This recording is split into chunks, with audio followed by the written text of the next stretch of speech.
Good evening, ladies and gentlemen. We're glad you are watching. Thank you so much for making time to join us. This is Mtembei TV Open Forum Political Discussion Show. Well, we're here again with another matter that will need us to weigh over even as we face our future in this great nation. Kenyans express their frustration with the Dr. William Ruto administration hardly 100 days in office. The outcry is enormous and deep in the hearts of the majority of Kenyans, I believe. And now it's coming to the surface. It is not just in the undertones and whispers. It is now on the rooftops. How will it go with the William Ruto administration, with Kenyans crying only 100 days in office? Will the Kenyan people put up with this administration for 5 years? Your guess is as good as mine. Well, let's weigh on this even as we dive deep into understanding the same. I appreciate everybody as you join us around the world. Please make sure that you invite your world to tune in and be part and parcel of our conversation. Well, the link to use to get in the studio will soon be in the comment section. All you need to do is click on it, allow StreamYard to configure for you the camera as well as the audio, and you will be in this space for us to get talking. But Kenyans, a great lot of Kenyans out there, are very frustrated. Well, there's another twist to this country, and that is the resurgence of gambling. Now, the question I ask tonight is gambling a career or a game? And the reason why I want us to discuss this is because a young man has won today 200 million Kenya shillings in his betting. Is this a career to consider? Is this an inspiration to the young people? Or are we losing the nation as we go gambling? Let's talk. Let's tell each other the truth. Appreciate everybody as you join us.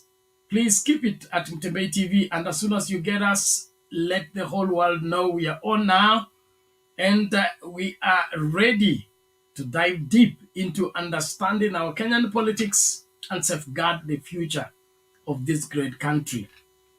We thank God that we have an opportunity to be alive at a point like this, when there is a call for men to stand and defend their nation. I don't know which side of history you will be, but I want you to be on the right side of history.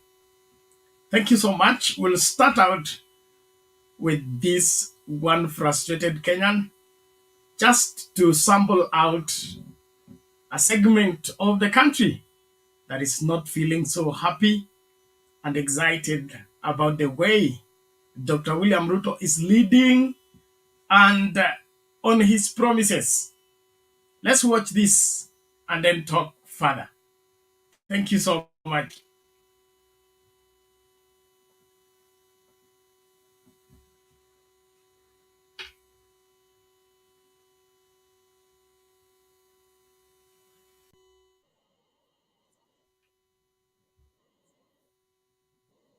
Wache vipindi.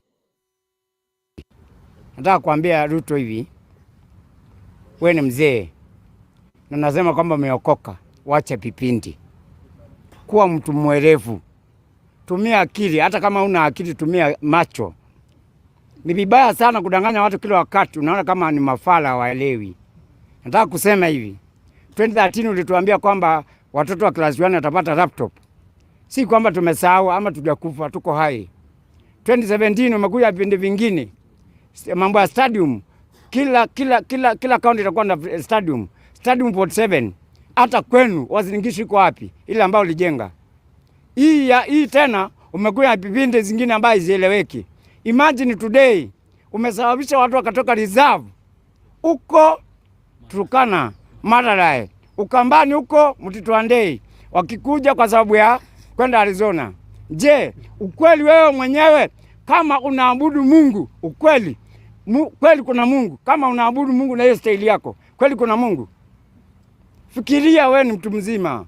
Hatuna mambo mengi na wewe, hatuna ubaya na wewe, lakini tumia akili.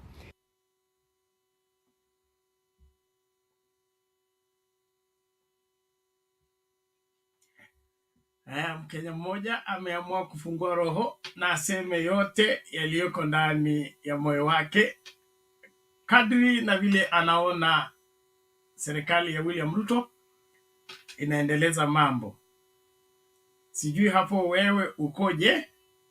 Naomba tu tafadhali tuendelee kukaribishana tunapoangazia masuala haya. Siku 100 ya Kenya Kwanza. Vipi wanaendelea vipi? Is the country on the right track? Are we headed in the right direction? Is William Ruto overworking like is reported in some quarters? Or he's lost in the forest? Let's talk. I want to appreciate those of you that are joining us. The link is now in the comment section. Those of you who want to join us, please make sure you join us. Boss Lady, karibu sana kwa show, tunakushukuru. Fabian Kemboi, one of the platforms that contribute to the loss of Raila Odinga. Too much lies. Stop lying to Jaluo. Tell the Jaluo the truth. Kemboi, we don't understand what you're talking about. And which Jaluo are you talking about? Are you Jaluo yourself? And are you following the truth, or you want us to believe a lie? What are you doing on this platform in the first place if you don't believe in this platform? Tembeza kiatu. Okay, Masia Irene tuning in. Thank you so much. Karibu Diana Gianna. Karibu sana. Hi to you. Alafu nani huyu? Mwingine, thank you so much. Great to see all of you. Aspanas Morumbwa. Okay, thank you so much watching from Ongata, Rongai. Thank you so much. Nani huyu?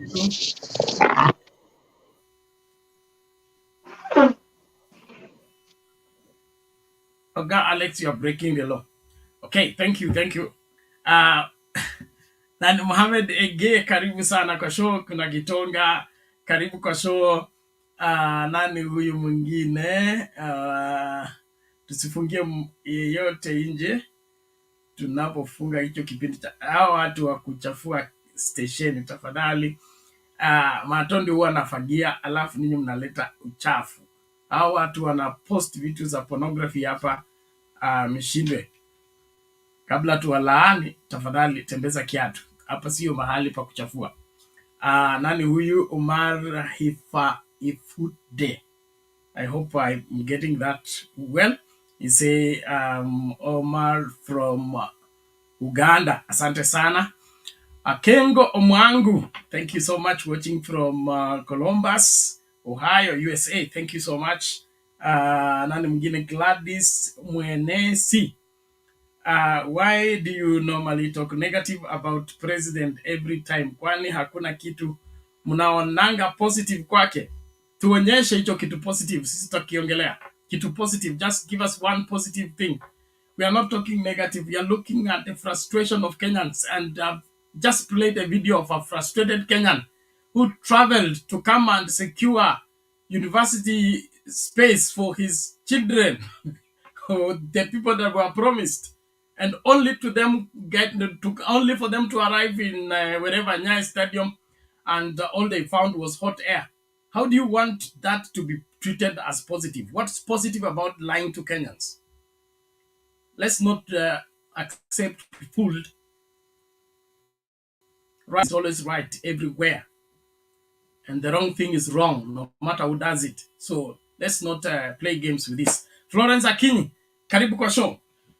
Nashukuru tu sana wote ambao mnajumuika nasi. Karibu tunapoangalia siku 100 ya serikali ya Kenya Kwanza imefanya vipi. Wewe unaona iko inaendelea vizuri ama ni nini? Lakini vilio vya Wakenya ndio vio vinasikika kila mahali. Sasa sijui wewe utasikia vilio vya Wakenya ama utaendelea kuziba masikio yako na kusema Kenya Kwanza inafanya vizuri, president an overwork, is overworking both in the air and on the land, and running around from one country to another, securing only God knows, and looking for how to perpetuate his leadership. Hardly 100 days in office. This, in my opinion, is misplaced priorities. Lakini tuongee kwa kina. Bwana Alex, vipi lakini? Mzuri sana Bernard. Good to see you. Looking better. Naambie. Kwani siku zingine na I don't look good. I said better. Compared to yesterday. Okay. Yeah. You wrote me a text. Yeah. So I watched Babu Owino's interview. I don't know. Did you watch that interview? Did you watch Babu Owino's interview? I couldn't go through all of it, but I got some clips here and there. Yeah. It actually is the one who has convinced me what happened totally in everything, because the way he was with his actual science and connect the dots to form the line. I think Baba alichezwa, and they knew it. So, but Kenya Kwanza, 100 days, I don't think there is anything they have done. First of all, food is expensive, energy is expensive, alafu mwisho school fees wameongeza, wanatoa subsidies. I think life has become too difficult for Kenyans. So for me to rate them, I think it's zero. Siwezi hata mpea, it's zero, because alitudanganya utakuwa na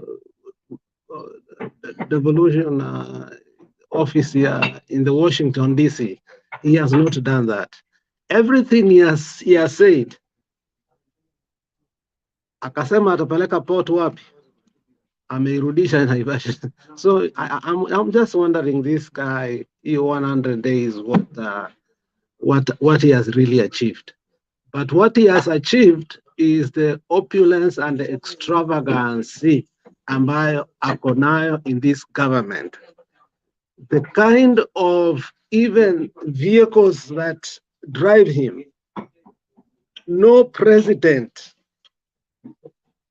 in East and West Africa ako na hizo magari zenye anatumia. So I rate him as a person of opulence. Hii maneno ya kanisa wanaenda kila Sunday, they use millions to entertain.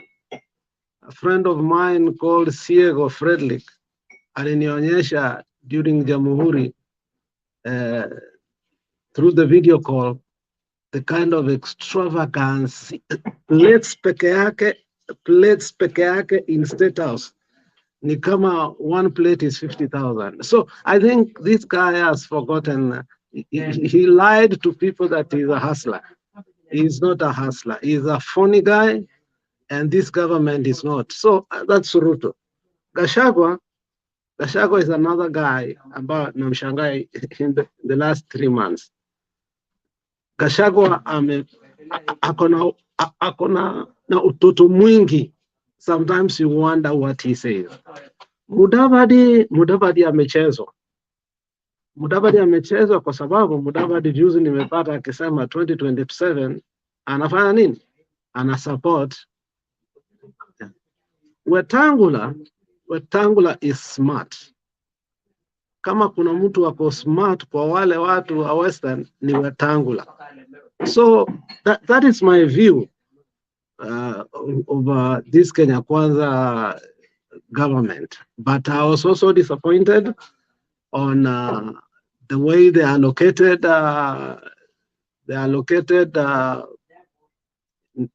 slots za cabinet na PS, unapata one tribe is getting 13, another one is getting 14, as if Kenyans are not Kenyans, other Kenyans. So I was also disappointed about it. So that's my view on the first 100 days.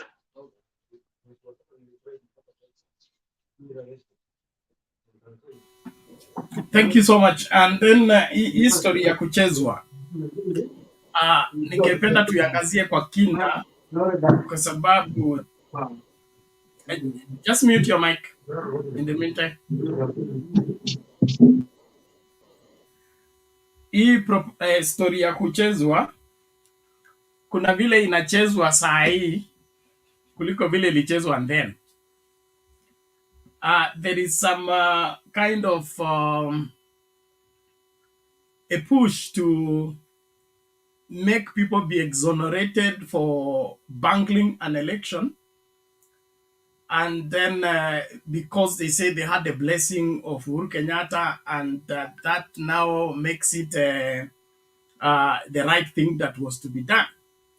And if we buy into the narrative, we may not have the steam to fight for justice to get what was taken from us. And so, as Babu Wino gives his story, calling Kibicho and saying, arrest Chebukati for bungling election. That, in my opinion, is accurate. In fact, I was the first person to post, arrest Chebukati. The moment I saw things going that way, arrest Chebukati, because I knew Chebukati is the issue. I suggested that. But now, failing to arrest Chebukati does not make whatever Chebukati did right. And as Kenyans of goodwill, we should now begin to look at this critically. And for us to prosecute this case critically, tuanzie 2007. Na tuseme hatuwezi tukwenda 2027 kabla 2022 imeisha. That's the path I think we can take. But if we take the path of the path that Uhuru alikuwa anacheza, walikuwa kwa hii game, that will be a very good push. And the UDA people will want us to dance that for the next 5 years while they are looting and making this country a shell. So far, the 100 days has indicated they have nothing for the mwananchi, they have nothing for the common man, they have everything for themselves and no one else. That's a government that shouldn't be let off the hook for what they are doing right now. Forget about what they have done previously. Maybe you say one thing, Alex, before we bring in public participation. Watch a public participation onge. Okay, thank you. Public participation, karibu. Kuna video moja natengeneza hapa ya watu wanalia. Frustrations ni mingi. Sio mchezo tunavyozungumza. Kemboi hapa naye analeta kichwa hapa, anasema hii ni maneno ya Wajaluo. Yeye tutamkamata tumfanye Mjaluo kama hataki kuwa Mjaluo. Sisi wote ni Wajaluo. Karibu public participation. Thank you, Bernard. How are you? I'm good. Good to see you. Good to see you too. Alex, what was happening yesterday? Ulikuwa umeonja kitu. Yesterday was crazy. Ni kama ulikuwa umeonja kakitu. But anyway, good to see you today. Hata kama ulituthreaten you are not coming back, but it's good umerudi. We had missed you. Sasa, wacha nikwambie, watu wako frustrated hapa kwa ground. People are frustrated. Kwanza, wachana hata na mambo na hasla. Nani, Sakaja, tangu waingie, the only thing nimesikia ni ati matatu zitakuwa zinabeba students, si watoto free, na ile kuna parking yenye ilikuanga imewekwa matatu ziende huko instead of kukua kwa CBD. Sasa ameshindwa kuwatoa CBD, so amefanya hiyo green park ikue for long distance matatu. Sasa sasa ziende hapo. That is the achievement which he has done. Na sasa saa hii ameweka ingine sijui Nairobi Festival, ile kazi yote yenye Brigadier Mbadi alifanya Uhuru Park, sasa he's riding on that work yenye ilifanywa kwa Uhuru Park and then bringing Nairobi Festival. Yani I don't know, me these people I don't know, na you know this confusion yenye iko kwa UDA ama iko kwa Kenya Kwanza, you know, it's cascading mpaka kwa governors yao. I mean it's just sahi. Nani Bernard, umekuwa kwa CBD of late? Have you been in CBD of late? Yes, I passed there even today. Sasa hawkers siku hizi wakujangi afternoon, si walikuwa nakujaga afternoon. Sasa saa hii kutoka asubuhi hawkers bumper to bumper, hakuna hata pahali ya kupitia.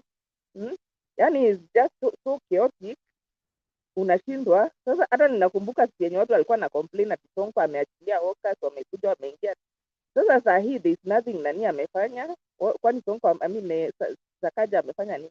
Ile kitu wanaweza jivunia ni hiyo so called Nairobi Festival yenye sasa wamepata njia ya kusiphon pesa kutumia hiyo ati kusema ati wanafanya Nairobi Festival and there is nothing, kwa sababu hakuna kitu walikuwa wanafanya kwa Uhuru Park. Uhuru Park ilishafanywa renovation by Brigadier Mbadi na hiyo NMS group walikuwa washatengeneza. Sasa yeye he's there at I'm bring Nairobians together, sasa nikashindwa, is this the priority thing which you can do for 3 months?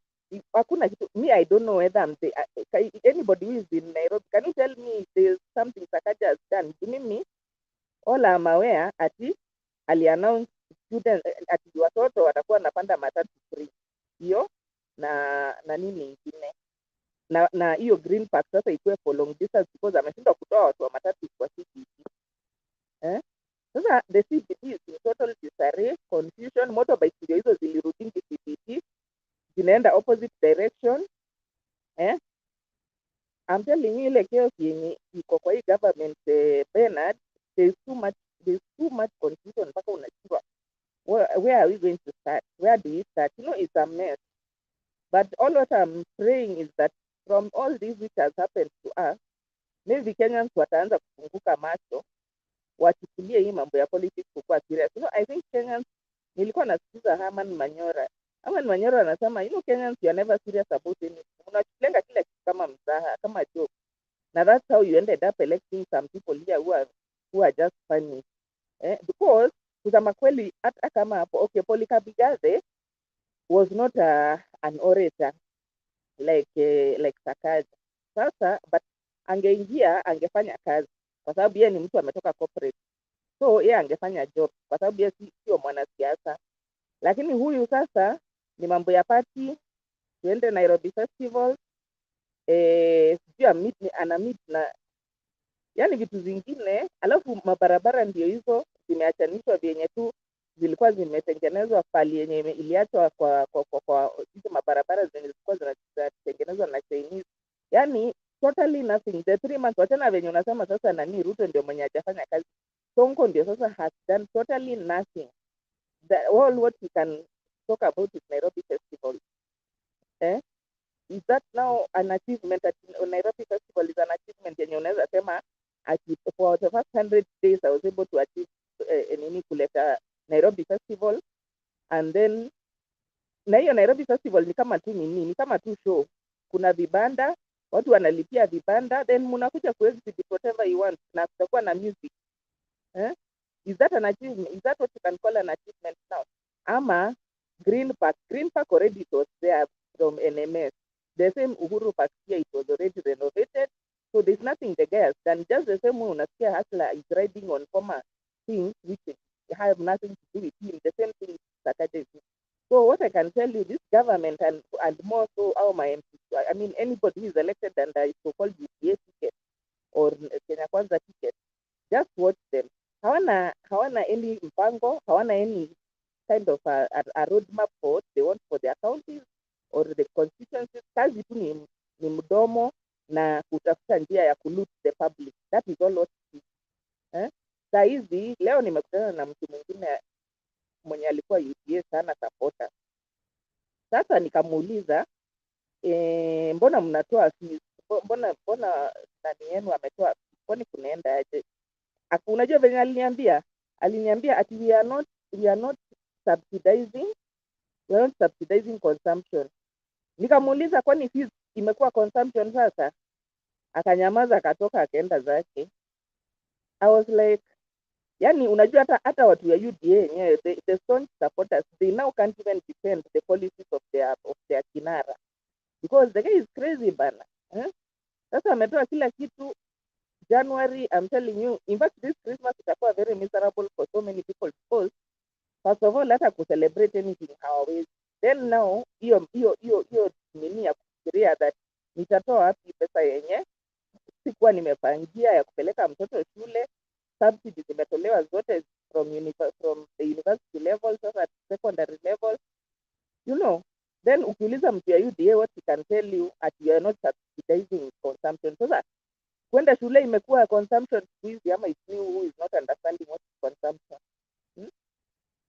At you are not subsidizing consumption, ndio tumetoa subsidy yote including ya fees na watu wazee. Sasa watu wazee pia ni consumption ama, you know, me this government I've never seen such a, you know, yani government yenye haina ladha, haina mwelekeo. Ni drama tu, like drama. By the way, kama there is one thing which I can give to Hustler, I mean credit ya Hustler, ametupeleka drama, you know, yenye mnaendaga drama festival, yani ametupeleka drama, one drama after the other. Anatoka kwa hii ndio wao Cherera, akienda sio ameenda yes, sio ameenda wapi, sio ameenda kutafuta pesa, sijui. Yani one thing after, in fact hatujapumzika, hatujapumua. Ametupeleka speed. Hiyo 100 days is like 5 years, yani hata unasikia umechoka kwa akili.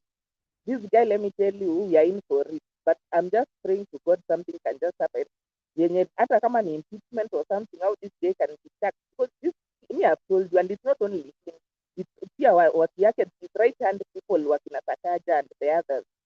Hakuna mtu mwenye ako na mpango ya what they are planning to do. All what they are there to do ni kutafuta pali watanyonya pesa. Umesikia hapa Alex akisema hizo mapati zenye wanakuaga nazo na Thanksgiving, they are extremely extravagant. Kama ni magari yameenda ile, unajua. Na sasa alikuwa anawaambia ati ogopa dynasty, dynasty. Dynasties wanawanyanyasa because they don't understand where you are coming from. Sasa he should have told you ogopa Hustler, kwa sababu ametoka down. Sasa hajazoea vitu kubwa. So when he comes there, he has to make sure that the most expensive car achukue, the most, unaona, yani ile inaitangwa aje, maskini akipata nini ulia mbwata hivyo. That's how this guy is. So then at the end, our country is in a very sad place, it's in a very depressing place. Na sasa the worst thing sasa, na the worst people who are hit by this thing ni wale watu wenye walimsupport. Sahii ukienda kuuliza, sini nakwambia, that's my friend mwenye alikuja nikamuuliza kwa nini mnatoa fees na venye fees ilikuwa inasaidia at least. Akaniambia we are not subsidizing consumption. Nikamuuliza fees imekuwa consumption. Sasa yani ilibidi hata ametoroka because he cannot defend anymore. Wameshindwa sasa kudefend where were they removing waki ya linda mama na ya wazee as there was corruption. Sasa isn't it the same Hustler who said that corruption cannot stop development? So if corruption cannot stop development, why should corruption stop linda mama na linda wazee?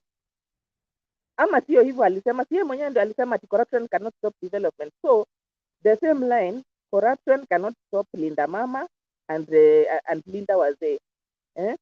Hata kama kuna corruption, waendelee kulinda mama na kulinda wazee, because now corruption tumekubali that. And he was very clear, by the way, there is no fighting corruption at a fight. Hata kwa ile yenye alikuwa anakuja kwa debate za presidential, he said openly, corruption is not an issue, it's not it's not priority at going to fight corruption. Sasa the high priest of corruption ndio anakuja kutuambia sasa ati I've removed linda mama nainda wazee because kuna corruption huko kwa chini. Anyway, back to you, Bernard. Thank you. Okay, asante public participation. We appreciate that. Let's keep focused even as we continue diving deeper into understanding the frustrations of Kenyans with the Kenya Kwanza government 100 days in office. The outcry is out there. Are you hearing it? Are you feeling it? Or you are developing deaf ears when it comes to the outcry of the Kenyan people? I want us to look at this critically and tell each other the truth. Kenya Kwanza, are they up to good? Or this heaven they are promising us, does it even exist? Somebody said, if you promise me what I will eat when I grow up, don't forget that I need to eat in order to grow up. So you don't deny me what to eat so that I grow up, and then you promise me that I will eat when I grow up. What is this that Kenya Kwanza is promising us and denying us what to eat today to keep us alive until we can live to enjoy the good? Let's listen to this other video just to help us appreciate what is happening.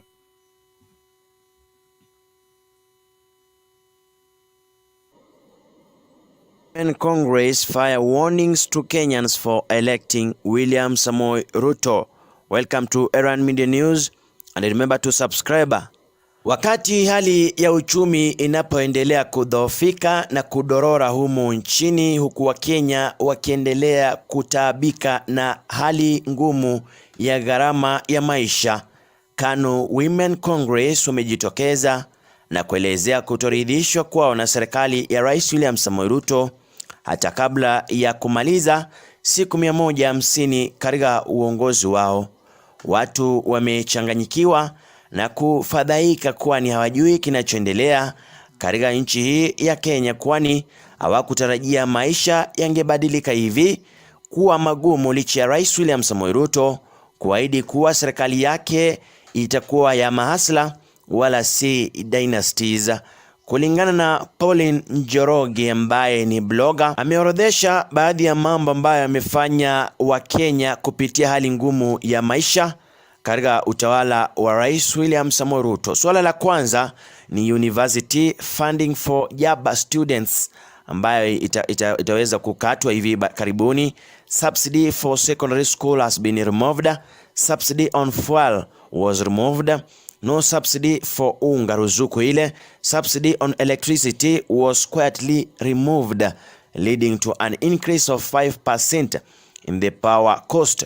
Cash transfer for the elderly and Linda Mama seen to have halted, iliweza kuondolewa pesa zile za wazee. Alafu kazi mtaani was stopped.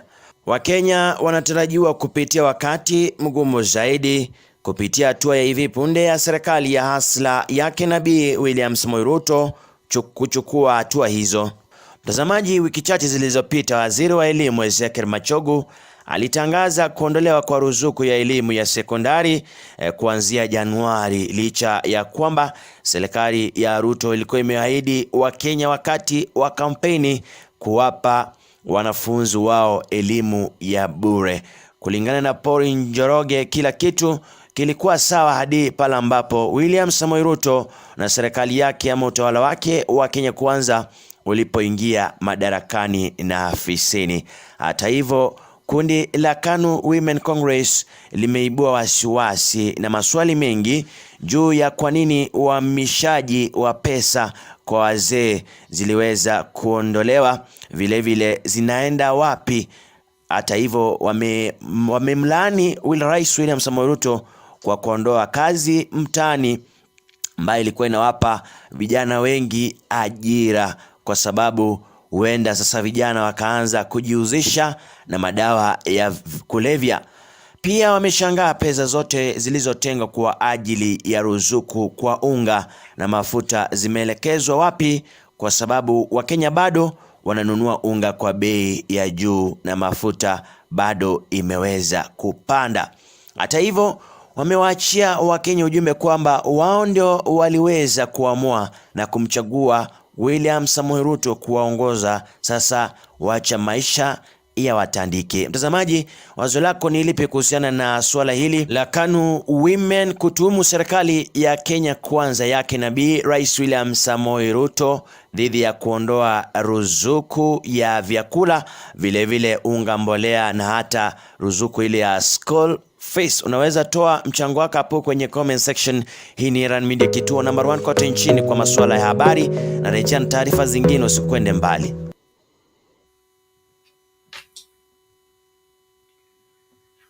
Hali ni kama hiyo, vilio kila sehemu. Serikali ya Kenya Kwanza, siku 100 bado kukamilika, lakini vilio ndio hivyo. Wakenya wanasema imetosha, sijui kutakuwaje. I'm still waiting for Derek to arrive. Let's listen out to this as well, then we can dive into the discussion. And those who don't, let's keep it neat. Let's respond one to another with respect. It's important that we help guide the conversation rightly. Thank you.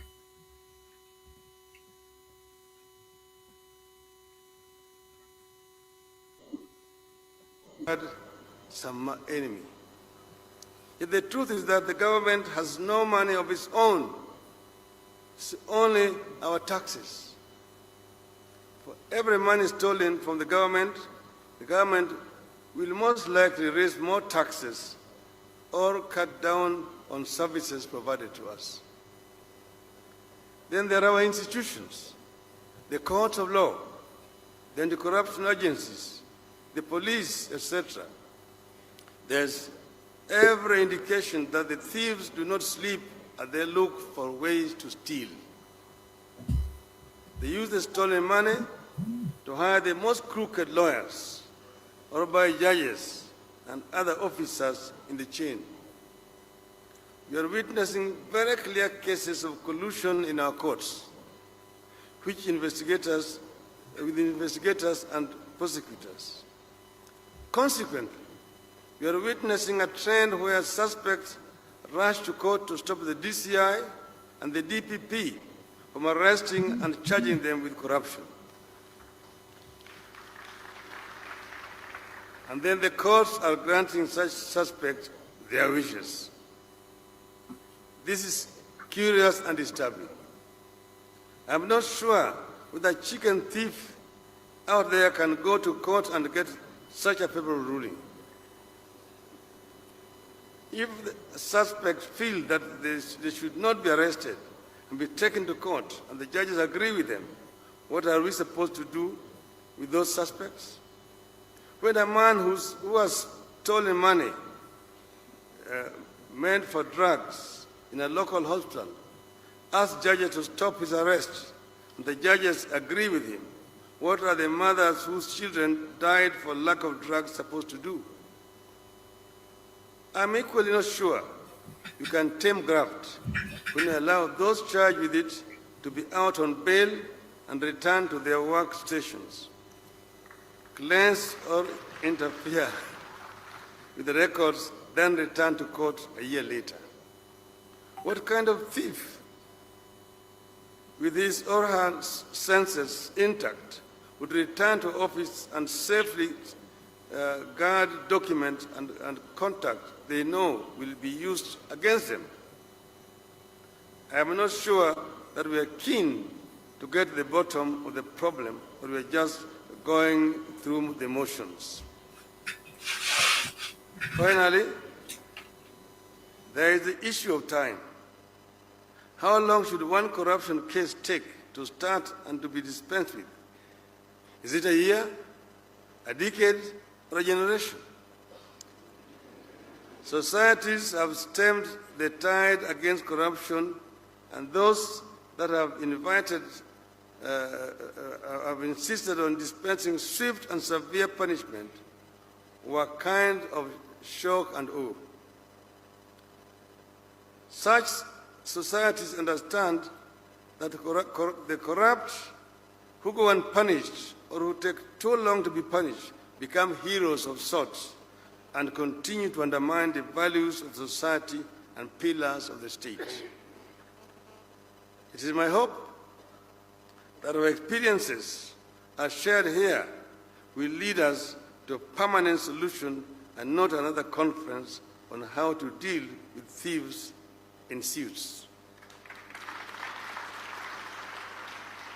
I want to just give two examples. You remember here, about 5 years ago, we had a visit here by a head of state from Korea. President of Korea was here. She went back and she was found to have conferred certain favors to a friend of hers. She was impeached by Parliament, charged in a court, like Justice Maraga's court equivalent of Korea. And she's serving a 25-year jail term in Korea. Could that happen in Kenya? Not only in Kenya, or in Africa. Some drug lords, suspects, could not be found guilty in our courts here. They were out on bail. And they were taken to America. And there they have been there in remand for 2 years. That the right to the innocence before found guilty, notwithstanding. And there in America, they have been able to cooperate and have a plea bargaining, and they have been able to actually tell it out, all in America. Why is it possible there and it's not possible here? Where people tried in absentia in Jersey Island, found guilty there, that we're not able to find them guilty here. We're not able to expatriate them to go and face trial, yet we are demanding that the money should be brought back here. Contradictions. So we must bite the bullet and go that extra mile to deal with this cancer of corruption. The Parliament is also accused. Parliament gets about allocation of 2% of our total revenue. It employs only 1,000 people. The Judiciary employs about 7,000 people and gets 0.5%. 46 billion against 15 billion. And then they're saying that they are not adding themselves money. They're adding themselves money for sitting allowances. Mr. Speaker, I was being economical with facts. Didn't they say that they did not want to recognize the Salary Review Commission, that Parliament as an independent institution has a right to raise their salaries the way they like? And the same thing also happens with the county governments. Over 70% of the revenue that is devolved goes purely for recurrent expenditure, with very little to show for development. This is also another form of corruption. Sitting allowances. Every day you find them fighting. I've not been put in this committee. I've not been put in this committee. I've not been given overseas trips, benchmarking, and how do they call the other one? And bonding.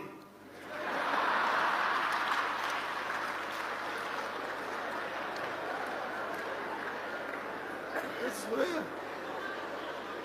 our public money goes. So we need to face this directly and openly and deal with it. This is when we are going to be able to slay this dragon of corruption.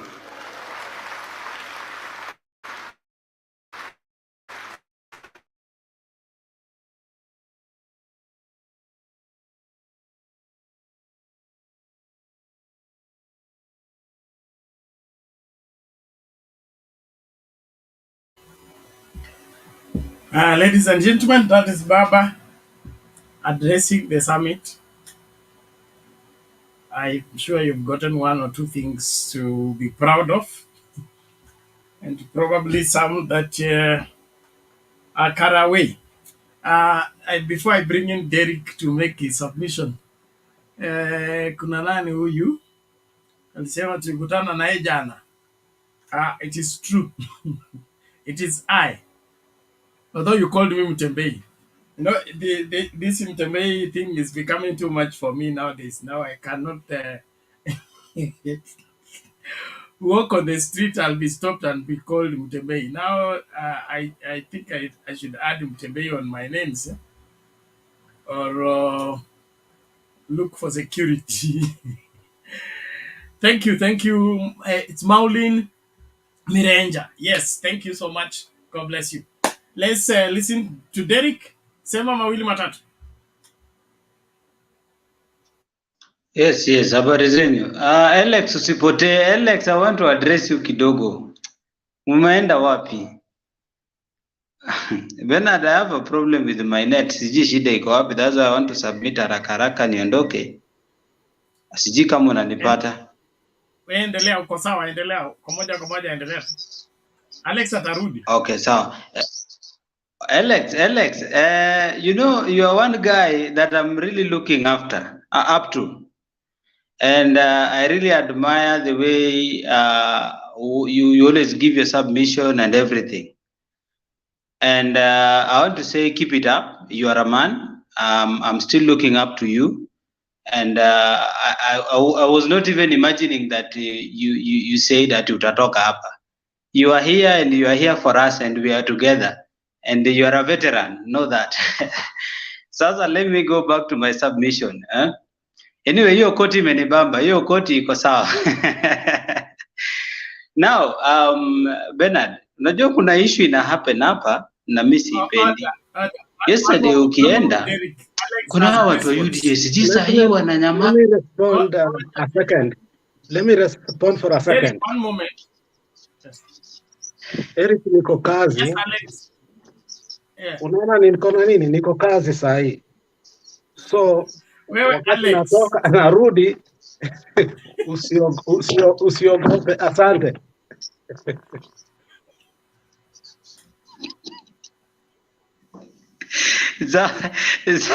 Alex, nimeona hiyo nikatulia. Alex, don't do that. Sasa bwana Bernard I was saying like unaona kuna tabia ya watu wa UDA wako nayo. Wanangoja ile unaona like sasa we are very active. Sijui ni kama wanasikiza alafu ikifika kitu saa 9 kukitaka kukucha asubuhi ndio wanakuja kujaza hapa na kutuambia matope mingi sana. Alafu wanapata watu wa Azimio wengi wameondoka, watu wameenda kulala and all that. Sasa wanatupata watu wawili watatu, so they are trying to overpower us. I noted that and sikubambika. Then they are coming here with a lot of propaganda to disqualify everything that has been said for almost hours, which I don't think we are not going to allow that. If you come here, submit everything. We are not against Ruto, and Alex says that we are not against Ruto, but we are not going to allow you to confuse the rest of the nation. No, that is not going to be allowed. Two, I think that is clear. Two, I just want to say that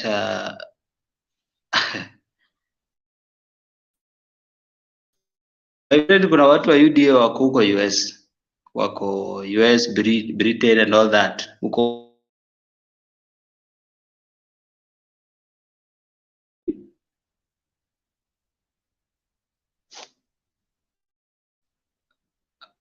Vanapen, are you getting me?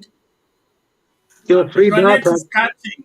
Your net is cutting. You may need your free data. Matago alikuambia haiko Kenya anymore. Just reconnect again. Okay. Nasema sisi kama mnasikia. No, so your internet is low. What you need is. Let me get out. I will be back. I have an issue. Yeah, sure. Okay, thank you. So Bernard, this is my submission today. Yes, yes. Let me go and I'll be back. Okay, And Alex, okay, don't show that weapon. It will mess up this channel completely.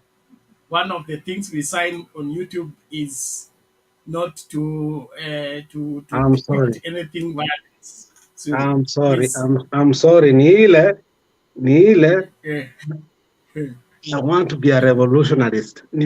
I'm tired of speaking here and not able to do anything. I'm a gun holder. I have about 14 guns. And you don't there you understand go what again. you don't understand what that There means. you go again. Wachana hiyo maneno, Please don't go tuende there. submission. Don't go there. Tuende Just submission. Tuende yes. submission. Wachana hiyo maneno. But it is always next to me. One is always in the car, one is in the bedroom. That is who I am. You're expressing your that security issue. You don't share in public TV. Wewe kuna nini na wewe? Relax. No. RAF, Rifles in America, Amendment number 1, right to guns. Hata YouTube hakuna kitu inaweza kukufanyia. Do you know that guns is a campaign issue in this country? Do you know that guns is a campaign issue in this country? Nobody is going to threaten me like that.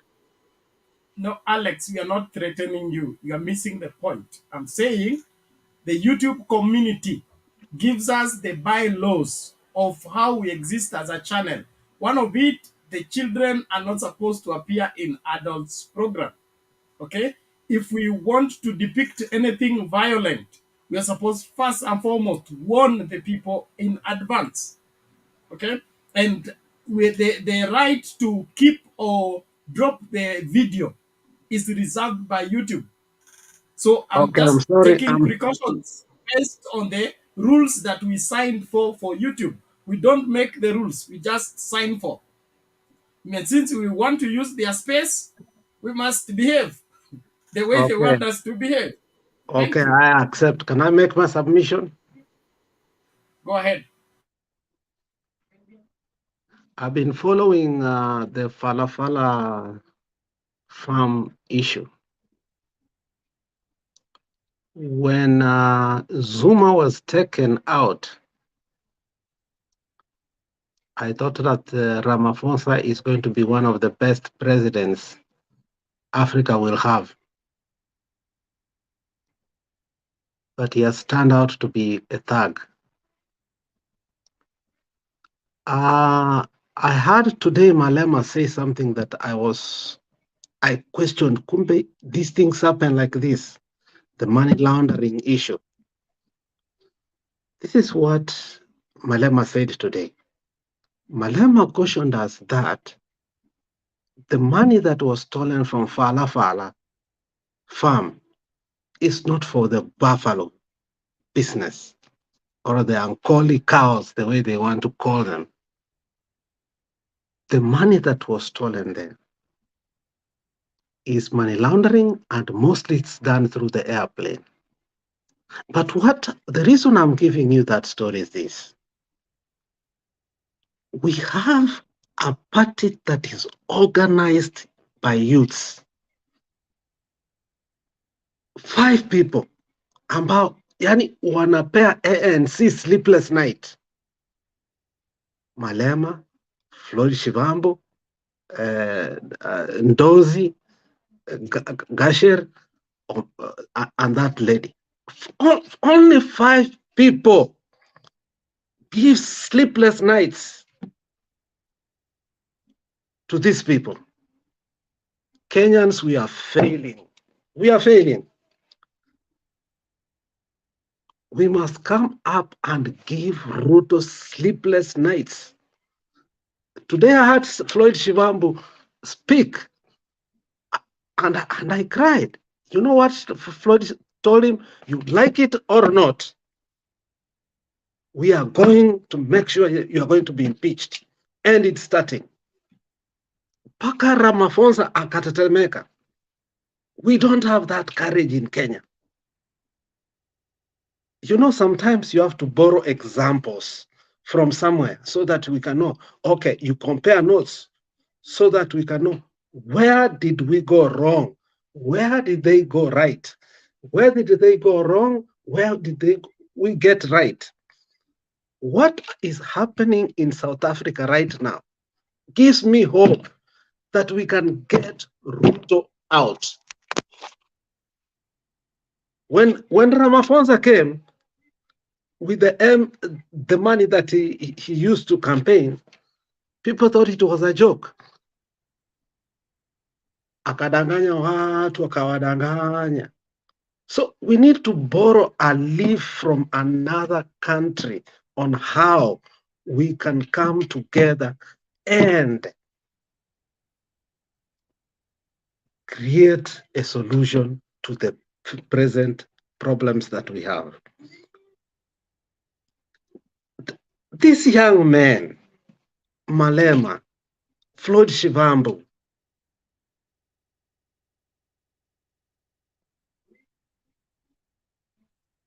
have done things that has never been done in Africa.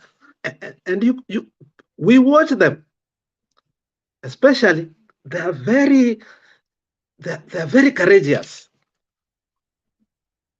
The problem is that me and Bernard are cowards. We ought to, this time around, it is hurting us. We need to become like those. We can borrow a leaf from them. Thank you, Bernard.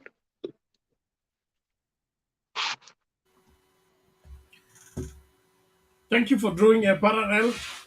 And we are not cowards. We are on our way there. We will arrive, but we must follow due process. Due process means any war that is launched without good planning is volunteering yourself to be a victim in the same. And so, as the matters is argued out verbally and in exchange of words, there must be the backup, the underlying forces that are set in place, so that we don't lose the war, we don't lose the battle. What we are having right now, it's it's not complicated, but it must be well calculated for there to be results, because there is no need of investing in something that you will not get results. Borrowing from David in 2 Samuel chapter 30, I think, David returns home and finds wife and children carried away and everything burned. And every man who was with him begins to cry. And the Bible said they wept until they couldn't weep anymore. And then when they began to think of stoning David, the Bible said David encouraged himself in the Lord is God. And then he asked for the ephod to be brought so that he inquires from God. And his question is the reason why I'm citing out the story. He inquired and say, God, should I go after these people? And if I go after these people, will I be able to overtake them? And if I overtake them, will I be able to recover all? And when he got the assurance that he will surely overtake them and he will surely recover all, he called the boys, let's go after them. That is the strategy we must all apply ourselves to the same. Hakuna haja ya kwenda kupiga vita ambavyo havina faida. Tukienda kupiga vita, viwe vita ambavyo tutarejea na mali ambayo tumepoteza katika nchi hii, na vizazi vijavyo vikuwe na maisha bora kuliko maisha yetu. So for that to be gotten, we need to be more focused and more sober in approaching this. And I believe Baba is up to good, and we need to buy into his patience. Unajua sisi vijana tuko na mbio sana. Let us draw lessons from his patience and see what comes out of this. But beside that, as young people, we also need to push our own agenda. We can come up with our parallel programs like target our university students. And this one now I'm looking at it at a larger scale in the sense that Africa needs to just wake up as Africa, meaning that it's not a Kenyan issue. Right now is an African issue. The West and the other interference, external interference in African affairs has lasted too long and needs to be addressed. And for it to be addressed is the younger generation that needs to rise up and say, whatever contract you signed with our forefathers, we need to review it. The way Magufuli rose up and say, whatever agreement you signed with the previous government, we want to revise each one of it. We want to know why you jet in without being cleared and jet out without being cleared, and you say you're carrying sand to go and build your place. We also want to check what is in that sand. If that sand is good enough to go across the sea, we also need to use it to build something here. Now, for that to happen, lazima tuanze kufikiria outside the box, but very strategically and very focused. Na hiyo tushaanza even through this conversation, and so let us gang up and remain vigilant. The only way for us to be free is to be vigilant that our freedom is not taken by those that would want to curtail it. So I see light at the end of the tunnel, but there will be struggle before that. And that struggle needs to have staying power. Staying power means, are we determined to get back what is rightfully ours, or we still want to play deal-darling? Like Nuru yesterday spoke very passionately. No handshake this time around. There is no appeasing this time around. We must get to the bottom of everything that transpired and how it transpired before the country can move on. Now, for that to happen, lazima tuanze kufikiria tofauti na tuanze kugadiria masuala haya ipasavyo. Let's remain focused and look at this keenly and be able to judge matters without a lot of external influence, because the steps you take without calculating may land you into problems because you don't have a stand. But when you have an understanding, you have a proper stand, nobody can push you. When they push you, they find your feet is on the ground, so they cannot push you down. And that's what we need to do as the Kenyan people. And I believe through a platform like this, we are educating Kenyans and enlightening them to understand the government is not the boss. It is the people who are the boss. William Ruto, Gachagua, and the rest of the MPs and governors are employees of the people. The people are the owners of the company. They can fire their CEO and hire another. That is what 2010 Constitution stipulates when it gives the sovereign power to the people of Kenya. And so as we approach this, let us help people be weaned from the previous regime that had the previous constitution that had an imperial president who had everything and did everything, and nobody was allowed to question whatever he does. There were some laws that were changed through the parliament that warranted that whatever the president says is law, and whatever the president desires, he gets, and the president is above the law. All those things have made a part of the mentality of Kenyans and messed our agitation. Look at our civil society. Where is the civil society in this country? It was vibrant. It played a major role about towards the second liberation. But somehow they got a place, they got compromised, and then they got threatened. And some have just now become an extension of the executive. Others have laid back. There is no more noise being made by anybody. Look at the LSK, the Law Society of Kenya. Okay, they make a press conference and nobody even takes much of what they are saying because of the previous arrangement that they've had that has messed up their standing in the society. And so we have a lot that needs to be done, but I am sure that with the Kenyan people on our side and proper leadership provided, we will bring the change required. Tusikubali kusukumwa na Kenya Kwanza 2027. The moment tunakubali 2027, we are done. But for us to be safe and secure and get to the bottom of 2022, we must refuse every attempt by Kenya Kwanza to push us to 2027. We will not discuss 2027 until 2022 is concluded, until everything is laid bare. Look at the expose that NTV is giving. I mean, even journalism is become something else altogether. So the Cherera were at whatever hotel after the 15th. After the 15th, the president was already declared. There was a preparation for challenging the decision by Chebukati. So how was it a conspiracy when people are given security because their life is in danger and then they are visited? So how does that imply that these people who are used to rig an election or wanted to be used to rig an election? The election was rigged.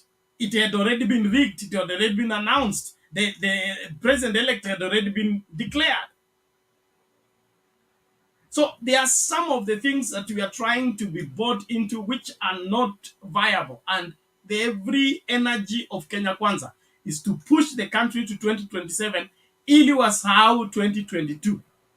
Tukitaka Kenya Kwanza wapige magoti na wakubali kwamba Wakenya wamekataa, tusikubali 2027 bila 2022 kukamilika ipasavyo na kila Mkenya akuwe satisfied. We cannot go on like this. Either our election system works or it does not work. And if it does not work, is it fixable? If it's not fixable, we throw it away and get a new way of doing our elections. Right leaders will provide right leadership. Wrong leaders will always deliver us on wrong leadership. And so we cannot put wrong people in office. I use the analogy. You don't take round pegs and put them in squared holes, and take squared pegs, put them in round holes, and expect them to function. It will not work.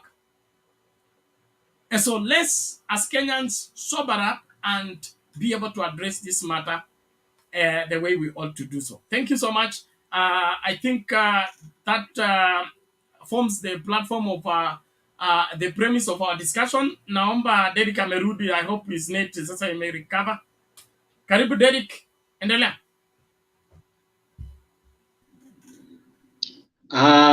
Haijarudi vizuri, lakini let me just finish up quickly ndio niende. I wanted to say like if you know you are a UDA fan and you're in the US, not in the US, but uko majuu in general, ukiwa majuu can afford a meal for the whole day, like four meals a day.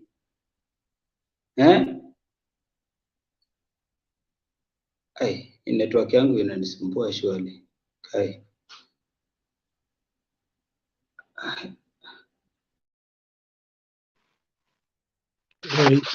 Uko na kabambe ama uko na Huawei?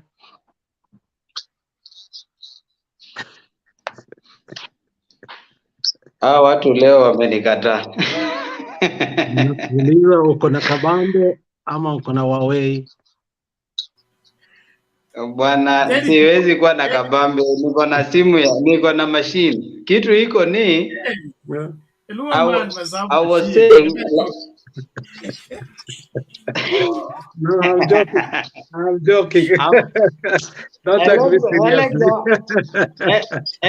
Alex Amaluo bwana, niko na machine. Shida ni network. Sijini mahali nimekanda ifiki ama ni nini. Anyway, I want to say this. If you know you are a UDA fan na unakaa majuu, not necessarily that wewe ukikuwa uko na uwezo wa kupata chakula like unaweza kula 4 meals a day ama 3 meals a day. But hapa Kenya, I'm telling you, just land down here and you will see for yourself what people are going through and what people are passing through. Derek, It is that's where I disagree with you. The people that did not go to vote were more than 7 million. Okay? yes. They took it for granted that other people should go vote as they can benefit. Let them suffer. Let them suffer. Unajua shida ni gani? Unajua like we are here to rectify what transpired, si ndio? As a whole nation. Hapa sasa tuongee juu ya UDA ama Azimio. Yes, I also want some people to suffer. Let me tell you what the ambassador Wanini alituambia. Choices have consequences. And you must agree to that concept. You must agree to that concept. If you don't, choices have consequences. Ni sawa, wacha nikubali. Lakini kitu najaribu let him finish the submission, please. Derek. Yes. You can somebody suggesting if your net is weak, yes, you switch off the camera so that you speak on the audio and see whether that will work so that you make it seamlessly. But I think sasa mnanisikia. Sasa the thing I was saying is if you think you can afford everything, don't think that down here people can afford that. So usijaribu kucategorize kila mtu that you are sanitizing the government at inafanya vizuri and in real sense people are suffering. So this is what we are doing here at Mtembe. We are trying to at least to rectify what transpired some couple of days ago. We are almost at 100. Kuna mtu I want to address him directly. Anaitwa is it the other guy alikuja some hours to morning. Anaitwa is it mte what? Mtetezi something like. Alikuwa na korofishana sana na mzee jana. Let me tell that guy. Usituambie that sijui ulikuwa ODM secretariat nini. In those office tumetembea and we know what is going on there. Kama kura ilibiwa. Usituambie what is transpiring in Capitol Hill ama Chungwa House. Hakuna kitu kama hiyo. Don't tell us what is transpiring in those offices. Unaona? So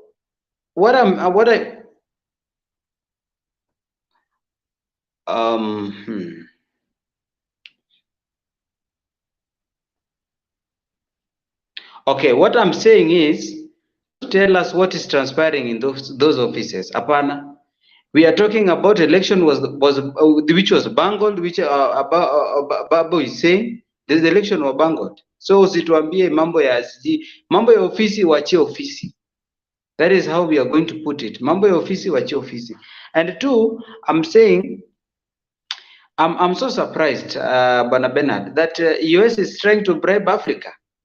Ati sijui wanataka kutupatia 55 billion something like that.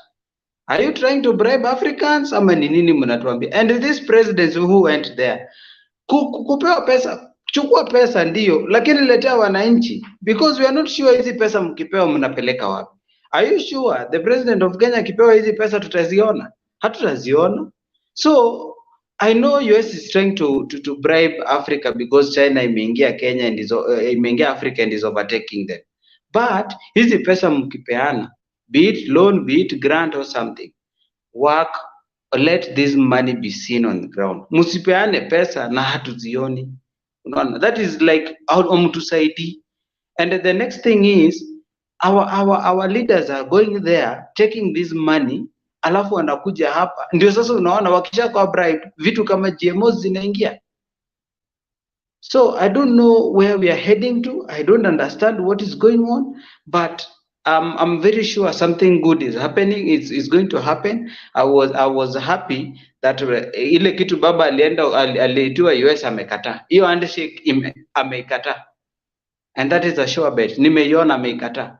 And baba is in Nigeria right now na ametoka US because of hakuwa anaweza elewana na watu through the handshake. And that is the real deal. Kama hukujua, now get to know it. Handshake amekataa. And I'm happy that at least aliongea kitu ya maana. The speech itself was a fact. And I've seen like baba sasa amejam. Na akijam hivyo, yesterday I said kila mtu atacheza kwa mlango yao. And that is it. Wacha niondoke Bwana Bernard. I will sort out my net and then I will come back baadaye.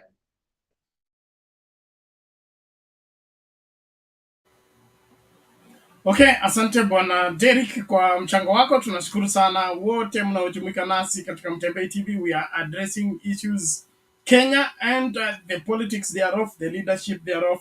Looking at the leadership of Kenya Kwanza in their first 100 days, how do you rate them in their performance? There are those who are claiming Kenya Kwanza has broken record. The first record is the president traveling so many times outside the country. Within the short time in office, he has almost broken the record of every other president for traveling outside the country. Making to be out of the country, I think more than Kibaki did in this entire 2 terms. Kuna kitu hapa ambacho akieleweki, but ukweli ni kwamba Wakenya wanalia na Wakenya wanateta na uongozi wa President William Ruto, na hilo tu bas ndio swala letu. Is the country heading in the right direction with all this outcry?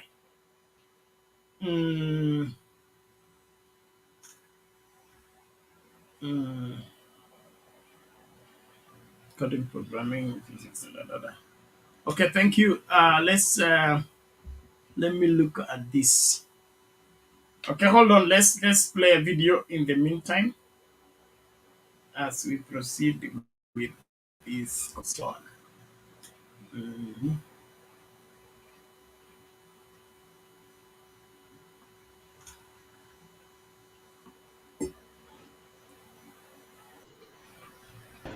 Tukiachana na hayo, mzozo mpya umeibuka katika kaunti ya Nakuru baada ya mawaziri 10 walioteuliwa na gavana Susan Kihika kuapishwa kwa haraka licha ya pingamizi iliyokuwa ikiwasilishwa mahakamani.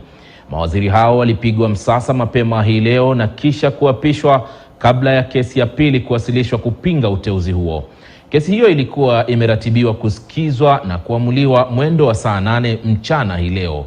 Mawaziri hao walipigwa msasa na bunge la kaunti ya Nakuru na hatimaye kuapishwa kinyume na agizo la mahakama la kutupilia mbali orodha ya kwanza ya mawaziri ambao wameteuliwa baada ya malalamishi kuibuka kuwa walioteuliwa wanatoka jamii mbili pekee katika kaunti ambayo inaishi watu kutoka jamii mbalimbali.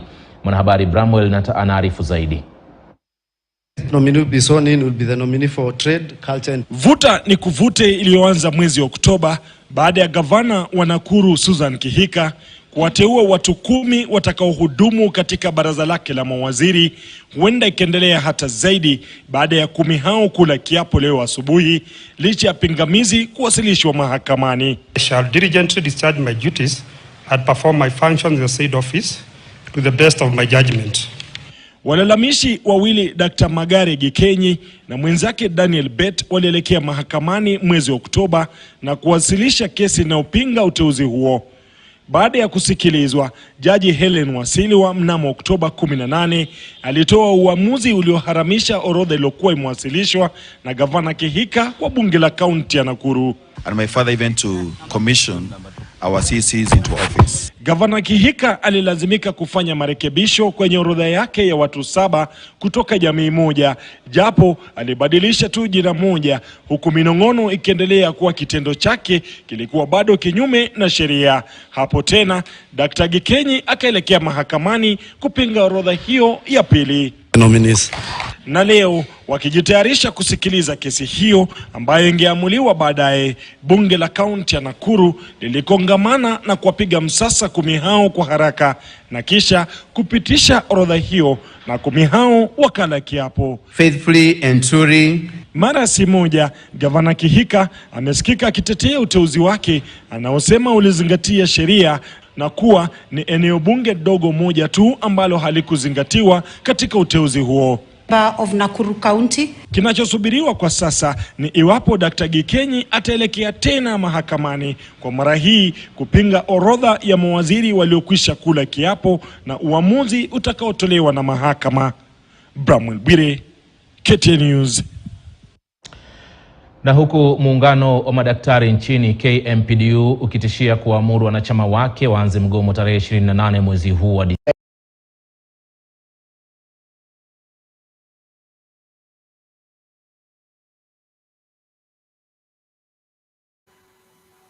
Okay, that is Kenya Kwanza for you. The doctors threatening to go on strike the first 100 days of Kenya Kwanza. I don't know whether the teachers will follow suit. Maybe the nurses. Hii ni serikali ambayo ni ya matatizo. Let's play another video. Na wala kama mnaingia study fanya hima, usiachwe nyuma. Usiachwe nyuma na haya yote yanayojiri hapa.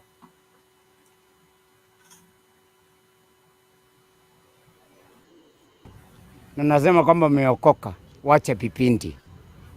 Kuwa mtu mwerevu. Tumia akili, hata kama una akili tumia macho. Ni vibaya sana kudanganya watu kila wakati, unaona kama ni mafala waelewi. Nataka kusema hivi. 2013 ulituambia kwamba watoto wa class 1 watapata laptop. Si kwamba tumesahau ama tujakufa, tuko hai. 2017 umekuja vipindi vingine. Mambo ya stadium. Kila county itakuwa na stadium. Stadium 47. Hata kwenu waziningishi iko wapi? Ile ambayo ulijenga. Hii tena umekuja vipindi zingine ambazo hazieleweki. Imagine today umesababisha watu wakatoka reserve uko Turkana, Maralal, Ukambani huko Mtitwandei wakikuja kwa sababu ya kwenda Arizona. Je, ukweli wewe mwenyewe kama unaabudu Mungu, ukweli kweli kuna Mungu? Kama unaabudu Mungu na hiyo style yako, kweli kuna Mungu? Fikiria, wewe ni mtu mzima. Hatuna mambo mengi na wewe, hatuna ubaya na wewe, lakini tumia akili.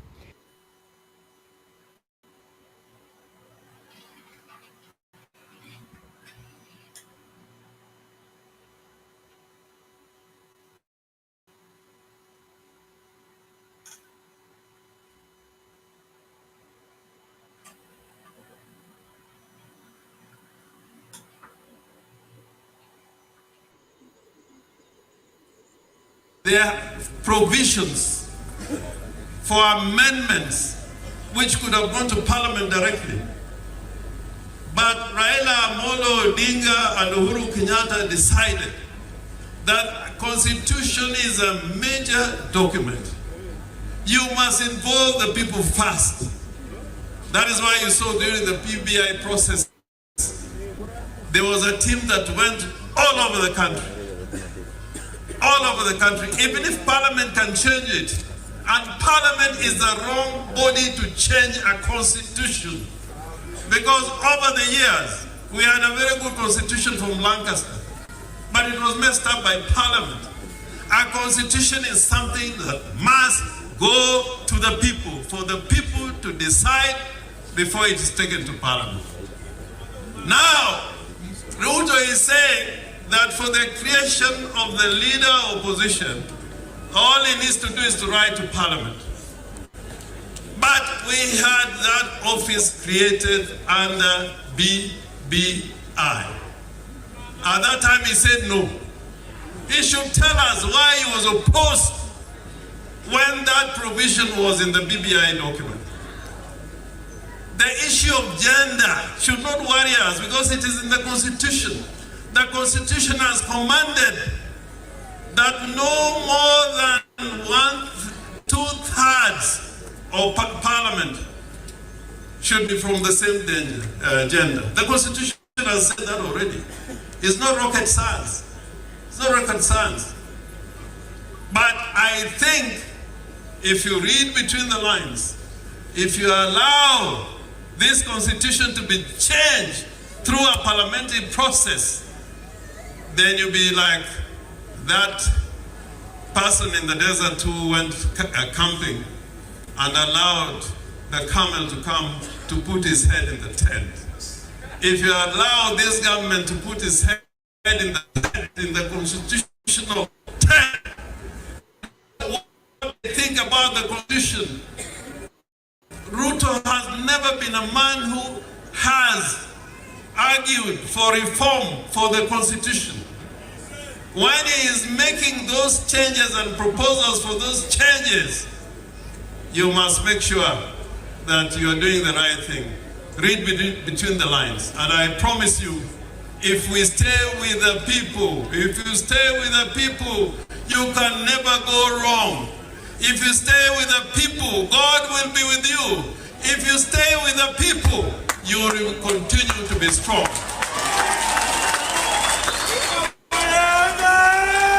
Let us continue to have faith in ourselves.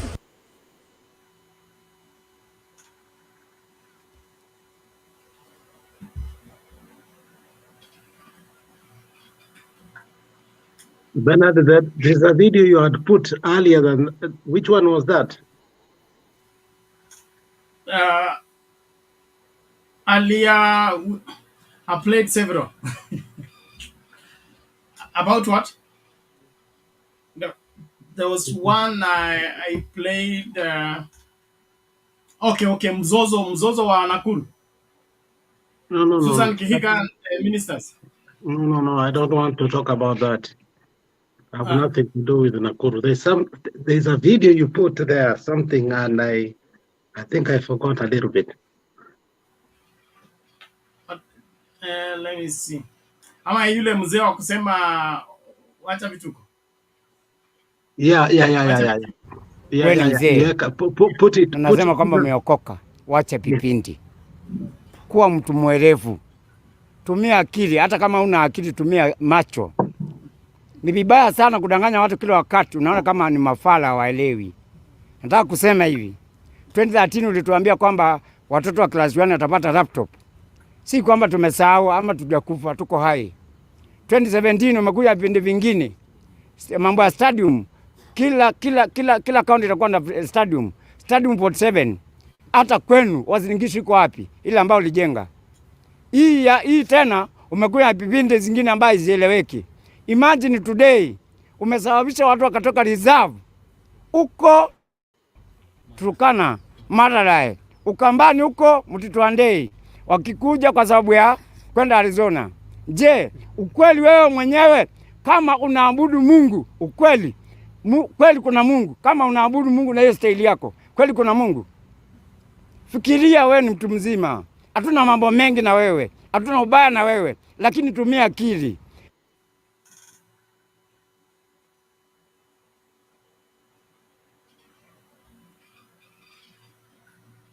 That's the video I was speaking about, Bernard. The pathological lying of this guy is appalling. I don't know if he knows. One person called it yesterday or the day before yesterday, narcissistic personality disorder.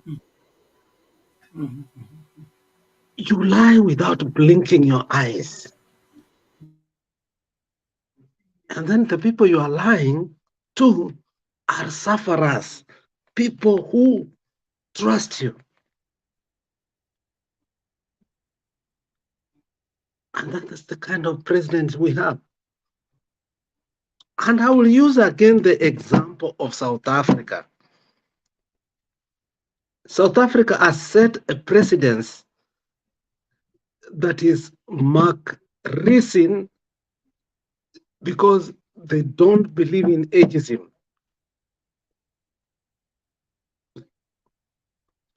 They impeached Mbeki. They took Zuma. I swear by next week, Ramaphosa is going. Because they have young people who have decided to be honest, not to look for money, to be honest in their politics. The problem, Bernard, we are having in Kenya, and I want you, me and you, I want you to have that conversation right here today. Our young people in politics, Sakaja, Sifuna, Babu Wino, they are not honest to the core. That's why they are messing us. Honesty has value. When you look at Malema, Floyd Shivambu, these are honest people. They cannot. You see, there's a quote by Ellen G. White. He say, "Men who cannot be bought." But our people immediately, kura ilisha, walinunuliwa. If we have people who can be bought cheaply, a country cannot succeed. I swear to God, it can't. We need to emulate those young people. When they were dispatched from ANC, they came from bootstrap and made EFF. And we thought it's not going to survive. The only reason that EFF has survived, it's because of their honesty. They decided one thing: we are going to be very honest to everything, to the letter. Now, a president lies openly all the time, and then unapata people like Mudavadi, a fool called Atuoli anamfuata sasa, a bimbo called Waiguru anamfuata. And I'm not saying these things atina watukana, si atina watukana. You have to respect the level. Bernard, right now, where you are mchungaji, you must have some integrity. When these people who are learned, you know, Bernard, there's something called an elitist. People are learned, they're middle class, ABCD, unapata wana support ujinga yote. It's wrong. We must have a conversation about it. Young people like Ndozi have made a difference in that country. I want Kenyans to create young people. I watched Babu Wino interview today. Though he killed DJ Evolve, but I listened to him because that speech was only almost for 1 hour, 10 minutes. I listened to him for a very long time. I admired him. The other day I was listening to Sifuna. I admired him. Where is black excellency in Kenya right now? Tunasikia tu ni deals, mtu wa kidogo ni deals. Bernard, we must stop that nonsense. If we can't, we don't have a country. We must sanitize our politics. If truly, wachana hawa watu wakubwa, they are dead. Malema anasema fate will get them. At some age, you know that you must die. But Bernard, we are very young. I like what is happening in South Africa right now, Bernard. I'm not going to lie to you. The pressure that Malema, Floyd Shivambu, Ndozi, and others have put on a person who is a billionaire.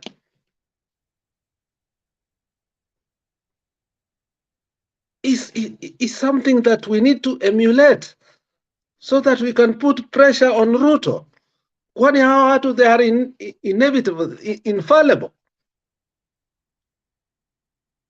We must emulate some people. When we don't have wisdom, the Bible says in James, Bernard, and you know that, when you don't have wisdom, ask it from God. Kenyans, we don't have wisdom. Sai atungekuwa tunaenda what we are going through.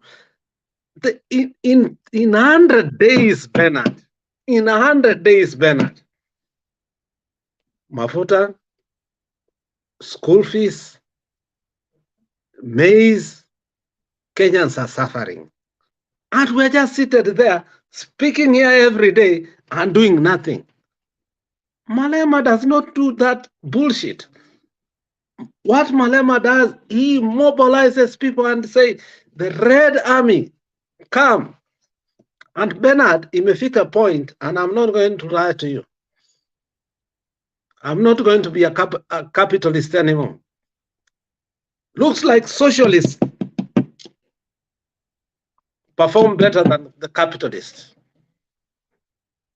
I will subscribe to Lenin political philosophy.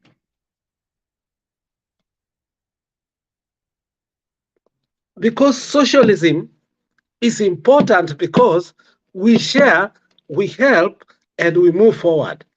Capitalism is pure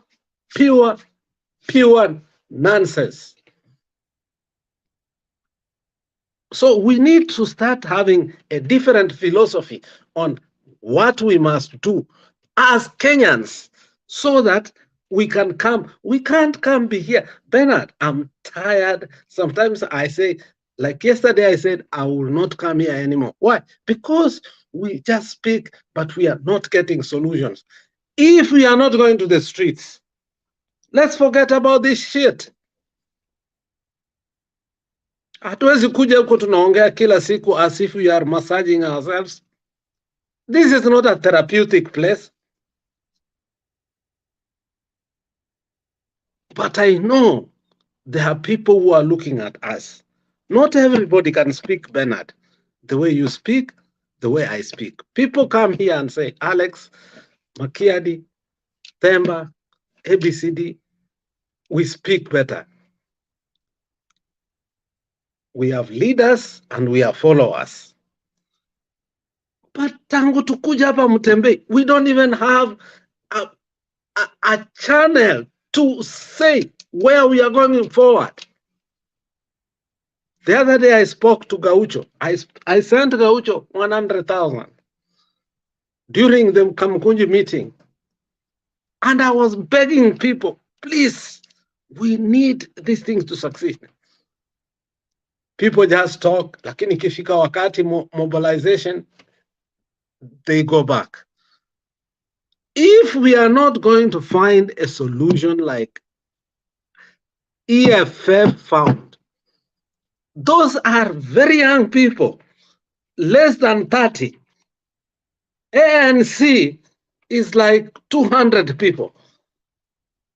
But when you hear Floyd Shivambu speak,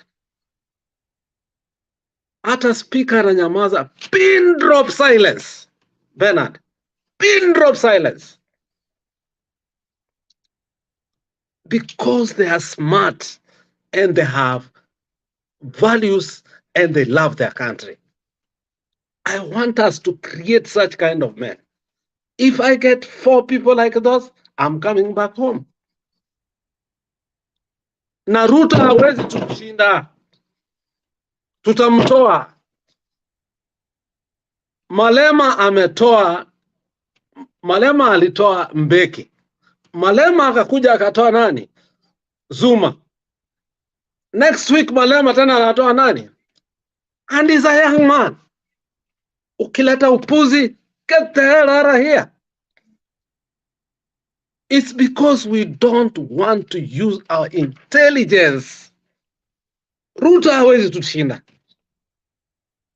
Ruto hawezi tushinda. Bernard, mimi na wewe tukiamua tuchape siasa vizuri kabisa, Ruto hawezi tushinda. Pole sana, tuendelee. Okay, thank you, Alex. I hear you and see exactly what you're talking about. We have a little different approach comparing the two systems of governance, the South African one and the Kenyan one.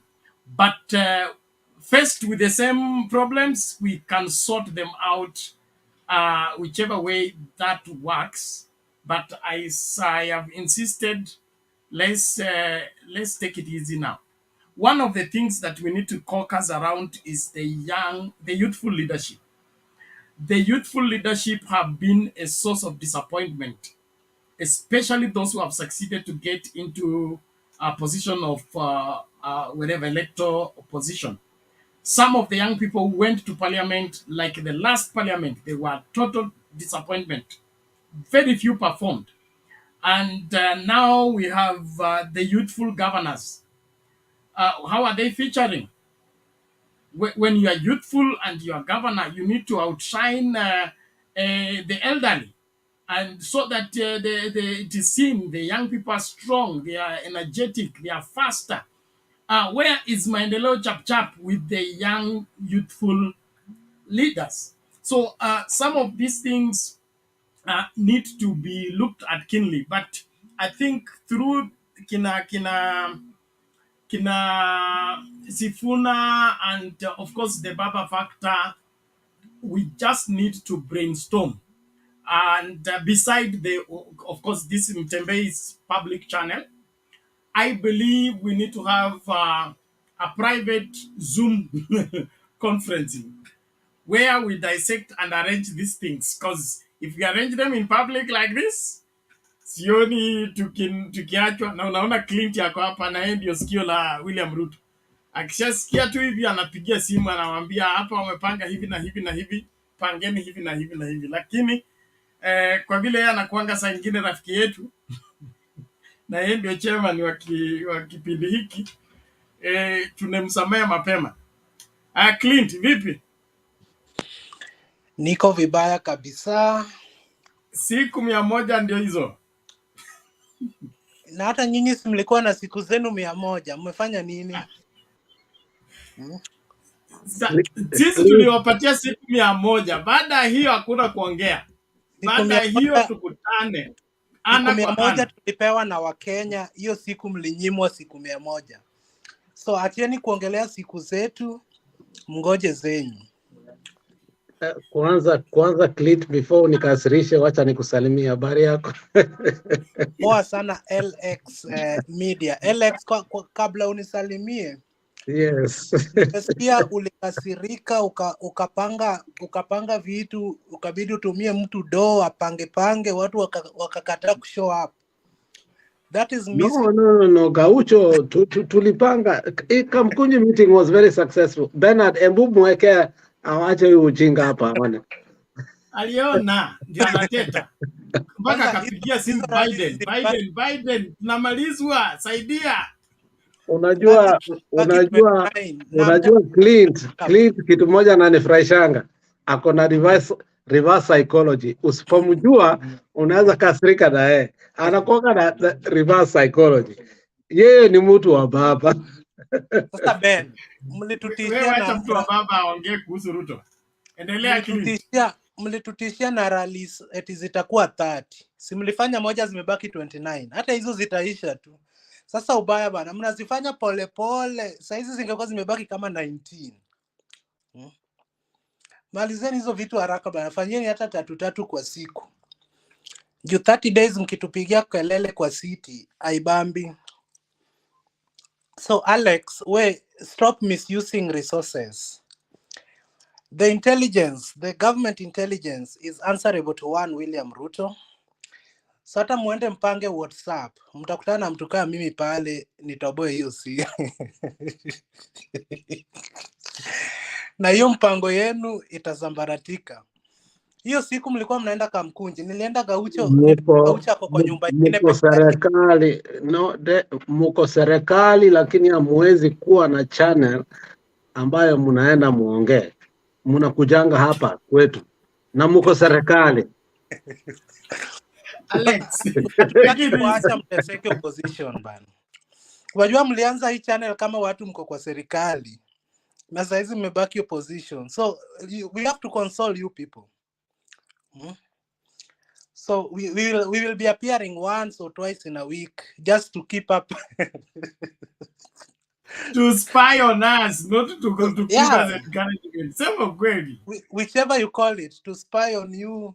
So long as venye mna to keep on check, sisi pia lazima tuwaeke on check hapa.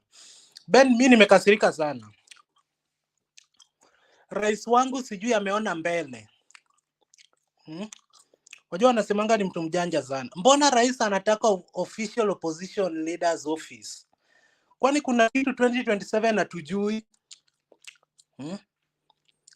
Hiyo ofisi anataka ipewe magari, ipewe pesa. Kwani anashuku 2027 inaweza kuwa ni yeye? As a William Ruto supporter, I don't support that nonsense. What if to create hiyo ofisi hivi alafu 2027 ikuwe eti rais wangu ndio opposition leader? Tuache opposition waumie venye wamekuwa wakiumia all along. Inaitwa fallback plan. Na si ya 2027. Kama ya 90 days after 100 days. 90 days after 100 days. Kutakuwa na swapping of responsibilities. Ben, hiyo ni ndoto. Hiyo ni ndoto ya mchana.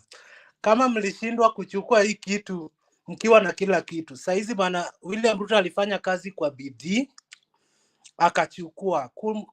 Kutoa nyama kwa mdomo yake itakuwa ni shida. So nyinyi vumilieni. Azimio chairman alikuwanga akisema nyinyi kaeni huko, sisi twala nyinyi mezeni mate, sisi twala nyama. So Rais Ruto achane na hiyo ofisi ya Raila. Juu mimi nafikiria anafanya testing, mic testing. Nipeleke hii kitu kwa bunge wapitishe. Next time nipeleke nitoe county sama niongeze wapitishe. Next time nitoe sasa presidential term limit. Hivyo kimandazi tu. So anything about constitution venye alikataza kina Uhuru. Hata hii ni cheo anataka kucreate. Na alisema wale wanataka kucreate vyeo. Hata hii ni cheo. So jamaa akatazwe katakata. Lakini hii ndoto yenu ya mchana eti let us mobilize, William Ruto hawezi akatushinda. My friend, ni miaka 5 na mkikaa venye mnakaa hapa na Alex huko mbele pia itasambaratika. So lazima mjipange, mkuje tunyoroshane 2027. Ben, alafu kitu cha pili, Rigathi Gachagua is the second deputy president of the republic. Na mbona anakaa powerful sana kuliko venye William alikuanga? Hiyo kitu pia inaniuma. I feel those powers amepewa mingi sana. So there is no day I had William Ruto talk on behalf of the government of Kenya. Na jamaa kila siku on behalf of the government of Kenya sijui nini.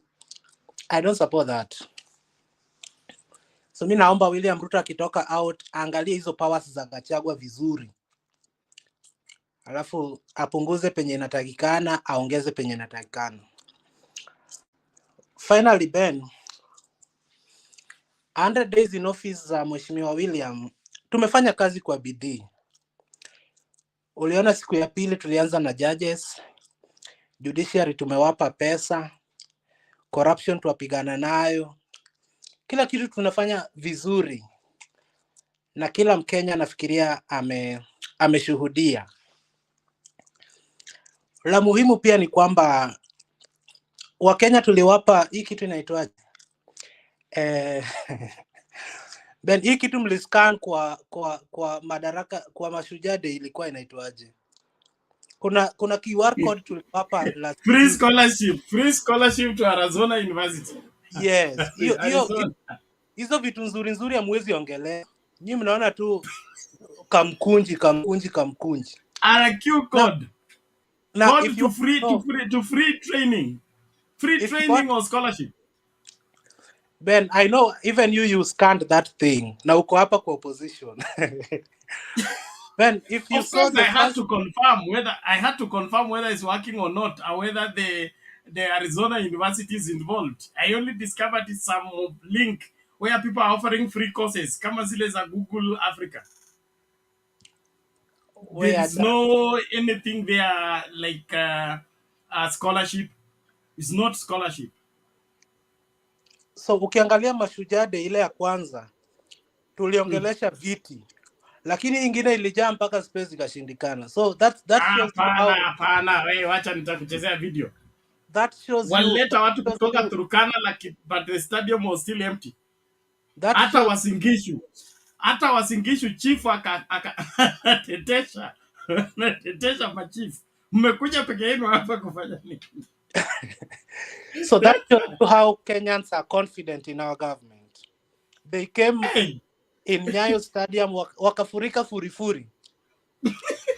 Ukilinganisha na ile ya Mashujaa Day. You lie. Na hiyo holiday inakuja pia itajaa. Kenyans really believe in this government. So let us support the government of the day. Nimeona rais wangu ameanza kuleta wana Western karibu.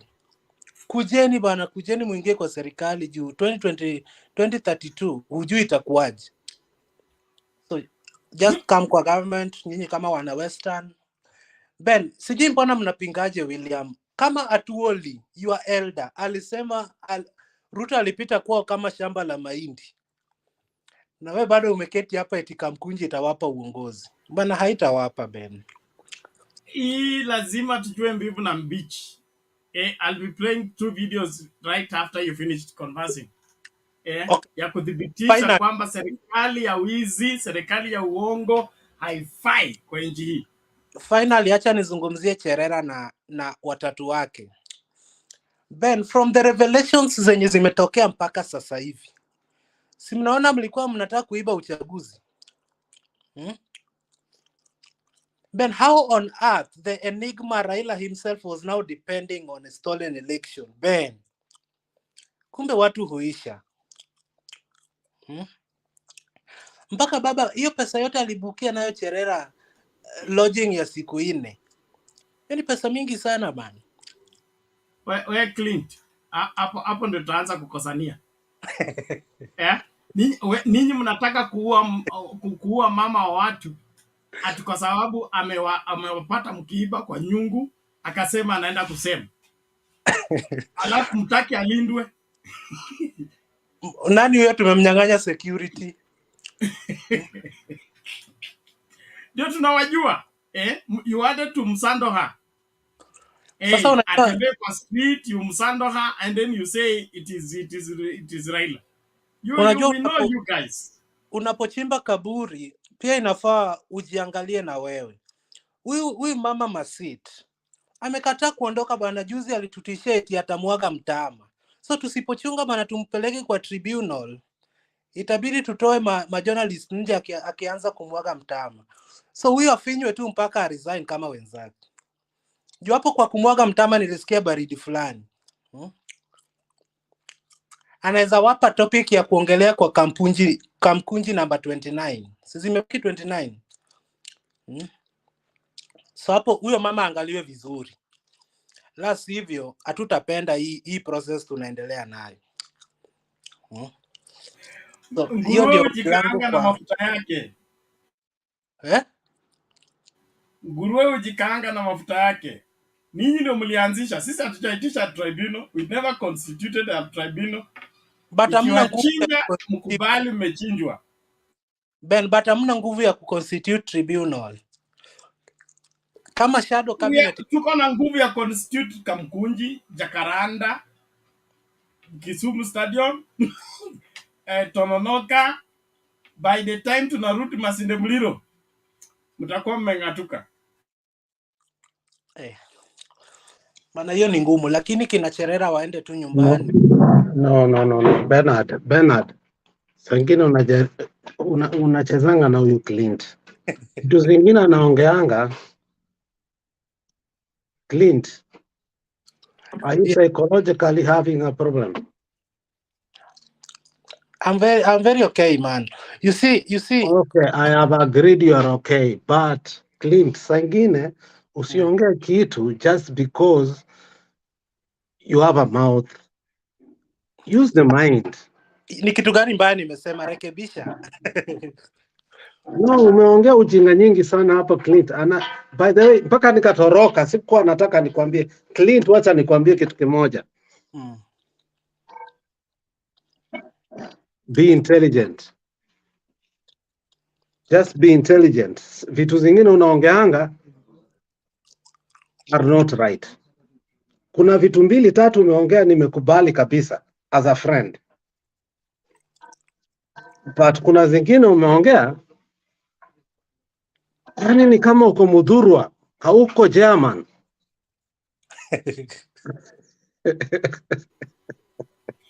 Alex, wacha Clint amalize submission yake. Tusonge mbele. No, ameongea kama mtu ako Mudhurwa. No, Clint anaogopa tribunal. Tribunal itaenda kumwaga mtama. Mtama ikimwaga ameingiza baridi tayari. Wacha amalize confession. Endelea Clint. Sasa Ben, yes. Hii ndio shida ya opposition. Walianza kuoppose GMO na hata tujaoda GMO. Amjaoda the ship who said that GMO in Kenya? Sio sisi. Sio sisi tulisema GMO iko Kenya. How did we come to know it? Clint, be serious. Ben, si uniruhusu niendelee. Alex, take it easy, Clint. Ben, sasa GMO ilifika Mombasa kabla Moses Kuria afanye gazettement. Ndio ikasimamishwa hapo kwa port ili asubuhi Moses Kuria afanye gazettement ikuwe legal kuingia. Tusingepiga kelele. Hiyo kitu ingekuwa ishafika kwa meza. Alafu unasemaje? Na hiyo nayo ni mbaya. So Ben, Alex najua ni mtu wa opposition na alikuwa sure wanaenda kuform government. So nikimalizia, acha niseme hivi. Mimi am not in the opposition. Hiyo ni maneno yako umesema. Who told you I'm in the opposition? So nikimalizia Ben, I don't support the tribunal venye ulikuwa unasema because we might be sure of ourselves kwamba our Cherafort wawapeleka nyumbani. Lakini Masit venye anatuongelesha kimandazi hivi, aende huko achukue mic mbele ya watu wa press. Na sisi ndio tubakie na shida. So I think there is a way we can handle Masit.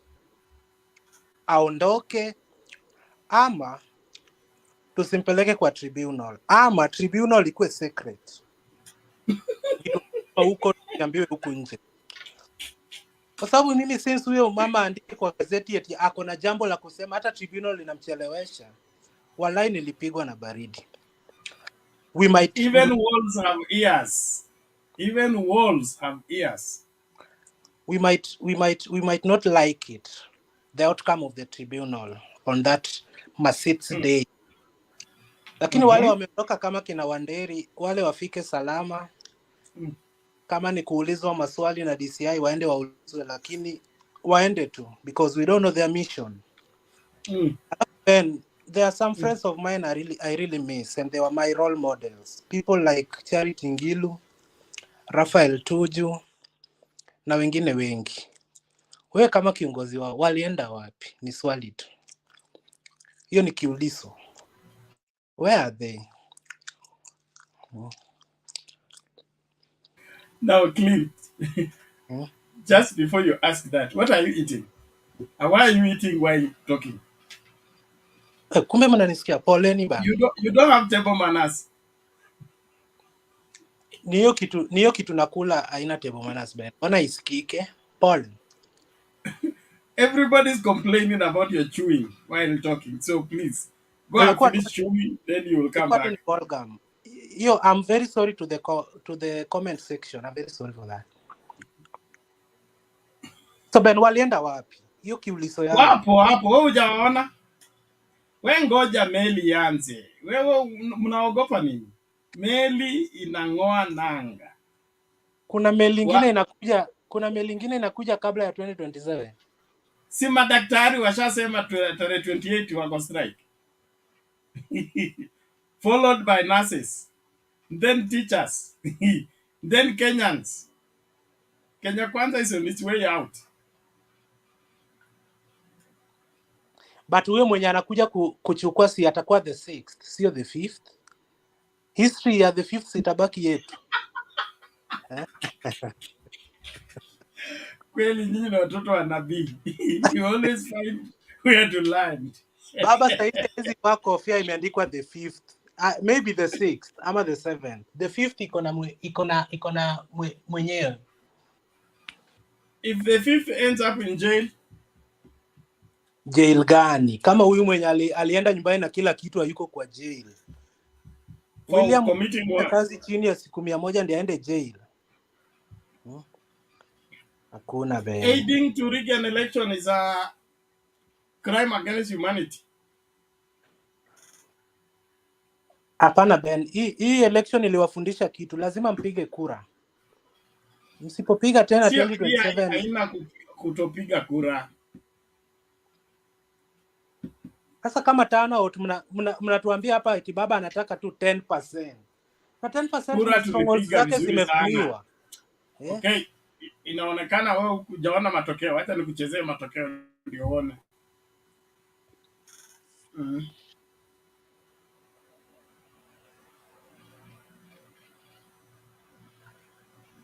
Okay, wacha niweke kilio wa Kenya Kwanza. I'm speaking to Ruto, our president we love, because we are all hustlers, right? Yeah. And we are hustlers, we are in a hustler country. So me, I'm talking like a Kenyan on behalf of other Kenyans we have. We have one cry. We are all hustlers and we don't have the money we are being called to pay. Who can pay 150 in one day? Because now we've been told all the 3,000 bars are going to be closed this week. And they are being closed because we are being called for arrears. We're knowing very well we have a case in court. We respect the High Court in Kenya and we respect the law. And we have not refused to pay, but we are going to pay under procedures of the court. Members, we are all hustlers. Are we in one language? Yes. So if our president would hear us, we know he can hear. He can, because he's a hustler like us.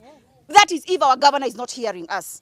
That's the cry we have, that we elected a president and a Kenya Kwanza, a hustler. Very knowing very well we don't have money and we have not refused to pay, but we are going to pay in the right way. Kirinyaga County is the only county ile ambapo imefinyiliwa sana Kimasa. Haya, tukasema na tutakasikizana hivi. Bar and restaurant itakuweko na inaanza saa 4 mpaka saa 6. Haya, na malipo ipuguzwe. Tayari tungehitaji one stop prices. Hiyo pia tukasikizana. Hapana sahau, wakati huo tulikuwa na Minister for Finance. Alikuweko hapo. Ile tisho ambaye gavana ana makosa mingi. Ile mtu ambaye anaharibu hii Kirinyaga ni Minister for Finance. Hii mtu asikizi kitu. Tulipotoka pale na gavana alisema 2020 amefanya waiver sababu ya COVID. 2021 akasema pia hiyo sababu president alipeana from 5 to saa 1. Tukaulizana sasa saa 1 bwana. Hii nayo tutalipa nini? Akasema hata hiyo ameondoa. Gavana pia hiyo akaondoa. Tukambaki hii mwaka tuko. Tukasema kuna mtu ambaye alikuwa mediator wetu anaitwa Pepe. Sisi tuende tuandike memorandum of understanding. So kutokana hapo hatukurudi kwenye viti tena. Gavana Waiguru hata hajui ile hesabu ya ile pesa anapoteza katika Kirinyaga hii. Wafanyi kazi wote wa pombe wale wako katika Kirinyaga hii huwa wanatoa zaidi ya 125 million zile zinapotezwa na county government, na kwa hivyo katika hii miaka mitatu amepoteza 125 times 3, na kwa hivyo hata tuko tayari kuendelea mbele kama ye hayuko tayari kusikizana na sisi. Tungetaka kumjulisha kwamba ajulishe legal officers wake waende katika high court ya Kirinyaga ya Kirugoya ili wajue kwamba kesi iko na hakuna surutisho ya kulipa, na ajue lile lingine ya kwamba sisi sio wanafunzi katika utoaji wa funjo. Akisema kwamba atatuitisha pesa kwa funjo, ajue sisi ni walimu wa funjo, na kwa hivyo tukitaka tukae chini ili tujenge Kirinyaga, hatutalazimishwa. Na akisema ni lazima, wakati watakapoenda kuchukua pesa kwa lazima, tutatokea wote na tutalipia hiyo pesa kwa barabara. Akitaka maandamano Kirinyaga hii tutaifanya, lakini akitaka mazungumzo tutakaa chini na tuzungumze, ajue kwamba sisi ni wana Kirinyaga na hatubaduki, na tutakaa hapa Kirinyaga na biashara lazima tufanye. We are not expert of other businesses, na hatutaki kuajiliwa. Sisi ni watu ambao wameajili watu katika Kirinyaga hii, maelfu ya watu, karibu zaidi ya 3,000 zote tuwajua kwamba kuna watu wale tumeajili na wote wanapata lishe yao na shibe kutoka kwa zile kazi tunafanya. Kwa hivyo atupe heshima. Ndugu yangu, kwani hizi app za loans natakaje ndio wanipe loan? Sasa nikuulize ndugu yangu, unataka kufanya nini yodo? Nataka ku expand business, nitaka gari nyingine. Sasa bro, acha nikueleze, kuna app inaitwa VIP. Unaona sasa, ukiwa na hii app, ni app yenye inakusaidia kumanage busy yako. Sasa wewe kama mse wa taxi, ukimanage transactions zako through VIP for the next 3 months, unaweza get access to loan. Na pia kulingana na design yenye unakopa na unalipa hiyo loan, wanaweza kupatia pia access to a better handsome amount ya loan. Unanipata ndugu yangu? Nakupata. Hiyo kwanza iko verified kabisa. Sasa download VIP leo na expand busy yako in the next 3 months, au sio? Kabisa bana, hata niweke sahi.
Ben, sasa nimeona results zako, mlishinda. So Ben, it is very very annoying to see hustlers crying 92 days into a government they seriously elected. But again, I blame our president on this, because you can't wake up one day to destroy businesses of people who are self-employed. And Isitoshe, they also employ other hustlers without giving them an option or a solution. Nafunga hii kwa sababu mnaenda kufanya hii ingine. So that one will seriously backfire on the chief hustler, because power is temporary. It can enter deep into your head, usahau ulikotoka, alafu ile wakati nataka kutoka ndio sasa unakumbuka kumbe nilikuanga na marafiki. Venye watu wamelia, I think it is very, kama huyo mama bana, nashuka kuna watoto ama mtoto anaenda shule na huyo mtoto anategemea hiyo biashara ya bar, then you close it without telling the woman that now I'm employing you here. Then another thing, Mheshimiwa William, kama Uhuru alikuwa Uhuru wa barabara, alijulikana kwa kujenga barabara. William pia ameenda kwa zile agenda zao 4, Big 4, akachukua hiyo agenda ya kujenga manyumba. Nani anataka kwenda kuishi kwa hizo nyumba? Kama huyu mama ameongea hapa, maybe anatoka kwake Kiambu, na anawaambia agenda yangu kuu ni kujenga manyumba zenye ni bei rahisi. Hataki nyumba bana, anataka tu hiyo 300 anapata kila siku, alafu anarudi kwake. Nao kazi kwa vijana, ama ilikuwa inaitwa ni kazi mtaani, hakuna. Pesa kwa wazee, niliona mama mwingine hana mkono akifagia Citizen TV akisema mambo na pesa kwa vijana, mambo na pesa kwa wazee. Alikuwa anasema Uhuru Kenyatta anapea sisi pesa, huyu Ruto naingia hakuna pesa. So those are things ambazo Mheshimiwa Rais anafaa kuangalia. Utatoaje pesa ya wazee Ben? Mtu mwenye aliretire kitambo anategemea 2,000 yake ya kila mwezi, na unatoa hiyo pesa, umepeleka wapi? Wajua, you can't tell us that Kenyans must save. Kenya needs to save. Una save mpaka unatoa ya wazee. Tukisha save, hizi pesa zinaenda wapi? Bana, mimi ukasirika sana nikiona ujinga kaa hizo kwa news. Utoe pesa kwa wazee. Mzee hana mtu yeyote wa kumsaidia. Anategemea 2,000 anakula kwa mwezi moja. Then you take this money from him. We are saving. Again, you are told, Ben, mimi sitakopa loan yoyote kutoka nje. Gazeti ya 3 days ago, we are almost receiving 200 billion from World Bank. Another one, leo amesalimiana, amefanya handshake na IMF. Hizi loans zote tutalipa aje? And you campaigned on a platform telling us that you have solutions, we won't borrow. I don't have a problem with borrowing. Let's borrow. Lakini pesa ya wanafunzi help na hizo takataka zingine tuwarudishie. Pesa ya wazee tuwarudishie. Pesa ambazo zimekuwa hapo miaka na mikaka, let them be. Hizi ushuru tunalipa zitumiwe vizuri, zisitumiwe kujenga nyumba cheap. Baada ya miaka 10 useme umejenga nyumba 500,000. No. I like what the former minister for finance, the immediate former minister, alisema wakati walikuwa wanalialia eti tumepata 90 million kwa account. Alisema pesa tunakusanya kila siku in billions and we don't store the money. We service every government department every day. So I think ushuru yetu ifanye kazi bana. Zisiwekwe kwa gunia mahali tuambiwe zitatumika kujenga nyumba. Uwezi toa kazi mtaani useme wapa kazi kwa hizi nyumba tunajenga. Uta bana, ni past, ni future tense. Hiyo itakuja lini? People are suffering in the streets of Nairobi. 500 ya kazi kwa vijana umelalia manyanya zao wenye walikuwa wamejitegemea nyumbani, umechukua pesa zao. It is not fair. The government should check on that. So naona hii maandamano ya wazee pia itakuja, hiyo ya mabaa pia itakuja, na kuna maandamano kadha wa kadha Mheshimiwa Rais asipojichunga.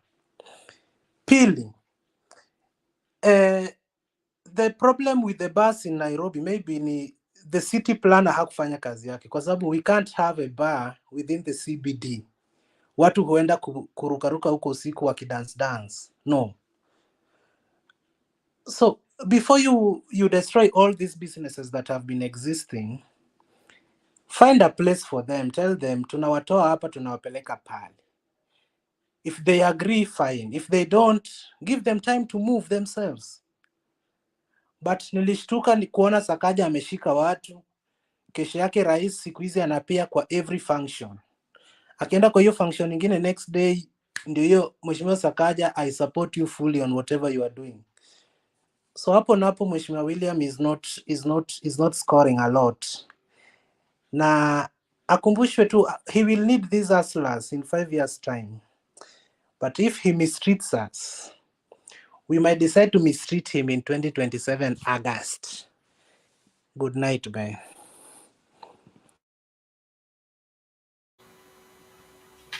Thank you, Clint. We are not waiting for 2027. We are mistreating him after he finishes the remaining 8 days.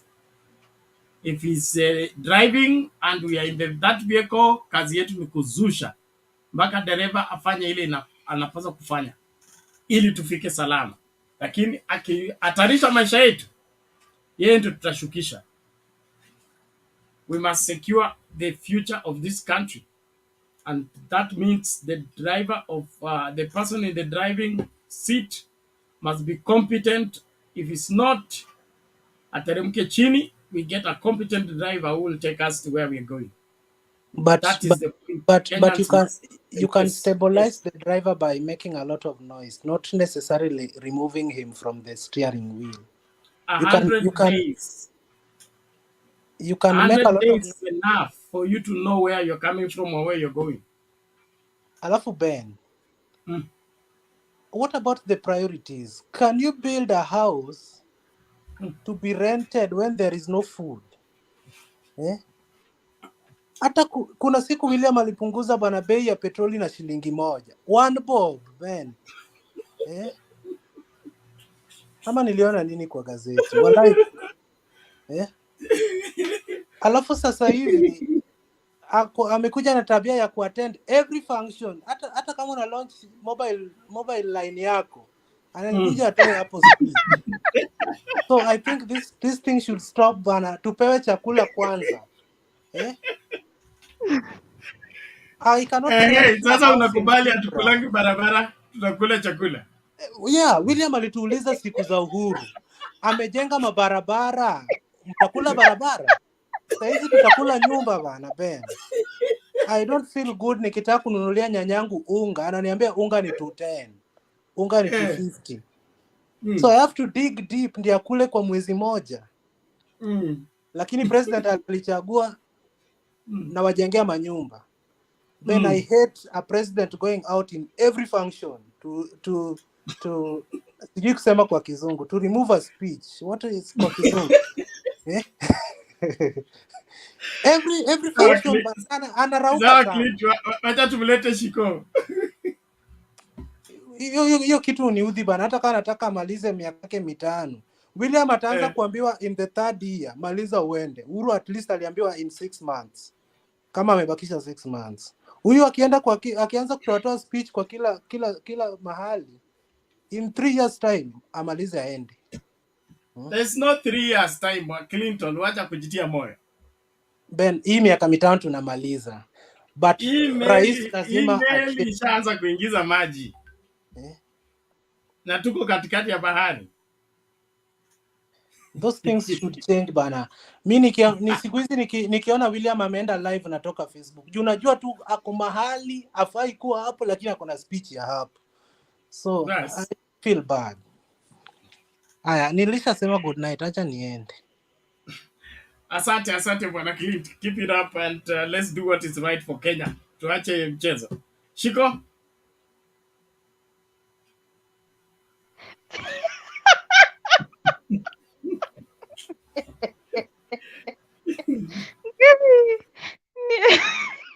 Let me start by laughing because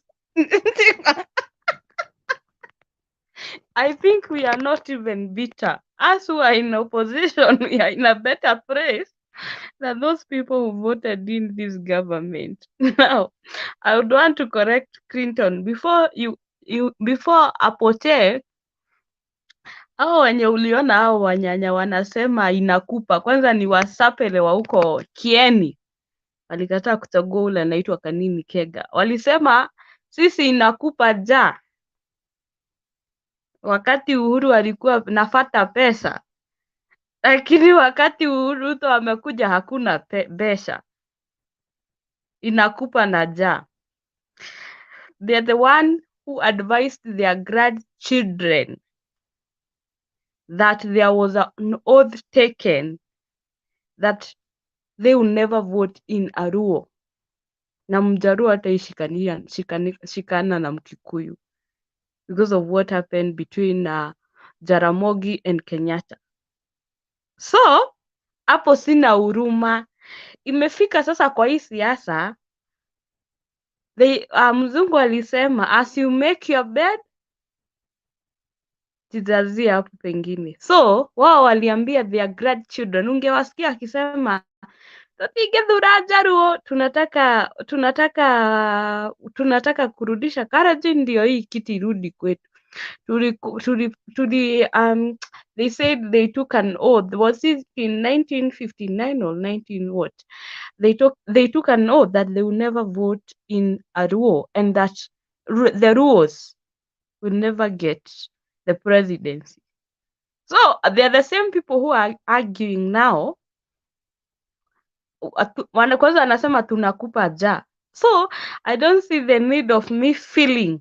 Mi nafilia wenye they had to advise their grandchildren in the right way. Lakini majority from Mount Kenya, they opposed Baba.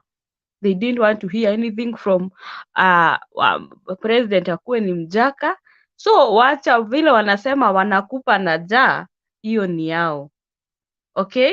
But sasa if they thought Ruto is going to clinch the seat, the top seat, and is going to perform miracles in Kieni, or where there is drought, kuanze kunyesha ama kukue chakula itatoka kama manna from heaven, iwakujie mahali wako wapate cha kukula, that's I don't mimi hiyo siwahurumi. If you are from Mount Kenya and you went into the village during the campaign days, ungesikia venye wamama walikuwa wanaongea. Kwanza hao wazee hatuwezi hata wataki kusikia mchawi, because they are prayerful na wanajua Mungu wao gai wake renyaga. I don't know, they think kondo wanajua Mungu sana, and that's what they said, we are not going to vote for Baba, they are going to vote for Ruto. So wacha wakure ujeuri wao. I don't see the need of us trying to ati sasa tunaanza kuwahurumia yeye, wanakupa na jao. Walifikiria huyo akiingia ataenda kuperform miracles, wapate chakula, wapate nini? So let them eat the decisions that they made.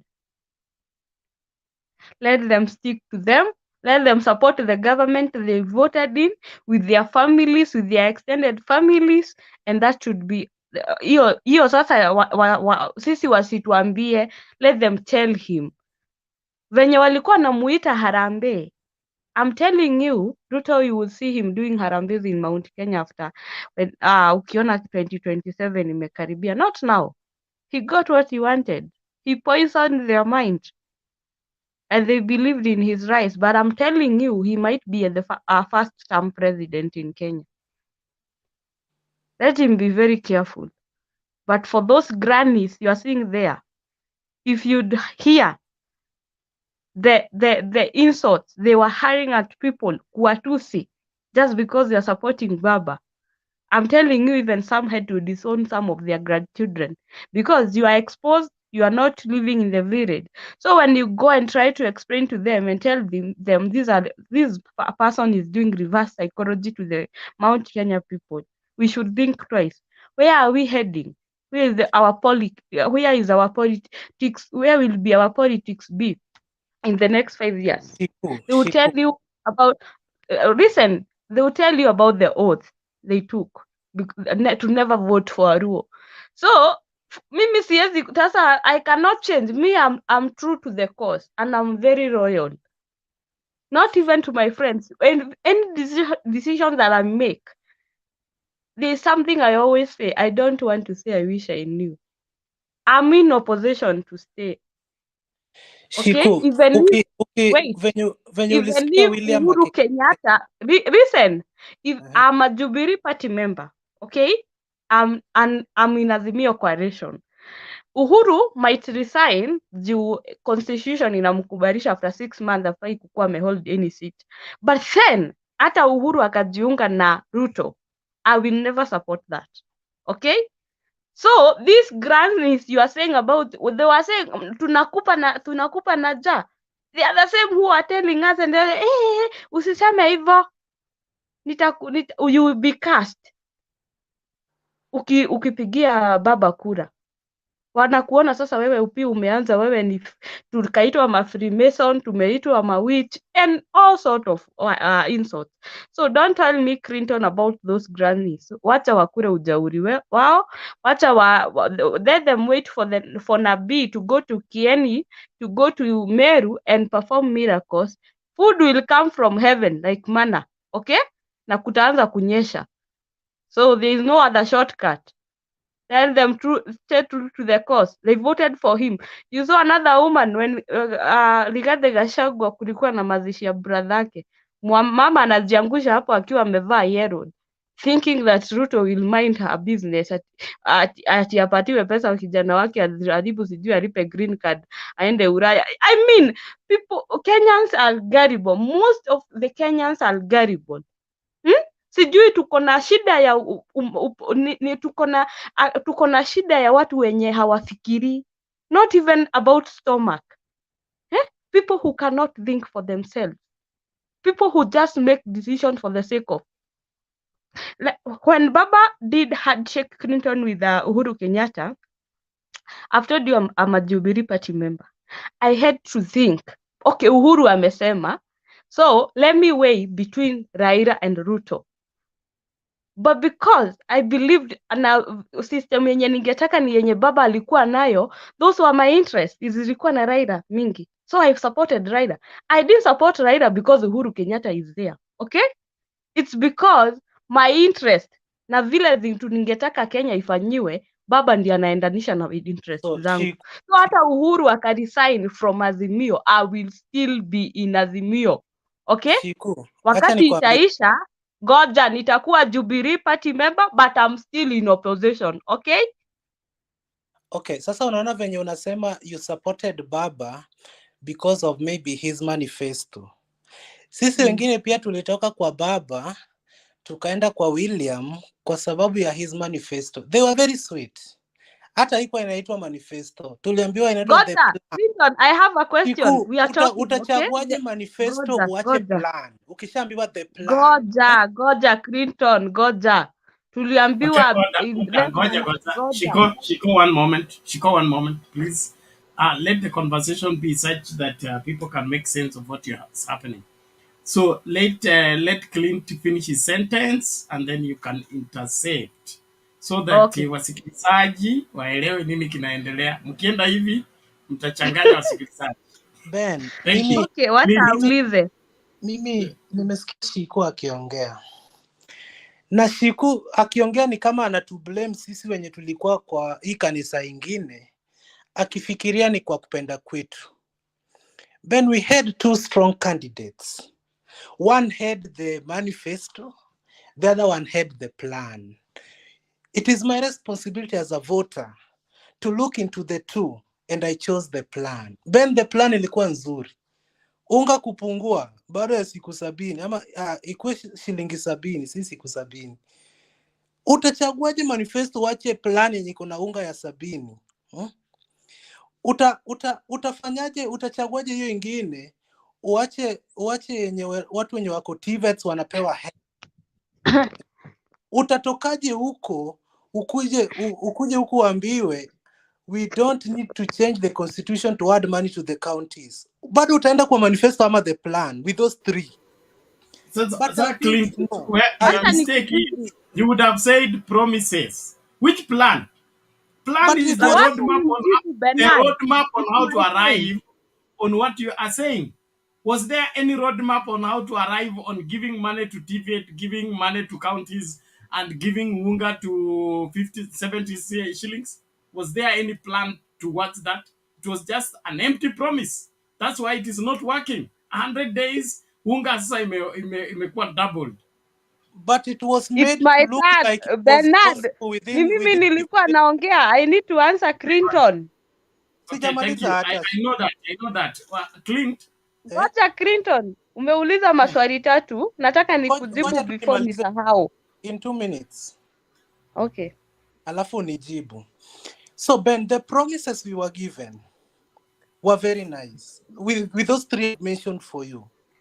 But I didn't know it comes to an extent whereby, najua hata huko Sugoi kuna wazee. They were really targeting this money. Hawakupi naja ni nini wewe? I'm sure they were targeting this money, but now they are disappointed. Ben, you mentioned an example of a chief. No, a county commissioner asking their chiefs that here is the home of the president na mnakuja hapa bila watu. So it seems people are tired, but it is not lost. These situations can be changed overnight by just disbursing.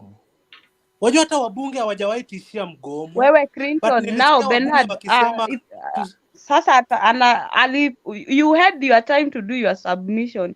Kama unauliza maswali, I think Bernard unakuanga na protocol. Akiuliza maswali unamjibu ndio anauliza. When he talks too much, you'll forget to answer what he's asking you. So I need to answer those 3 those 3 things that you said. Nyinyi umesema nyinyi mlifuata juu mmeambililiwa ma-promise. That is promise after promise after promise. When you are looking for a wife, Mr. Okoth, I'm a girlfriend who will be a wife later. Do you look for a long-term girlfriend or a short-term girlfriend?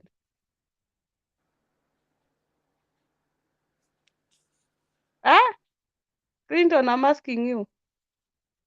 That's a private answer. It depends with what I want. It is not private. It is not private. You don't look that. There is no shortcut about that. You don't look for a short-term girlfriend. You look for a long-term girlfriend who become a wife. Okay. Leave that alone. Just another question, not that one.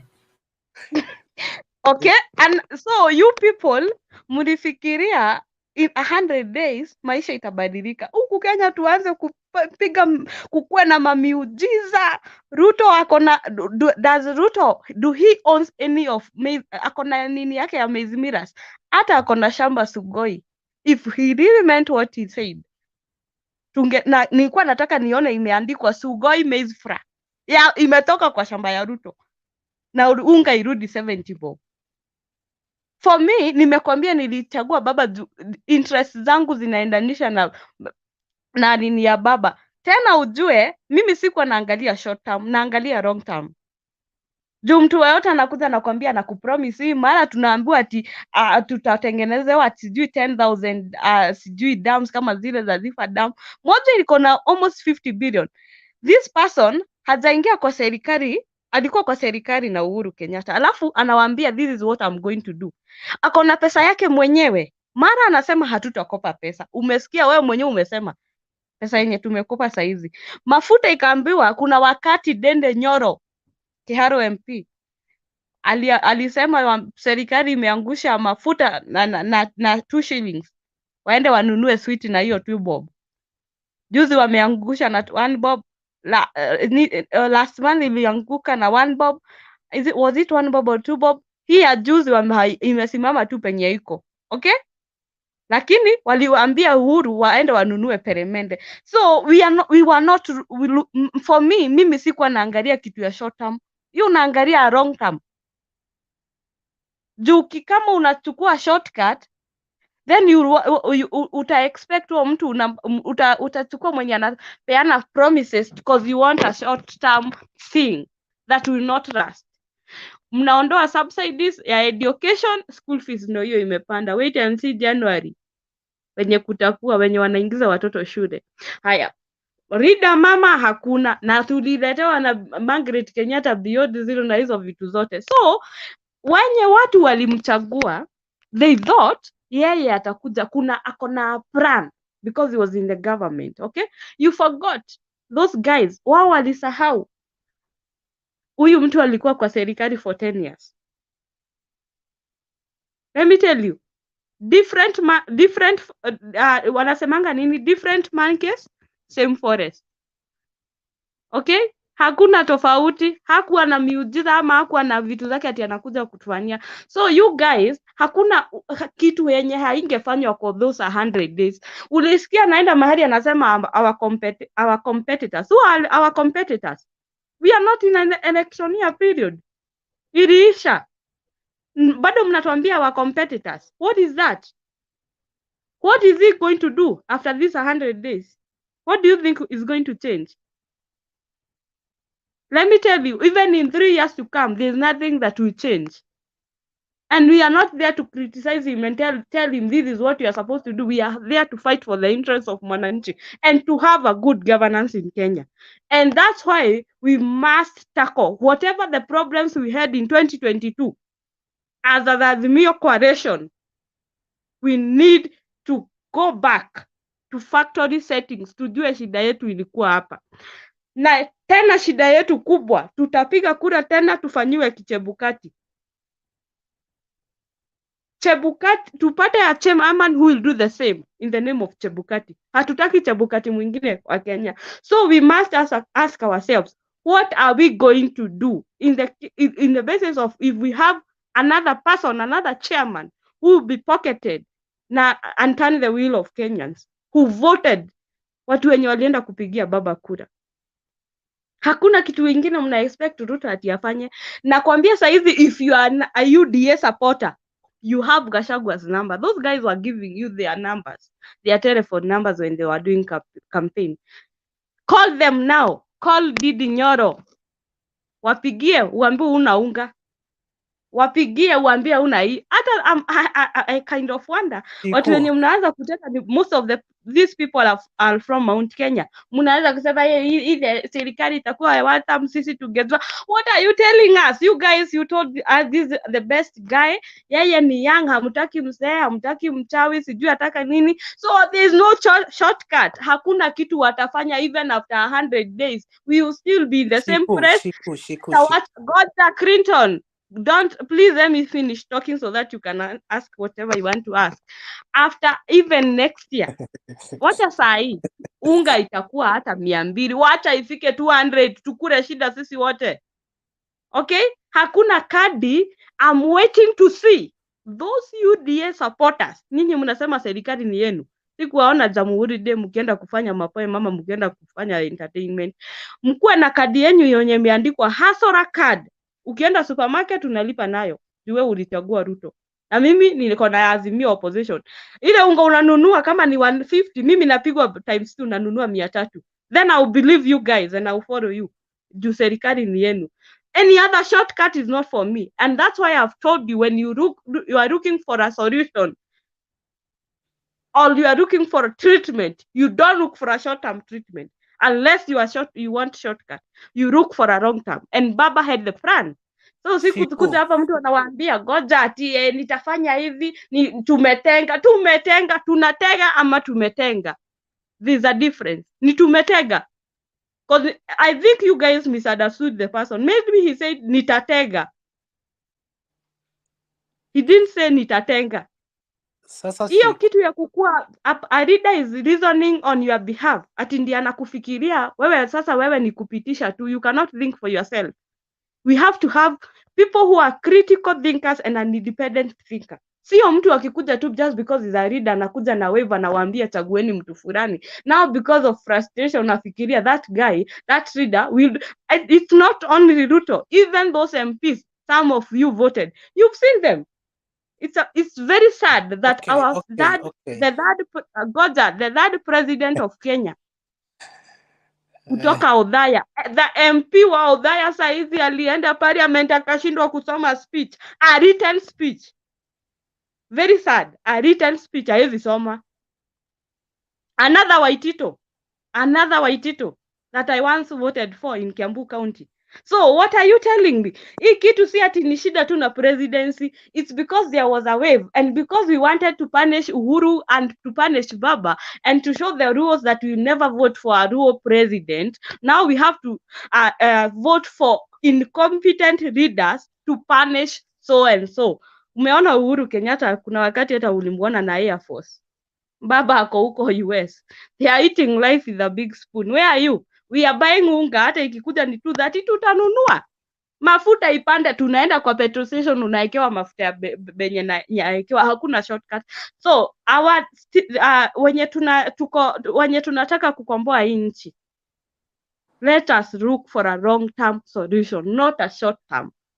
If it's for a short term, then expect more rise even in 2027. Kama unataka kusikia uongo, then follow this government. Utaambiwa hivi, utaambiwa hivi. You even ask yourself, does he have his own money to do all these projects that he's telling people? Si sasa naweza comment. Okay, comment. Ndio nita interject. I'm listening. Ben, I think we are trying to look for a solution to the challenges facing Kenya.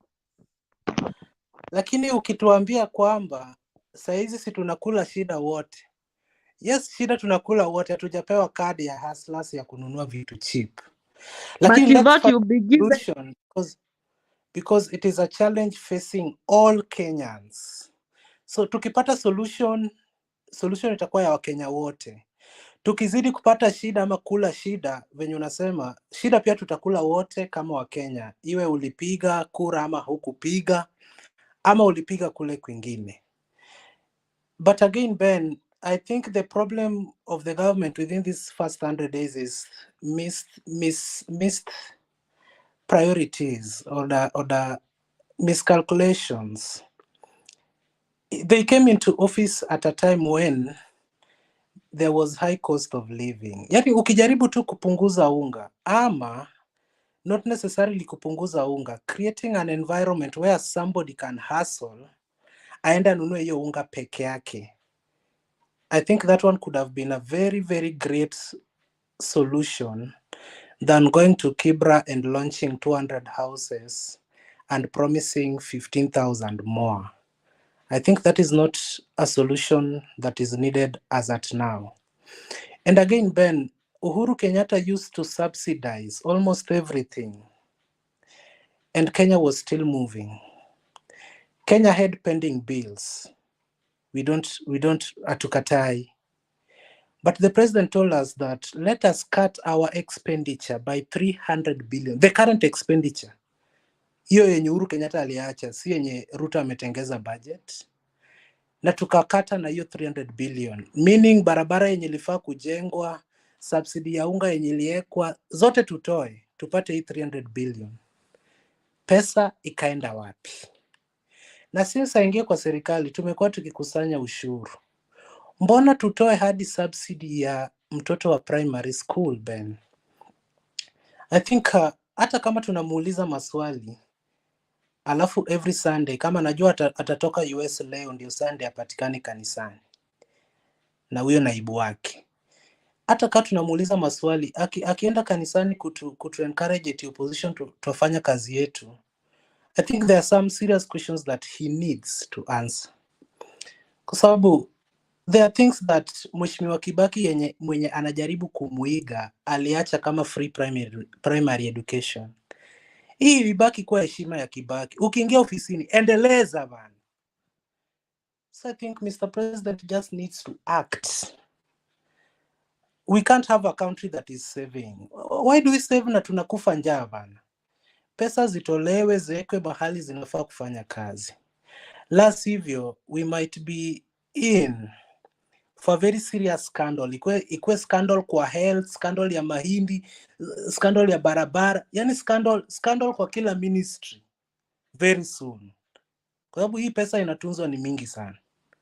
So scandal inaweza tokea tu once, na iwe ni scandal mingi mpaka ujui uongelee gani. Pili, Ben, I believe in unity. Kwa sababu if I hear the way Luos are talking, we are not happy. But when the deputy president has a microphone anywhere, even in a public function, then he starts talking in a manner that is not uniting the country. As Luos, you are mostly affected with this election, so we don't feel good. So yeye pia aongeleshwe, lakini akiongea hivyo ape rais Mike, rais pia aongee vivyo hivyo kama naibu wake, tunaishiwa nguvu, tunajiuliza enyewe tulikosea wapi? Yeah. So I think Kenya needs to change. And even if we chose immature leaders, what time frame do they need to mature? So let them do what is right. Let them decide on how they want to run a country. I attended the Azimio rally in Kamkunji online. But the only person I took seriously was Eugene Wamalwa with one statement that this is a government that is planless, rudderless, sita wajui kuongoza. Ni venye tu wamepewa kazi na hawakuwa wamejitayarisha kuongoza, ama yes wako na uongozi lakini hawana plan ya kuongoza. So they can rectify everything and Kenya will go forward. But there are things that I'm fighting for that they need just to come back. Hizo vitu dadangu Shikuwa ameongelea kama pesa ya wazee, hizo zikuje bana. Such things should just be back. Thank you, Clinton, Clinton, I want to answer you this and tell you, if you give a poor person some money, mtu amekuomba pesa, go and give them just 10,000 shillings, yeah? And tell them to go and do something with that to help themselves, maybe start a business or even 20K. In less than a week, you might find they're even more poorer than the way they were because they didn't know how to manage that money. So the same happened. These people, they didn't have any plan to run the government, and that's why there's nothing they are, hakuna kitu yenye una expect wafanye mzuri. They were not ready for the government. And it's because if you give a poor person money and you don't tell them how to use the money or show them the way, in less than a week or even in 3 days, they will have used this money to buy meat, to buy fancy hizo vitu tu akure na ilikuwa ya biashara. After they finish the money, then it will hit them. You will hear them calling you and telling you, please add me some more money because ile udinini sikuweza kumanage. That's what is happening. You cannot expect anything from these guys, anything positive. Whatever they are looking into right now is about 2027. About hiyo Gachagua ati akichukua mic ati anasema nini? Unless you are a dada head. Na sisemi ni wewe Clinton, nasema tu example, hao watu ati wewe utakuwa ukinyamaza unasikiliza venye wanaongea. Expect anything from these guys. Gachagua akichukua mic, you even wonder, is he a village elder? Is he a chief? Ama ni wa nyumba 10? Because I think kuna kitu inaitangwa intelligence. They don't have. Unashindwa kama ni chief umesikia. Me, I don't follow these guys on their social media with those tanga bloggers. I don't do that because I cannot subscribe to Rise. So what we need to do is it's revolution. Na wacha nikwambie, si ati we are waiting for hizo siku 8 ati miujiza ifanyike. Hakuna kitu inafanyika. We started to criticize this government the moment they took into office. Aliingia tu hivyo, they then wakaenda Ruto alifanya nini with the 6 judges wenye Uhuru alikuwa amekataa alikuwa amewakataa. Why? Bona Ruto alikuwa anafanya the opposite of what Uhuru did. Uhuru was doing that for the benefit of wananchi. Those lawyers are not even, the judges are not Uhuru friends, okay? Anafanya the opposite kufurahisha watu fulani ndio akuwe na makatels wake kwa kotini. So what we need in this country, sio ati mara tu ni tumbo, pia watu akili. Kuna watu Kenya, majority, they are not even thinking. They are just there. You're seeing people working and you think, watu wanafikiria. And they are not even, their minds. Ni mwili tu unaona lakini akili hayuko. Tunafaa tufanye clean up and we liberate this country starting from that IBC. That's where our problem is. Your IBC. From there to end kotini. We have people leaders in this Kenya who think venye kitaenda ndio kinaenda. I want to ask you a question as I finish, Clinton, and answer me in a layman's understanding. Koome anaenda kufanya verdict ilikuwa judgment ilikuwa ya kama kesho, si ndio? Keraito Murungi jumps from Azimio, joins Kenya Kwanza, na kesho ndio uamuzi inafanywa. What did Keraito knew that we didn't know, we who voted? So there is someone somewhere who knew what will happen. Okay? So we have cartels hata kwa hiyo high court, kwa Supreme Court, hizo mashida zetu ziko huko mpaka kotini kutoka IBC huko. Then when we do the clean up, ndio sasa tuanze kufikiria mambo ya unga. Kama hatujafanya clean up, we will never recover from what is going to be done by this government. Our problem is not at home. Si ati huna kazi, si ata nini. Kuna shida mingi Kenya, lazima tuanze na hizo. For us to go into 2027, if we need to, sisi kama opposition tunataka kuwa na leader, we must start now. Si ati tuanze kufanya campaign after 1 year ati ama tuanze kuongea after 1 year your election for 2027. We have to start doing the clean up and also start criticizing and saying the truth as it is without sugarcoating. You don't have to pick someone. Thank you, Shiko. I think let's let it rest there. Thank you very much. Clint, thank you so much for your response and your defense for UDA. But Shiko, I don't agree that this government doesn't know how to run government unless their being in government as deputy president was a waste of time. Because how can you be deputy president for 10 years if you don't know how to run government? That when you now become president, you need more time to learn how to run government. How does that add up? And it's not just 10 years. It is from 92, 97, 2002, 2007, 2013, 2017. And you still don't know how to run government? And you want to be president? Hawa watu wakamatwa wapelekwe committee. Tusumbuane hapa. They know what they are doing. They just need to be, they know what they are doing. They want to create a confusion so that the looting can take place without being noticed. Lakini eti hawajui cha kufanya, wanajua cha kufanya na hawataki kukifanya kwa sababu wakikifanya kitasaidia Wakenya. Hawataki Wakenya wasaidike. Wanataka kutumia Wakenya kama daraja ya kwenda kule wanataka kwenda. There are some videos I need to play, but before that, let me just give to Island to make her submission as fast as possible. Lakini watu kwa comments wanateta. Clint ameenda. Kulikuwa na swali hapa, Mato alikuwa anakuuliza kama bado unasikiliza, umelipa pesa ya Hustler Fund? Hiyo ni swali from Mato to Clint. So Clint, kuja ujibu kama ulilipa pesa ya Hustler Fund. Kama hujalipa, wenye pesa wanahitaji. Asante. Karibu Island. Ningependa kuwasalimu nyote na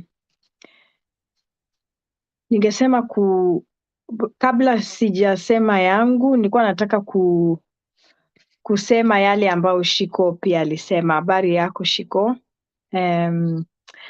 Vile ulisema ati hao watu kweli, the government, the way they are running the government is, I'll support also Bernard to say that there's no way that you are in the government for such a long time, and under President Moi, the late President Moi, and then Kibaki, and then Uhuru Kenyatta as deputy, then you don't say you cannot run the government, number one, to be honest. And then it's the same thing like Joe Biden, or I always give example from presidents from abroad, because some of Kenyans, your fellow brothers and sisters, we are living in abroad. And if we compare, it's like Joe Biden. If I remember very well, when Joe Biden also has been in a Congress for a long time. Now, Joe Biden, because of that, and he's been supporting that time when South Africa was having problem. I think Bernard also know a little bit the story. So Joe Biden is the person who's been, at least alikuwa anatetea the South Africans vile wamepata shida na appetite. So now Joe Biden, because of that, nafikiri pia he got not a reward, but being a good leader, Barack Obama akamchukua. Barack Obama ni mtoto wa Mkenya. Hiyo hatutasahau, we always have to say. Sasa yeye alikuwa deputy hapo 10 years. Now Joe Biden, the reason why Barack alimchukua is because amekuwa hapo kwa Congress for a long time. That's experience, to be honest, na hiyo ni respect. And then also Joe Biden, you know, he's a good advisor, also a good quiet leader, I should say, up to that moment. So now vile alichukuliwa, of course things, they had to take au pia walichukua their country under from George Bush, ambapo they believe na hii mambo yote ya terrorism and what vile George Bush walifanya kule Iraq. Sasa now my statement was, okay, now Joe Biden is now the president. Huyo kijana wetu, mtoto wetu, ama angoli yetu, ama wengine baba yetu, ama mtoto wa Mkenya, ndio pia alimsaidia Joe Biden. Hakumsaidia, lakini waliona nchi yao inaenda kuharibika under the leadership of Donald Trump. Tena, you know, because it's not rare outgoing president after 5 years tena coming back.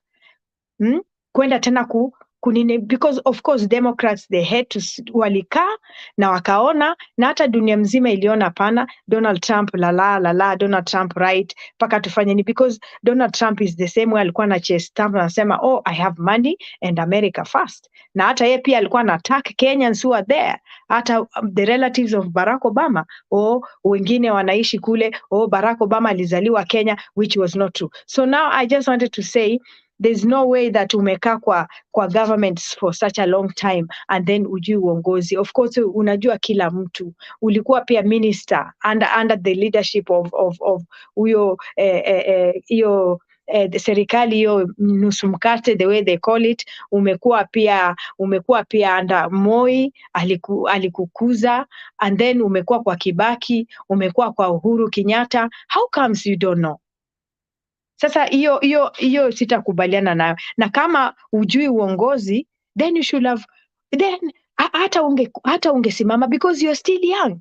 Mngefanya vile Joe Biden alifanya, ameangalia kidogo akasema wait a minute, nchi yetu inaenda kuanguka. Sasa mimi nitachukua, because otherwise Joe, basi after Barack Obama Joe angesimama. And to me even Uhuru Kenyatta wangemwachia huyo mzee, angekuwa raisi. Sasa hao wenyewe wangekuja, huyo kama ni Ruto, kama ni huyo William Ruto, kama ni Uhuru Kenyatta, because they are still young. So sasa walikuwa nakimbia na maisha, mnakimbia. Hata mkiona Wakenya wetu wanatu represent vizuri, wanajua how to start the race. Usikimbia haraka, ujamaliza lapi ya kwanza, ya pili, ya tatu. You have to go slowly, ukimnini mwenzako. Sasa wale mbona walingangana kusimama, na wanajua ni vijana wadogo. Huyu mzee angekuwa ameshamaliza kitambo. So hiyo nimemaliza nayo hivyo. And then nilikuwa nataka kusema Clinton Okoth amesema mambo ya housing. Ni kweli, I also don't understand why. Anauliza kwani ni Kenya peke yake ndio kuna slums in Nairobi? Si kuna slums in Kisumu, kuna slums in Mombasa, in this other. Mbona wakufanya 50-50? Why just easy houses zenye walikuwa wanasema? And then by the way, after walisema hizo houses being built, the report, the Kenya Nation ama whatever, or the journalist, sijaisikia wajai, they don't really follow up. Ni vijana wangapi walikuwa wakisema vijana waende wajenge, ama vijana wajitokeze waseme kweli vile rais alisema sisi tuende, wengine wetu ama wajenzi tuende tufanye kazi. Nimefurahia, nafanya kazi, napata mshahara kuanzia mwezi fulani, sasa nimepata mshahara. I mean, there's no follow up. So I don't understand what's going on. There's no follow up. Na sasa na Azimio ama wale walikuwa nasema we are going to oversight, we are going to check the government. Au pia they should do their jobs. That's what I'm saying. Si ati wanaachia tu wananchi peke yake. Hao nitakana manake hao wamechaguliwa na wamechaguliwa na watu pia. We cannot say and I also believe that's why nilisema I'm not really ati for this chama na hii chama kingine hapana. What I'm saying is hata kuna watu wapo kwa UDA maybe 1 2 3 wazuri, but people are just reluctant. Watu wafanye nini? Hiyo pia nimemaliza. And then nilikuwa nataka kusema I wanted to say about the judiciary. Now the judiciary, the way wanasema it's being captured, is being really captured. Why? Because I don't understand why Koome. I've never heard of Koome. Why Koome? Kama kuna judiciary kama Maraga, and I really respect that guy. Kwa ajili alikuwa mtu wa Mungu. Kwa ajili alikuwa mtu wa Mungu na akasema kama ni mbaya wacha ikuwe mbaya, lakini everybody saw how they reacted by then. Wakasema we are going to revisit. So this is the revisit walikuwa nasema. Because mbona when nani alisema wanaenda for rerun, mbona walikasirika? So now the judiciary wamerule on their side. Wanasema you need to respect the judiciary. Ambapo sijasikia Azimio ama sijasikia watu wakimtukana wakisema we are going to revisit. So I'm asking how judiciary, huyo mama alikuwa na act, huyo I don't know her name again, the Kamba lady was acting as deputy. So how comes there was this other guy called Ouko? How comes kama wenye wamekaa pale for such a long time, huyu mama Koome, kitu gani, negotiations gani ilikuwa hapo huyo mama Koome paka mama akapelekwa paka juu? Mbona kama unafanya kazi mahali na mkubwa wako anapelekwa mahali pengine, ule assistant ama pengine, why is it's not really normal anachukua mtu mwenye amekaa nje, even though yeye pia amesomea hiyo ujaji ama whatever. I saw the clip alikuwa interviewed with the after the election vile walirule up, wakamuuliza how comes the results zilinini hivyo haraka, akaanza kubabaika. I'm not going to go to that, lakini huyo mama, kama huyo mama ni mcha Mungu na huyo mama anajali maslahi ya sana wa mama wenzake, huyo mama sidhani kama ana usingizi mzuri. Sidhani kama ana watoto na wajukuu. Huyo mama I don't know, but unajua sometimes you make hizo ni vitu zenye zimekuwa compromise. Unajua wewe utafanya hivi, ni kama robot unajua inachukua vitu inapeleka until robot ikishachoka inakuwa fixed and then itaendelea tu kufanya hivyo. You understand? So that's what I'm saying. But today nimesikiliza clip ya Manyora, Professor Manyora said, as Kenyans, we are never serious. We are never serious. Like lack of seriousness hakuna. We don't like thinking. Unajua ile tunafikiria, unajua pale. Shida ilitokea mara ya kwanza, walimuibia mzee, maremu. The first time huyo Raila alitetea akasema Kibaki tosha. When they were fighting for multipartyism, na wakashinda.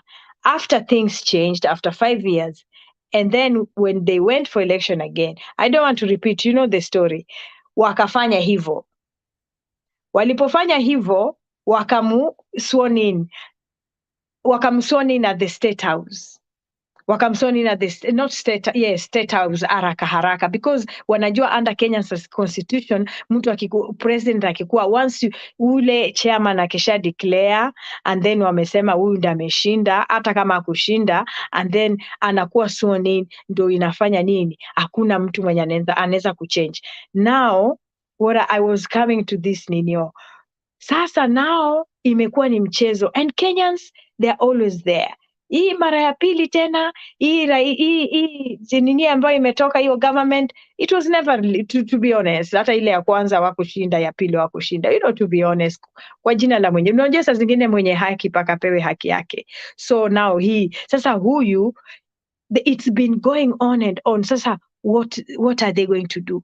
Itaendelea either wakuwe serikali ya nini pamoja, na ambapo wale wengine munaiba, mkishaiba mnasema no, hatutaki serikali ya nusu mkati. Sasa kama mtaki serikali ya nusu mkati, sasa umeitwa kule kulikuwa na hiyo summit ya Afrika, umeitwa kule. How comes now huyo baba ndo anaenda mbele ya rais, na rais ndio mkubwa kwa nchi? I don't understand that.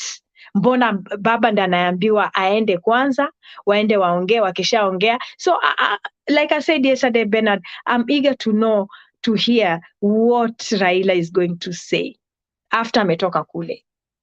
I'm eager to hear kwanza, what he's going to say, kama ta cool down people. Okay, wacha tuwapatie 5 years, wacha tuone. I don't know. I'm eager to know what's going to happen.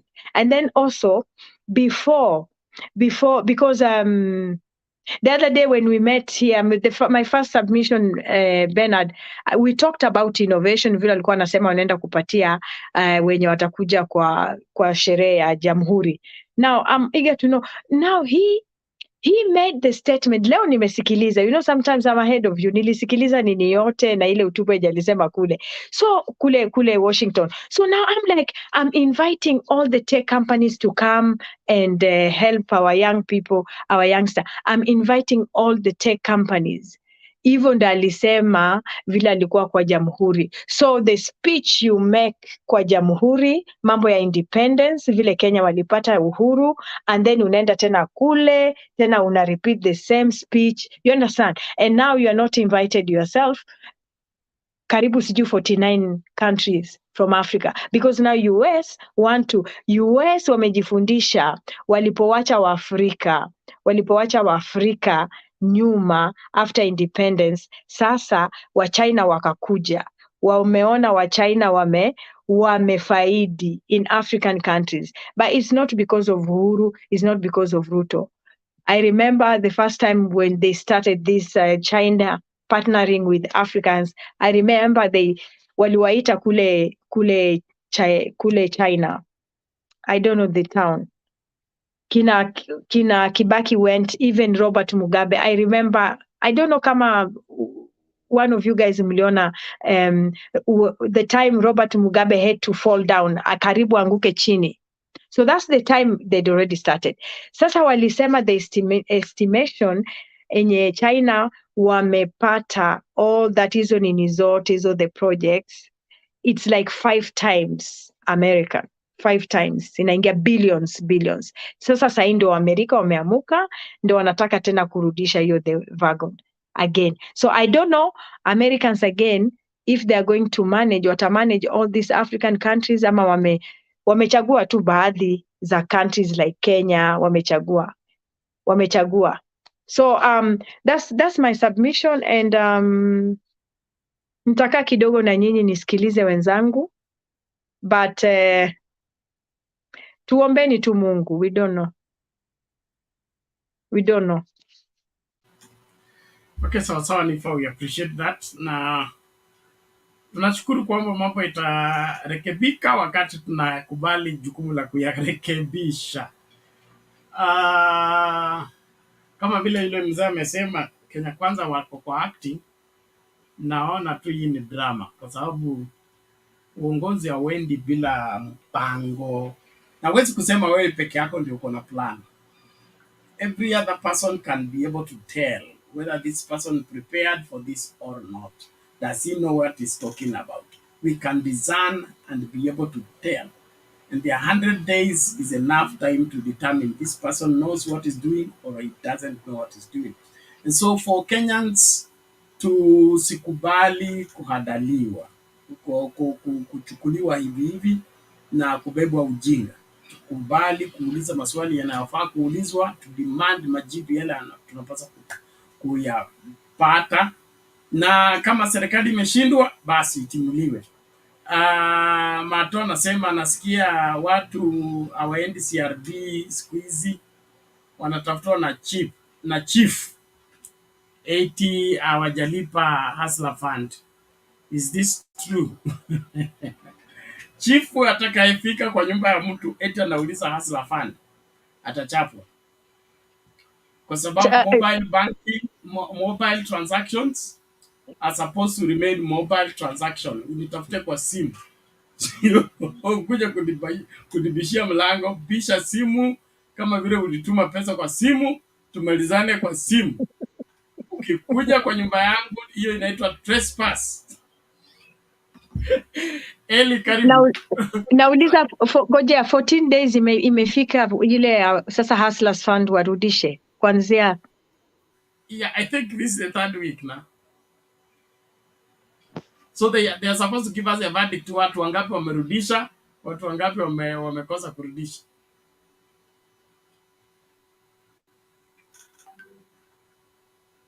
Okay, sawa. Thank you. Eli? I think, can you hear me? Yes, we can get you. Go ahead. Okay, thank you, and greetings to all of you. And I think public participation is actually there before me. I just wanted to ask a question there. So I don't think it's my turn. Niko nataka kuuliza swali hapo kwa an island. What a name. Of course, we know the problem with all the 3 arms of government, especially the rigging machine. And I liked the way you said that those judges are just robots. They're compelled to do what to do. It's a robotic machine. But I wanted to say something about I'm not standing in favor of the judiciary or these judges who made this ruling this year in September. But there was some talk going around that because Raila Odinga and Kalonzo Musyoka refused to go for the rerun in 2017, that the Maraga bench were furious, that to the extent that some of them, I don't know if this is true, but the story is that some of them who, of course, sat in the election petition bench this year said, okay, it is our turn now to teach Raila Odinga a lesson. Now, of course, we know there's a rigging machine. Whether that's whether that is true or not, but this story, does it hold any water? Because I know you were talking about the judiciary, and I think if there was any judges to be furious about the fact that Raila and Kalonzo, and justifiably so, refused to go for a rerun because they knew what was going to happen again. Uhuru would have been rigged in again. But people like the 2 judges, the 2 top judges, Maraga and Mwilu,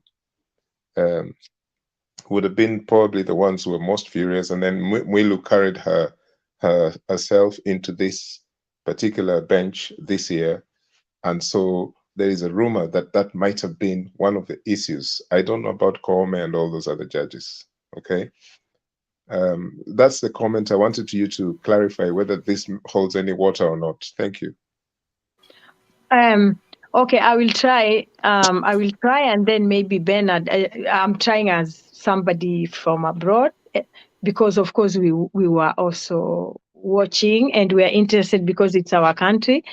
And then maybe Bernard can also, or maybe whoever in the participation. So with that, with Akina Maraga, for example, when Maraga was there, even us, or even Kenyans, even Akina Uhuru Kenyatta, they had no idea how they are going to rule out. It was a shock for everybody. So but if you can weigh, hata mimi pia nishaenda kotini here in hapa ng'ambo, na mimi ni mweusi, nishashinda ama my bosses watatu niliwashinda na ni wazungu. You understand? Nile ni haki.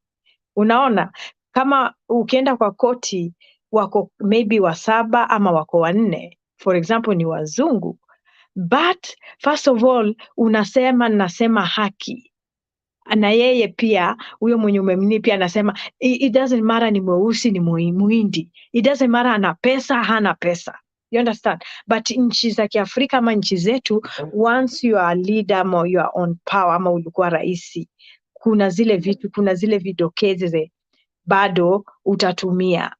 Unasikia? So I just wanted to say that Maraga kwanza yeye ni mwokovu, alikuwa mwokovu, anafata pia, si anafata kwa ajili amesoma ndio, lakini anaona ile uhaki. Unajua naweza kuja kwako na uko na pesa kwa meza ama 100. I just want to give a small example, and then hiyo pesa ipotee na mimi ndio nimekuja kwako.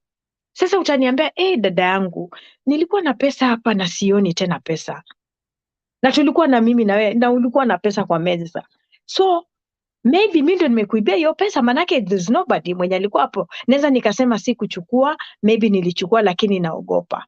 Lakini ile justification yako ni nilikuwa na Madam Nifa kwa ama Island, okay, that's a Luya name, ni Isalano lakini kizungu nimeiweka Island. So now utasema Madam Island alikuja kanitembelea hapa jamani. Unaona? Sasa utanipeleka kwa koti. Ukinipeleka kwa koti, maybe nitasema ni kweli, basi mimi ndo nilichukua. Unajua vitu vidogo justification. But then kukuja kwa mambo ya Maraga ni Mkenya, anajua Kenya, anajua vile hao leaders wanakuaga. Sasa yeye hakuongwa by that time, na hata angeongwa hangechukua hiyo hongo, because vile ali rule out, wakamwambia, hata walimthreaten kuwa wanaweza wakamnini mtoto wake, akasema no problem, Mungu ndiye anapeana na Mungu ndiye anachukua. Kwa hivyo mkitaka kunimalizia watoto wangu, nyimalizeni tu. Unaona? Sasa hata kama sasa now Maraga was out. You know what I said? I wish Maraga alikuwa bado yuko. Manake angesema hii ndio problem ulifanya that time. Na unajua that time walifanya, it's not like this time. This time walipanga from the beginning to the end. So Mwilu, I don't understand. Sidhani kama Mwilu mimi nafikiri it was captured. And that's why wakachukua huyo Koome wakamweka, because Mailu angesema vizuri, because I think siju kama Ouko alikuwa that time hapo pia, na ule mama mwingine anaitwa Njugu ama Njoki, the other lady was also there. So those people were there. Wanajua vizuri sana. Wanasema hata mimi ningekuwa judge ningesema mmerudi tena na hii. Kwanza mimi ningekuwa hapo, ningekuwa judge, hata mimi pengine mimi ndio ningeuliwa. Mimi ningesema hapana, sasa tunaenda kwa rerun. Hata kama hakuna pesa, because wanasema Kenya hakuna pesa, hatuwezi kwenda for rerun. Na saa hizi si watu wanapata shida. Si watu wanapata tu bado shida. Unga, kila kitu imeenda juu. Kwa hivyo that's how I should take it. Sidhani kama walisema si nani watatu disappoint tena. The reason why Raila could not do it because the time was too short. Na wakuona how the in between, mnaona hata World Cup haifanyiwi tu ati paka wapange au vijana wanashindana into regionals, gani inashindana na gani, kama ni ma-Europeans, kama ni Africa, alafu wanapewa time ya kujipanga na kufanya kila kitu. Si ati mnafikiri tu ni hivyo. Hata Olympic after 5 years unajipanga, unaanza saizi. Usiseme ati nikifika ati ndio nitaanza kukimbia ati hakuna, unaanza. Na hiyo ni ulimwengu yote. Ndio unaona kwa nini huwa wanaenda kuwa tested for doping, because wanajua wengine wanafanya doping. Unasikia? So ni vitu venye mimi I don't think, I'm not with the judges. What I'm thinking, huyo mama, you being a CJ, they were compromised, because to me hakukuwa na justification, hawakufungwa hiyo server. Hata the way huyo Soweto the judge alisema kila kitu. Omtata pia alisubmit nini yake, they did not really follow, but itakuja kwa hand. So nitamalizia hapo, maybe Bernard can anaweza kujazia ama another panel kanaweza. Thank you, Nifa. Probably briefly, I can say something on that. The bench of 2022 petition of the Supreme Court lost the case. It's not the petitioners, and it is not the defendant. It is the judges that lost the case, and they lost the case by being pushed by the defendant into judging the case as if it's a high court case. So they were pushed from their seat as Supreme Court. Supreme Court stands there on behalf of Kenyans, and they are supposed to rule in view of Kenya, not in view of the evidence. Okay? Evidence is not a serious consideration in the Supreme Court. It's the situation at hand. It has moved from IEBC. It has ended up on our desk. What we do in the interest of the country in this matter. So evidence will be submitted, yes, but cannot be given the weight that there was no evidence or evidence was filed late. Those things are in the High Court. Huko watu wakinyang'anyana mashamba. Ukifika Supreme Court as a Supreme Court judge, you don't just judge evidence and the server and all that. You look at the whole country, the whole situation. Look at the history of elections. Then how do we bring this to a stop? By ratifying the fault? I don't think so. So Kome and team, and the best people to be blamed, okay. Maybe Kome, that was her first bench as Supreme Court president. Okay. Yeah. But Mwilu, Njogin Dungu, Smoking Wanjala, this other one, there is the one who was tough, asking tough questions. Oko was also not there. No, there was another one. Not Wali.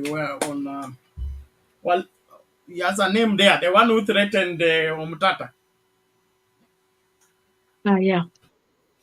So what happened here is that when the defendant, okay, came to defend themselves, they managed to sweep the judges from proper perspective of the whole scenario. Are you And saying then they began Lenaola? They were Lenaola, I think. Yes. Ola, right.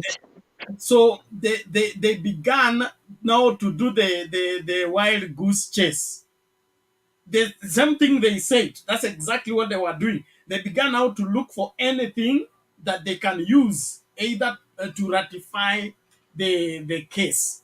But in my opinion, they failed by far in judging the case. They did not consider the case that was presented.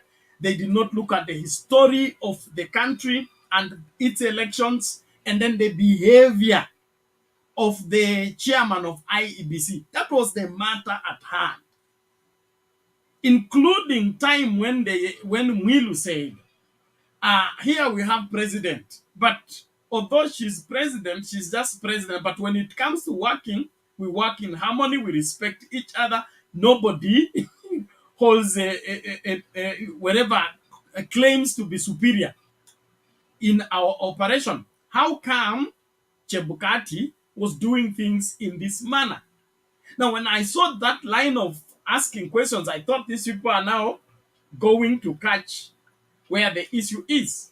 But now all of a sudden they turn around, okay? Then they begin to say, we will not use the difference between the commissioners to nullify the will of Kenyans.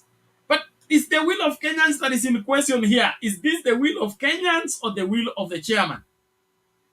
How do we prove, like my senior apostle, Dr. Kayo, a preacher, I think is the oldest preacher now in this country. He says young preachers go around claiming that whatever God has put together, let no man put asunder. He said, before we consider that, let's consider, did God actually put together?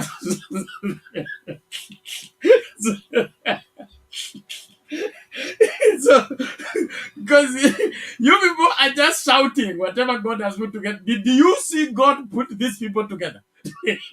How do you prove it is God who put these people together? So But then, don't just jump. but then also Bernard, I always ask myself, ndio winasema all the time what God put together. Saa zile wanakosana hawa watu, mbona Mungu asiwasaidie? That's exactly what we are saying.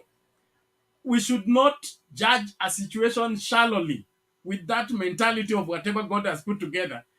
Let no man put asunder. It is better to separate these people other than leave them kill each other. Because if you say until death, then they say the only option is death. Then let's organize for somebody to die. So would we rather get somebody die or get people separated so that both of them live and find something for their lives? So that's a senior preacher, very senior preacher, and I believe in his philosophy. There is no need of somebody killing another because God has put together. So Eli, have Probably, you ngojea Bernard, Eli have you digested a little bit? More or less, me and Bernard. At least. Okay. I like having an open mind. Of course, I started by saying that the election was rigged. Everything was captured. It's been happening for years. All the three main government institutions are useless, corrupt, and in the pockets of whoever who I'm talking about. And the international side of it is also impacted on the democracy in Kenya. Yes, but I want to know this rumor that was going around that within the so-called higher echelons that the judges, some of the judges were furious with the CORD.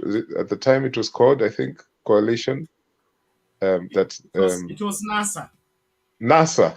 I'm even getting confused now. No, don't worry. We have come a long way. This post-Moi transition has been long. Hey. We keep on reinventing ourselves. It is Baba's reinvention.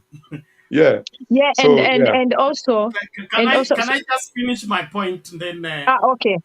I conclude on that. Then we proceed. As I was saying, you are the rumor. The rumor, one of the greatest machinery that Dr. Ruto invested in is the 36 bloggers. And they will come up with anything wild and be able to sweep the minds of Kenyans and fix them in the wrong direction so that they can do their wrong this other side when they are not noticed. So the judges getting angry, okay, because Raila did not go for Rira, all right? And then you meddle with your job, because what is right now at stake is their job, okay? If you're going to have an uproar in the country, a revolution, okay, it's not that they have escaped. They participated into it, and now the Kenyans are angry. It's their job that is going. So you cannot be professional as a judge. Then you allow your personal difference with the person who has brought the case influence your decision. If they were angry, it was their problem. Now, if they carried that problem in this fresh petition, it even makes them incompetent judges. Because as a judge, you don't judge a matter with carry over. You only judge the case that is presented in the best interest possible, and then the balances. Because Supreme Court, sio High Court, na sio Court of Magistrate Court. Huko ndo lazima ulete yule uliona kweli, you must produce really had evidence. But in the Supreme Court, they judged the situation because that crime being brought was not done in private. Okay? The international community was present. The TVs were present. You are watching all this. Then they are also informed with intelligence. They know the intelligence of the country and the situation at hand. So they have to consider all factors, not just the evidence presented. So Commerce bench falls short of their decision because they allowed themselves to be turned into a high court, and they moved away from being the Supreme Court. And in the process of them chasing wild goose, they ended up with hot air judgment. And the hot air judgment is going to haunt them out of office. Because if this thing is not well addressed, kuna watu wanakwenda kupoteza kazi yao. Na sio tu Ruto na timu yake, Komen na timu yake pia wako kwa hiyo list. So hii revolution sio mchezo, and they think they have gotten away with it. It is not. And then what made me very angry is Come's answer. He was being interviewed, I think, was this Al Jazeera, which abroad. And then he's asked a very straightforward question. And her response shocked me completely. Okay? That the Kenyans were fatigued about elections and That's they're the same going I for a saw. rerun. They were tired. I mean, so you ratified a presidential petition that was wrong because Kenyans were fatigued. Was that the reason you are in that seat, to weigh the fatigue of Kenyans, or to see to it that the Kenyans get the right president the right way? Kukua judge is you insist on what is right, and right in view of what and what and what. It's not a matter of the person who brought the case alikuwa amechoka na hangeweza kutupatia ushahidi wa kutosha, so kwa sababu amechoka hii kesi imeanguka because of the fatigue of Kenyans. No. So kuna kitu ambayo iko chini ya maji, lakini inaonekana baba ameland kwayo. Na hiyo kitu itawaka moto kwa hii nchi na ufia. Hata tukisema huo moto kianza, sioni kama kuna mtu wa kuuzima. And then the worst part, handshake. There is no handshake. There is no handshake. Whoever comes with the handshake will eat it. Bernard, haujui kula Amerika kama ameombwa, amepigiwa magoti. You don't know. It You don't doesn't know. matter. Baba takes orders from us. Baba takes orders from us. He does not. Hujaambiwa kwamba he doesn't run for president because he wants to. We are the ones who take his name to IBC. And tell you, he's on the ballot. That one I know. So, Lakini sunaona, that's why aliitwa kule. He will stick with the people. There's a video I played here. Nataka tumalize hii tusonge mbele. There's a video I played here. Ya Orengo. Okay? Remember what Orengo said. Stay with the people and you will stay long. Any person who sticks with the people, even God is with him. Now that is the Raila philosophy. That's exactly the Raila philosophy. He will not leave the people. When Kibaki wanted him to leave the people so that he sticks with Kibaki, he left Kibaki. When Moi wanted to stick with him so that he leaves the people, he left Moi and went back to the people. Baba will always remain with the people. And then he will assess, like the handshake. He had to assess very well to see to it that he has enough evidence to satisfy his followers that the decision he has made is right at that point in time. And then he made the move. And then eventually was able to convince the people. The people supported him into the same. This time, the people have already told him expressly, no handshake. We want to know what happens. Now, when it reaches there, he's also under siege. That includes even the swearing in Uhuru Park. The swearing in Uhuru Park, it was not Raila's initiative. It was people expressing their anger And it became so bad that anywhere Raila showed up, somebody had a Bible in his pocket. And somebody was giving a joke that even Aisha Juma, who was a Muslim then, also carried Bible. Ready to hand to Baba to be sworn in anywhere. And so it is, it's a handshake is out of the question. If it comes, it will be very shocking. And I don't think it will work. Can Raila and William Ruto work together peacefully? Even if they're in the same Nimisioni, it will still be a tug of war. The Grand Coalition government, what happened when Raila was prime minister? The thorn in the flesh was William Ruto. So even if there's a handshake, it will not last 2 weeks. Why William Ruto? And they were together by then?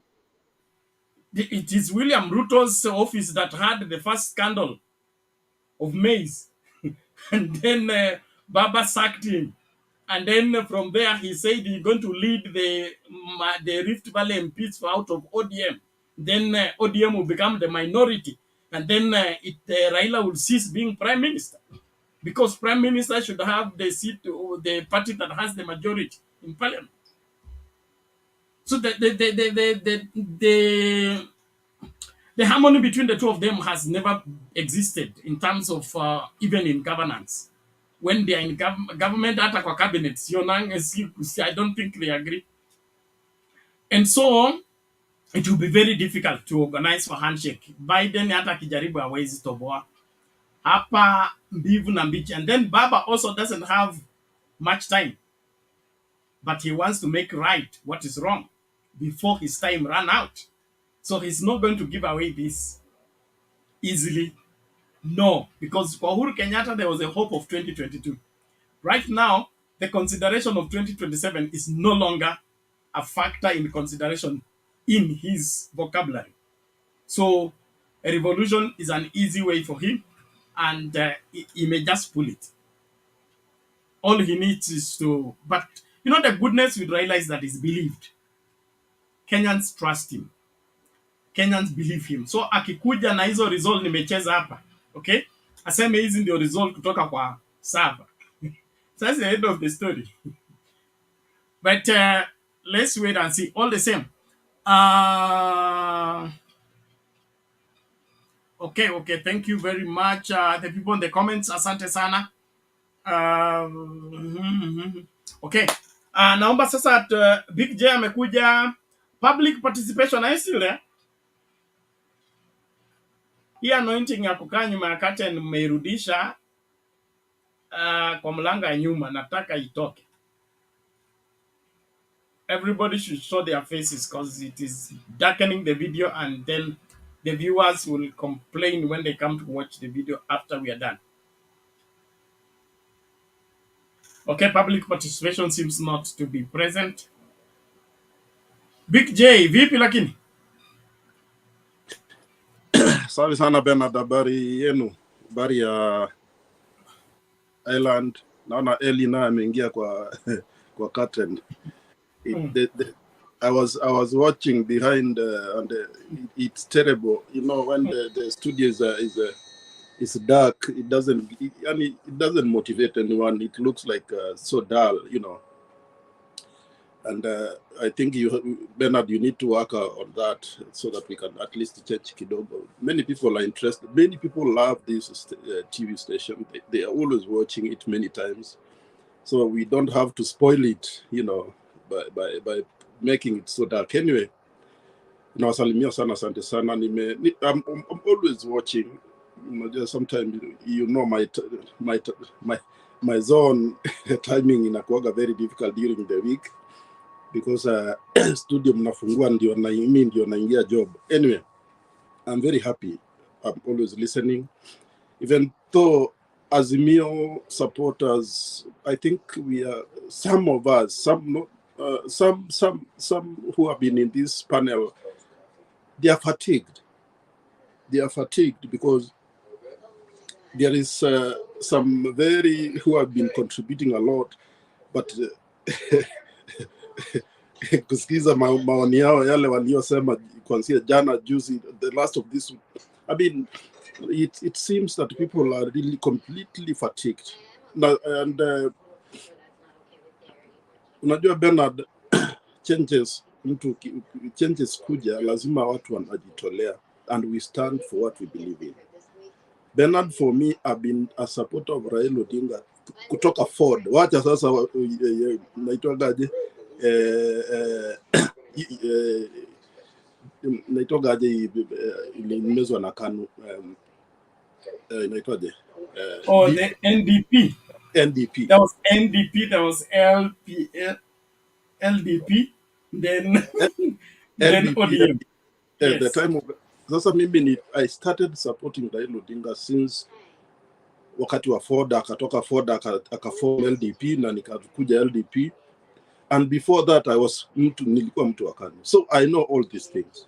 Watu wengi wanakujaga hapa wanasema wana support Raila. I know they are newcomers. They don't know what they want in supporting their leader.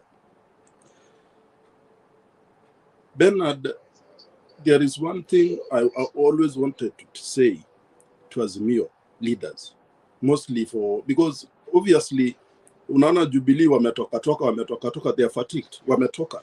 Obviously hawako na wakukua, because how many MPs of Jubilees and whatever we have, few. But all of them were straightforward. They did not work that hard doing whatever they are supposed to do. Na by the way, Bernard, kuna mtu ambaye I want to castigate. Mtu anaitwa Babu Owino. The interview he did was a stupid interview. He should have not said, he doesn't need to tell us anything about like that. We don't need it. Why? Wakati wa bombers, alikuwa wapi? Wakati nani Olekina alikuwa anapigwa. Where was Babu Owino? Where was he? He was not there. So unaenda huko unaanza kusema atikipichu atishika nani. Those are stupid ideas. Because when you are in a fight, you have to be a front line in the fight. Unaenda behind the curtain, alafu unaenda kusema in a TV interview at this blah blah blah. These are stupid allegations. Baba, one thing I want to tell you, Bernard, sisi mimi hata kama nitapaki peke yangu, I believe in Baba all my life. I believe that is the only person who has that country at heart. He mean good for the country. Na what niliona jana mwingine alimuita akasema ni cartel. Nilicheka tu yake. Nilicheka Bernard. Nilicheka because sasa yeye anasema ati ni cartel kwa sababu ati tradesmen wao ndio wako kwa hiyo Ministry Education. Surely kuna vitu zingine unajua zingine tunaongea, it doesn't make any sense, but it's okay. Somebody, because that before that alisema alikuwa UDA na alikuwa anaenda kwa ofisi ya Ruto. But let me tell you, Bernard, mimi I always have this one faith in Baba. He's the only person who can liberate this country, and now he's aged. There is nobody else. We have as Kenyans to use him at this time that he still lives so that we can change that country. And the only way we can change that country is here at ballot, because it will never happen. In the ballot, it will never happen, trust me. Because the only election which was done is 2002. 2013, there was no election. 2008, there was 7, there was no election. 13, no election. 17, no election. 22, no election. That's 20 years. And you expect 2027 tuende kwa ballot, tuende to vote. Alafu ule mtu tunaenda kuvote out ni mtu akona pesa na anapenda kununua watu. Let us not waste. We now Kenyans are supporters, the real supporters of Azimio. If you are a real supporter of Azimio, we have two options. Only two options. One, we join the band, Wagon of Ruto. Two, we go wild. That means a revolution. That is the only way that we can change that country. But see your Supreme Court, see your High Court, those things sijui nini ile kumekucha alikuwa anasema sijui legal whatever. Sasa legal, what legal are you going to use?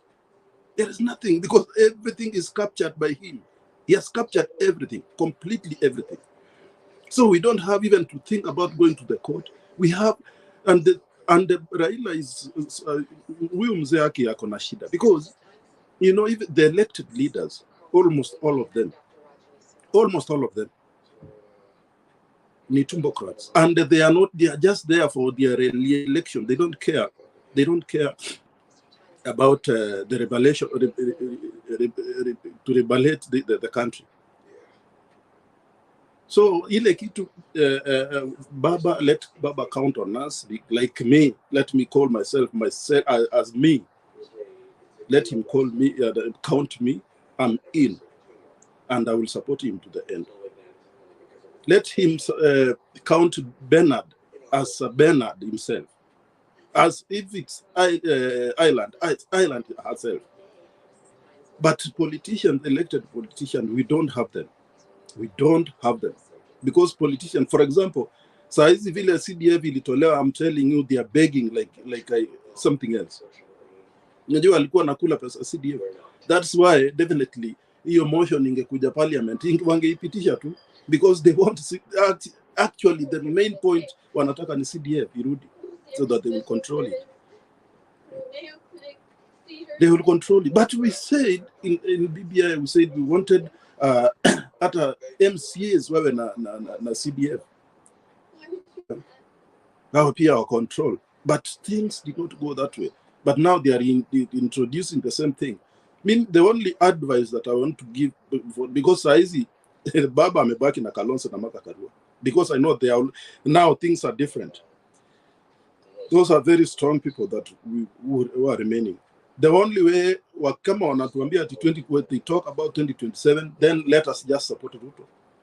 Hakuna haja, because I mean, you know, Mudavadi gave us a hint. He gave us a very good hint. Alisema 2027 run, Ruto atarun. That means Ruto definitely is a president already. Votes unajua saa hizi zimeanza kuingia saa hii as we speak.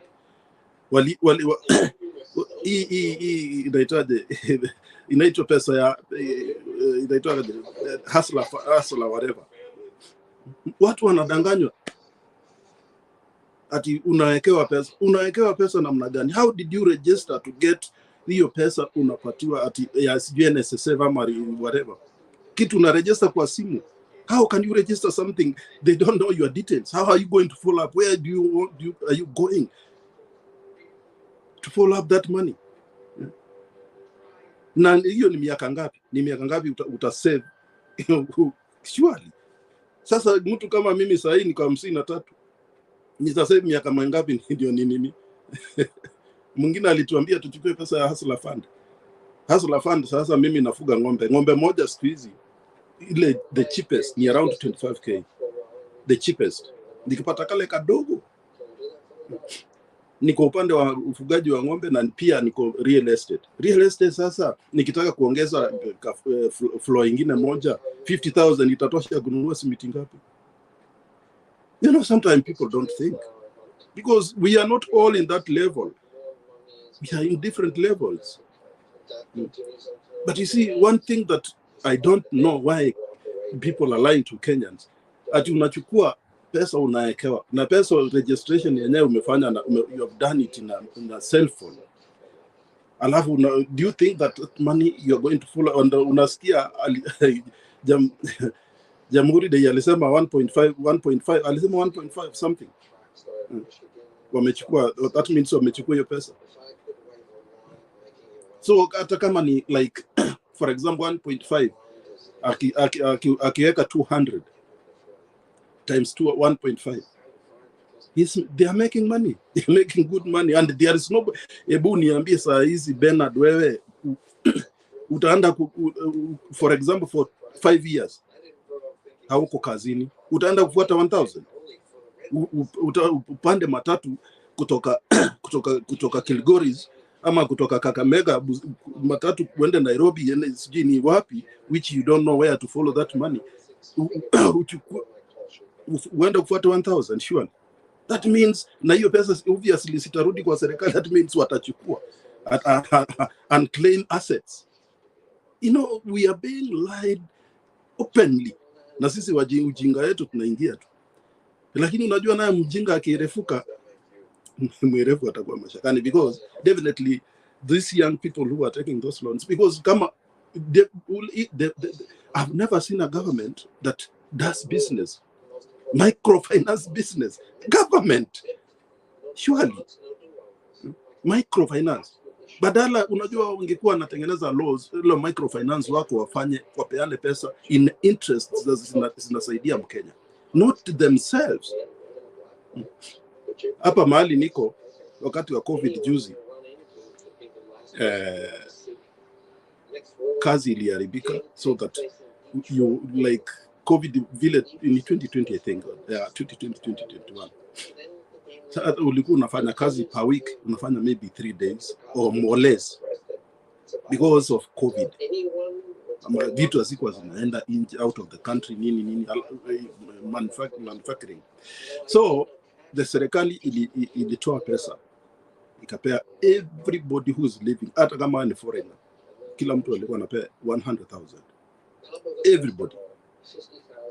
So the government actually, kazi ya government ni kuingilia kati wakati wa citizens wako na shida, inatoa pesa, si ati inachukua pesa, because always inachukua pesa kwa taxes, but haifanyi biashara kupata faida. The government should not do business to get profit, and this is exactly what the Hustler Fund is doing. Wameenda kupigana na Safaricom, wanapigana na inaitwa gaje hizi Shylocks. Sasa serikali ya UDA inaitwa Shylock, UDA Shylock Company Limited. Surely we heading and we see we alafu najua even very brilliant lawyers yokiingiaga UDA anakuaga matope, akili na brain inatokaga, wanaweka matope kwanza ya sewage ya Nairobi.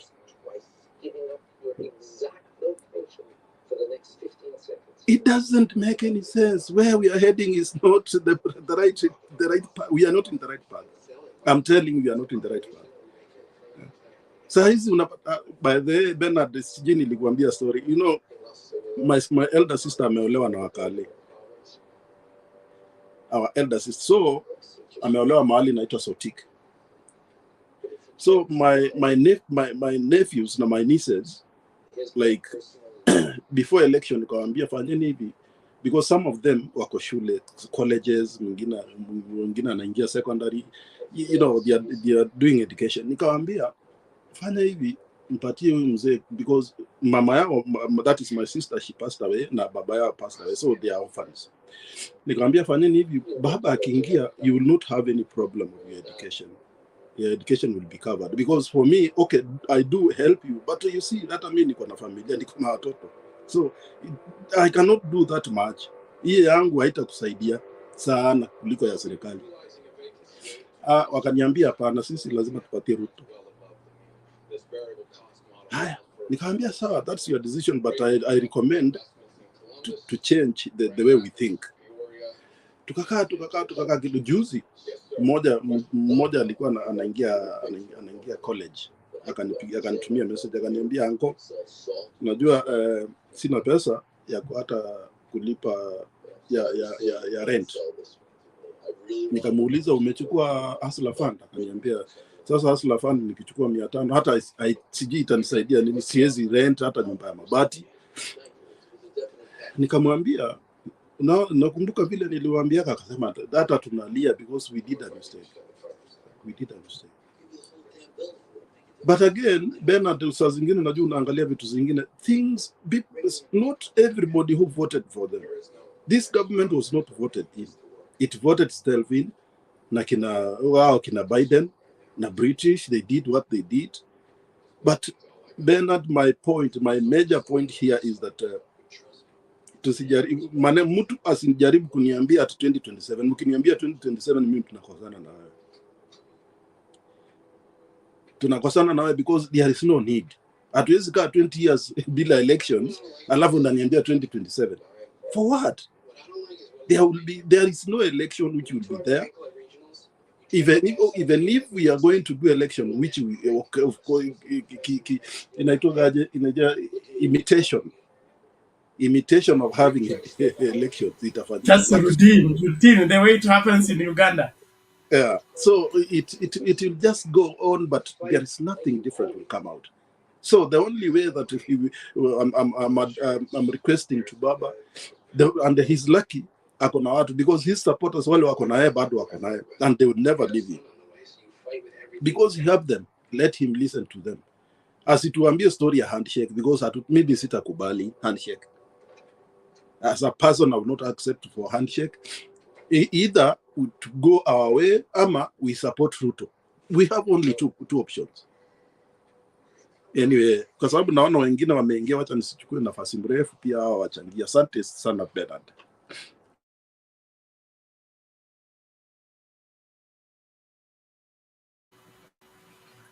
Okay, thank you, Big J. We appreciate that. I am happy that the night school has come in. Those of us who are in day school should now begin to pack our things, and then we go. Mato, you have not logged in with your administrative capacity. Are you coming in, then you will go out and then come back when you are ready with chalk and you went to school when school was this school. The teacher used to carry chalk and kiboko. Na duster. Sasa mimi nimekuona una choka, una kiboko, una duster. Hii klasi itafanya kazi kweli?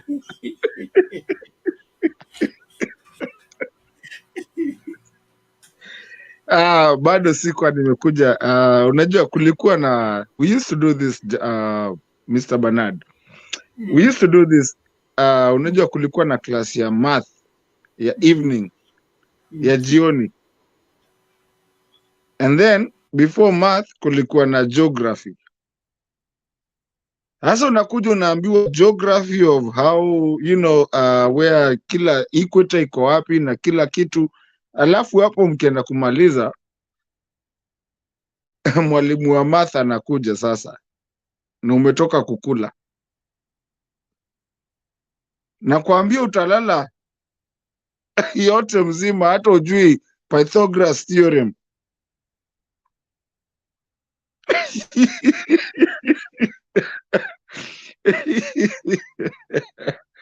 So no, sijakuja nikiwa equipped. Nilikuwa tu nataka kureply to a couple of some things. Maybe nitarudi nikue ndio nimefika nyumbani daddy. But I appreciate everybody that... One moment, Mato. And yes. If I have something to say, I think we give her.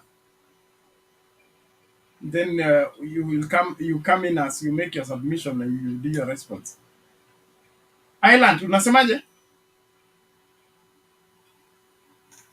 I was just laughing at the huyu Mato. What hiyo nini alikuwa anapeana. Okay, sawa. It's okay. So we Mato unajipanga ndio utakuja, ama unajua Kashagu alisema alipoambiwa hii seminar ni ya kuhusu kupeana kazi. Na sasa muniache nimalize kwanza hii moja, alafu nikuje nikuje nikiwa sasa when I'm serious. Sawa, go ahead. Okay, so I just wanted to say I wanted to talk about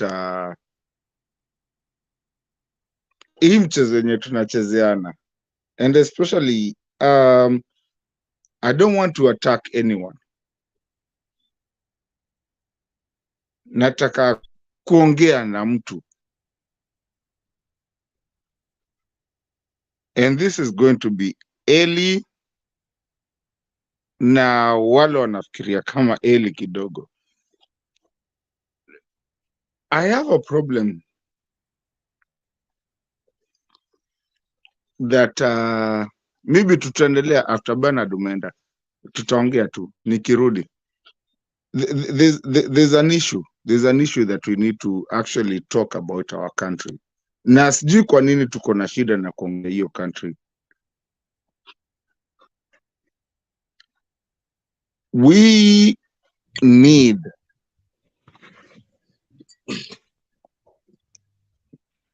kuna kitu fulani lakini naogopa kuiongelelea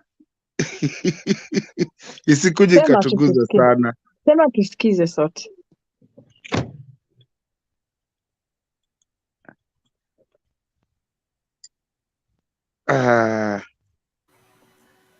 Hii kitu Bernard lazima tuiangalie vizuri sana. Today I was making fun huko hivyo nyuma. And I was nilikuwa nacheka sana. Na huwa naogopa sana sana because I'm very careful in this broadcast for us in what we do for our countries and how we handle our country. And I want people to start thinking about our country. You see, we come here and we talk. I will come back. But when I come back, I'll come back as na moderate. So I never talk. So I wanted to talk now before I come back. Niki moderate. You see, all of us are Kenyans. Regardless who you are. I heard Shiko today talk. I listen. The moment this show starts, inaanzanganikiwa job. And Bernard knows that. Ndo anisumbuangi. So many things are going on with this country. And today, I prayed and I wanted to ask people, can we, regardless of our differences, because I have seen a lot of people go through a lot of things. Can we, guys, have a conversation? Mi ni mcheshi, mi napenda kucheka. Bernard akiwa hapa, hata kwanza Clint amenichekesha sana. Unajua na sijui kama Bernard uniangalilia kama Clint amelipa nini yake. Ilitwa nini? Hustlers Fund. Kama amelipa. Also sent across the sea because Clint is in Java. But unajua pia Shiko aji kuhandle Clint because Shiko anichukulia ikiwa serious na kumbe ni mchezo. Unajua Clint waga mchezo sana, nacheka sana. You have to know that is a reverse psychology person. Lazima umsikizie kwanza nini anasema on a reverse psychology kind of way of talking. Watu wengi udhaningia anaongea kitu ya ukweli. Kumbe yeye tu anawachezea tu mchezo huko. That guy is a Raila guy, but it's not about Raila. It's about our country. So Bernard, kuna vitu mingi mi waga nasikia nikiwa huko kando. And I listen to them. Sikuandika leo. I wanted to come straight up kabla nikuje nikuwe moderator. Unajua ukiniacha mimi sipendi kusumbua watu, nataka tu kila mtu aseme ile kitu anataka kusema. Because I believe we need to talk about our country. There's countries that have not spoken about their own issues and they've gone to wars. We don't want to go there. The forefathers, Kenyatta, Moi, Kibaki, right now we are just about 5. We need to stop the BS that we talk about Kikuyus, Kalenjins, and whatever it is that we want to talk, Kambas, and whatever you want to do.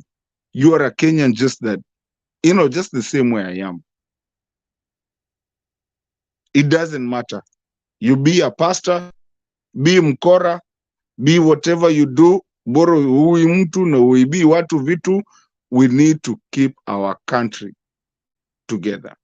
And if something is not right, we cannot sit down and say that we will do it next time. Hata usipoosha nyumba yako, kitchen yako, useme utaosha kesho, utaongeza tu uchafu. We need to understand where we are.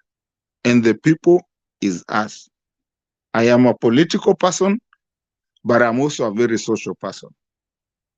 So, kuna vitu mingi nilikuwa nimesema, lakini I know Bernard wants to go. I want people to understand that what we are talking about here is the things that people walikuwa wakiongea kitambo. Na wale munaita kina baba leo na munaita nini is what is actually happened. We have to talk about our country. And we have to be mindful of how we talk about our country. And we have to be acceptable of even people who have a divergent idea of our country. And we have to reason with them and see what they want us to talk. Otherwise, in the age of 20th, 21st century, we will end up going back to 19th century. No one ever knew that Ukraine could hold Russia down. But if we don't do this and we have the corrupt leaders and his elections are stolen and everything and we are playing like a third world country and third world everything, we can never even hold, we can even never defend our ladies, our kids, and our country. Today, Ukraine is holding themselves because they understood what country it is. A comedian, a president who's a comedian, who just came from comedy.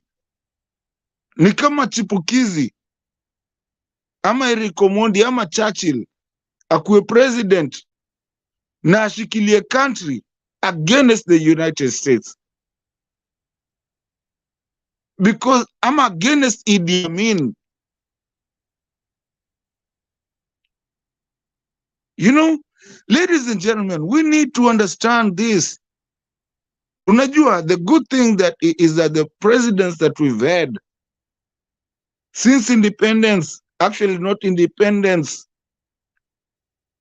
from white colonialism to black colonialism, what has really happened is that we've had actually, and we need to thank them, the presidents that we've had, that they did not care about the money so much or whatever it is, but they gave us peace. Kenya can be Congo. Congo has gone through everything until wameingia East African. You know, East African community. They have fought to get to the East African community. Djibouti is in. What do you think United States is? It's called United for a reason. Because there was different states, different countries that became united. And they called themselves united. Africa has been always known by the whole world that they're the greatest superpower if they can just hold themselves together. We have East Africa.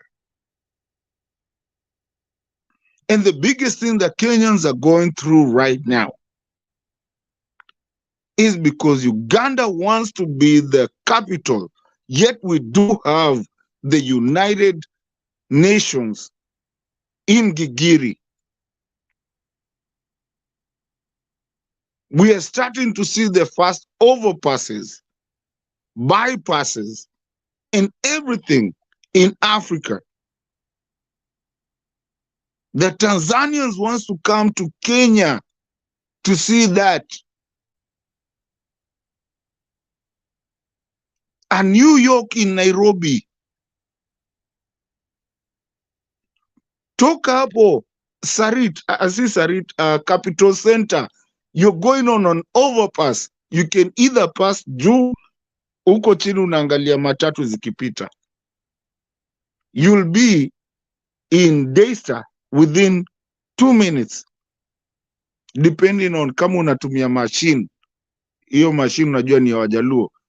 Hii ni machine. Mercedes Benz. Kwani iko nini? Omera yawa. Unajua? We need to start understanding our own country. And that's a big thing that I have. And one man has understood that country. That man is called Raila Amolo Odinga. And he's now facing out. There's more to come. And there's people who are really understanding where our country needs to go. We are not in a competition. We don't compete about Kikuyu. We don't compete about whatever. We have devolution. Ukambani kwetu, I drive. Bumps, nywe, whoop, unaingia kwenyu. Kikuyu, nywe, whoop, unaingia. Twende Kisii, nywe, barabara zimejengwa. Infrastructure. That is what builds these countries.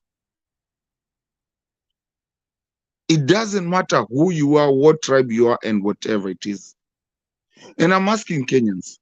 For a long time, I've been asking this, and Bernard knows that. I don't, but actually says that to tribe ya Bernard, I wouldn't tell you. But Bernard is a very good friend of mine. It's us to understand where we're going as a country, and to understand that Museveni, just like Russia, invaded Ukraine. Leo Museveni akitu invade, cause anapigana kitu yote, ndio wapate hiyo kitu yote East Africa ikikuwa. Na uliona intimidation. He came na cho iko armored. What was he being armored about in Kenya? Why did he need a cho iko armored? Ama lori iko armored? Isn't that a declaration of war? And it's not started now. It started time ya Kenyatta. Migingo. It was supposed to be Uganda. They were trying to get Uganda Uganda to be all the way to Naivasha. But Mzee Kenyatta said, tutatuma ndege 3 za kivita. Na tukituma, hazikuji kusalimia nyanya zenyu. Yes, he was alikuwa anaongea vibaya. But again, that's what it takes for a president to defend 45 million of a country. What Ruto is doing is not going to help. Ladies and gentlemen, let's be easy with how much we defend this government.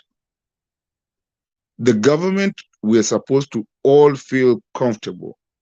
Yes, there's opposition, and yes, there's people who actually agree with the government. All of them need to be patriotic. At this point, I'm going to say, Bernard, I will come back, but I wanted to say this before Nikuja, because normally when I come nikiwa kama nashikilia, I don't talk a lot. Lakini nikiwa hapa, sasa kama niko na opportunity hata ya kukua kicked out, then that way I can speak mind. Yo, kama utanitupa unitupe. But nawapenda wote. Umesemehewa No, fine ndio no, utalipa no. tu. So, unajua Bernard, ile please don't let him go. Please. He mentioned my let name me there and I finish. need him to clarify. Please. Thank you. Thank you. Order. Thank you. Uh, Eli, you say you have something you want him to clarify, or you are the one clarifying it?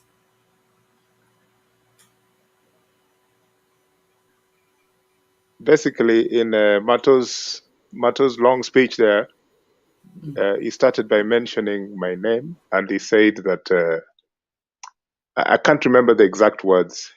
He can reproduce the words, but it was to the direction of it does not agree with how I submit certain issues, and it does not agree with people who think like me in submitting those issues. Those are my words. I want him to use his words because I on his that long speech he made there, I didn't even hear a thing about what he's alleging about me. Me, I like to take even the heaviest form of criticism because that's why we're here to share ideas, to exchange ideas, and to learn new things. But I didn't hear anything that he said in the introduction, in the opening sentence, because I thought he was rebutting something that I said. So I want to know so that I can learn or say, no, I don't agree with that. So Mato needs to come clear. If Eli is a tribalist or Eli says this is too right wing, is just sitting on the fence, I just need to know. That's So fine with me. Eli, are you suspecting yourself or you are mentioned? Mato mentioned my name there very clearly. I heard it. I had it too. I Why you second mentioned? him. So you help me. I'll give a good verdict. So there was an express mention of Eli in the presentation of Mato. Yes. In his opening statement, he's Okay. there. He's sitting there.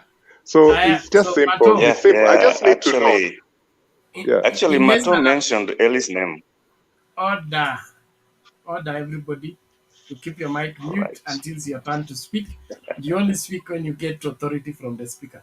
Asante. Mato, what is the matter here in a minute or so? Eli, you're a great person. If I mentioned you, I don't want to go back to it. I think I know you did. You're a very smart person, but I'm just gonna stop it at that point and just say if I mentioned you in a bad way, I really do apologize. Let's have a conversation. I'm coming back after Bernard releases me. I'll come back. Let's just leave it at that. If you heard it, you heard it. If you did not hear it, maybe one day we'll have a conversation about it. Okay, Nifa. Before, I don't know his name again, Mato goes, I just wanted him to let us know how, because in his statement, he talked about Ukraine, a small country holding Russia. I would like you to elaborate to us what you mean, and because they're still ongoing. I don't understand how you're making comparison Ukraine with Russia. I don't know how it's coming, our whatever is coming to that. Not criticize, not critic. I really don't know you. I don't know. I really don't know much of you guys, but the way you say we should be able to get critic or if somebody asks a question. So I just wanted you to clarify. How do you comparison our country with the European? Because Russia and Ukraine, that's another story. So maybe you know what we don't know. Okay, thank you. Martin? So, and Ireland, I've been watching you. For the last 2 days is the way I've actually really gotten into listening to you. I think I'd seen you a long time ago before that. I've been here for a long time. But for the last 2 days, 2 or 3 days, you've really been there and I watch you a lot. And I really respect you. And Bernard, hiyo namba ulipewa, hata mi unitumie. Because I need to get a hold of her. So we are always watching. So let me tell you the thing with Ukraine. So let me answer your question. So when you look at a sovereignty of a country, the sovereignty of a country is the reason that I said even when Idi Amin wanted to get Kenya all the way to Naivasha, it's the same thing that you're having with Ukraine and Russia, where you have a superpower that wants to actually get the small country and do that. Now, for us, yes, we are militarily, we are a little bit of a superpower. And that's what tulikuwa tunagongwa na Al-Shabaab. A little bit. When you talk about East Africa, you won't talk about East Africa without talking about, or East and Central Africa without talking about Kenya. That comes with the power and the military part of it. I'm talking this on the military side of it. When you see Mbesije, I want to put this in a context of politics too. Mbesije and Bobby Wine being able to talk about something. And when you see Uhuru even being employed, I mean, being told, I don't think he's employed, being told to go to, to go to talk to the Congo, which Congo has already become an East Africa person. I mean, they're joined in the East African community. Now, I don't know if there's someone here can ask, but I'll try to count the countries that are East Africa. We have Djibouti, we have Congo, which is the last one. We have Tanzania. Mato, Yeah. I think allow me to intercept. We are going away from the conversation. Na tumeenda dunia mzima tumerudi.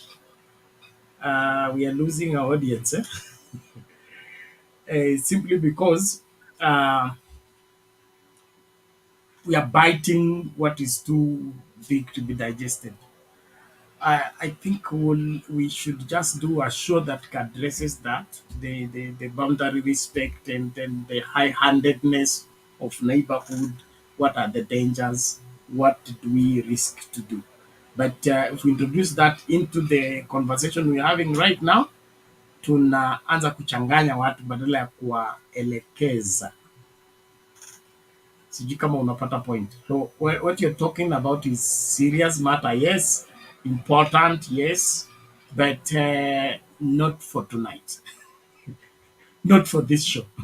So let's organize that privately, then come up with clear-cut approaches towards that, and then discuss. Museveni, we know Museveni is a problem, but it's not a problem that cannot be handled. He is part of the issues we are suffering in East Africa and even in Kenya, but we can deal with him. Let's not introduce him in amidst our discussion. Tunaangalia Kenya kwanza, siku zao 100 zimebaki sasa 5. Okay? And then kuna topic hapa niliweka na kuna mtu amesema chochote kuhusu gambling, career or game. Kuna jamaa amejishindia 200 million leo. So ilikuwa jana sasa. Nairobi sio. Watu waache shule waende fanye betting tu, utajiangukia hiyo 200 million alafu umepona. So, Mato, I think let's avoid going in that line, huh? But we will deal with that in an opportune time. I So beg. Agreed. I would like to Agreed, say my thank you brother. for the attempt. Asante kwa Yeah. Agreed, brother. I think Thank maybe, you. yeah, Thank maybe you. one day we'll make a show to talk about that. We'll do And that, I but really, pia iko na nini na nini. One of the reasons why I'm intercepting the discussion is because it is even beginning to border on YouTube community rules. Okay, discussing maneno war is it's what is considered to be violence, but we will look at it how to diplomatically discuss it, and we will need very sober approach towards this. But it's a very important subject. We can't ignore it at this point in time. We must address it. Sawa all sawa. right. Thank you, Haya, thank you, enda Bernard. uchukue chokaa, chukua chokaa na rula ile kubwa ya kugonga watu vichwa, alafu uje. Mimi nataka kung'atuka. I have 8 minutes here, so you have 8 minutes to find where your chokaa, your duster and your ruler kubwa iko, ukuje Okay. huku unyoshe watu. Thank you. Asante. Now, msiende mbali. I'm coming back and we'll have a good conversation for tonight. I think it's a good Friday. We really need have to talk. I appreciate everybody. I'll be here in a few to relieve Bernard na atuambia hapa kwa nini anachomoka mapema hivyo. But okay, It is guys, not tuonane. mapema, Oga Martin. I've been here. This is I'm on the 5th hour. Aya, sawa, tuonane. You want to do away with my morning show? Nitakuchapa fimbo tu. Kwaheri. Asante. All right, everyone, we really appreciate everybody for participating. Nancy anasema akiingia anatupwa nje. Nancy, the problem is your configuration. Sio sisi, we have not touched your arrival. We have been receiving you as soon as you arrive, but your configuration seems to have an issue. So you need to configure your gadget well so that it is StreamYard will throw you if you are not well configured. Allow StreamYard to configure for you. Don't lead it, don't give it, tell it inaweza kuingia hapa isiingie hapa. If you allow it, you will not have issues. Asante lakini.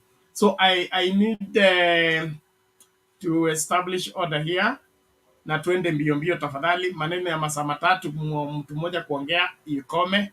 We go back to 2 to 3 minutes mbio mbio hivyo hivyo. Wakati tunangoja Martin aje, alafu mimi nitang'atuka.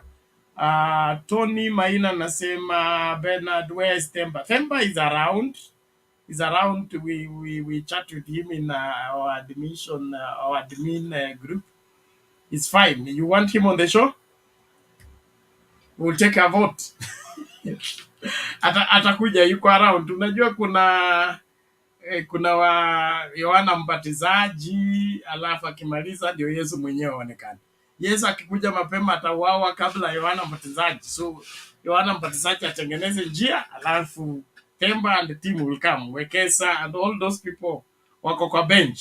Wacha sisi tucheze first half, watakuja second half. Thank you. Roda, dakika zako 2 zinaanza saa hii. Endelea. Hi guys, everybody. I have seen you newcomer. I see here my sister called Al and Iceland. Welcome. I'm very happy to see you. In fact, we live one continent. Just, I mean, the same name you start with the S, you know, it's in Scandinavia. So nice to see you. I'm very happy to see you because as we live here in diaspora, we have a lot of opportunity to change our country. People, they start to see because like as we believe about democracy, ruled by the law, you know, and that's what we want our country to be like in Europe. Or yeah, it's not only at we have to learn to Western. We have to copy like them. They do. There is something they can learn to us in Kenya. There is something We need each other. Western and Kenya need each other to learn something. You know, I want to say something. These 100 days, I have not seen any fruit for Ruto. I can just say he has been only traveling. Since he take the office, he has been traveling in UK, United States, Sudan, Eritrea. You know, he has been just traveling. So I have not seen any fruit for those 100 days because people, they are just complaining the cost of living, the food are getting more expensive. Nothing have changed things because he said that when he come and the rice will be 70 shillings. He said that the unga will cost half price. He said me he promised everything. The rice will be raw. Nothing here. In fact, the other government was better because people, they were doing things. They were commitment, like giving old people money for living. Nothing have. I think things are worse than before, the way people, they were expecting. So I hope people, they have the eyes to see and heart to feel like Ruto, who is real, who he is. He have been lying to Kenyan people that he will do this, and nothing have been happening. Maybe he have opened the airport in Kakamega. People from Kakamega, I don't know how you feel, you guys, but nothing. I have not seen any. Nothing. Like, you know, food are very important. When the stomach is full, then you're able to talk. But when your stomach is empty, you cannot have energy. So food are very expensive, and have not supplied food security for people. People, they need food. Food is very important than everything. Even when they go to visit those Western countries, like in America, Biden have already feed own people. He used to feed all those Americans. And America is big country, is different city and estate. I think Biden have already feed his own people. So, and then something I want to say, you know, I have been watching this stuff when they were in African meeting. The man, he make a real history, and he love himself, and he really love his own country, and he love own community, he love in continent. Is President Nana from Ghana. He really represent well about Africa. We need to be proud of ourselves, and we need to be really who we are. First of all, we love ourselves and we love our country. Then we start to see the goodness and greatness. But when we don't love ourselves, it doesn't matter which community you come from, and the language you speak or tribe, then you always see negative, negative, negative. You know, I have been done a lot of research about this community called Karijini. Karijini is a community, they don't love themselves, they are selfish. That's why you see like Ruto, his behavior, like it's very bad that we have such kind of tribe in Kenya, hate themselves, they don't love themselves. Because love, if you don't love yourself, you cannot be able to love others. That is a fact. Hata wazungu si vile ati wako very beautiful, lakini unajua ngozi ya wazungu there is nobody beautiful in this or like a black people. We are very beautiful, even they want to be like us. They usually say, oh, do you feel proud of yourself? Because our skin, we don't get skin cancer, but their skin is very terrible. But still, they love themselves. They development their country. They don't see the language they speak. They don't see the accent they live. They don't see their handicap. Wake up in the morning to see the goodness and greatness, to put the table for every child, free school for old people. That's the only they focus. They don't focus how beautiful they are, how the language is speak. Because like this country I'm living, they speak different accent.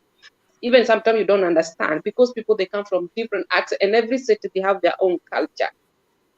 But when they come about development, they don't focus the accent or the skin color. They focus about development. Why can we be like in Africa? We copy like white people. We start to love ourselves. We love our country. We love our community. You know, that's only Africa can be free. But when you don't love yourself, and you start to see the goodness, what God have done for you. First of all, thank God. Because when you are thankful, you see everything goodness, greatness, goodness, what God have done for us. At like the way Matu was speaking, that we have the road. a beautiful road. We have a lot of beautiful buildings. Rhoda, naomba uland. There is okay, thank you. I need Big J wants to leave, going to church to pray for us, pray for Kenya. Unaweza tupatia la kusema? Who wants to mute me? Ni huyu mwalimu wa choka, sio? Big J. Thank you, Bernard. Rhoda, I apologize for everyone for najua wengi hamjaongea. I've just spoken, but I have to leave. I want to go to church, and I have two, three things I wanted to talk about. I forgot actually in the last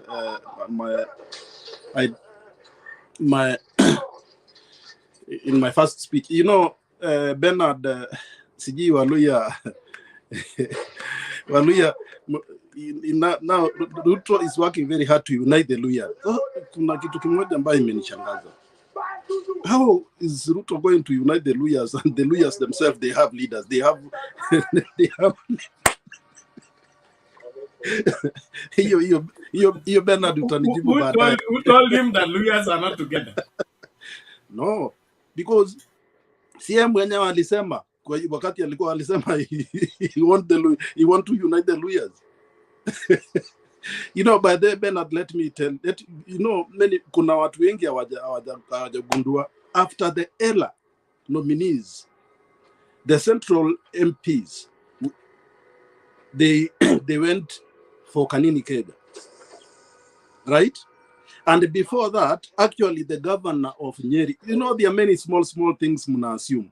Things are happening behind the scenes. After the governor wa Nyeri alisema, we are not just forced to support someone. You see, after that, wakachagua Kanini Kega. You know, there is, from then, I think it forced the president to Ruto to go to Western. Ndio unaona alienda matrips nyingi Western. He's trying to get support from Western, because actually he doesn't trust now. It looks like he doesn't trust that much Central, because what happened after the ELA, walienda kwa Kanini Kega wao wakaacha, wengine walikuwa nataka somebody else so things are not that good inside. Ni ile tu tunaona watu wanajifanya, things are not good in UDA inside. So my question was, like, how comes that the Luya people, they want to be united, Ruto want to unite them, but not themselves to unite themselves? Anaenda mpaka naomba atuole msamaha. There is a lot of strange happenings within, in that scenario. So how? I mean, I cannot relate. Immediately, Mudavadi says, "Oh, you know what? Ruto I will not be contesting 2027 election." In a very short time, a lot of things happening, and we ignore them. But I think one thing that is now my view. I think there is two scenarios. One, there is this: Ruto wanted to amend the constitution, and to do that, he needed support from Western Kenya. Secondly, there is this: he doesn't trust now Central Kenya. Actually, he doesn't trust Gachagua, even if they are working together. He doesn't trust him because this guy is a poison. So I think, for me, I think my take was that I think this is it's the right time that we as Mio unite together. And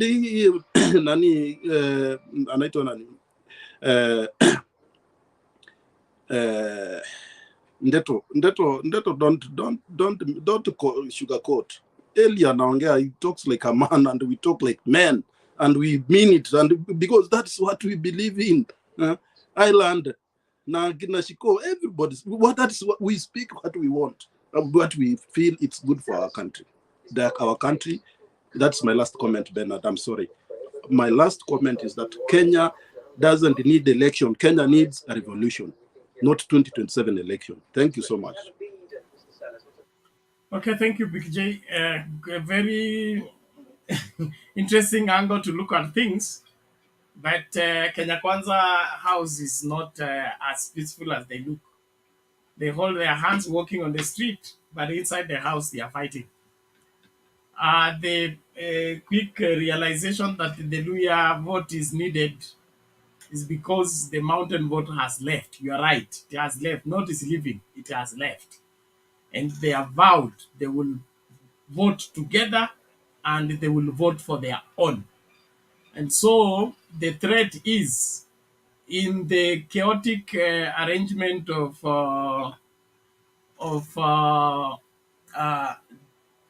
William Ruto's leadership. Definitely, before many days from now, the impeachment. Do you know who's the first beneficiary of Ruto being impeached? It's Rigathi Gachagua. I don't know the kind of choices we have in this country. You impeach Ruto so that Gachagua becomes president. No, Bernard, we don't have that constitution. Kenyan constitution doesn't say that. It's not like Tanzania. No, that is it. That is it. That's the Kenya constitution, the 2010 constitution. The president can be impeached and the deputy becomes president. Okay? And then he appoints another deputy for himself. So that I'm saying it's a hard choice, because the choice between Gachagua and Ruto, in my opinion, is the same. So maybe Ruto can be better. So, but the way will be found. A way will be found. Let's pray for the very best. But the revolution, I agree with you, not election. Naomba hivi tusikilize wale watu wajasema chochote. Benedito, after that kulikuwa na Nancy hapa, sijui ametimuliwa tena. Pole pole. Naona Kenyan with Love is back. Na zile miwani za headmaster wa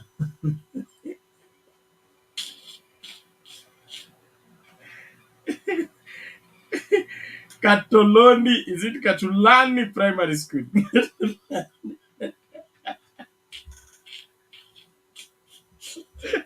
You know where Katulani is? I've been to Katulani. That's why I'm talking about it. I went to do a revival meeting there and crusade. It's not Katulani, it's Katoloni. No, Katoloni is prayer place. Yeah, Katoloni is the prayer place. Yes, there is Katulani. We went there. The church was meeting outside the Catholic. Hey, you're speaking like an English person. It's called either Katoloni ama Katulani. Katulani. Do you understand? No, do you listen to Katulani? You guys, you have a tone for everything. Now, this musical pronunciation is complicated for white people like us. All the same.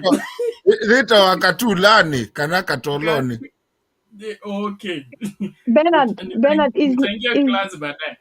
sorry, Bernard, is he not the other guy in Mato? This one, Ama is the brother.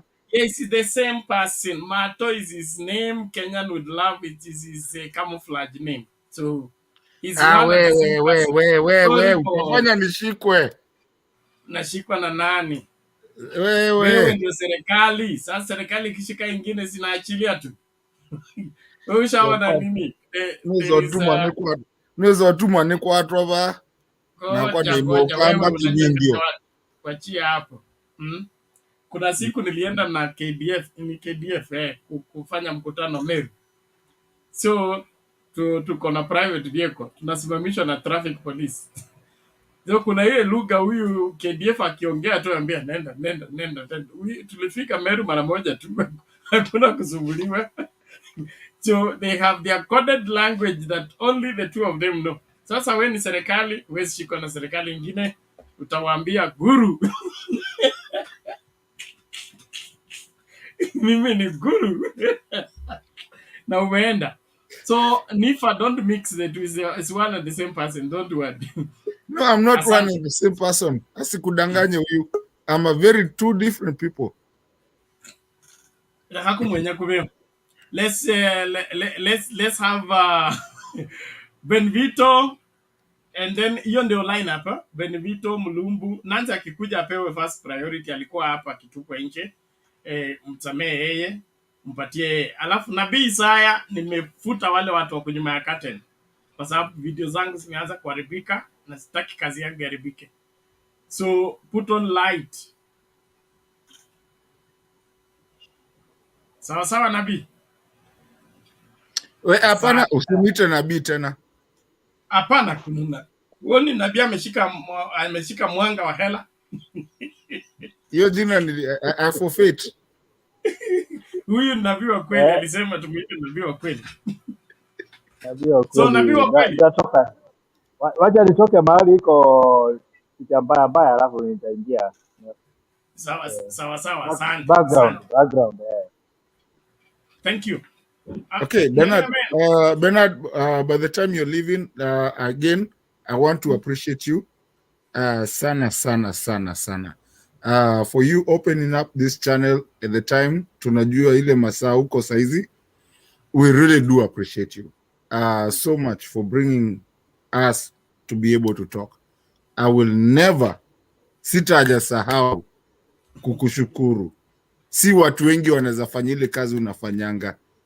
And that's why I decided to be somewhere where I can close the show. Mimi hata nikiwa hapa siwaambiangi nini watasema, wacha wapige story, kila mtu aongee. But I want to appreciate you, and I believe everybody in the show and everybody that is listening to us, we really do appreciate Bernard for what he does.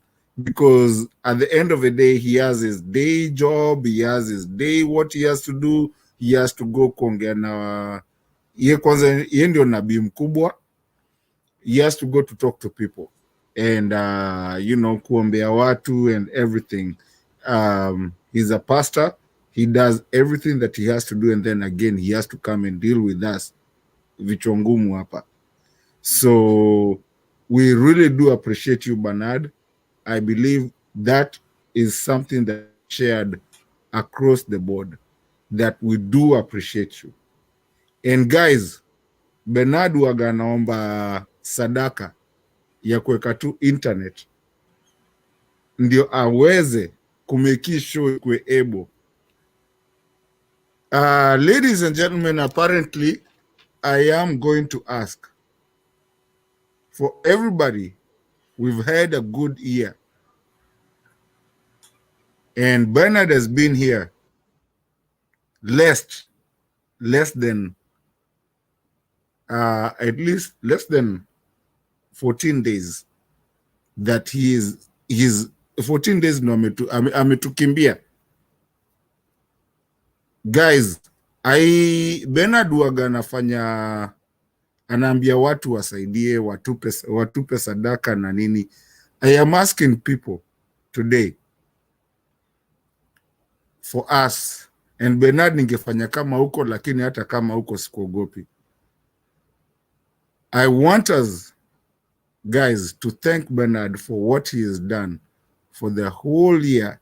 It's Christmas time. If anyone feels that Bernard has given you a platform, whether you're good, whether you're doing good, ama uko aje, amekupatia platform to talk, it's time to thank Bernard for what he has done for us through the thick and the thin. Some of us went down. We did not like it. Tulikwama, but Bernard still stayed with us. Hata yeye aligongwa kidogo, but he still came back strong. I am asking right now for the people who have been here and the people who are joining this club, tafadhali tupatie Bernard a good Christmas gift. Hii si yake ya TSG ya Mutembei TV ama ya nini. Bernard, I want you to start a GoFundMe account. This is just from Mato that I can ask everybody that has been listening to this channel all these years. I mean, kutoka ile time tulianza, that people of good faith will appreciate what Bernard does to us to be able to be here and talk. This channel alipewa. He doesn't get paid. I know him very personally. I mean, we've spoken. He doesn't get paid, but he comes in and is the reason we are here. Wale watu wanasemanga Bernard ulipwa, hakuna mtu ulipwa. Bernard just comes in. Just the way I'm about to take over right now is the same way Bernard does. Mi hakuna mtu ananilipa. Na kama unanilipa niambie. But I'm about to take over to be the moderator. He moderates. He helps us. He makes us toa zile mauchungu tuko nazo. So I'm asking on behalf. Hajaniuliza. It's just me that is asking. The day I came to this channel, I was not brought here by anyone. I saw it on YouTube and I did not even know how to get there. But I've been here for almost a year now. And I remember the first day Bernard told me, you do not have to pay anything. You can just come in. Here's the link. Look at the link. I did not know how to join. I have met good people in this channel. And I have made businesses with good people in this channel.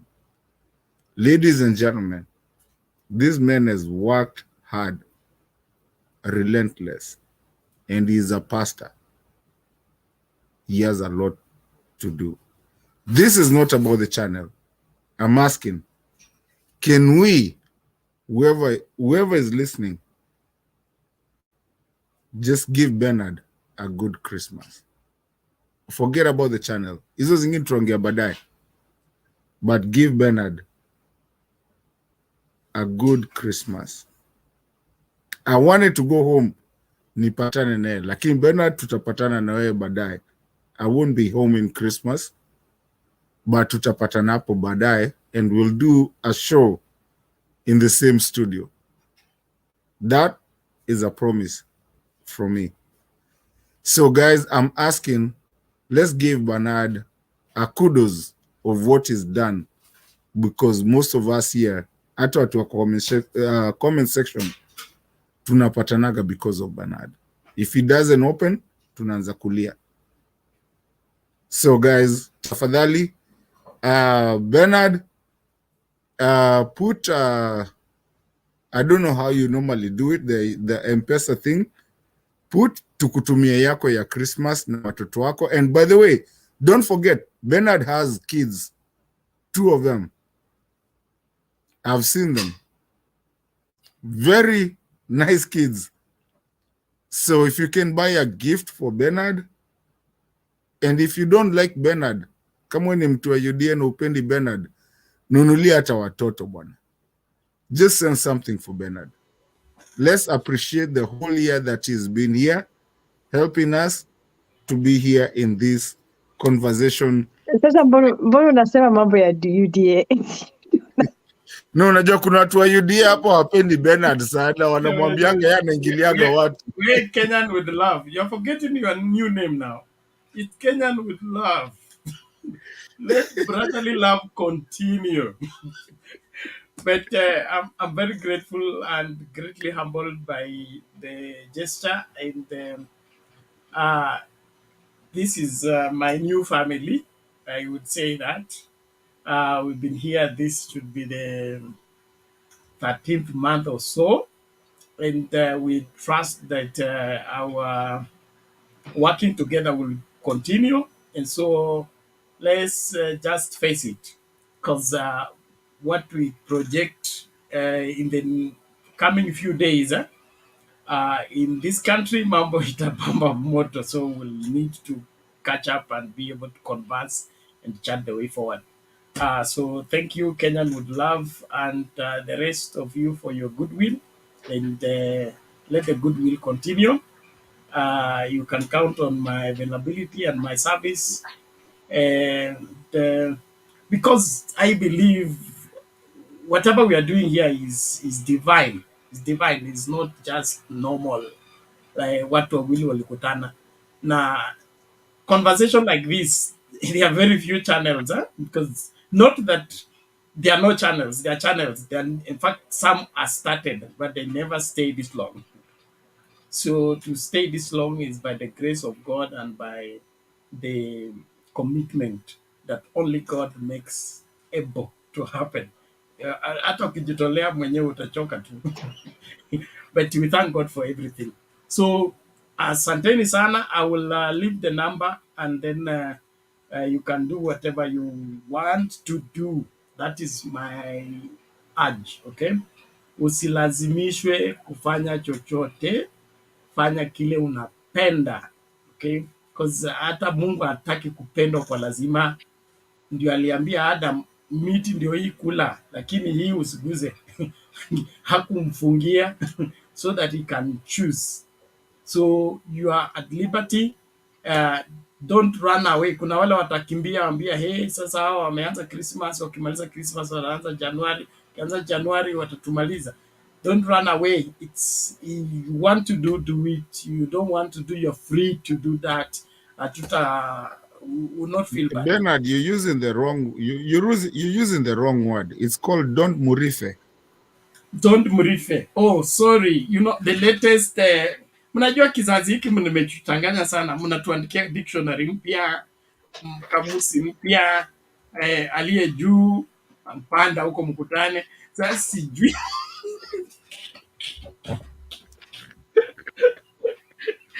All the same, thank you. So Mato, take over. Let's hear Mlumbu and continue the conversation. All right, thank you, Bernard. Guys, let's give Bernard a good Christmas for the time that he's been with us and for what he's done. This is not about Mutembe TV. It's also about the people that actually sacrifice for their time to actually do this. And we need to understand what time it is in Kenya for him even to be awake at this time and for him to be here. So we cannot be fighting Bernard and telling him that the show was not started. We need to understand how much he sacrifices as a person, not Mutembe, but as a person for this festive season. I think we need to give Bernard something and tell him thank you.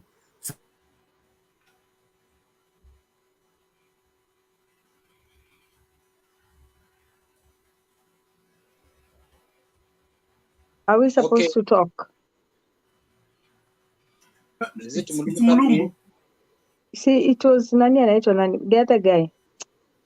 It's dropped out. It dropped out. He'll come back. So mimi nitawaaga pia. Mimi naenda saizi ku. Okay, see you later. See you Did you try to call me during the day? Yes, I called you. Yes, I was nilikuwa kwa namba mbaya. Okay, but usiumeona my number you. So when I tried to get disconnected. But we will talk. Thank you. But you are not, that's not your WhatsApp number. It is. It's the same. Sijakupata. You called off WhatsApp and I was away from the office. So we couldn't talk because I was in a noisy place. So there was no need of me picking the call. Okay, then we link today, early today. Sawa. Sawa. Okay. Kwaherini. Thank you. Bless you. Yeah, thank you. Bye. Asante.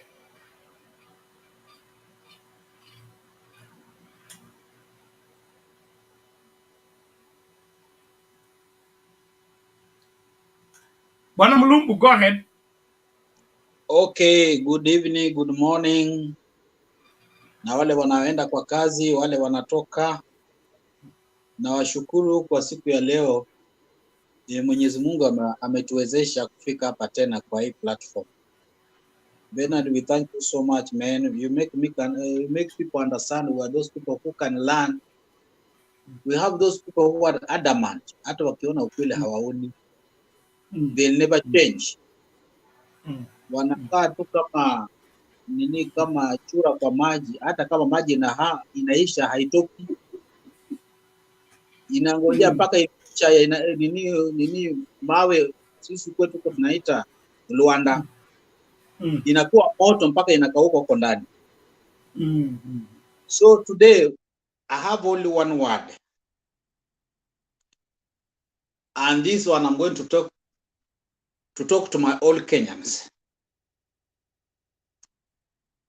This behavior of bigotry and demagogue is not going to take us anywhere in Kenya. I feel sometimes so sad. You find a Kenyan who has brain, who is educated, and then he behaves. He thinks that he is the final. He's in heaven. There's nothing can happen. What can you do? This thing, what can you do after you have gotten the leadership, is the one that is killing Africa, and it has killed Africa. I don't know how African will learn. Sijui watalan kivipi. I don't understand. Because these Africans wamekaa kwa nchi za wazungu, they know how this wazungu does their politics. Wazungu wakifika kwa mambo ya nchi yao, they forget anything. They talk about their people, their country. But we Africans had hair, thick-minded. Whether umesoma, whether hujasoma, few ambao wamesoma wamekanyagia na wale thick-minded wamesoma, they don't know nothing. It's really paining. It has made our country is deteriorating mpaka leo, mpaka kesho kutwa. I'll give it to you. So I'm asking Kenyans and Africa at large, because this channel is being watched all over the world. You people who are in the leadership, do you really think when you have taken leadership that your country needs you people to change it? Or it's only a matter of once you are in the leadership, it's you and nobody cares. You don't care whoever is down there, or your opponent, or Pinzani, you don't care about them. Do you look at yourself and see, are you there forever? A white man in his country thinks that he's not there forever. Whatever he does for his kids and his grandkids to live a happy life the way he has lived. Do we Africans think about, when you are doing things you are doing, that your tomorrow, your son and grandson will live the better life as you lived? Or you just destroy, don't care about your future of your grandson, your kids and your grandkids? That's what's happening in Africa. It's so sad. You find that for years now, almost we are running to 70 years Africa when they started getting independent. They fought a white man to remove him so that they can lead themselves and developed. Because when the white man came, tulikuwa tunaishi kwa ile tribalism ya kukwetu, we were not united. They brought us together. They showed us how to live in harmony. They showed us how we can develop, and tukatoka kwa vile vinyumba vidogo vidogo vya minyasi tulikuwa tunaishi. Wakatuona tuanza kujenga magorofa. They showed us how to kujenga mabarabara na madaraja. We didn't have it. Then at the same time, they took you to their country, their houses, they educated you, they brought you to where we're supposed to be so that you can look like them. They have told you that corruption cannot develop the country, can kill the country. But once you come back, you go back to tribal, you forget everything that you are being taught. You forget everything that you saw where you are. then you say ukiwa hapo wewe ndio basi, there's nothing else. And if you look at the word, mimi sijasoma, sijaenda huko nikao, lakini naona macho nikiangalia, kuna jamaa amesema hapo, kama huna akili tumia macho. Mimi natumia macho kwa sababu sijasoma, nikafika hiyo kama laboratory, masiasa ma political sijajua, lakini natumia macho to see how the countries look like in the world. Why can't you think about it? Unapata mtu akuja hapa, how are we gonna live in life of kuibiana? Atu kama umepata nafasi ya kuiba, umepata bunduki umekaa nayo kwa kando, so I don't have a gun, so there's nothing can do to you because umechukua mamlaka, una bunduki, hakuna kitu naweza kukufanya utadu. Na unajua tulikuwa kwa game, hii game tuyafaa tuicheze fairly. Kama nimekushinda nibebe mkono au umenishinda, lakini why do you snatch somebody ambaye ameshinda na unamwambia what will you do? Umeshikia gun because umeshinda. Why can't you, when we come this platform, talk about this? Then you find it somebody amenyang'anya, najua amenyang'anya na ameshika bunduki, utafanya nini? Na anakuwa na macho kavu na he doesn't blink, he doesn't care. And then you come here, you support what you know is wrong. Wazungu walikuwa kwa hiyo, lakini walitoka kwa hiyo ndio kasema hapana, we need to be democratic. Tufanye uchaguzi, kama umenishinda ni sawa, ongoza, lakini kama kuna mambo ya kitaifa tuongee ile kitu inaweza jenga wananchi. Tutapingana kisiasa, but what benefits the people? Because if we kill the people, we are killing our country. Na nyinyi mnaua nchi yenu na watu wenu. So now look, because you know a white man is a clever person. Anajua Africa iko na everything. But akiwa late nyinyi mdevelop, ataumia. So anaanza kuwacheza na anacheza na mnaona. Na the same your own people ndio anatumia kuwacheza na mnaona. Why can't you say this is enough? Vile Koreani walisema is enough, we cannot do that, we have to build our own. Vile Chinese, vile Malaysia, India. What's wrong with Africa? Kenya, we are 45 tribes.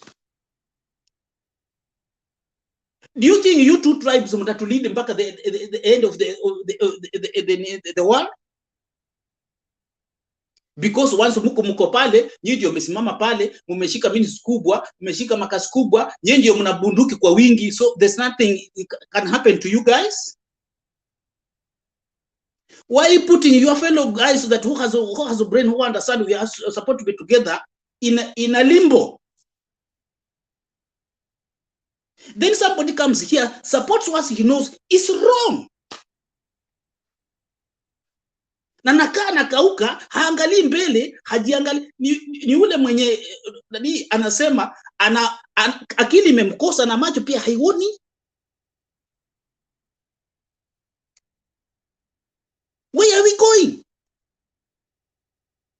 Na Mswahili anasema kikivunda kikilipuka ndio kinanuka. Are you think that mtakuwa hapo forever?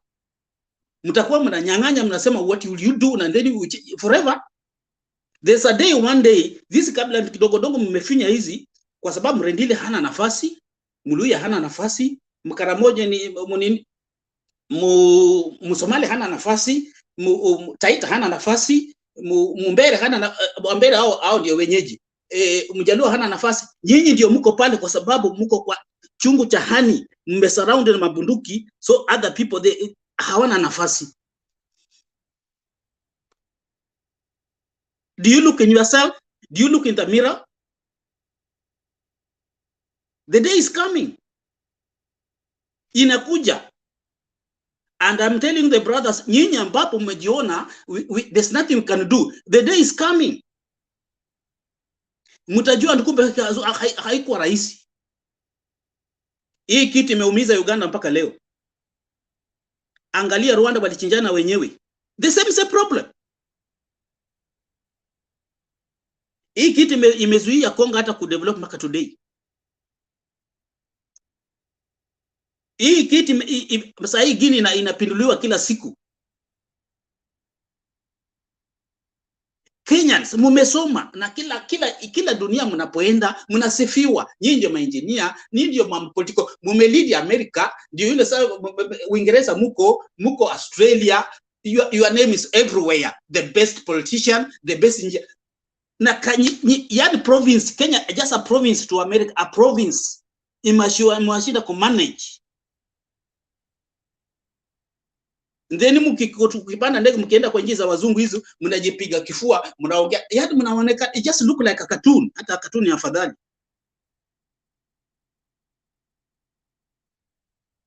Kwa sababu wamecheza na nyinyi mpaka sasa inafika wanawaita kujeni hapa tunataka tuwasaidie. Na nyinyi wenye mali wenye atafuatana sisi tutamsaidia. Then unachukua hiyo pesa unaenda kufinya nao wenzako nyumbani. Instead of developing your people, uweke democracy, mwenye ameshinda, kila mtu akipata nafasi. This all our country. Udevelop kila section ya nchi. Atomepata sasa ministers na mawaziri yote ni kabila mbili. Kutoka kwa counties, kutoka kwa kijiji, counties mpaka to the top government. I'm telling you brothers. Ngojeni, msifu. You see it's good for you, do it. Lakini kitakapokunuka, hiyo ni ujuaji yako hiyo. Wewe ndio utakuwa kwanza utatafutwa. Itafika siku. Mnafikia itafika? The day is coming. Rwanda haikujulikana itafika. Ilifika. Uganda zimeumana kila siku kile. Bado inanuka. Kinakuja tena.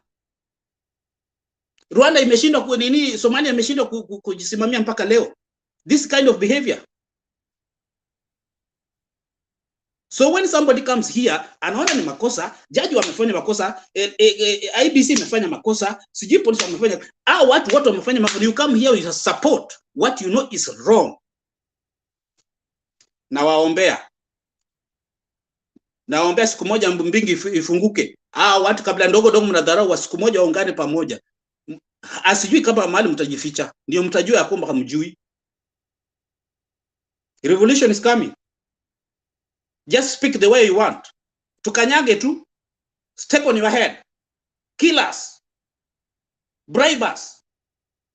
Do whatever you want. But Mungu halali. Hata kama sisi hatutaona, watoto tumezaa, wajukuu hata kama hawataona, our grandkids they are going to deliver. They will deliver.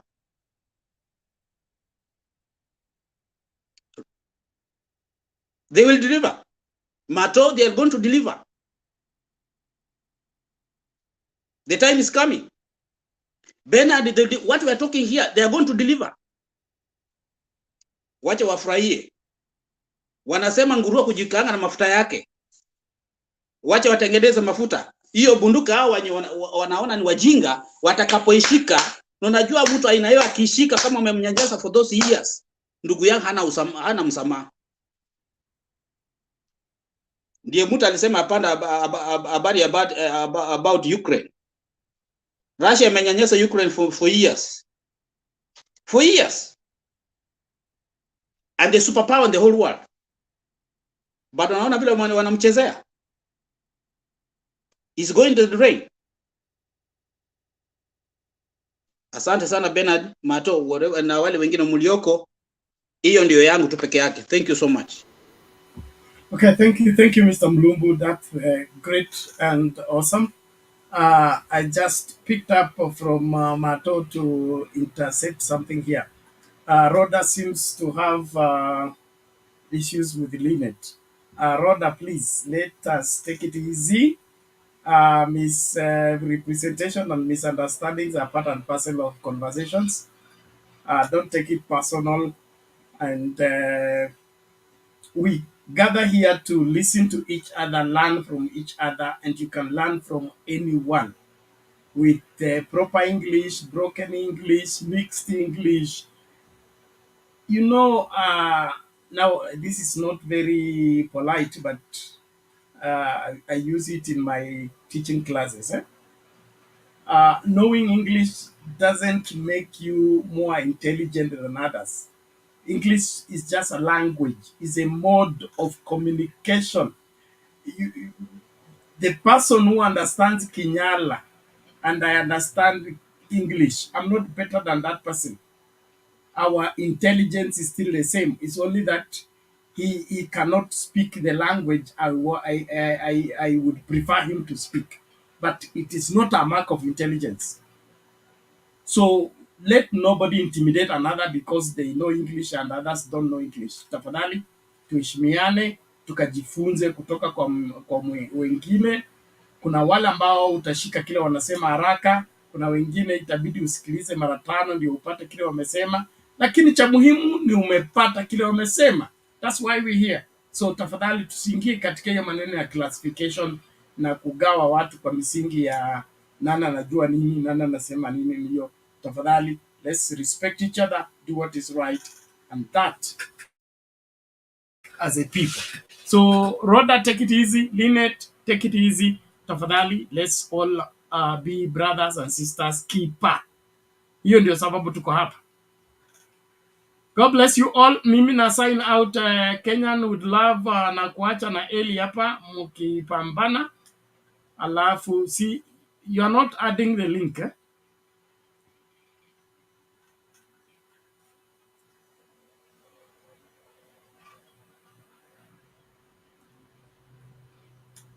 Hold on, before you leave, let me copy it first of all so that I can know that I can do it.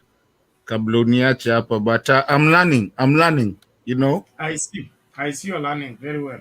Yeah. So it was invite, right? Yes. Copy. That was copied. I can close that.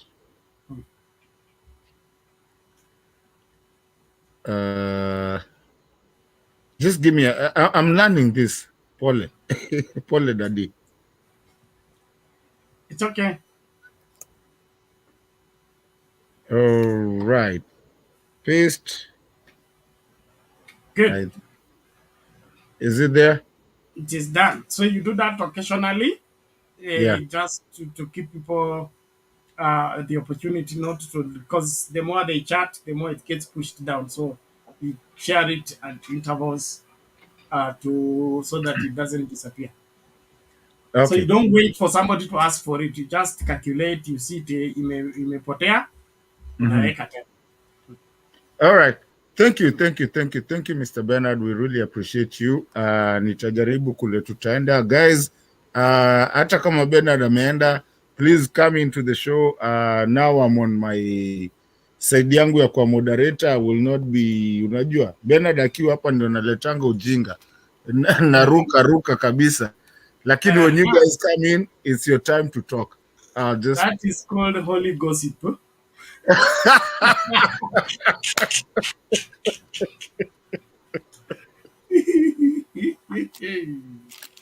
Wewe ndio unapenda kusumbua bwana, watu wakiwa moderators hapa. Now as a moderator I become very lame. Nakaa huko nyuma kwanza nisikize, naandika tu notes for the next day. Okay, let me go so that the gossip inaweza shika vizuri. Nimeenda mimi, tuonane baadaye.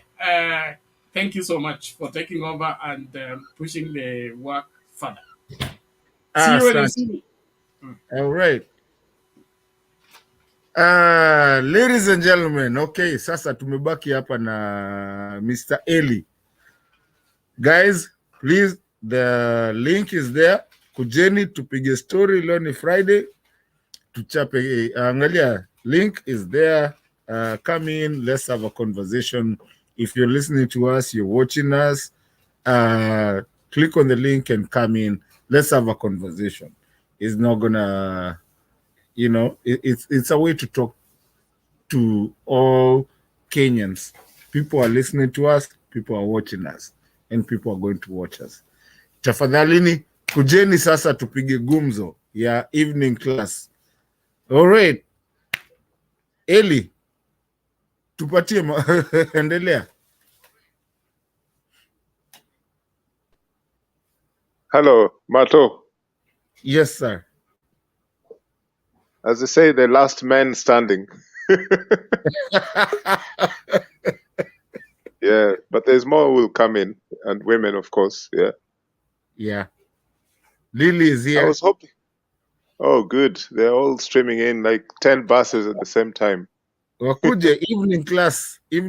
Sasa leo tunacheza.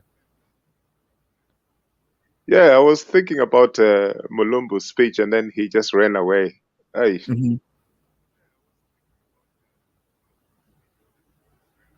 I don't know. When I come to this forum, I like to speak my mind, with care about other people's worldviews, because kila mtu akona a different worldview from the last person. So, on top of that, I'm very objective, but I also like to define exactly what I'm saying, and I don't have to agree with anyone. Anyone doesn't have to agree with me. And I think that is a very good thing on this platform. I remember when it started back then, over more than a year ago, we were still learning the ropes, and UDA, they were being given a hard time. We gave them a very hard time here. I remember there was another guy called Matondets. You remember?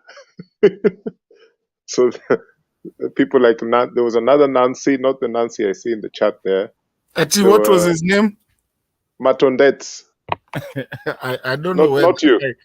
I know. I don't know where that guy went, but that's okay. Yeah, that guy was. Hey, you know what I'm saying? I don't know where Matondets went, but that's. But fine. I actually liked him.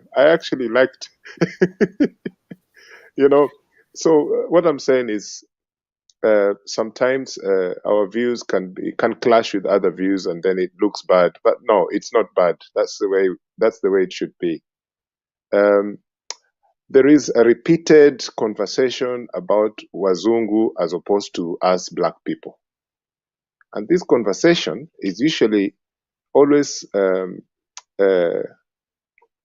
presented by people, especially in the diaspora, like ourselves. And honestly, my personal opinion, and I would have answered Mulumbu this way, is that it is not good for us black Africans to say that Wazungu are clever. And then it's almost like saying us Africans were stupid. So what are we fighting for?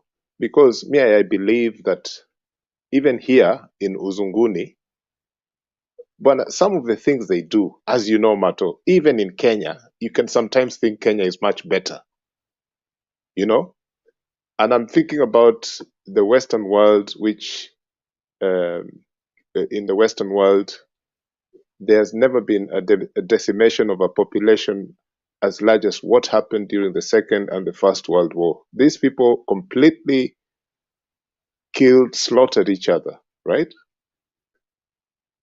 So sometimes you think it's often said Rwanda did this, Rwanda did that, but hapa ndio hiyo vita ilikuwa. So sometimes when we put ourselves on a lower rank, saying that we Africans are stupid, me personally, I boil when I hear those words, because I feel that we feel defeated. I am a strong Pan-Africanist, but at the same time, I believe that each and every Kenyan belongs to a particular ethnic group. Each and every African belongs to those geographical borders that were built by the colonialists, called Kenya, Tanzania, and so on and so forth. Tanganyika, if you like. But the fact is, we have our own identities, how we want to identify ourselves. But we should not keep saying Ati Mzungu is better than us. I don't agree with that personally. Okay? These guys, yes, they're coming into our continent and interfering with our so-called democracy every single day. They interfere with our economy. Yes, we just have the wrong people who can counter that. But we cannot then say that all black people are doing the wrong thing. You see, even Paul Kagame, who is often seen as a, iron fist dictator, he has tried to go around this legacy of, new colonialism and try and deal with it, to deal with these people. But he's still not there yet, right? And he's not the nicest guy, the kid on the block. But so we can't say all African leaders are complete wasters. For example, Magufuli, he tried. The other day, someone said on this forum that Magufuli was a dictator and he has killed people. Yes, that's the opinion and factual presentation of that person. But to me, Magufuli did something. Yeah. Barack Obama is a black American with African roots. Some people hold a view that he was not a good president, but many more people think he was the symbol of African excellence, wherever he was. Some people dispute that. So for people to come here and then run away after they have said that we Africans are stupid, which is what I think was implied by the last speaker, Mulumbu, because he said Wazungu are smarter than us. A black person saying that. And I hope if he's listening to this, that he gets back, we talk about this, because me, I don't like people like getting away with such crimes, calling Wazungu ati they're brighter than us. No, you are pana. But that is opinion, he needs to defend it. And you cannot defend it by word of democracy, because I have often found something not perfect about this institution of Western democracy, right? We didn't have it. We had our own forms of democracy. I'm sure people will object to us going back to that, right? But this so-called democracy that we have here is the one that breeds conflicts. And I agree with Mulumbu when he said that there is raging conflicts in Africa because elections have been stolen, democracy has been breached, and so on and so forth. But then we fight to better things because of those elections have been stolen, democracy has been breached. So are we saying that these Western institutions are good? You see, these are the fundamental questions we need to ask ourselves. Sometimes I even think, like when I presented here 2 weeks ago, right? Sorry, Eli. 2 seconds? Yeah. Yeah. We are only 3 of us, eh? And there's also mwingine ametoka because I think we're taking too much na tuko watu wengi. Can we close it so that we bring our sister in and we start bringing other people in? Because we still have a long way to go, eh? We don't want to finish everything with with one conversation. We are here. I mean, it's early. We don't close mapema hivi. Okay, Mato, you see, I hadn't even submitted my, I hadn't submitted today. All I did was debunk some myth there earlier on by someone else, but I hadn't submitted go ahead, anything. Sir. Go ahead, so, sir. I'm sorry. When it comes to these conversations, I like to put things as they are, not sitting on the fence. So what might sound like utopia, that I'm talking things that are impossible, the question I'm asking is this: is it possible that we have our own kind of democracy that is not infiltrated easily by the West? And even some of this can be a democracy that looks like some of the ones of the West, not complete. And I gave an example 2 weeks ago when I spoke about proportional representation. Because in a society that is divided, like Kenya, some of us think it's not. It is divided, right?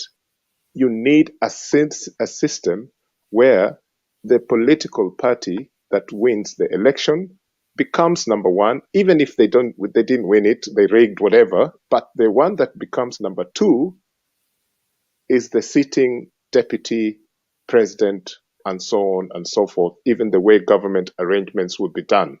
And I say this because every night we come here, we go back to the issue of the elections, okay? And it will be like that for the next 5, 10, whatever years. So these discussions we have here, I am suggesting that maybe we do a consultation amongst ourselves. Certain things that we agree on per week or per month, we say, can we find a way to find people to lobby about this particular issue that we have discussed, how it can be presented in Parliament? I know people will say, oh, rubbish, that won't work. But what are we doing? We're discussing things, yes. This is a channel, a media channel, but we need to get some kind of product out of this that is to do with the way the country is governed. Okay? Let me give you a very quick snapshot. Very quick. Maybe 2 seconds, okay? Now, you see this newspaper here, right? This is a copy of a couple of newspapers that I put my opinions on here in this town, Belfast, every week for the last 3.5 years, okay? This newspaper will not be read by people of a certain community here. Now ni wazungu. These people are so divided. Their newspapers will not be read by people living on this side where I live. Okay? In a nutshell, by the history of this Northern Ireland place, okay, the British colonial system divided the Catholics and the Protestants in the middle. So as we speak today, and I want to put this in the context of Kenya, right? That we have to agree with the reality that there is divisions. As we speak today, okay, there are 28 walls in the city of Belfast. I mean, gates and walls, which divide the Catholics wanaishi huku, Protestants wanaishi huku. Okay? These were physically divided since the conflict when it started in 1970. And the conflict stopped around 1999, 98, 99. But the conflict is still underneath. Okay? So what I'm trying to say is this, that if we don't accept the reality that the country, Kenya, is divided, and we must find a solution on how to politically get an answer to this, then we're lying to ourselves. Okay? Because you imagine. Okay, Eli, I think we no, still... Mato, you spoke and you spoke too much earlier on. So please give me the last minute, okay? I need to finish this. Okay, sorry, sir. When you meet a Kenyan, a fellow Kenyan, where unatoka wapi, how are you, blah, blah, blah. I swear, the next thing you want to ask, which part of Kenya are you from? So it's a standard thing in human nature that we cannot govern. So thanks very much, and my apologies for talking too long, but I just wanted to say that. Thank you. Eli, you don't have to apologize about anything. All I'm asking is that, we are here and we're still talking. We still have enough time. Eh? Some people will come also too. I think, when you let people stay on the show too long or don't get, there comes a time that mtu ataanza kuboeka kidogo. but we hatutaki kuboeshana, especially today being a Friday and having a good time. We will have a lengthy discussion as long as you don't walk away from that seat that you're sitting in. Miss Lily, and I want to ask, hold on, Miss Lily, before you come in, there was somebody else that was here. Anyway, just keep on going. I think she's still listening to us. I can still watch her. I can still see her. I think her name, I don't know. Anyway, she was here, but she was listening to us. But I'm asking everybody to come in and have a conversation. This is the evening section. So we really do have a conversation and have a good conversation, because this is the time that we actually now have a converse. So Lily, this is your time to talk, and then we'll have Rhoda, and we'll go back to Ellie again to finish, not even finish, but expound on what he's saying. But I just don't want people to just sit down and just not have a conversation. Let's all have a conversation. If you want to join us, please come into the show. We are here. I'm watching you. You can come into the show and have a conversation. This is the evening talk. We are always open for anyone. Miss Lily. Hi everybody. Hi, habari zenu? So, Eddie has made a good points there about he's asking a question.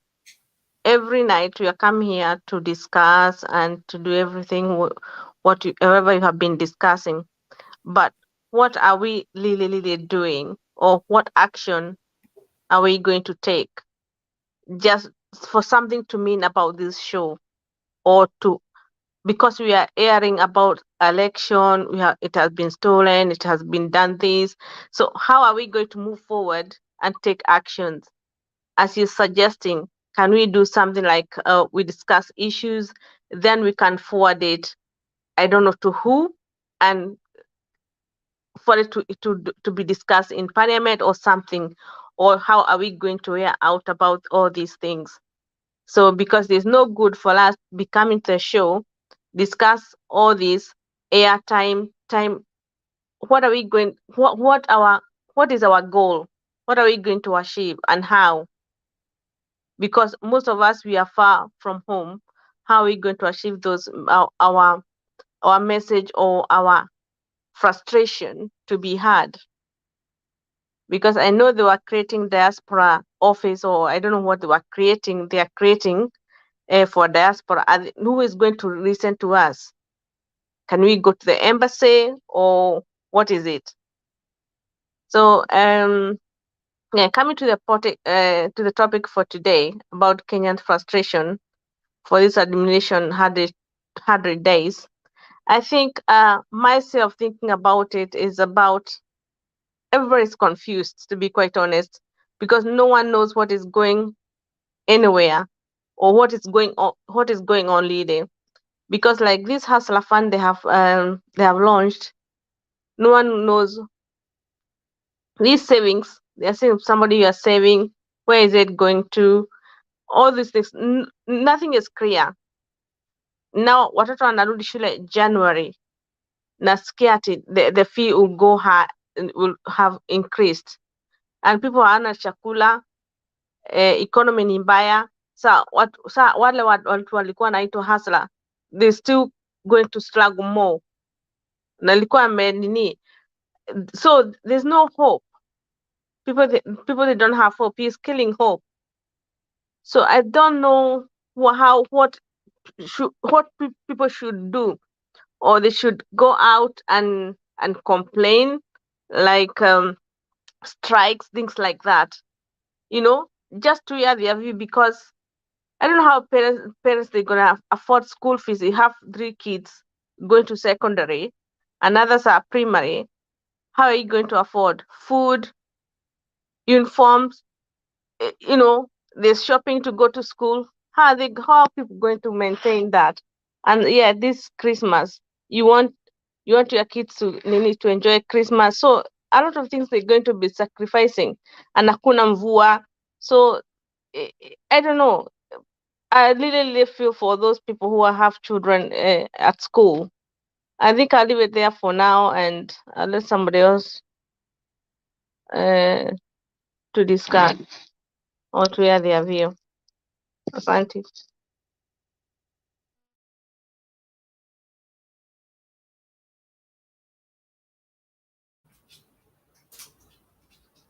All right, Lily, thank you for that. Don't leave. Kaa hapa na sisi tupige story. Thank you Mzalendo for coming in. Najua leo umekuja ukiwa na ubaya after yesterday, lakini tunakupenda sote. We love you.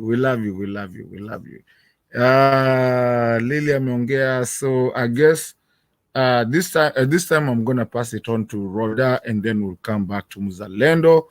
And then after Mzalendo, we'll go to the next person that maybe joins in. And then we'll go back to, I think, Ellie had unfinished business. So we'll go back to that unless somebody else comes in.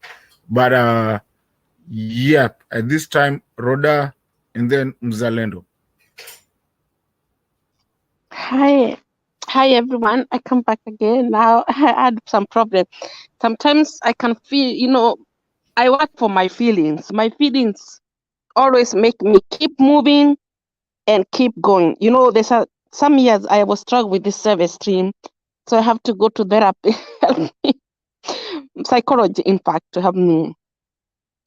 Many women, they struggle with the service stream, and it's not only women. Like my friend today, we were discussing about service stream, and many women, they struggle with that. Let me go for the point. Let me go back, election 2017. 2017, William Ruto was DP and Uhuru Kenyatta was the president. Me, I don't forget even what happened 2007. I don't remember in Moi. In Moi elections, all the time in election, Moi was still in the vote. We didn't have this commissioner. We have something called, I don't remember. Moi all the time. Watu kivote usiku. Yani watu wakivote. Like, I remember my dad used to put, we didn't have electricity. I don't know very village. Me, I'm very honest. I don't like to lie. And we used to put our radio, like, hizi mawe, tunaeka, mabango nasikia, oi, guy, nieko hota, oi. Our villages, people, they were putting their knee. Our village, we were putting that Moi must go. Because watu walikuwa, economy, it was bad. Things were going bad. Everybody, even when you come from Makueni County, Machakos, even some country like Makueni, they were eating dogs. Ukabani. We cannot forget where we come from. So Moi was destroying our country. So I remember my village, we were putting our knee that Moi must go. So when Moi said that he will retire, oh my God, our church, people, they were jumping. Because now we know, now we are going to have a gentleman called Moi Kibaki. May God continue resting Moi Kibaki. He was a man of word. So these people from Western America, they don't exactly where we come from. They don't know who we are. They must be shut up. In fact, I want to contact American ambassador. I tell, leave our country. They don't know. Oh my God. They don't know how we have been fighting for our country. Some people were eating wakabani walikuwa nakula umbwa. They don't know really who we are. Hey, I remember one time, I don't know what I was eating. I was almost to eat rat when I was young. You know what, rat? Because my parents didn't have money for food. So me, I know life. Ukiniona hapa, usione mimi sijakuja millionaire. I come from very hustler family. So me, I know what is a hustler. I was almost to eat rat. So when nikiona watu kama Waruto wakicheza na nchi yangu, it really hurt me. It really killed me when they are destroying our country. When nikiona vile Ruto anaradarada hizo madege zake, ndege zetu. That is our property. Akina kukalia hiyo kiti akiongea na Waamerika. Muamerika hajaikula umbwa. Muamerika hajaikula nini? I could like to meet face to face. Biden, have you ever eat dog? Have you ever eat rat? Huh? Those are questions I could like to ask Biden. I could not discuss about climate crisis. That is nonsense. What I'm going to discuss when other people are dying for the food in Kenya even now. Turkana, Wajir, Ukabani, wapi. There's some places in Ukabani like Makwen, it's very dry. Thank God that the government was before they make the roads. So, 2017 America ambassadors say we always want a Kenya to succeed. I don't know who was a president in America 2017. I don't know it was Barack Obama or Donald Trump. And we didn't have this kind of they were respecting our country. They want our country to succeed. Because when our country succeed, even them get happy. Because them they will be peace, even when the ambassador. But when they see our people are eating dogs, they will not get happy. They'll start to cry with us. They feel sad. They want to live a country with a good environment, with good security, even ambassador with good roads. You know, but that's the way America, because I don't know that ambassador, he was coming from Democrats or Republican. Because if it is Donald Trump is in the office, Donald Trump is a man of God. I love Donald, even now. But I was supporting Biden, but my church, we were praying that Donald Trump to win, because Donald Trump, he loved African and he respect other country, he respect people, and he want people to respect America. Right now, it's a shame for America. They are calling African leaders to discuss what they are coming to discuss when their people are dying for food, when people are eating rabbit, when people are eating snake, when people are eating umbwa, what they are going to discuss. So America, they feel ashamed for their country. But Donald Trump, he's a man, Donald Trump, he's a nationalist. Nationalist, even me, I'm a nationalist to protect your country and to love your country. Nobody can come there kudadarada mtaani. Unaona, ingekuwa ni White House hii, ingekuwa ni Donald Trump, ageitikia watu wakuje huko. Never. Donald Trump, he used to welcome people White House prayer breakfast. He invited my pastor. My pastor is a white man, and he went there when he was a president. Donald Trump, he used to invite Africa America to worship together. That's the way the country needs. Let me go to the point. The point, we must wake up.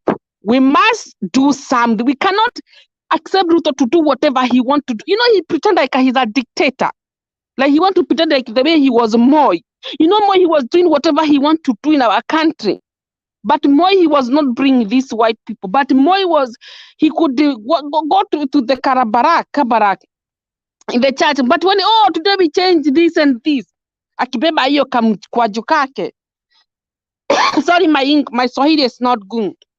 Najua mimi nimetoka wakikuwa atuongeagi Kiswahili mzuri sana. Especially sisi tumetoka villages. Sasa, we must stand in our country. Haku kamukarejini kakieka mimeno hivi inje. Unajua miaka kamukarejini mimi nilikajuaga 1997. Babangu alikuwa na jikija. Haka kamukarejini ukikaona hapa meno ikikaa hivi. My father, he didn't like this karejini man. And it was 1987. My father used to see 18. If my father could be alive, Ruto could not be the president of Kenya. He could advise President Uhuru Kenyatta. Those old people, they died before, they were seeing 18. Not the way like Vegashewa was saying, he could see 18. Because this guy, he always get anger. He didn't like the Kenyatta family. He doesn't like Moi family. He really, even, I don't know how, because Moi is a Karejini, I don't know. But he hate. Did you see what he done in the man who fight our Mau Mau? The woman fight for Mau Mau. It's called the Madio. I don't know what is her name. Can you imagine the government was there before, they buy for them car. Waliwanunulia car. President Uhuru aliwanunulia huo mama car.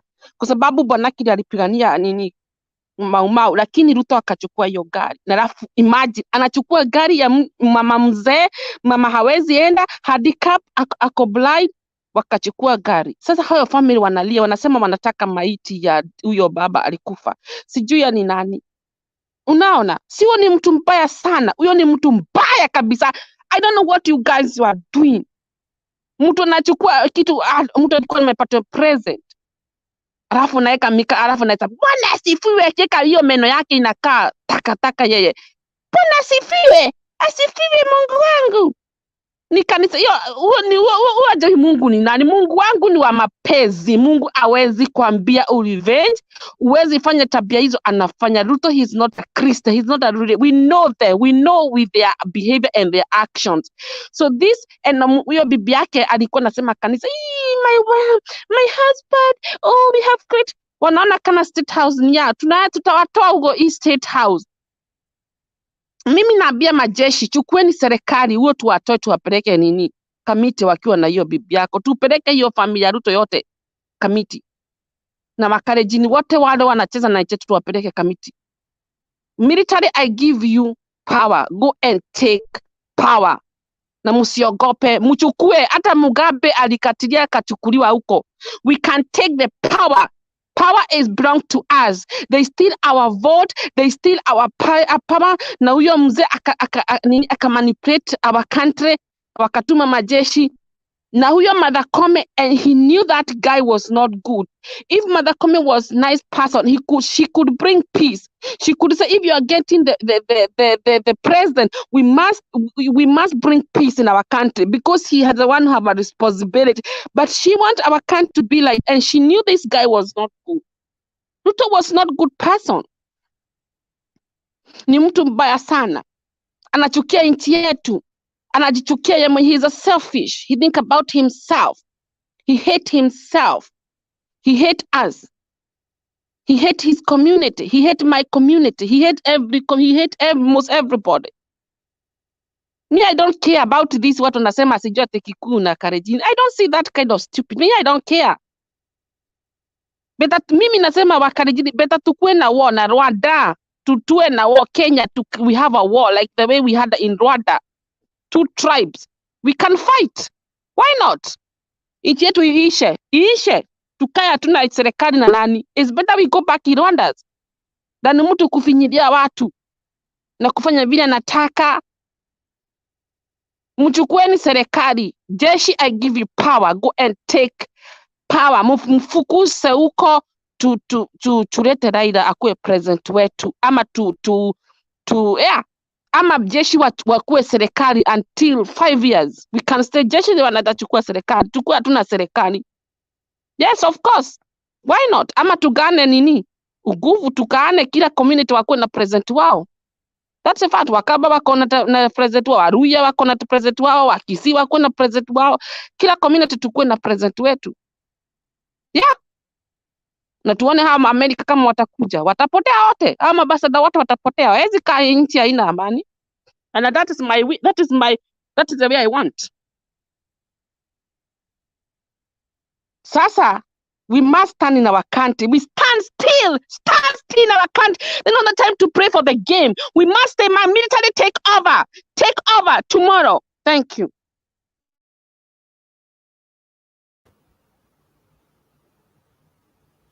All right, Rhoda, that was a touchy one. Anyway, tunazidi kuongea. Kuna mingi ningesema kama singekuwa nimekalia hii kiti. But since I'm sitting on this seat, kuna mingi sana ningesema, but I have to act myself with a decorum of, when you're given an opportunity to be there, you try to just be there and understand what is happening. Rhoda, kuna vitu mingi umesema za Wakamba, which is not true.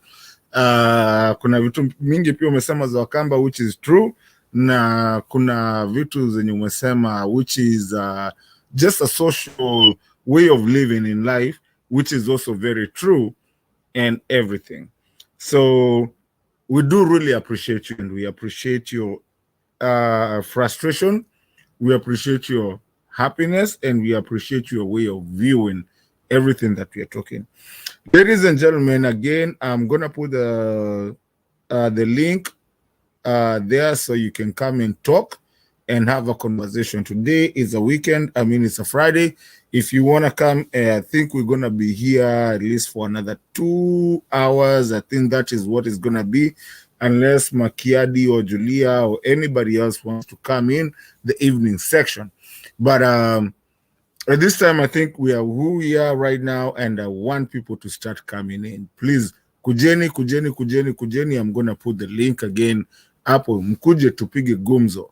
It's about time we talk. If we stop talking, then we start fighting. Ladies and gentlemen, I'm asking you guys to come in, have a conversation with us. It's just a link. Click on it. Let StreamYard configure your device, and then utakuwa hapo ukuje tupige story. Mzalendo, kuja tusumbue sasa kabla tulete Justine Obrenda. Justine Obrenda, O.A. Brenda. Is there a way that you can actually, because it's almost against, even though tuko jioni, against the rules to be behind the curtain, na sitaki nigongwe kesho na watu. Is there a way, if there's any way that you can get away from the curtain, you can actually hata tafadhali weke kwa ukuta. Tafadhali, naweza omba. Maybe sijui kama my ceiling niweke ceiling cause mi naongelesha kwa kitanda unless maybe niweke ceiling. Let me try and see. Yeah, because hizi video waga zinawachiwa is not just something that we're just talking. Yeah, if Is you that can do, yeah, if you can do that, and whatever time that you feel that we can see you, it will be fine. At least equal it. Okay. Yeah. Okay. There you go. Thank you, our dear. We really appreciate you so much. Thank you. Asante sana, tunashukuru. All right. Zalendo, and then we'll go to Justine. Oh, na ni mama toto huyu. Okay. Okay. Sawa. Zalendo, twende kazi, and then we'll go back to Justine. Oh. Asante sana Mato, thank you. How are you, Eli, wherever you are? Rhoda, Justin, habari zenyu? Nimefurahi sana. We thank God that we are back to this show again. At least we are talking, Mato. Now, Rhoda. I want to talk to you from a brother's point of view, like a sister. You know, once you are a Christian and you have got so much hatred in your heart, it is not right, even from what you profess with your mouth, that you are a Christian, na ile matamshi na maneno unatoa kwa mdomo iambatani na Ukristo wako. So the hatred for Ruto will not help this country at this point. Eli, earlier on you analyzed critically how you expect. Sorry. Someone's TV is on. Someone's TV is on in the background there. Oh, it's mine. Let me just switch it off from there. Eli, earlier on, you really analyzed how important that we have an African form of democracy. Yeah, sorry, sir. Zalendo, pole kusumbua daddy. There's a guy called Rafa Rotich. If anyone can see what is written, Rafa Rotich, we're not going to take that in this channel, okay? You don't talk to people like that. And what you've written is not fair. And if at least we disagree in this channel, if you want to come here and have people talk to you the way you've spoken to our sister, please show yourself in. and don't be a coward and sit out there and talk bad about people. Tafadhali, let's be very respectful in our comments and how we talk. You don't know them, whoever you spoke to like that. And by the way, if I have to kick you out of here, I will, because that's, even if you disagree with someone, that's not how you talk to people. And that's not what you comment on people. I will not accept that. So please style up. Thank you. I had to comment on that one. Thank you. I think Colin. I think the issue of Rhoda said some very sensitive things, and that one can really put maybe even this channel into a lot of trouble. We have a lot of freedom of speech. Yes, we have freedom of speech, but we can't agitate for anarchy in our country. We have come a long way as a democratic country, right from independence, the fight for multipartyism, democracy. We are moving ahead. We are not moving backwards. And we have seen so many African countries disintegrate into civil wars, like in Rwanda, Ethiopia, Uganda. Kenya and Tanzania have really tried, and we can't really go the Somali way with so many clans and so many people at loggerhead with each other. I said that for democracy to work in Kenya, let us try and see how we can kill tribalism. I think Uhuru tried to kill tribalism by bringing Raila in, and he wanted to leave a legacy that he left the presidency for somebody who was denied, who was not accepted by his members of his community, and it didn't work. I think that is the kind of legacy that he wanted. He wanted to rewrite the Kenyan history by doing so that other tribes, right now other tribes in Kenya cannot rule. I don't know whether you guys know this. The Kalenjins and the Kikuyus have already gotten the arithmetic right. They have the numbers. So smaller tribes like people from Kauma. Kauma is down in the coast, is a very small tribe living in the coast. Those ones will never see the presidency of this country, milele la milele, if we allow these systems to go on the way it is. So elections in Kenya is about numbers. And Mato, I keep on telling you that the mathematics in Central Province and the mathematics in Rift Valley Province, as long as we are going to vote on tribal lines, they will always be in power. Believe you me. Now they have robbed in the Western.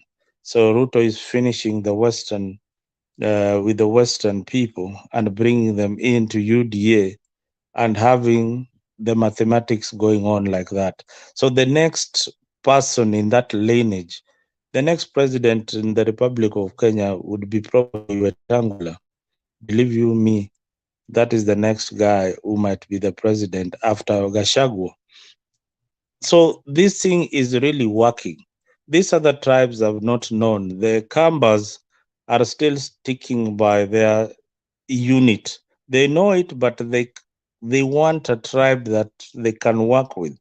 And very soon you will see Kambas being robbed into the Kalenjin community or the Kikuyu community. That will happen in our country. Upende, usipende.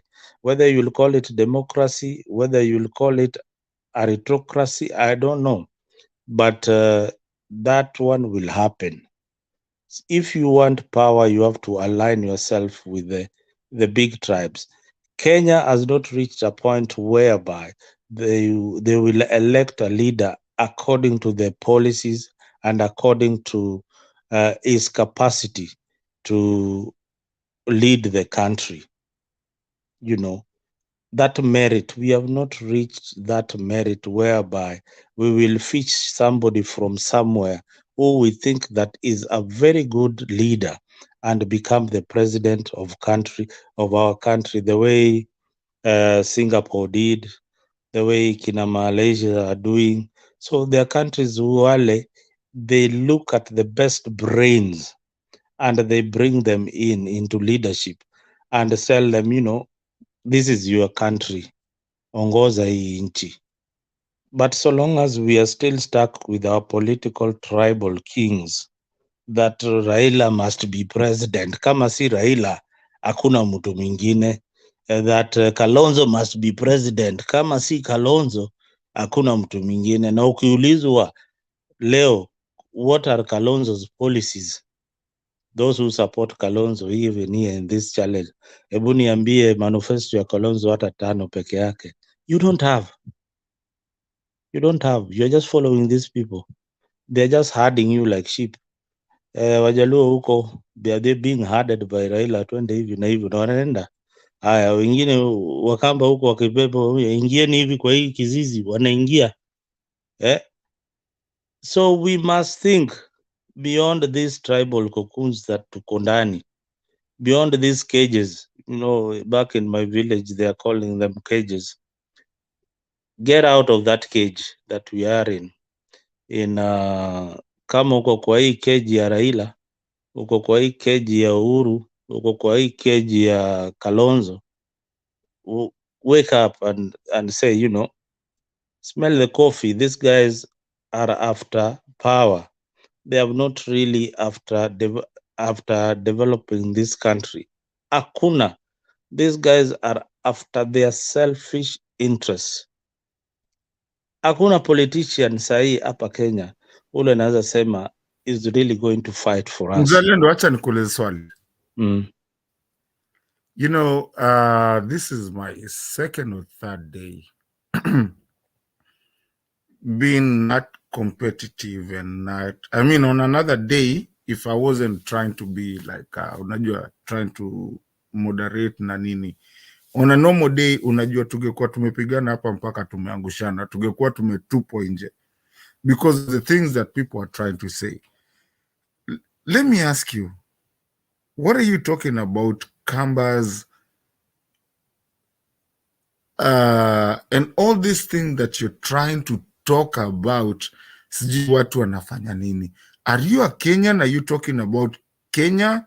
Are you talking about a tribal place? Are you talking about, what are you talking about? Is it Kenya that we are talking about, or what are we talking about? Neto, you read your history. Unakumbuka the Baganda community, they had a king. They had small kingdoms in Baganda. Watu wa zamani, ukisoma historia kidogo, we had some kings wale, they represented some. How did that work for them? This is how it worked then. It worked for them then because these guys were to represent them these kings were to represent them against other kingdoms. They were to protect their kingdoms.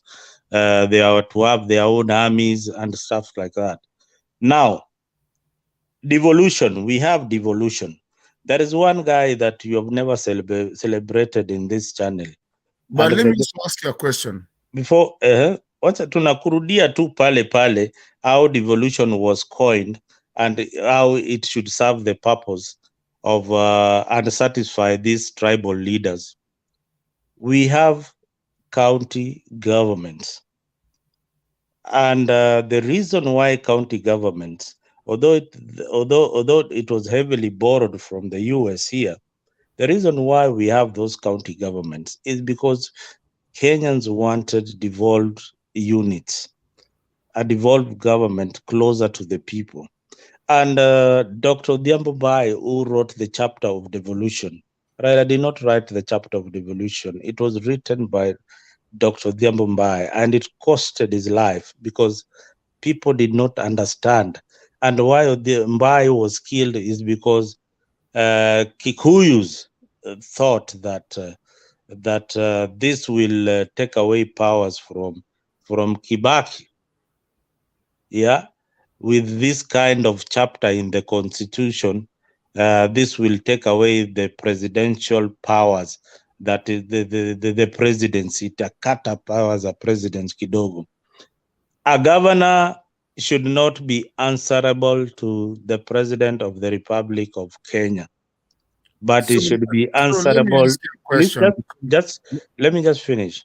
It should be answerable to the people who elected him.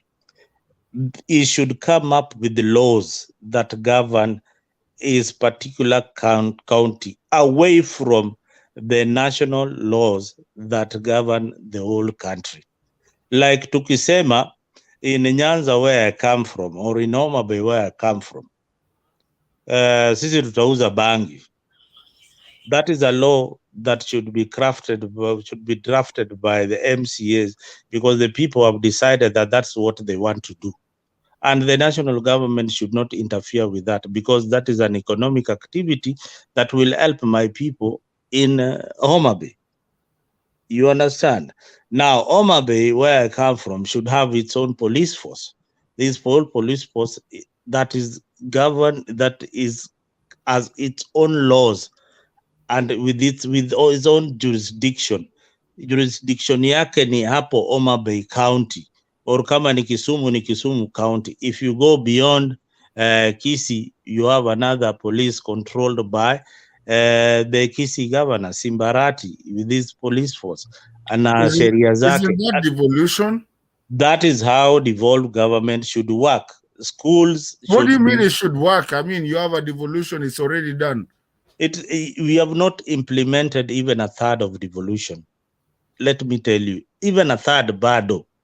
The laws that should be passed by those houses, by the county assembly, uko mashinani, ni mingi sana. Okay, let me ask you a question. Yes. So there was and I'm going to be radical on this one, which I don't believe in. I'm just going to be radical on this one, because I know my sister is here. She can take over if it goes too much. Because also being a moderator saa zingine inaumiza, unajua, because you can't talk too much, because you guys go too radical, and sometimes I want to say something and I can't do. Here's a question that I want to ask you. You know, there's a time that we, as Kenyans, wanted to do a secession. And we said it's an abusive marriage. We just, tusipigane, you stay on your side. If you feel central, huko ndio unafaa kukua, kaa huko. Kuja na inaitwa nini? Kuja na, you know, come with your passport to come into Ukambani. Come with your passport from Central. And from Rift Valley, also, kweni passport yenyu. Sisi wengine wenye tumeshikana, we will have the same passport. So if you want to come into that country, it was secession. And the maps were there.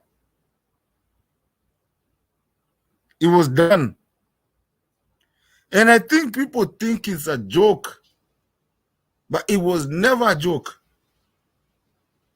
And people think it's a joke wanaongeanga tu. Says that's why you can hear people talking Wakamba, Wakikuyu, sijui nini, sijui Wakalenjin and whatever. It's not a joke. When it becomes an abusive marriage, there comes a time to divorce. Mnagawana. Kila mtu ende kivyake. No mwingine akae. South and North Sudan waligawana. Kaeni hiyo saidi yenu, si tukai saidi yetu. Is no longer a good marriage, is an abusive marriage. And I think people since independence, because we did that with the colonialists, people think it's a joke 24/7.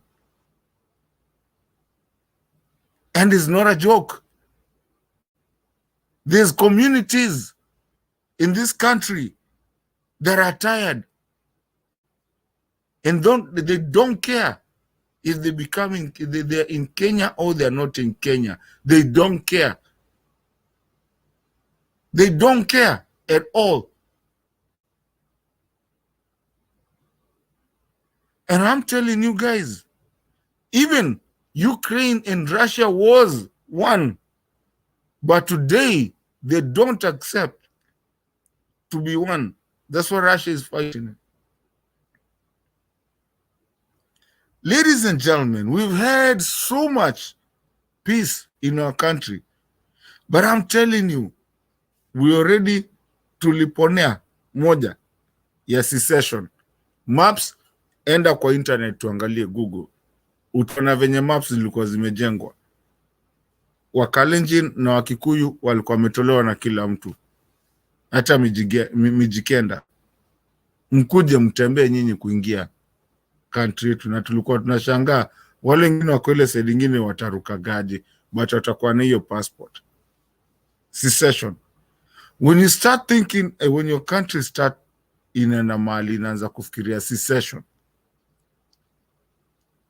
you will end up to where Sudan never thought at one time there will be two countries. But today we have North Sudan and South Sudan. Do you guys, Kenyans, want us to have a Rift Central Kenya and the rest of Kenya? Because it's becoming a very unbearable marriage. And if you guys don't see that, I can bet you, even when I'm in my 6 foot under, that Kenya will divide. Because the tribes and the people that live in that country are not happy. If I have lied, mtu yote aniambie. I'm telling you, ndio maana unaona hata kura hatuwezi kubaliana, because kura inaibiwa and then we want to say it's cool. It will not work. You can only cheat on your wife for so long before you divorce. Central and Rift Valley has cheated on Kenya. And that is what it is. Wakikuyu na Wakale, you've cheated on Kenyans. It was a marriage, but you've cheated and you're getting caught. And that's why you can never tell me a Mijikenda that is benefiting from anything. No, sorry, Mato, I want to come in there, please. No, it's over, man. It's going to go away. No, Apo umefanya, no. You're a Mato, moderator, you but know, mimi ndio nilikuwa naongea, lakini sasa umechukua kila kitu. Okay, poleni, nimenyamaza. Wewe bwana, you know, if you want you guys, if you want to have a good debate, yani unasema kitu, mwingine anasema, alafu tunaendelea mbele. Because now whatever I wanted to say, pengine hata nimesahau. We were talking about, you were talking about secession now. Umeleta mambo ya secession. Secession, I think the opportunity we had was in 2007. And it was on the table, but our politicians were greedy, the same way, wakaiondoa. But ukiangalia vizuri, when you look at things objectively, if Kambas secede or Luo secede, what do you have? Uko na nini? You have got nothing. Sudan, the countries you're talking about, they have oil. Yeah, that is what they are fighting for. Congo, they have got something, minerals to fight for. These small tribal units have got nothing, no economic value. Yeah, in you are talking about a country with that only generates maybe 5 million in terms of revenue per month. They have no minerals. They have got nothing, zero. You are seceding to what? To politics. You can't secede. And I like what President Ruto is doing, is bringing in these other communities into power. So hiyo mambo ya seceding, people like Mato, he has already read your mind that you'd be thinking in that direction. So those small Wetangula, the Mudavadis, is dismantling Raila in his backyard. So we will not have any issue with somebody trying to think that you can carve Kenya. Carve it to where? Okay, alafu mzalendo, acha nikuulize tu kwa Uniulize heshima. uniulize. No, kwa heshima, kuna watu wawili wako hapa wajaongea, tafadhali. Si wote tumeongea. Once you kama unaweza waachia pia waongee. Ukimaliza, I'm not telling you to stop, but there's Julia and there's also Justine. So tafadhali, can you I'm just winding up. June sitapata tena nafasi tena maybe kuongea if you keep on interjecting like this. So these are tiny economies that cannot work kama tunataka kusecede.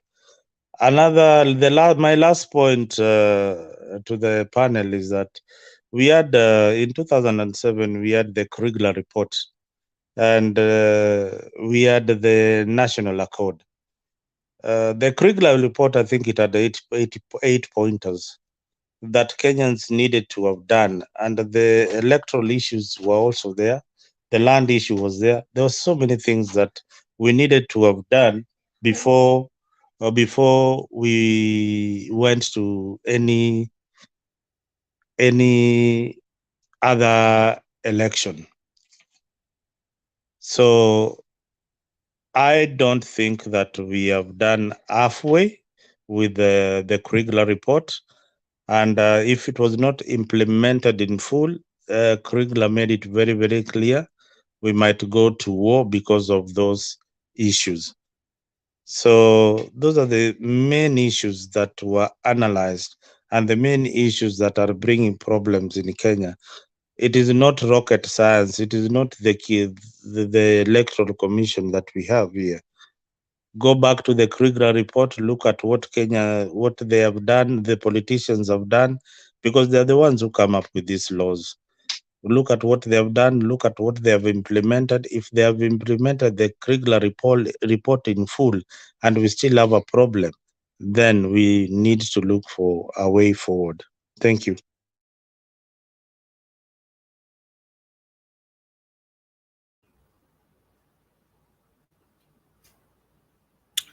Well, I think even me, I spoke too much, and we lost one of our someone that was over here that wanted to talk. I don't mean to talk too much as a moderator, but I'm gonna let Julia talk. And poleni sana kwenye maybe we've spoken too much and gone back and forth, but we also want to make this conversation be able to be a conversation that we can all talk about the things that are behind us. When you come here na ubaki kidogo na watu wajakupatia chance, don't run away. Especially if I'm here, I will give you a chance. I'll be looking at it. So tafadhali, kama kuna mtu mwingine anataka kuja tu, pia kujeni. Julia, hebu tuambie, maybe si ndio tumelemewa.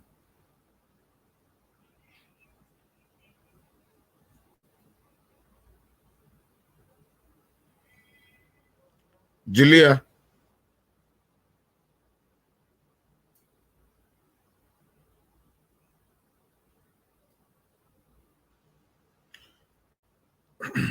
Okay, Julia, sidhani kama Julia anatusikia. Ama nyinyi mnamsikia? Is it on my side?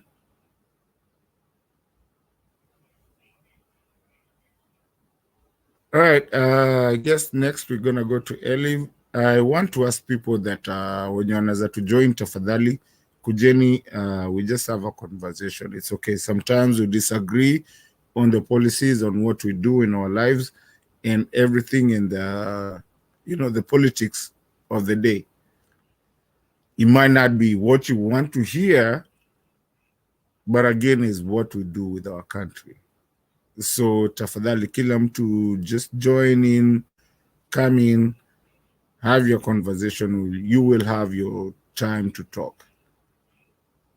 Tafadhali kama kuna mtu anaweza join wenye unatusikiza. I will put the link again on the comment section. And then Elif, is your time to go. Okay, thank you again. Once more, Mato. There was an interesting input about how Ruto and his crowd are basically dismantling other, smaller parties or smaller communities, so-called smaller, so that they can band together and be part of his regime. I think Moi did this for many years. Kibaki wasn't really interested in those micro politics, but his henchmen did those kind of things. But Moi, Ruto is just a student of Moi. And I don't think that we can say wholesale that the main population, the rank and file of people, are going to just abandon their ideology, the way they live, just because there's this guy from Sugoi who has said this is the way to go. So I'm afraid to I have to disappoint you there, Mzalendo, that and I think me and you, we come from the same county, so we'll find out where you actually come from. But I have to disappoint you because people are not just going to sit there and accept to join,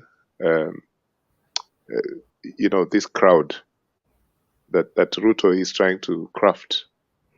People are saying he's very clever, he's very smart. Look at him now, he's taking everything, Unfortunately, we've discussed this. We know what has happened. We know what will happen again in the next 5 years if we don't repair the constitution as it is today. Some people are saying that, and I've seen that in the newspapers, in media, social media, and just everyday comments, people are saying that because Ruto opposed the change of the constitution, including BBI, and it was backed by the judges, then this constitution should not change. Me, I think this constitution should be changed. It doesn't have to be through these guys who are holding the government, but through a movement, lobbying, politicians. These politicians are not going to be permanent friends. A lot of them will fall out along the line, and you'll see this happening. It has happened before. And I'm sure that the constitution will fundamentally change. I don't know how long this will take, but we had a history of a long history of transforming the country after Moi left, which has not in itself it hasn't completed that transition. I keep saying this transition is longer than any other transition that I know, because most of the people who were in Moi's time, they're still there and they pull the strings, and they're both on Ruto's side and Raila's side. And this is one of the big problems that we have, okay? But I'll give you an example about the last exercise to change the constitution after the referendum, and then you had the committee of experts before the 2010 constitution emerged. So I have a colleague who's now passed on, Dr. Michael Chelogoy, who was head of research at the committee of experts, and we discussed some of these things. Michael Chelogoi was half Kikuyu, half Kalenjin, just to make this relevant, because now we're in this situation, and at that time we were talking about this situation as it is, what will happen, right? Michael Chelogoi told me that the only way that Kenya can move forward after Moi is only through devolution, which is contained by the executive. So, and that is the big fundamental problem we have, which even Mzalendo said there earlier, right? This problem is then reflected in how we talk about tribe. Is it because we are small? Is it because some people believe, actually, as we speak today, that the census that has happened in the last 10, 20 years is fake? So they believe that the official data about the number of people from Central or Rift Valley is politically engineered. It's not a correct number. So you find that's why it was easy for Dr. Mutai Nguni to state that there was a, what was the phrase in 2017? He said something about tyranny of numbers, and people sheepishly accepted it. And to date, there are people who officially believe that the population of certain communities has been inflated. This could be possible, maybe it's false, right? Now, to solve this problem ahead of elections, right, is the issue of how do we reform how government will be formed. Is it what we have here, winner takes all, even if they're not the winner, or a shared government? Why are people afraid to speak about a shared government? And I don't mean a coalition. I mean a shared government by election. So that's not a coalition, all right? And even the smaller parties that you were talking about earlier, Mzalendo, or the smaller communities, in this shared thing will have a lot of relevance. Actually, this thing sort of happened immediately after, just before the independence and just after, when they still have the lower and upper house in Kenya. It was soft, non-winner takes all, but it was something that was used at that time because the communities in the coast and the Kalenjins, believe you me, were complaining, Kinamoi, that they're being treated like, they're being marginalized as a minority. So we have a history when we talk about how we can repair this constitution. Of course, Jomo Kenyatta was a very powerful man, and he did not want any of that. To him, that was nonsense. So he had to hold a government, a central government, and later on a one-party state. In fact, Kenya was one of over 45 African countries that had a one-party state after independence. So that's another history. So I'm suggesting that, and I keep repeating this, when we finish our conversations, maybe on a monthly basis, we should have like a repertoire here who says, okay, this is what we came up with, and now we have to choose one or two trusted politicians in either the Senate or the National Assembly and think, can these guys introduce a certain bill which reflects what we are saying in terms of how our future leadership will be? Yeah.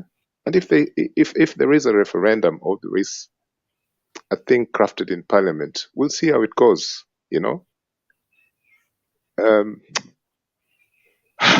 The other alternative, the radical movement, which we've all seen what has happened when people become very radical. It's because they feel emotionally what has happened to them.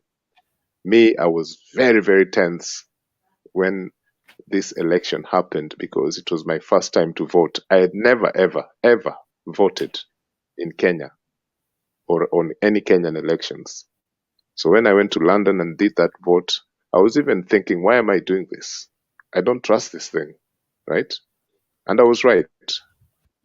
What has happened when people now start speaking very firmly about revolution and being radical is because we don't want to discuss these things to get a quick, to get a long-term result. We don't want to talk about how do we reform this. So we're very angry, I had Rhoda speaking there about the Kalenjin in unspeakable terms. I didn't like that. I don't think that was good. She had very, very strong opinions about the Kalenjin, even describing their, their physique, their teeth, and all that. We're not here to discuss that kind of stuff, because it will be tit for tat. So you talk about the Kalenjins that way, they will talk about the Kikuyu, the Kamba, the what, the Kisi. So please, me, I'm not a preacher. I know that division is there and we have identities, but when we come to that point where now we're saying, oh, these Kalenjins have done this. So for example, in 2007, the Kalenjins, they voted for Raila Odinga to the last man.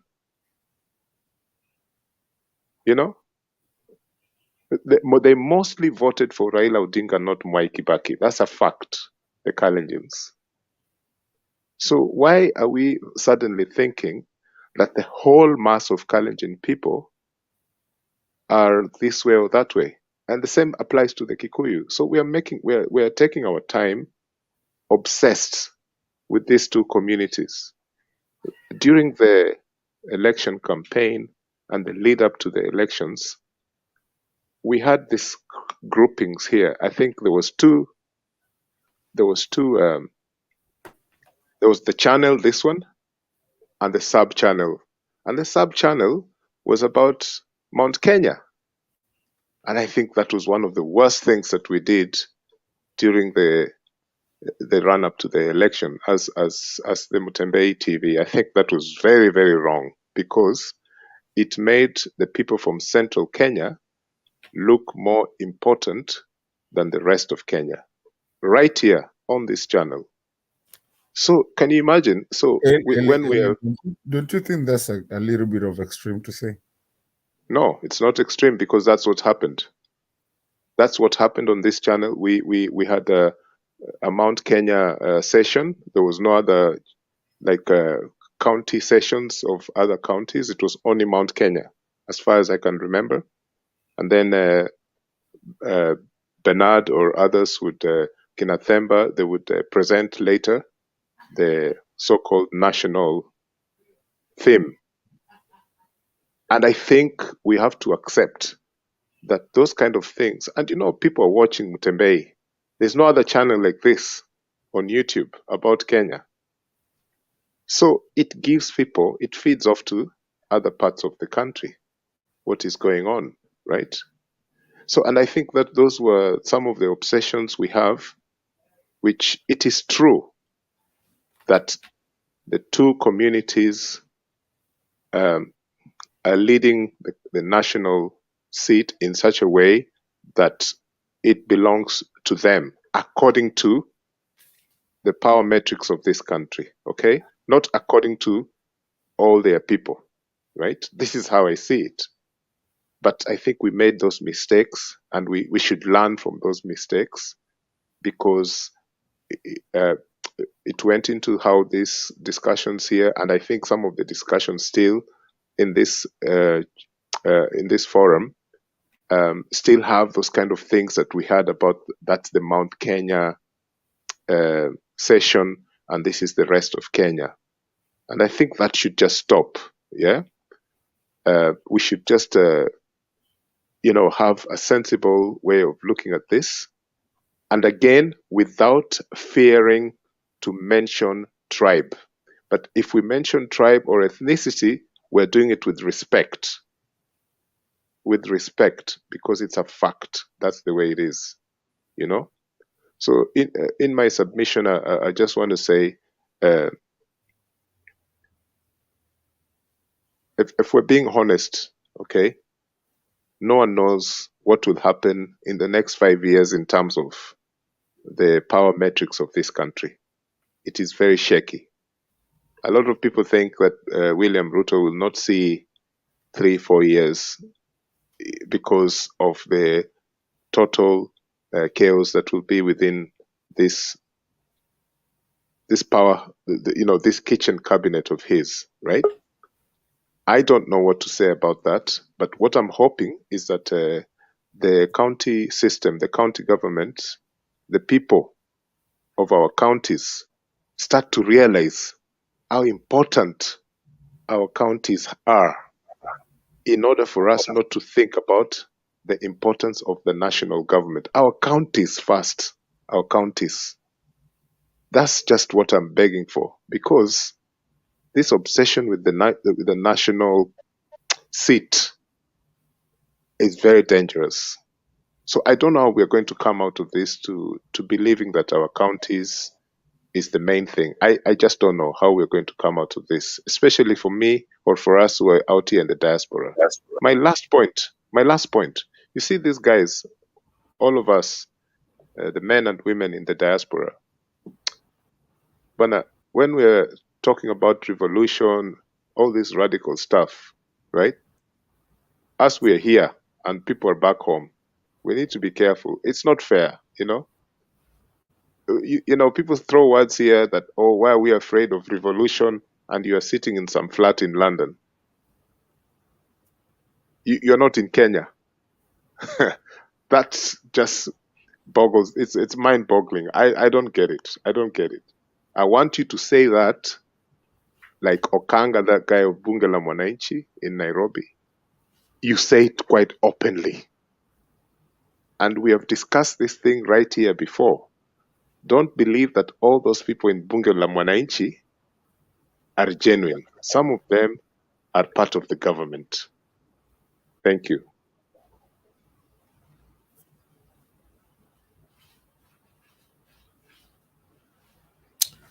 Well, Wow. thank you. That was a good one. I think we really need to talk about our country. And what you just said is something that has made me think a lot. And even though I have so much to say, I don't want to say so much at this point. I really want to, I think I want to listen more than I can talk. Failed state, can you please? I just want to listen more. Who is failed state? I don't know. I mean, everybody's open. It's an open. I mean, he's not putting his face there. So what are we listening? We like using themes that correlate with the current situation in our country.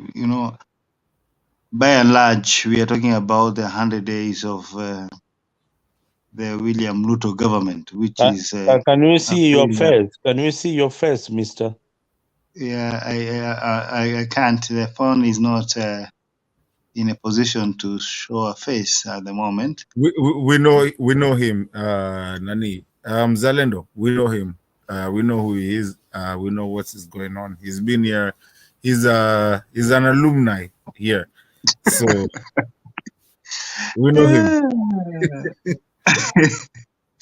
Anyway, my point, it is important, as you say, Bwana Kenyan with love, is that if we stop talking, we start fighting. I want to talk about the issue of devolution, and I know I've listened to all of you what your vision is about devolution. I don't want to sound like I'm a prophet of doom, but I think now devolution is in a state of is a precarious state whereby you will. I don't think the current government is a supporter and a sponsor, and there is no goodwill for devolution in Kenya. And I'll tell you why. Because in the few months ago, in fact, like a month ago or some 2 weeks ago, the chair of devolution was complaining on how the government is not funding or releasing money to the counties. You see, and then you find that there's a lot of competition. There's competition between who should do devolution in the counties. For example, in the constituency, you find that now the president is sponsoring a bill to institutionalize and constitutionalize CDF. You know, these are mandates of a devolution. So by and large, you can see that devolution ikikaa sana, maybe a year or two, and it will be dead. It will be dead because the current regime has never supported devolution, has never loved devolution, and the president of the Republic of Kenya, William Samoei Ruto, has always been against this constitution. So it will not be a surprise to me if the devolution doesn't work in Kenya. And therefore, I don't want to sound like I am so negative, but I can tell you, with the state of affairs, you know, sometimes I look at the collection of Kenya, of the tax collection every year, and Kenya Revenue Authority collecting 1.3 trillion every year, and the governors need 400 billion from that money. The civil servants need 700 billion from that money, and of course the debts need about 400 billion. You're talking about we are in negative, and therefore, and then you put hustler fund that we don't know where it is coming from and where it's going. Yeah, because this hustler fund actually, to me, is what is going to destroy the fundamentals, what we call the inflation. There will be what we call there will be inflation that cannot be controlled, and it has started anyway. Even the dollar today is at 123. The sterling pound is under 150, 130. So what we are seeing in Kenya is a failed state. Is a failed state. Is a very failed state. So in the 100 days of William Samoei Ruto, we have nothing that to hold in our hand as Kenyans. There is nothing. He has taken out the subsidies away, because he told us in Kiswahili, and we heard it very audibly, that nikiweka hii Biblia chini, my friend, unga itashuka chini. Nikiweka hii Biblia chini, hiyo kitu nasikianga cartel, nitakuwa nimevunja na mtakuwa mnapokea haki yenu kama Wakenya. So Biblia iliwekwa chini. It is 100 days after. We have not seen unga coming down. In fact, we are asking a very simple question as Kenyans.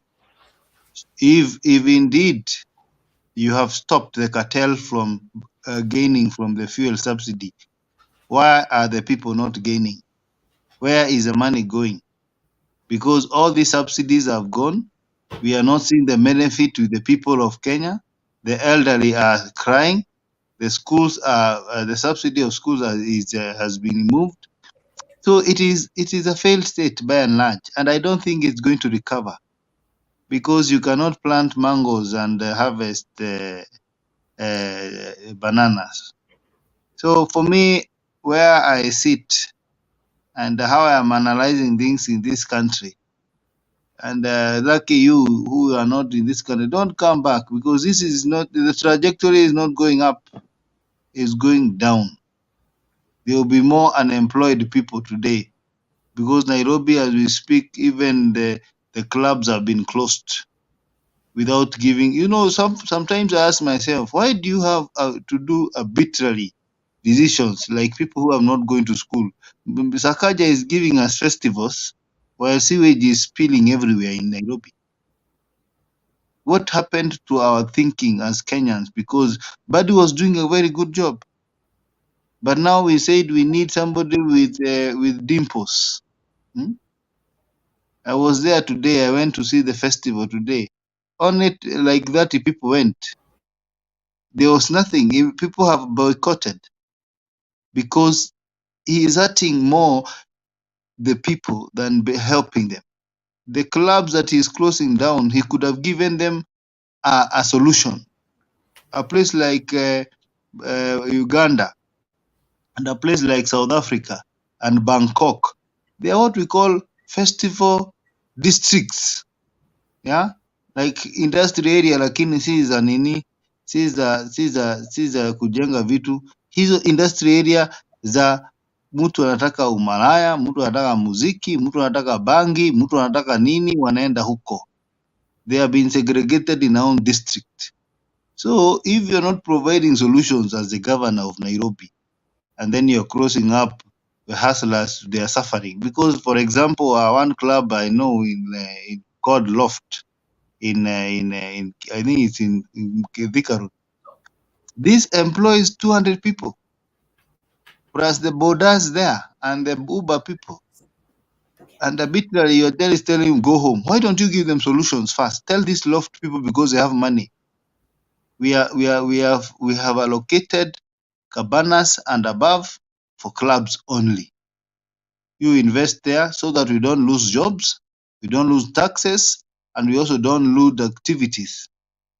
So when I look at this country, I cry, because I usually tell myself, and I'm telling people who are meeting every day, let us pray for this government to fall, the economy to collapse, the government to fail flat-footed.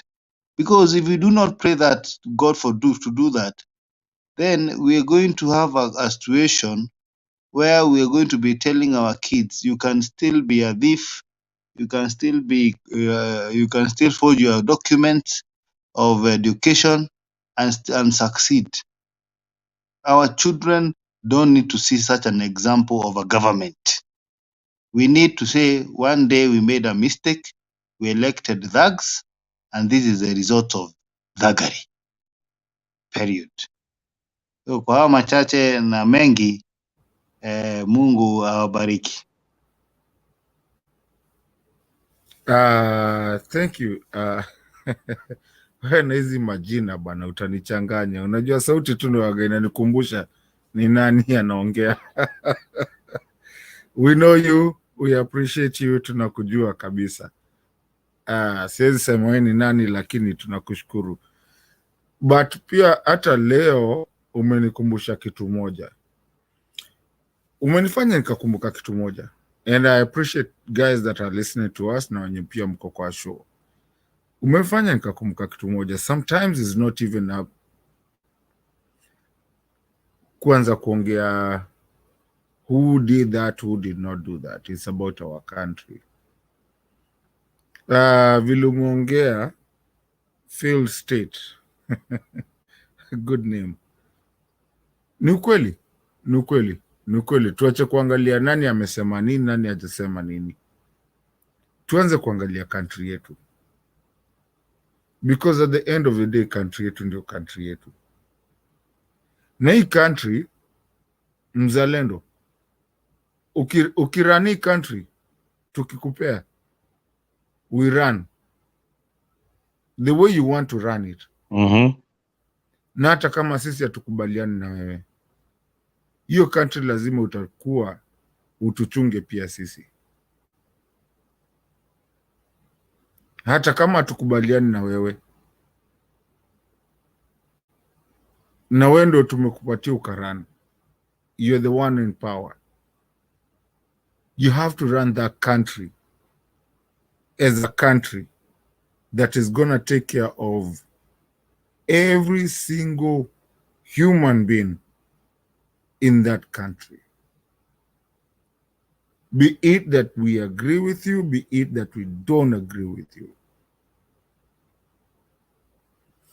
Opposition, nani ulishinda, we're not going to sit down and keep on talking.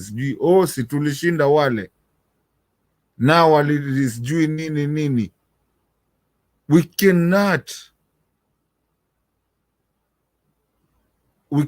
live that like that. And thank you, Mr. K, wherever you are. Wacha niongeze tu kitu kidogo kabla umalize. Unajua, umenikumbusha pia kitu. You know, this country is a country where an engineer resigns and goes back to the university to study procurement.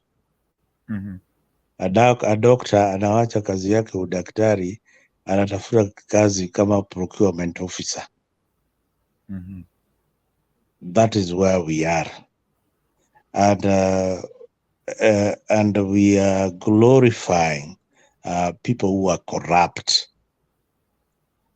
And we have accepted people like Dismas who killed somebody in broad daylight as our leader, as our leaders. We have also accepted Babu Owido as our leader. We had accepted Mike Sonko as our leader. We had accepted Akina Ali Hassan Joe as our leaders. We had accepted so many. We have accepted Waiguru as our leader. Those are our standards. You know, Kenyans have got standards, Mato. Ukikuja kwa hii show, ujue you have got standards. Hizo ndio standards zetu. Unaona, we have perfected those standards. This is a country, just the other day I was seeing in social media, where parents buys examination papers for their children. Then wanatokea kwa TV wana celebrate, huyu amepita mtihani amepata A zote. When they are called to the university in the faculty of medicine, they change to do arts because they can't do medicine. Those are the doctors who are killing us in our hospitals. Those are the engineers who cannot build roads for our country. This Kenya hakuna hata engineer anaweza tengeneza toothpick. Hata toothpick. Imagine toothpick. Toothpick, really? Tunatoa China. Toothpick, hiki tu yaka kamiti kana shapeniwa namna hii na kanaweka kwa nini, kwa kakitu namna hii unang'oa hivi.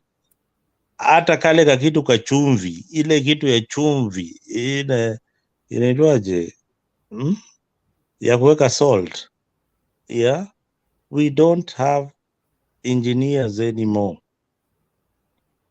Yeah, we have got. Mzalendo, hebu nikuulize, which engineer do you need for a toothpick? We don't really need an engineer. I was giving you an example. For our roads, we needed an engineer to build our roads. Yeah, they have stopped building roads. They have gone into politics. Hao ndio wanatafuta viti za magavana, wanatafuta viti za wabunge, wanatafuta kazi ya procurement. Because mambo ni pesa. So ukiona mtu wako na pesa, that is huo ndio kiongozi. You back in my village, ukiingia na Prado, whether you have stolen or not, tayari we ni mheshimiwa. The villagers call you Jatelo. Jatelo ameingia, hata juu kama umeiba ama umefanya nini, but if you can show come around with some money in your pocket, you are the next leader. So you are elected as a na ile mfuko uko nayo, whether umeiba, whether umefanya nini, whether una sera. Wewe nikuulize, how did you elect somebody like Awiti? how do you kuna mwingine sijui how do you elect people like that in office? Na Wajaluo wanasemekana wamesoma zaidi. Those are our standards. Hizo ndio standard zetu baba. So usidhani ati huyu kiongozi akikuja atakuwa bora zaidi. He has got followers, and the kind of followers wale wanamfuata, you just see the caliber of people around your political leader, and you will know the kind of government that they are going to form next.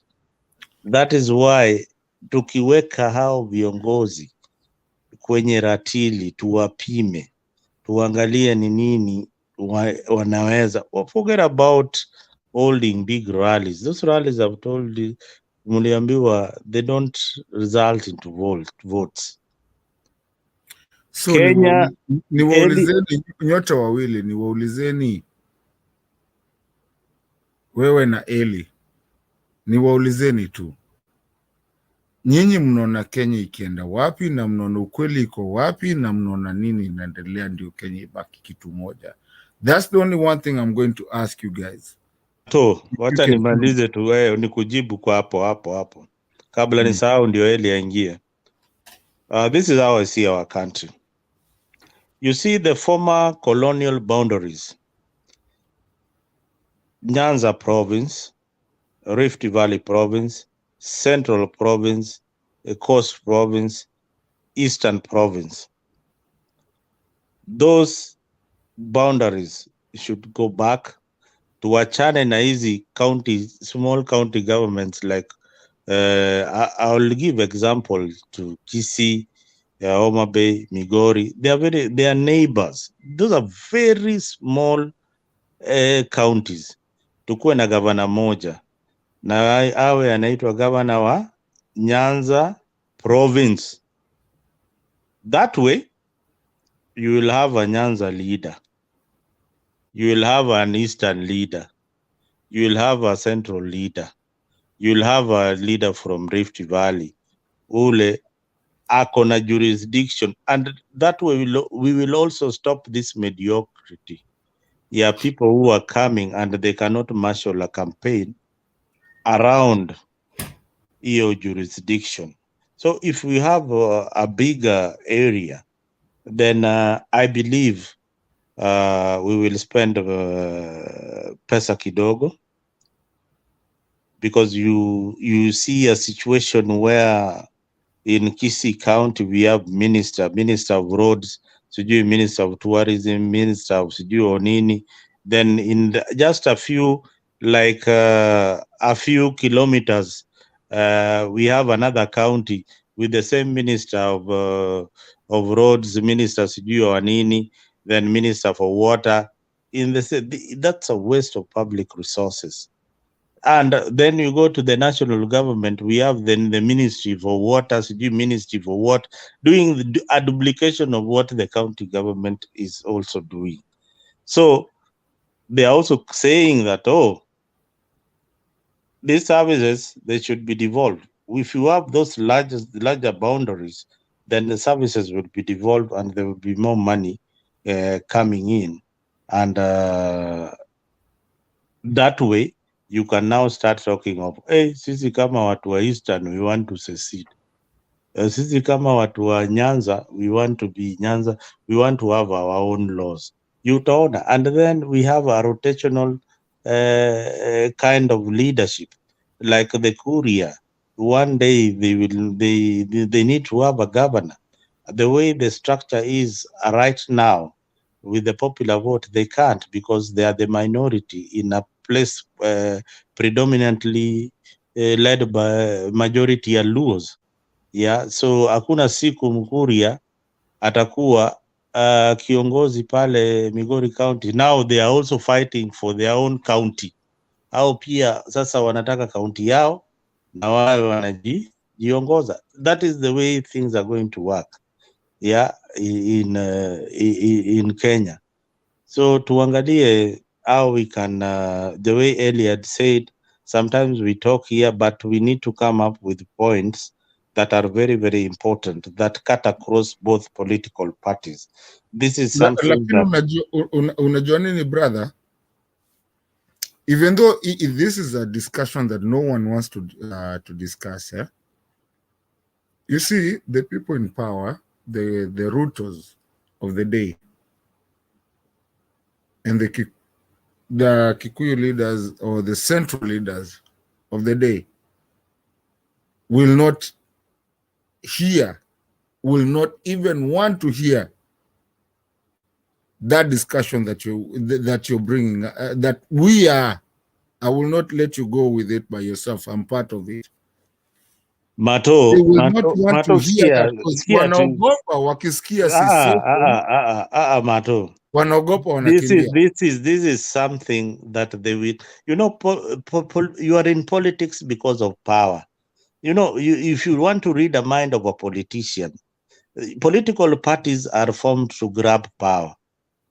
You understand that? A politician is in politics because they want power and they want to dominate other politicians. So, okay, this is something that UDA will buy. This is something that Azimio will buy comfortably. They'll be very, very comfortable with the law that dismantles these things, and they want one of their own, or they want somebody ule sasa amejiona yeye ndio dume kabisa, ameiba ya kutosha, anataka kuwa governor wa Central kama Gachagua. Sasa Gachagua now is the king of Central Kenya. If you give him the whole Central Kenya, tell me why Gachagua would refuse that such a bill will not help him.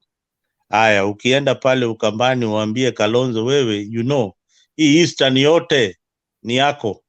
Sasa we kuwa governor wa hii Eastern, hizi manini kidogo kidogo kama Makueni, Machakos nini, well, let's dismantle them and then compete against Mutua. So people will be competing in ideologies, people will be competing, you know, in things that really will help this country grow.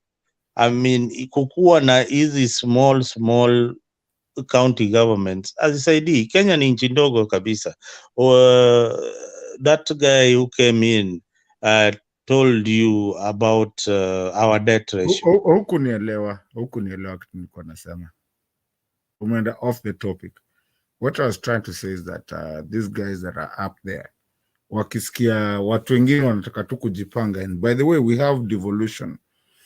Wengine wakitaka kujipanga hivi, they don't want, because they want to be a part of it, they want to be a part of and walifanya. Now, like me, I'm a Kamba and a Masai. Ukambani no Masai, which is Ukambani and coming to Emali, Narok and all that. If we were to say tukiamua, every time we decide like, nifanyeni vitu zenyu tuko na devolution, si tunajijenga, you will see them running because they still want that area to be kitu inawasaidia. Atutaki story zenyu, nyifanyeni vitu zenyu. If it's the national government, do your thing. We don't care about it. We have our devolved government. So why is it that you find these other leaders, the bigger people, they don't want anybody to just deal with themselves? We can deal with ourselves. Nyumba yako ni nyumba yako. But anyway, Mzalendo, I think tumeweka Eli kidogo sana, tumemweka kwa kona. Wacha Eli aseme kitu, tafadhali. Okay, mine's very quick because I think I barely have 10 minutes before I go to sleep. But I wanted to say that, and it's a good discussion, thanks to both of you. We have two serious problems. Number one is, how do we go about demanding for reforms of this constitution?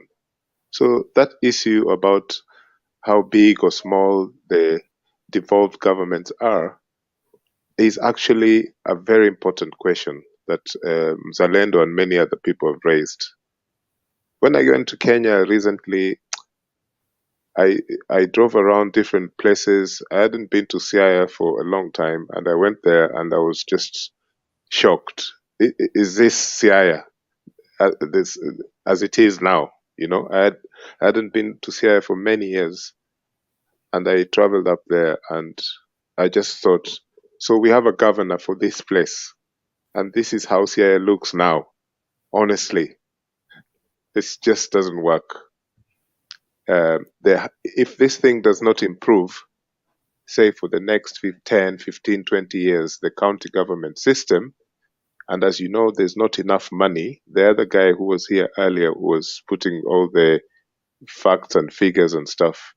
But if there's not enough money to back up the county government system, then that way maybe there is a possibility that either some politicians will sponsor some bill to change this thing and revert back to the whole old system.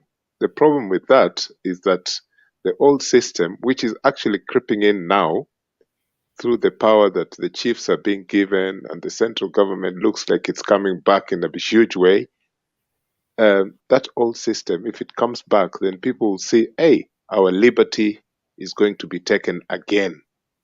But I swear, if you asked me which way forward for the future, I would change this county government system the way it looks now. Because when I go to my village, when I talk about my village, my maternal area is in Kano, so near Miwani, and the other side, the paternal, is Mirogi in Dewa Division. And I'm sure Mzalendo, you know all those places. And it's embarrassing when you can see this Come former from governor. Diwa. I'm from Diwa. Now look at this guy. We're related. Mato, huyu sasa, huyu ni ndugu yangu. Which No part of wonder Diwa? no wonder mnapenda kunisumbua hapa kabisa.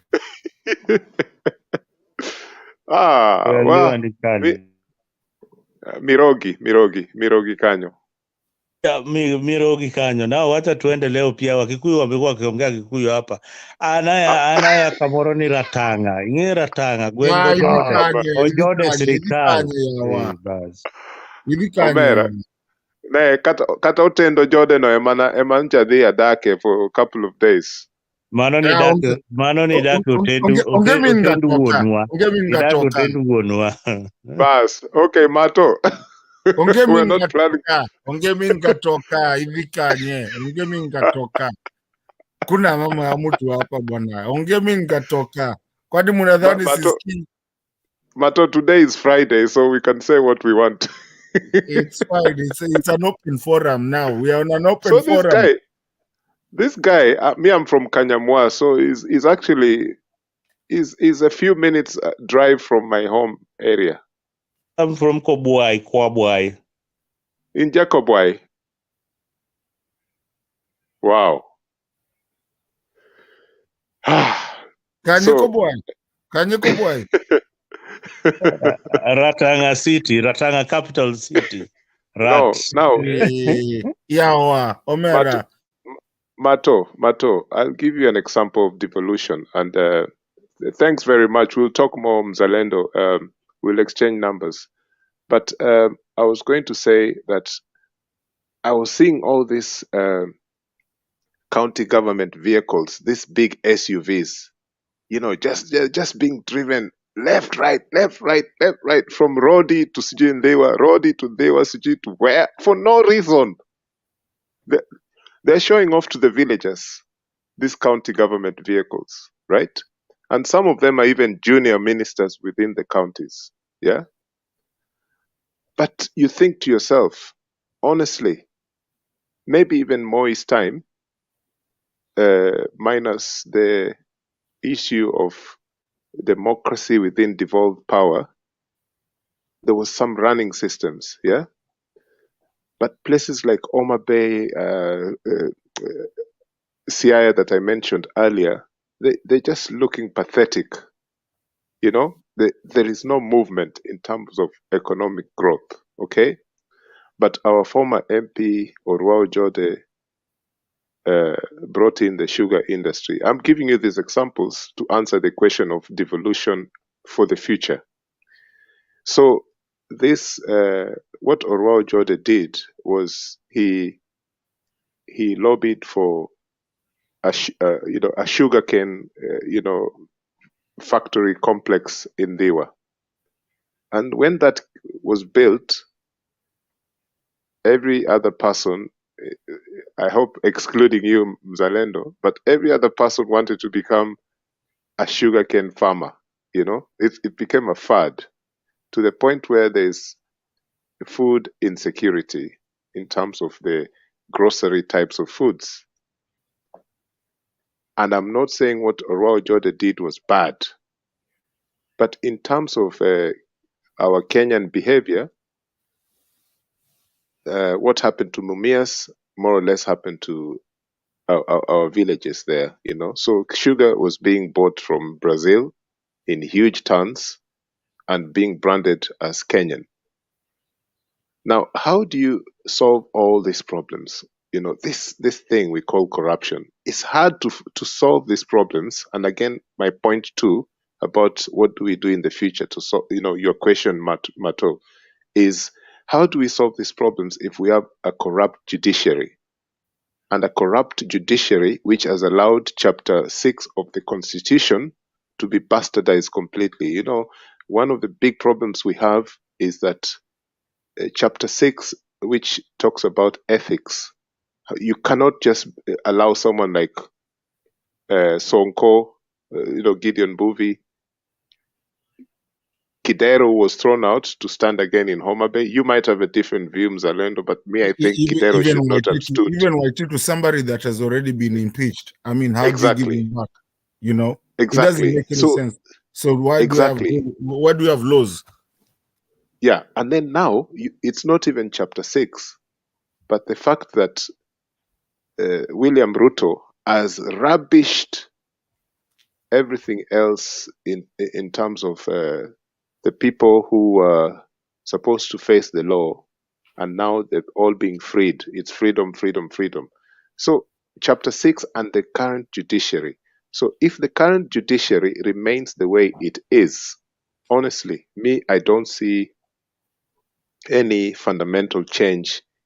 In fact, including the hopes of having a better constitution, because what will happen is parliament or people will have a big project about reforming the constitution, then some guy goes to court and it will favor those who are opposed to reforming the constitution. So I'm just hoping that what can happen is that the reforms of the constitution is taken seriously, very, very seriously, and one of them should be about Chapter 6 and governance at the top and at the county system. For me, those are the two main things that will be, lubricating the economy. Because if those things don't happen, then we have a dictatorship, and a thorough one, Look at the way Museveni is doing whatever he's doing in Uganda. Brother, can I just so interject, if you don't mind? That's me. Yeah, thank you. If you don't mind. No, you can go back to saying. No, go ahead. You know, today I was in the comment section on Nikiwa Job, and I was conversing there. I don't remember who I was conversing with on the comment section, because I listen when I'm at work, and most of the time that you see me commenting and I'm not on the show is because I'm at work. And I was talking about this thing that they're trying to bring about the BBI and changing the constitution. The thing is that our constitution is so young that there's something in law that is called precedence. And precedence comes to where you have things that are called, and if anybody has followed the US constitutional changes that are happening, there's something that is called Roe v. Wade. Roe versus Wade. Roe v. Wade. That was the abortion part of it. That was done by the Constitution, by the Supreme Court. Whatever the Supreme Court says, it becomes a case law that you can go to you can go to a court of law and say, according to this case, Eli v. Mzalendo of 2002, this is what the Supreme Court said. That has become law. Law is not what is done in the parliament alone. It's also the cases that go to even to a point of not just the lower court, but the Supreme Court. And any law, any case that has been dealt with the Supreme Court, if Eli and Mzalendo went to the Supreme Court and it was decided a certain way, it will be a law of the country called Eli v. Mzalendo. It's called a precedence. That's how the Constitution and the law of the land works. So now, somebody was saying that, having said that, somebody was saying that, they will bring the BBI again. And at that point, I was asking someone, so the Supreme Court said that we cannot, the president cannot be the initiator. That was from BBI. Cannot be the initiator of any constitutional change anymore, because the precedence has already been set. They say the president cannot be the initiator of any constitutional amendment. So now, ladies and gentlemen, let me ask you guys, both of you, you're here. And if anybody wants to come in and contribute onto this, can come, because now we're getting to the nitty-gritty. Are you telling me that Ruto can start another BBI or even the Mudavadi seat? Is it there in the Constitution? Can he even do it because he cannot initiate according to what we were told by the last time that we tried to bring the BBI and by the courts? Do we have precedents of the courts, or can we overrun the courts?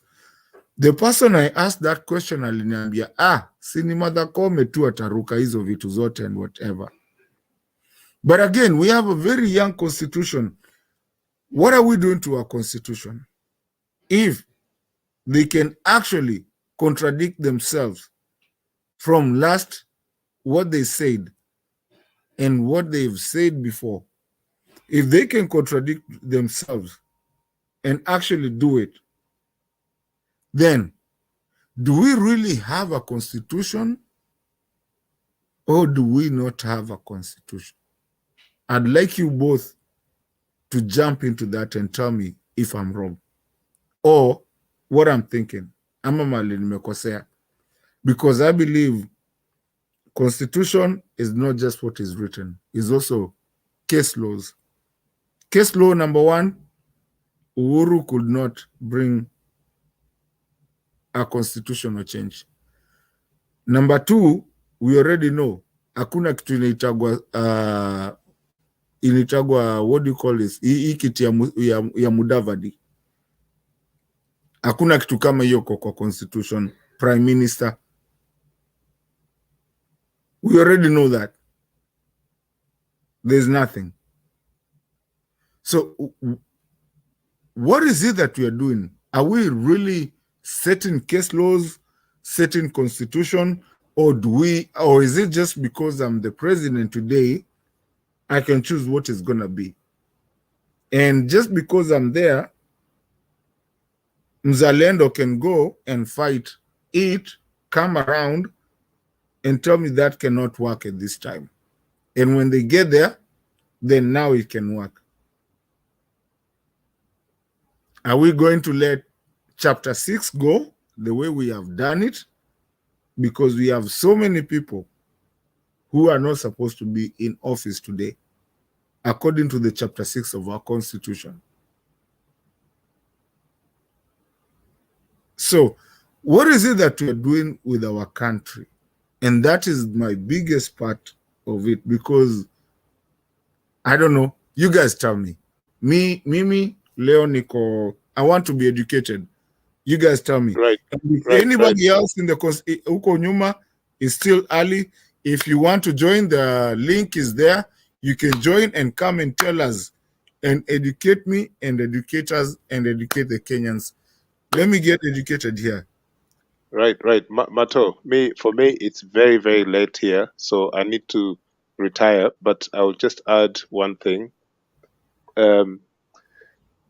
We have a very slim chance of reforming things within this Ruto state. Okay.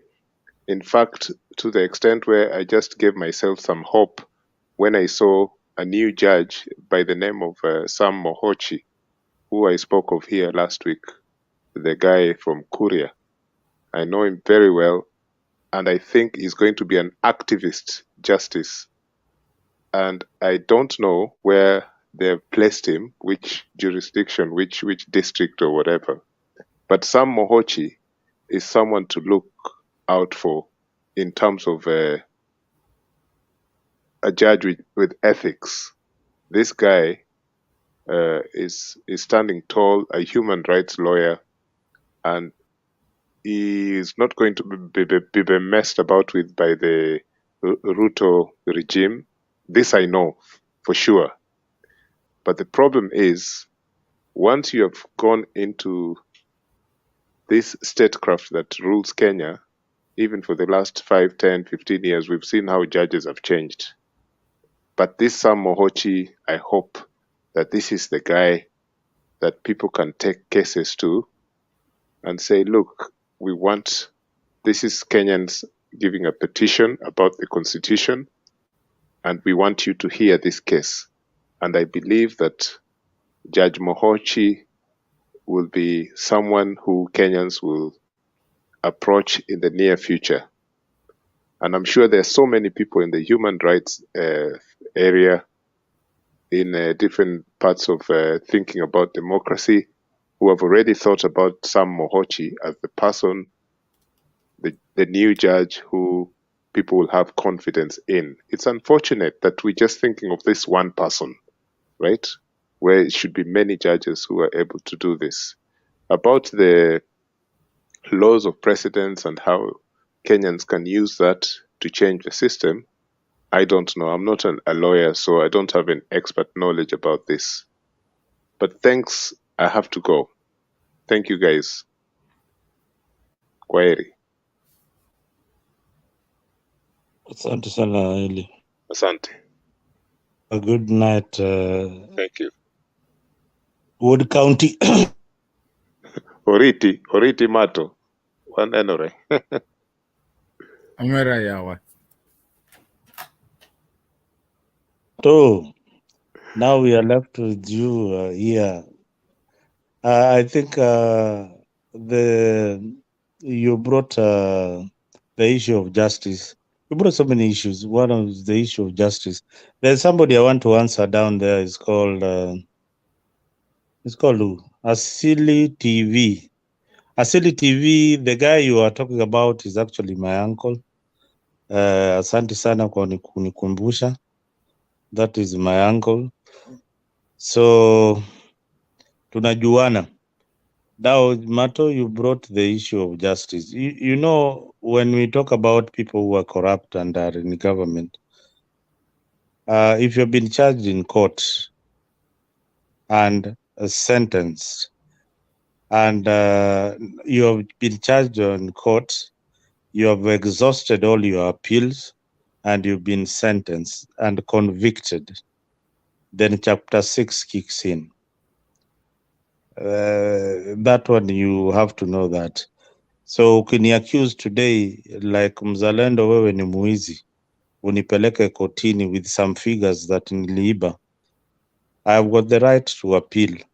I have got the right to fair justice. I've got the right to be heard. You can't just destroy my life na kotini ati nimeiba and you don't have evidence. And Mato, during hii nini ya mwisho ya Uhuru Kenyatta, we saw so many people being taken to court, especially members of UDA, of corruption cases. Whether they are factual, it is up to the judge to decide. If the cases were dismissed, it is also up to the bodies that walipeleka hao watu kotini. That is not up to us to judge. Some of these things are politically instigated. Some of them wenyewe watu waliiba na Wakenya wakaona. But hata kama as the accused, they have got also a right for fair hearing, and they have got a right for representation. Na wakili na jitetee, alafu afungwe ama aachiliwe. So if people have not been convicted, let's not talk about it. I know there are so many issues. I know people are saying, oh, Ruto anatoa watu wale wezi wote wale tunawajua. Look at the previous regime ya Uhuru, kina Waiguru and the rest. Look at Murungaru in the Kibaki's regime. All these presidents, they come with a burden, and they come with a very, very big burden that they have to satisfy their supporters. Another thing that you mentioned is the position of the chief minister by Musalia Mudavadi. I would want to pose a question to you. What would Azimio do to, if they won the election, to somebody like Kalonzo Musyoka? I need you guys to give me a very honest answer of who Kalonzo Musyoka would have been today if Raila formed the government. Mungempatia position gani? And the issue of BBI, was dismissed in court, in the highest court of the land, that is the Supreme Court. It was dismissed, and because of the technicalities that a president cannot institute any kind of reforms. I said this earlier, that was a bogus document. It was not going to help Kenya in any way. 20% of it was good, 80% of it was going to eat into our taxpayers' money. And you realize also that the the bigger percentage was to satisfy the politicians from these other regions, to bring them back to the table pale wanakula. So if you went to the BBI way, we would not have even any opposition. Itakuwa tu ni hao watu wa siasa, the same monkeys in the same forest, governing us year in, year out. Hakuna vile you would have broken that jinx. So that's all I have, unless uko na kitu ya kuongezea hapo. I hope nimekujibu vile ulikuwa unataka, ama kama sijajibu pengine unaweza nielezea mahali nimekosea. No, there's a part. I'm looking at the constitution right here, and there's something I wanted to read for you, but since ushafika hapo na umeuliza swali mzuri sana, by the way, very nice question. If we would have gotten the seat, tungefanyia nini Kalonzo? Good question. Nice. The thing is that Kalonzo, after BBI ilianguka, Kalonzo was just going to be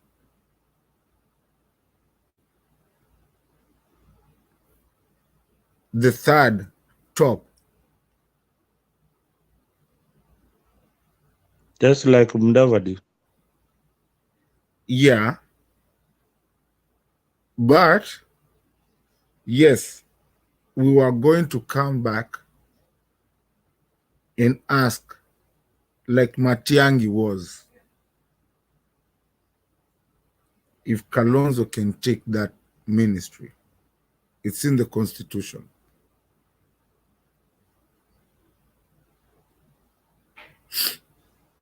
And if you realize, Matiang'i's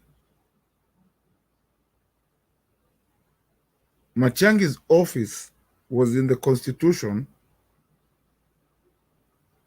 but again had a lot of power.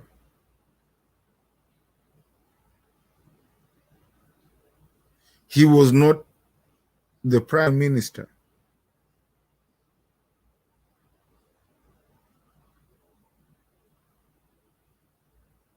He was not anything, but it was just the powers endowed in him.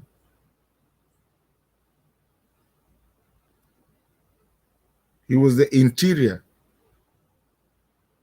So now when you talk about Mudavadi, is it him or Kindiki?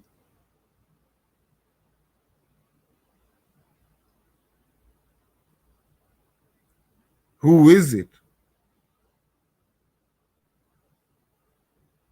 There becomes a problem. And actually, and you know what? Let me be honest enough to see some failures. Even Uhuru failed in the last government to give Matiang'i that seat. It's not there in the Constitution.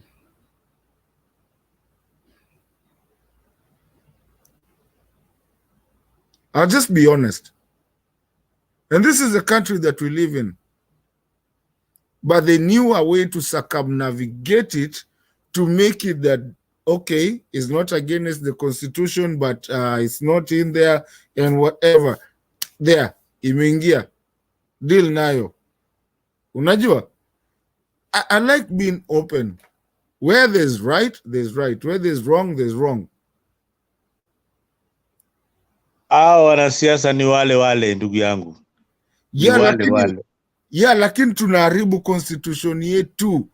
And what we're doing, we're setting a precedence that one day, hata tukienda koti mimi na wewe, nitaleta case study ama case law yengine na nikwambia uwezi hata nifunga na hii, kwani si wale walifanya hivi. We are not setting the right case laws and case studies that we need to set at this point in life. And it's going to affect, if not us, our kids as we continue. Let me tell you, sometimes where I live in, I don't like to say it because I was told never to say, especially on the show. But here, where I live, there's case studies where you hear Roe v. Wade. You hear case studies being mentioned. Because what? They become law. And that's law. That's how law is made. So I believe we have a huge problem in our country. That's why I wanted to look at the Constitution. There's something I wanted to read for you. You just peruse into it. Where you are, when you see the judges are appointed by the president, and the judges stay for life. Ni kifo ndio inawatoa kwa kiti. That's just the Supreme. The Supreme Court. So the Supreme Court judges ni kifo inawatoa kwa kiti. So when a president has got a chance, if you are lucky in your term, kuna mwingine anaenda kukufa, you get to appoint a judge, a Supreme Court judge of your own. And I think Biden had the opportunity Trump pia akakuwa na hii opportunity. And then very many other judges that are appointed by the president. And these judges are supposed to serve the interest of the political party that has appointed them. But they have to look into the law. They must not be in conflict with the law. So it is not news when we see the president meddling with the judiciary or appointing judges that he feels that will sell his agenda.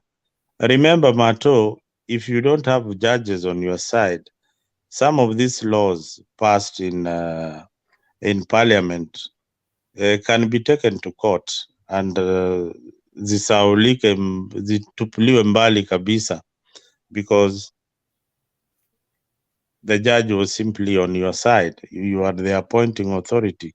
So to an extent, the executive and the judiciary must work together so that the country moves forward.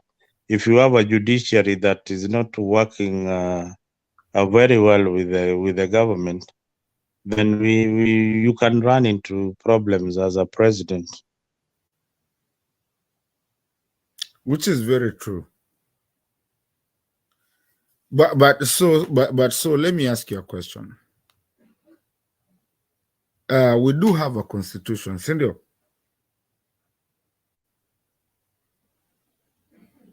Yeah, we do have a constitution. And we do know that a constitution is an amorphous being.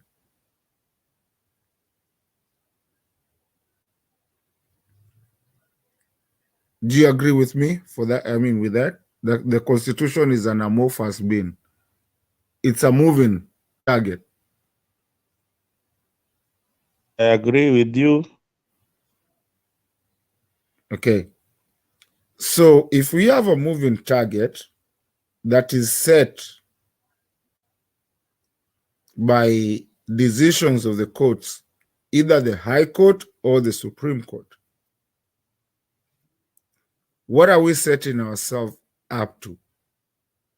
And it's the reason today I was laughing a lot with myself, asking myself, so now that Ruto wants to change the constitution through a parliamentary thing, and is the one that actually talked to people and went to the court and said no, and actually sponsored people to say that BBI cannot pass because it was sponsored by the president.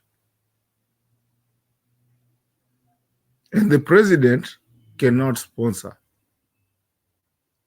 And that was the biggest part where BBI fell.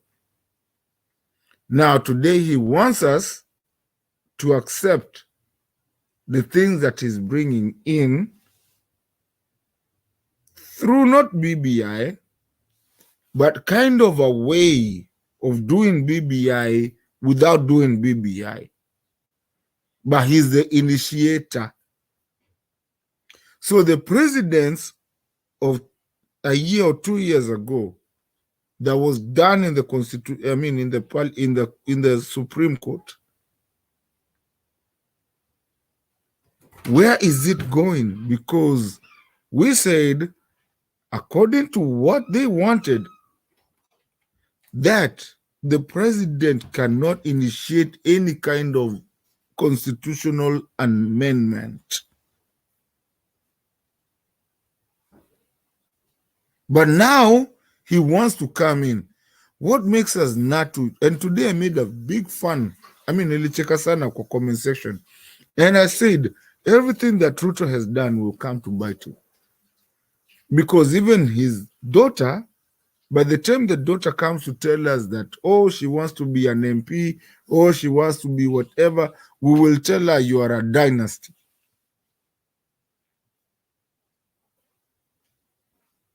And the precedence that was done, there's nothing that Ruto can initiate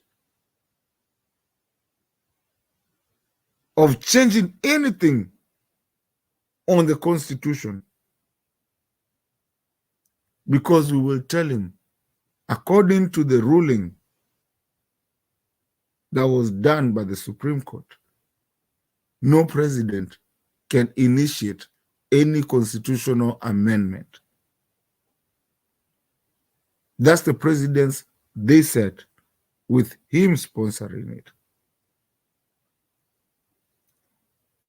Niambie sasa, what do you think? Unaona, that's hapo ndio watu waga wanajiingiza kwa mashimo. Because today, Ruto cannot sponsor any kind of constitutional amendment. It's been said by the Supreme Court. Unless wafanye hot air na kina Martha Koome. But then we will still one day revisit. Because we need to understand, do we have a constitution or do we not have a constitution? If we do have a constitution and precedents of the law, then let's follow it. If we don't have, we go Somali way. Tuache kusumbuana. Mzalendo, talk to me.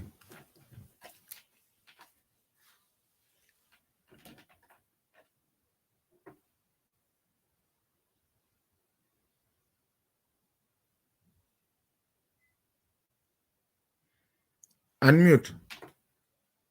No, I haven't read chapter 8 of the Kenyan constitution extensively, but there are some laws that can be changed through parliament, but there are some laws that can be amended through parliament, but there are some chapters in the constitution that cannot be amended by parliament. It has to go through a referendum. So any constitutional change in the Republic of Kenya must go through a referendum. So hii mambo ya kusema ati Ruto will change the constitution, he cannot change some of the chapters in the constitution, but through parliament, through parliament in chapter 8, there are some legislations that can be introduced to change some laws through parliament. So that is possible. Introduction of BBI through the back door, I think for me, I don't think the deputy president, the president of the Republic of Kenya will be doing justice to his legacy if he introduces BBI through the back door. And what reason will he be introducing BBI? Ndio nini ifanyike? Isaidie serikali yake na nini? You remember Ruto in parliament thrashing BBI at Bomas, when he crashed into Bomas and he told the Kina Uhuru and Raila when they were launching BBI how that document was bogus. So I don't think you can go back to that document. That document, we buried it. It was not good for the country. It was not good for the taxpayers. It was not going to help us in any way. Ingekuwa inasaidia hawa wakubwa tu wenyenye wa siasa ya nchi ya Kenya. So hiyo tulitupilia mbali. So let us not even think about it. What we should be thinking as Kenyan ni nini haswa inaweza tusaidia kama wa Kenya. Any bill that cuts across UDA and Azimio, when presented in parliament by an MP and negotiated properly, will help people in Azimio and will help people in UDA. That is the kind of leaders that we want today. Mi nakwambia Ndeto, there is no way, there is nothing to andamana sahi Kenya. There is nothing. The end game ya maandamano Ukisema unaandamana juu ya judiciary, that is an office that was created by the constitution. Ukisema unaandamana juu ya IBC, it's also another independent body that was created and by the people of Kenya. And the appointing authority is the president. So when you come into power, kama Azimio leader, and the opposition leader also claims that, hey, nyinyi muliniibia, wacha pia sisi tuandamane. Mutaandamana hivyo tu, and if Raila is the president, he will still appoint the same commissioners. If the JSC recommends certain judges and they are brought to parliament, anaambia watu wake waleteni hiyo majina pale ni yapitisha haraka haraka. I mean, that is why I was telling you, judiciary and the executive, they work together. There's no country in the world that you'll have a president who is not in control of the judiciary. Not in control at 100%, but a certain percentage. Because if the judiciary runs away and sheria zingine zinatungwa pale parliament zikipelekwa kotini and they are supposed to help the current government, they're thrown away. So it is important. We can talk about it. Oh, judiciary, Ruto is meddling with the judiciary. In countries where we are, the presidents meddle with the judiciary. They say it in public. We tunataka utusaidie kwa hii bill. Yeah, we want you to help us in this bill. We appointed you as our judge. We'll see how you will vote when that matter is brought to the Supreme Court. Yeah, that is the same thing. You remember Njoki Ndung'u going on holiday wakati wa election ya last time, alienda sijui Mombasa, anaitwa to pass judgment, anasema yeye hayuko. Why? Because ameandikwa kazi. There is somebody who appointed her. So musijidanganye kama Wakenya. Mimi saa zingine mimi naona you guys sometimes you are just dreaming. You don't know that these human beings called Kome were appointed the other day by Uhuru. You are forgetting that the Supreme Court judges, the appointing authority is the president. The recommending authority is JSC. And the names have to go through parliament. And the parliament, watu wale wako na majority is the ruling, is the president. UDA ndio iko na majority. So ni mwanya gani hata udemonstrate ufike Tanzania urudi. Uende mpaka ukimbie mpaka South Africa urudi, sheria ni ile ile. Tunaambia sasa mnataka tubadilisha haya. Mnataka nani?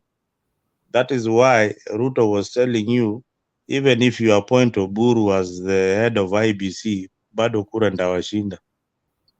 Oburu Odinga hata umweke hapo ndugu yako, kura bado tutawashinda tu. Asante bana. Haya, sawa. Thank you. Tuko na wageni pia wengine wamekuja. And everybody that wants to join, bado tuko hapa. You can join the link nimeweka huko.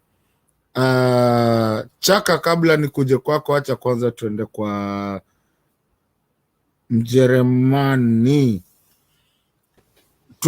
Tuambie leo. Chaka, bado unajua wewe tutafunga na wewe. Kaka yangu kabisa. Mjerumani, tuambie. Tumepiga gumzo hapa, tumesumbuana hapa, mzalendo anasumbua akili, lakini ni sawa tu, ni kaka yetu Mkenya kaa sisi. Tuambie vipi? How do you feel, man? Asante sana. My name is Njeremani, and I'm usually part of the audience when the discussions are going on. I'm currently based in Ontario, but my heart is in Kenya. I like the discussions. I like how Martin would. I like the views that I see from people like Mzalendo. I like the wisdom I see in people like Chaka. I'm impressed that we have a forum where we can discuss matters to do with Kenya. I'm also impressed that we have the opportunity for people to disagree on this platform and still retain an aspect of civility. It's very difficult because, in Kenya, where we all come from, when people disagree, friendships are broken. When people disagree, they don't want to see each other. And I think it's high time that we start thinking critically as Kenyans. Should our disagreements become an aspect of negative emotions, or should our disagreements become an aspect to find out where we're failing and how can we grow and develop in those particular areas? Differences in opinions should not be differences that breed enmity. That's my initial introduction. But having said that, one of the things that I also want to put forth is that Kenyans have lost the element of sovereignty. Sovereignty is a concept that was introduced to us, and we have never really had the chance to exercise it. We have never really had the chance to put forth our collective interests as Kenyans. We have always ceded our sovereignty to the political class. By law and constitutionally, we cede our authority to the executive, we cede our authority to the legislature, we cede our authority to the judiciary. But we have never really come to claim our sovereignty. And I'll give this example. The only time we as Kenyans have exercised our sovereignty is when we have had the Bomas initiative to discuss what became the 2010 Constitution. And my opinion is we need to have more of those. And I even have a suggested timeline. We should have that forum every 10 years. The sovereigns should be able to meet and say, okay, we have a problem in the judiciary. What are the roadblocks? The judiciary will say we are not getting funding. We need 3% of the national budget. Currently, we're getting only 1%. That discussion cannot be held with the legislature and with the executive. Naturally, they have their own interests. If someone is elected to the legislature and has pending cases, they have no incentive, or they cannot be incentivized to add to the budget of the judiciary, because the judiciary will move fast, will expedite cases very fast, and they might likely find that such a person culpable. So their interest is to see that the judiciary is starved, so that they always have something to hold against the judiciary. That's one example. The sovereigns need to also understand, and here when I'm saying the sovereigns, I'm talking about the Kenyans in collective, not individuals in political parties, because that's where we always go wrong. Individuals in political parties will mobilize along political lines. But at the end of it, the totality of the Kenyan citizenry is what bears the brunt of those political decisions. And I submit that it is high time the sovereigns, me and you, discarding our political attire, saying, should we convene as sovereigns, call a meeting at Bomas? You're not coming to Bomas of Kenya as one political party or another, but you're coming to Bomas of Kenya as a sovereign, saying, Executive, judiciary, legislature are not getting along. How can we unlock this? By resolution as the sovereigns to say, okay, from today going forward, executive, you're saying you do not have the funds. We are saying from the 1% that you normally allocate to judiciary as a sovereign, it should be at least 2%. And we'll review this in another 10 years to see, was it effective? The other thing we're saying at the meeting where the sovereigns convene is that the sovereigns will give authority to the commissions. The commissions should not be at the mercy of the executive. We've always had this notion that for commission to get funding, you have to negotiate with the treasury. You have also to look at the line ministry that you're involved with and negotiate with them. We're saying we're going to cut that out and the sovereigns will give you permission. So you prepare your case and say, we have been operating like this for the last 10 years. It's not effective. Sovereigns, give us a permission to get funds directly from the consolidated fund. A resolution is passed, taken to a referendum. Majority will agree or majority will say no. And from what the majority say as the sovereigns in a referendum is what we will now go forward with for another 10 years. If someone has a constitutional amendment to bring forth, it should not be from the realms of a political decision that we're not getting our way, we're not having our say. So we need to revise the constitution. It should be, we will present this matter to the sovereigns 10 years from now for determination to be made about whether what we are proposing, having seen the constitution work from 2010, needs to be, could I say, reignited, re-energized for it to work effectively. There's a lot I could say, but I also understand that when you talk too much, you miss out on the wisdom of the people who are in the presence. So I want to pause at that point and look forward to hearing from Chaka as well. Thank you, sir. Jeremani, is this your first time to be on this show? I have been listening, but this is the first time I'm actually participating live. We want to really welcome you so much, and you need to be, you need to come more often. I really appreciate what you just said, and I think a lot of people will appreciate you out there, and because we need that kind of wisdom that you do. So be an open person, always come in. We need more of you so much. Stay with us until the end of it. Please, if you can. I want to appreciate you, and I want to really request you to stay with us. Just look for the national anthem somewhere. First answer to Google too, mahali too, because you're going to be telling us our, not really singing. You don't have to sing it. You just have to just recite it. The first answer.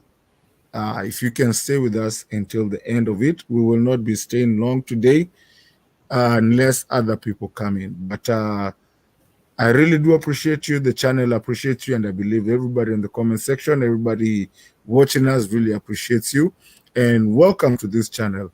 Always come in, whether it's Mato, whether it's another moderator. Always come in. Your words are well heard.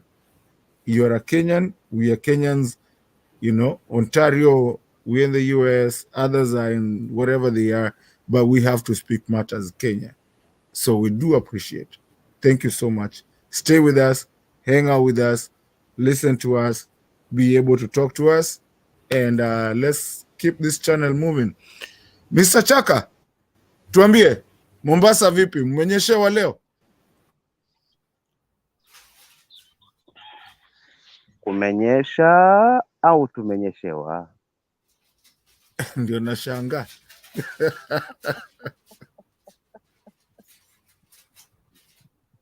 Tuko salama brother. Mzalendo, Tanzania.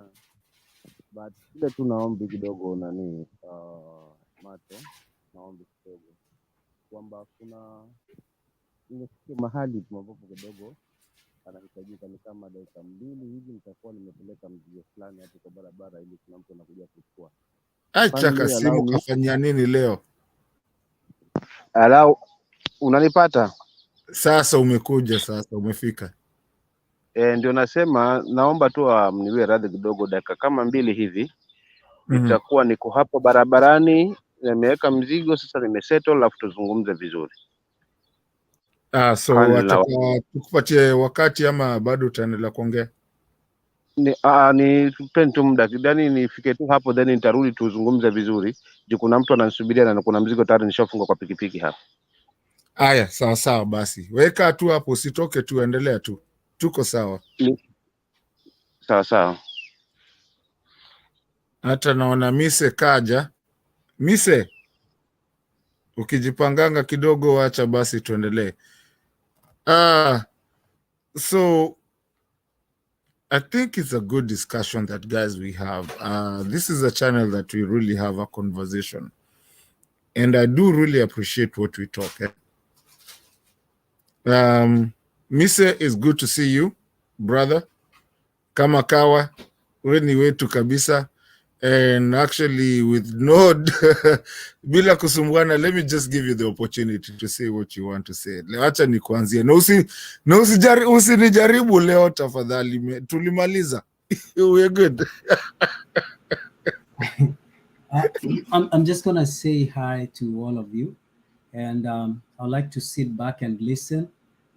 It's only good manners to listen or to speak after your senior, in this case, Mzalendo and Chaka Mdune have spoken. So I will listen a little bit as I catch up with the topic of today. But it's good to see you, Mato. Thank you, brother. Thank you, brother. Always nice to see you. And because actually we really need you here, because actually you did a good job to come here, Mise, because, with your expertise, there was something that I was struggling with here. We were talking about president's law, the presidents of law, when a case study. So we were talking about the case study of if your friend wanted to change and put BBI, while he already said, and the case was done by the Supreme Court last year, that he cannot, a president cannot initiate a BBI or a constitutional amendment process. So if a case study law has already been set, can that be changed? And it came from the Supreme Court. So I know while you're waiting to talk, I would want you to actually elaborate to people, because you're in the law, you're in the law part of it. Tell us if a case study law that has already happened actually to the Supreme Court, if it can be changed. So I want you, once you come in, to be able to say that. To be able to actually educate people on how that can change. Tafadhali. So let me understand. Are you saying whether the president has the powers to overturn the ruling of the Supreme Court? No. We are not talking about the president. We're just talking about the case law that was there. So last time, when you said in this case that if my friend wants to turn around and bring BBI, I presume my friend in this case is William Ruto, right? Who is the president, right? Yeah, but that's just in a cheeky kind of funny way. It's not like I'm attacking you. Okay. So I don't understand the question. So the question is, if a case law which was done by that the president cannot initiate, a constitutional amendment. So can this one now overturn that? And it was done by the Supreme Court.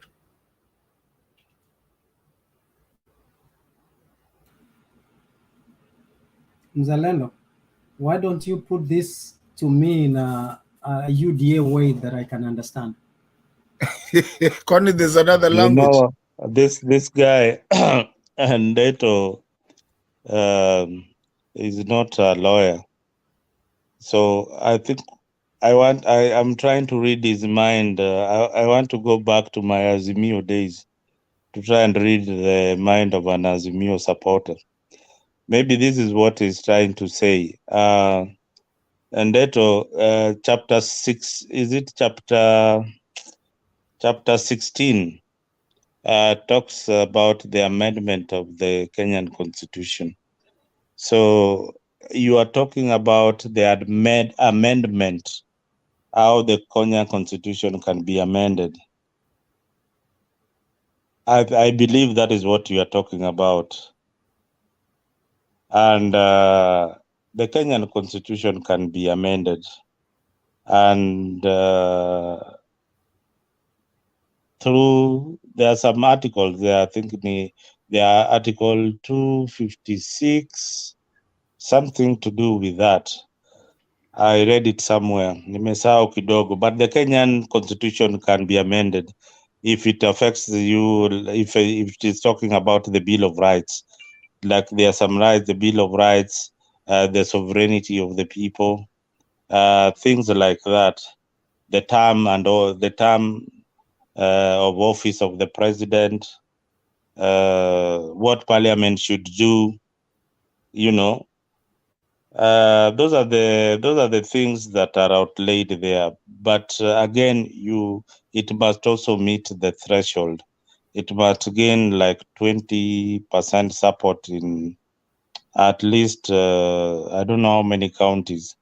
Is it the 47 counties or half of the counties, so that we can go into a referendum? The bill is brought into parliament.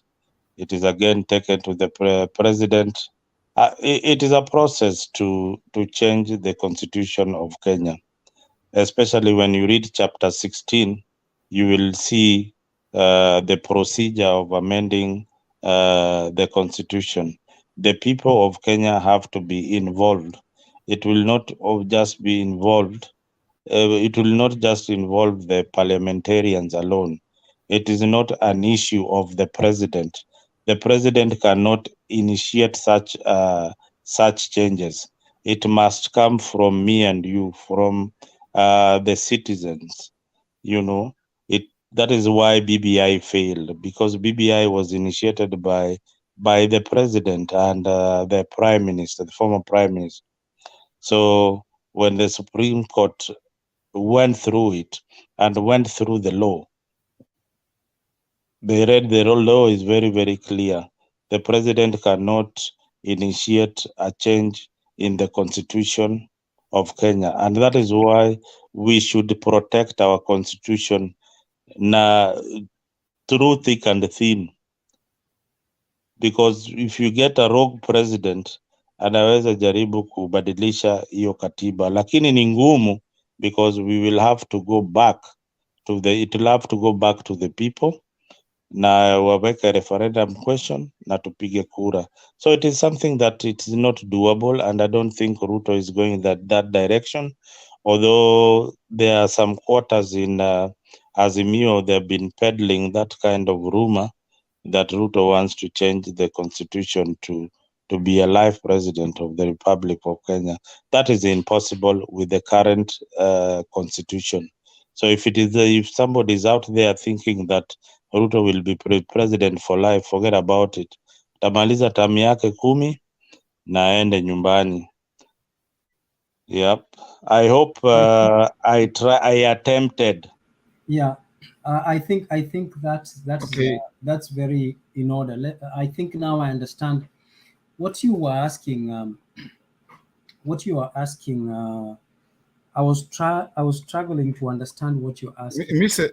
Let's give Chaka, because he always has a problem with his phone.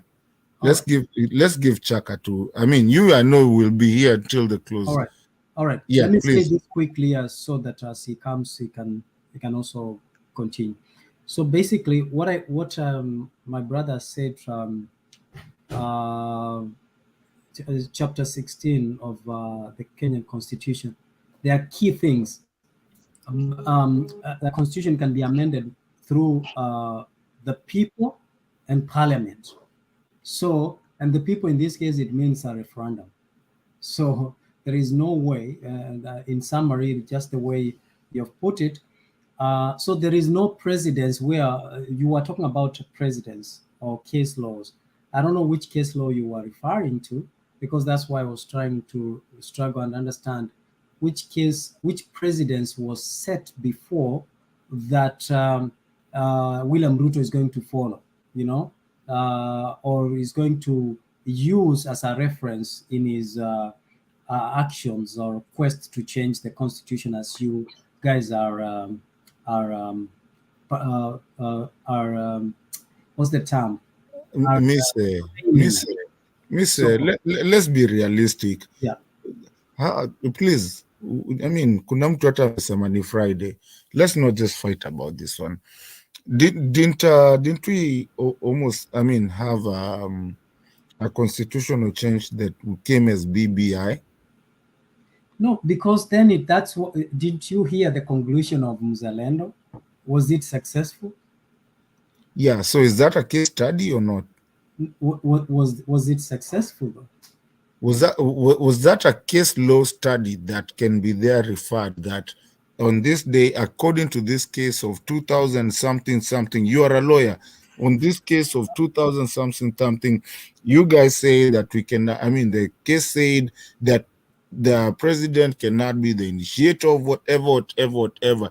Did that go into our constitution or did it not go? To be very honest, I don't know where you are. Your questions are coming from everywhere. So if it is in that context, of course, there is a ruling somewhere that did not allow the continuation of BBI or the enactment of BBI or the adoption of BBI. So if someone wants to use that as a case law or a precedent, of course, by all means. Is a ruling. Any ruling can be used as a precedent, depending on the similarity of the case that is put forth. So I can't say no.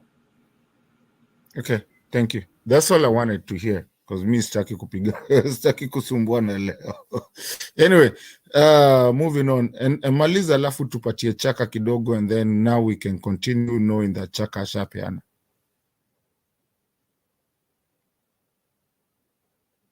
Mise, you good? Did you finish what you wanted to say? Oh yeah, I did. Okay. You asked me to wait until Chaka speaks, so I'm waiting.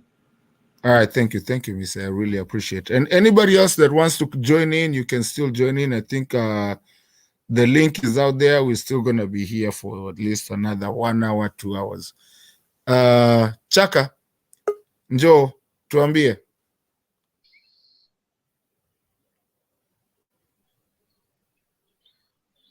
Asante Mato kwa muda ambao kwanza wameweza kunipa ili kuweza kuchangia. Vile nimsalimie brother Mise, Mzalendo na wale wako kwa comment section. Leo mimi nitazungumzia tu kidogo. Real siku 100 ndio hizo zinaenda. Wakenya wakiwa bado hawajivunia na kuona kweli na kuwa na matumaini na hii serikali kutokana na utendaji kazi wao ndani ya miezi mitatu. Haujamwangazia mwananchi wa kawaida zaidi, na hilo ndio lilikuwa tegemeo la mwananchi, kwamba kupata new regime of which hii ni regime ambayo itamwangazia zaidi tu mwananchi wa kawaida huko mashinani. But still 100 days imeenda, yale tumeahidiwa kwa manifesto bado yamekuwa ngumu kuweza kuwa implemented na kutekelezwa. So for real, Wakenya bado tuko na wasiwasi na tuko na tashishi na hii serikali. hatujui ni jinsi gani itatunani, kwa sababu dalili ya mvua siku zote huwa ni mawingu na siku njema huonekana usubuhi. So hii 100 days ndo hizo zimeisha, still bado ni vitimbi tu na story. Then nikiregea katika swala la kuweza kubadilisha hiyo katiba, kweli ni lazima yote tunarejelea katika mwananchi. Aka kapange kadogo kanazungumzia kwamba hata bunge lina uwezo kasitumiwa zaidi, kwa sababu wabunge watatuamulia vitu ambavyo vitakuwa ni vina favor upande fulani. So the only way, njia nzuri ya kuweza kuamendi katiba, kila kitu kiletwe kwa mwananchi, kama vile ile mwanzo kwamba mwananchi ndiye aamue. Kama tunataka kuongeza ofisi ya prime minister hapo, tunataka kutengeneza nini, tunataka kuongeza nini, lakini ishirikishwe mwananchi kikamilifu, kwa sababu mwananchi ndio mlengwa zaidi. Lakini kama itakuwa kwa wabunge, basi itakuwa ni kwa favor ya wabunge na wale wako juu katika mamlaka, wale tuliwatuma kazini ili ipate kuwasaidia, na sio njia sahihi, kwa sababu wale tumewateua wako pale juu, kazi kubwa ni kumtengeneza mwananchi. Awe rais, shida kubwa ni kumtengeneza mwananchi. Awe mbunge, shida ni mwananchi. Awe governor, shida ni mwananchi. So haya masuala ya katiba tusiabezi tu kwamba labda nini, yafikirie zaidi, na kama itawezekana irudi back kwa wananchi waamue. Na hata BBI haingepitishwa tu na wabunge huko tu direct. Kama ingepitishwa still bado ingeletwa kwa wananchi waamue, ila wanataka ama hawataki. Sasa hii hatuna hizi, si mambo tunayaona maneno. Let's bring, tulete hii miswada kwa wananchi waamue kama wako tayari kuingiza hivyo vipengele, kwa sababu tunaviona kweli vitatufeva na kutusaidia, sawa. Lakini swala la wabunge kupitisha huko kwa huko, mimi nalipinga, kwa sababu najua bunge litafeva nani, litamfeva yupi. So itakuwa hii mambo tuna amend ni kwa ajili yao ama kwa ajili ya mtu fulani, kitu ambacho si kizuri. Hiyo tu ndo mchango wangu wa kwanza, ili kusudi baadaye nitarudi tu kuweza kufanya mambo mengine kusubmit. Lakini hayo ndio maoni yangu ya kwanza. Siku 100 zimeisha, hakuna kitu, na ni sawa Wakenya kwa frustrated, kwa sababu hatuna chochote cha kujivunia. Na amendment back kwa referendum iletwe kwa wananchi, ndio tuweze kuingiza chochote kwa katiba yetu. Hayo ndio naweza nikazungumzia kwa sasa. Asante Mato. Asante sana. Twashukuru. Mise, thank you so much for being here. Mzalendo, asante. We've gone through a trajectory, tumefika mahali, but now I want us to go back actually and discuss what it is, because tulikuwa tumepotea kidogo. So Mise and Mzalendo, can we all of us go back to sasa tunasema, are Kenyans frustrated with Dr. Ruto'S close to 100 days? We are closing up there to 100 days. Are we feeling frustrated? Do you think anyone is frustrated? And also, the gambling career, is it a gambling career or game? Are we gambling with our society? Are we trying to make, the way I read it, and maybe this is me, hii ndio naitoa kivyangu, is it a game that you're playing with our, I mean, the government is playing a gambling thing with us? Because I'd like us now to start talking about, especially, I want us to talk about the scholarship that we were told was scholarship on Jamhuri Day. Was there a scholarship? Has anyone tried to look at that thing? Waangalie kama kulikuwa na scholarship, ama ilikuwa mchezo? Because from what I know and what I've researched, it's a free online course. It's free for everyone. You don't need the government. You don't need anything. I've gone in there to Arizona, ACU website, and there was no scholarship. Can I ask you You a don't question? even need it. Can I ask you a question? Let me just finish, Mr. I'll give you your time. Let us Sinanini. You will have your time. There was nothing. And I think the government is playing us. The reason I'm saying that, not even the government, Ruto is playing us. You cannot go on national TV and say that people are going to get scholarships of 100,000. 100,000. So that is going to put what do you call this, into the budget. Where is this 100,000 going to? Who is it going to? And how many people? You know, because at the end of the day, that thing is very open. It's just as long as you have an internet and you want to look at it, it's a free scholarship that is online for everyone. Myself, I can pull it up on my computer. I can pull it up on my phone. It's free. So when they say 100, who said it was 100? While at least equal free. The same way we had the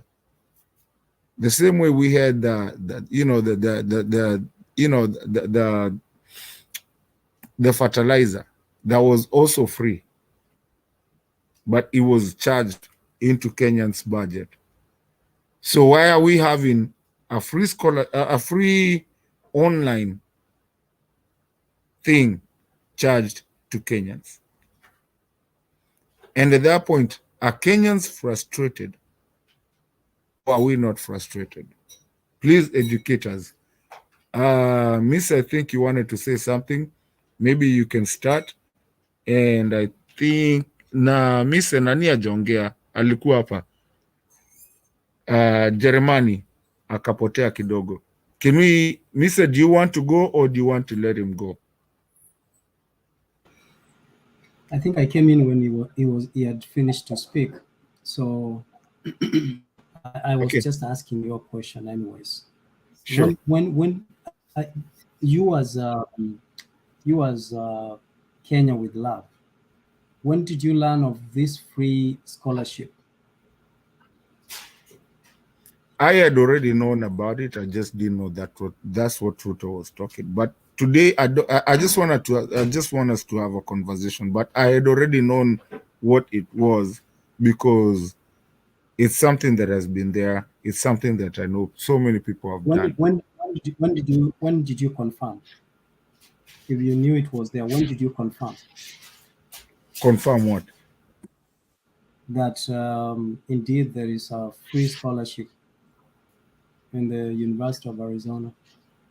No, Ruto kept on saying that. I didn't know what he was talking about because the free thing was always there. I mean, people do it every time. It's just a free course online, and what it gives you just gives you a certificate of completion, which really is not recognized anyway. So, you know, I'm just going by what you just told us a few seconds ago.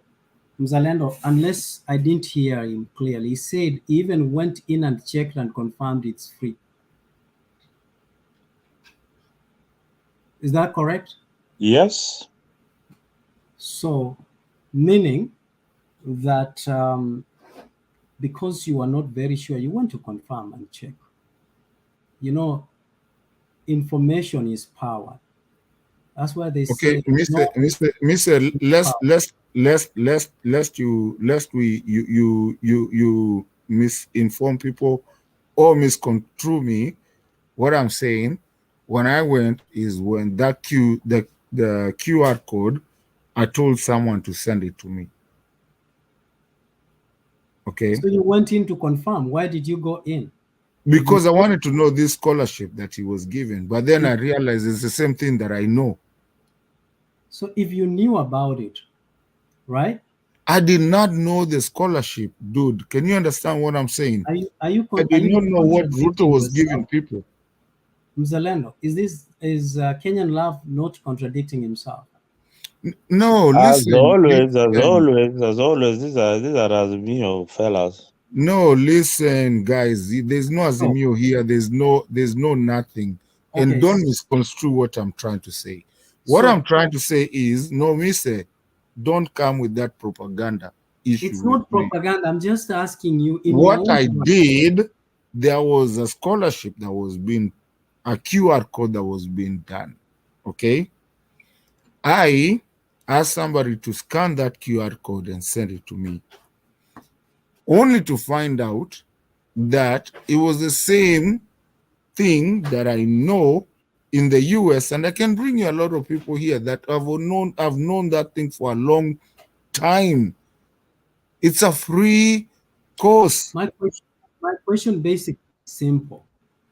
So you knew about it. There are many Kenyans who didn't know about it. Is that correct? So does that make it a scholarship? Will I be right to say that? Yes, you're very right. But does that make it a scholarship for 100,000 when it's free? Okay. So now, first of all, what I was just basically saying that information is power. When you are given information, it's up to you to decide what you do with the information. Now, we have not seen the government allocating that budget or at the end of the fiscal year, where we will see that they spent $100 million or 100 million towards the scholarship that was given to Wananchi. Why don't we wait for that? When they say that, when we see that money has been spent towards that, then we can hold them accountable and say, hey, this is free. That is the way I'm seeing it, Kenyan with Love. But you might be surprised that a lot of people, up to including myself, I didn't know that there's that free scholarship or free education that is being offered by that university. So that is what I was trying to suggest. Understood, and I agree with that. But ignorance does not cost 100,000. You know, and when I say ignorance, I'm not saying that anybody is ignorant. Or basically, let me use a better word. Just telling people that there's something that you can go online and get it for free does not cost 100,000 and does not contribute to a scholarship. There's no scholarship for a free online study that you can get anytime. So to me, if you ask me, and I stand corrected, but I believe this is what it is, because I believe hata mfanyikazi wetu nyumbani ama mtu yoyote can access that. But again, you are misquoting what the president said. The president said he said 100,000 and it's free. He said that this scholarship would have costed costed you 100,000. Which part of English don't you understand there? Yeah. It doesn't cost anything. Why would it have cost if it doesn't cost anything? It is not free anywhere. That scholarship. It is free. Tell me of anyone who did a management scholarship in Arizona. It's not free. A management. It's not a management. Whatever thing. It is. Whatever it is. Go get in. What's your number? I send it to you so No, that no, you no. see what it is. You know, but Arizona Mzalendo, State University. Mzalendo, Yeah. Mzalendo, Okay. let us Finish. first get the facts right. He said, in a normal day, this cost would have costed 100,000, but maybe because To of the who? arrangement, if you're going, you know, Mr. Mato, you know, international students pay 3 times the local students. It's very expensive for international students. Jesus So Christ. he Listen, said, the thing is free. let's paraphrase what he exactly said. He said this course first is 16 units. Okay. And he said Okay. the course unit, the cost of this course would, in a regular day, if you were to enroll without this QR code, or if I was a Canadian enrolling to that course, it would cost me an equivalent of 100,000. But with the arrangement they have made, and with the QR code that people were given, then now you can access it for free. What's wrong with that? Me say all you needed to go is to go to get your phone or go into a cyber cafe. The thing is free. There's no 100. There's no it would have. Which Or, Jeremiah, please interpret for our friend here. No, this guy, you, my friend, hii mambo ndeto bwana, umepanda ndege, umekuja 7,000 miles kutoka huko Machakos Gadhiani, na bado una akili tu ya Wakenya. I it's mean, not a scholarship. It's an online living course. in diaspora should open your mind. I Unasikia? have. I'm telling you. Arizona, listen, Arizona State University has offered so many scholarships, maybe to Uber drivers as a subsidized course. Saa zingine wanawapatia free. It's not really free. You have to negotiate for it. The Nigerian government is even has negotiated with Arizona State University. So Ruto did not just wake up and go to the internet and start coming up with, hey, kuna nini Arizona hapa, Wakenya aplaini. That is what you are trying to say. Are you trying to say that this thing has been free all along? People have been Yes. doing Yes. these courses for free? So even so, Jeremiah, you are going to let us put this on. If it was free, there were thousands and thousands of Kenyans who didn't know that it was free and it's offered. So by courtesy of this Knowledge day, is power. yeah, so they are given now those who have. Let me tell you an example. We came here some days back, and we gave information about how people can migrate to Canada. You know, when a lot of people were busy abusing us here, throwing wakitutukana wakisema nini, we have received a lot of inquiries na watu wengi ambao wengine tumeanza nini their process. So it's up to the person akipata information, you know what, it's up to you what you want to do with the information. So what we want to hold the president accountable. Amechukua this 100,000 for every Kenyan who is enrolled to this course na akaiweka kando, akasema hii 100,000 tutaitumia kama serikali, ama it was a cost towards the courses that are offered at University of Arizona. If that is the case, then Ruto is a thief. If not, then we should applaud him for at least giving us information. The information is free. It's up to you to decide what you want to do with it. So that information cost 100,000. Oh my goodness. You jamaa, Jeremia, hebu ongea bwana. Asante. One of the things that I've always wanted to share, and I'm glad the opportunity has arisen today, is it possible for this forum to have, say, and I'll share the background to my suggestion. I have a lot of people who talk out there, make a lot of powerful statements, But rarely do those statements convert into actionable activities.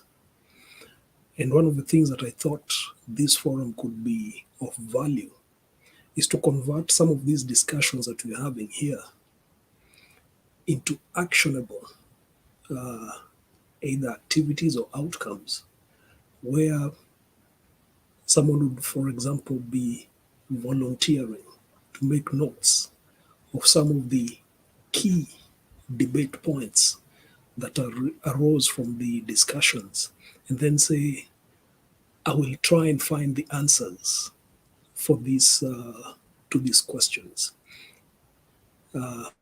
That's a general statement. The topics that we have here, the topics that I've seen here, are very, very informative.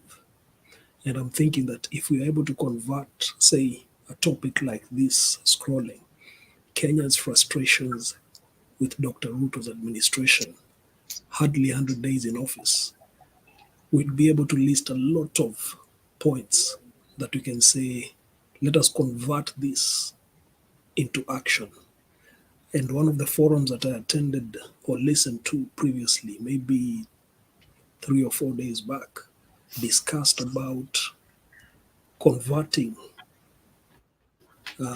some of the discussions that we have here into action. Now, the question Martin asked, I hope I'm not going out of script by using the name, but let me use the screen name. The question that Kenyan with Love asked, are we, if I may paraphrase it, are Kenyans frustrated? And then it generated into the element of 100,000 scholarship. Let me start with the 100,000 shillings. We have something in Kenya, I don't know if it's the Freedom of Information Act or something similar to that. It's possible that someone can write a letter to the office of the president and say, did you give scholarships worth 100,000?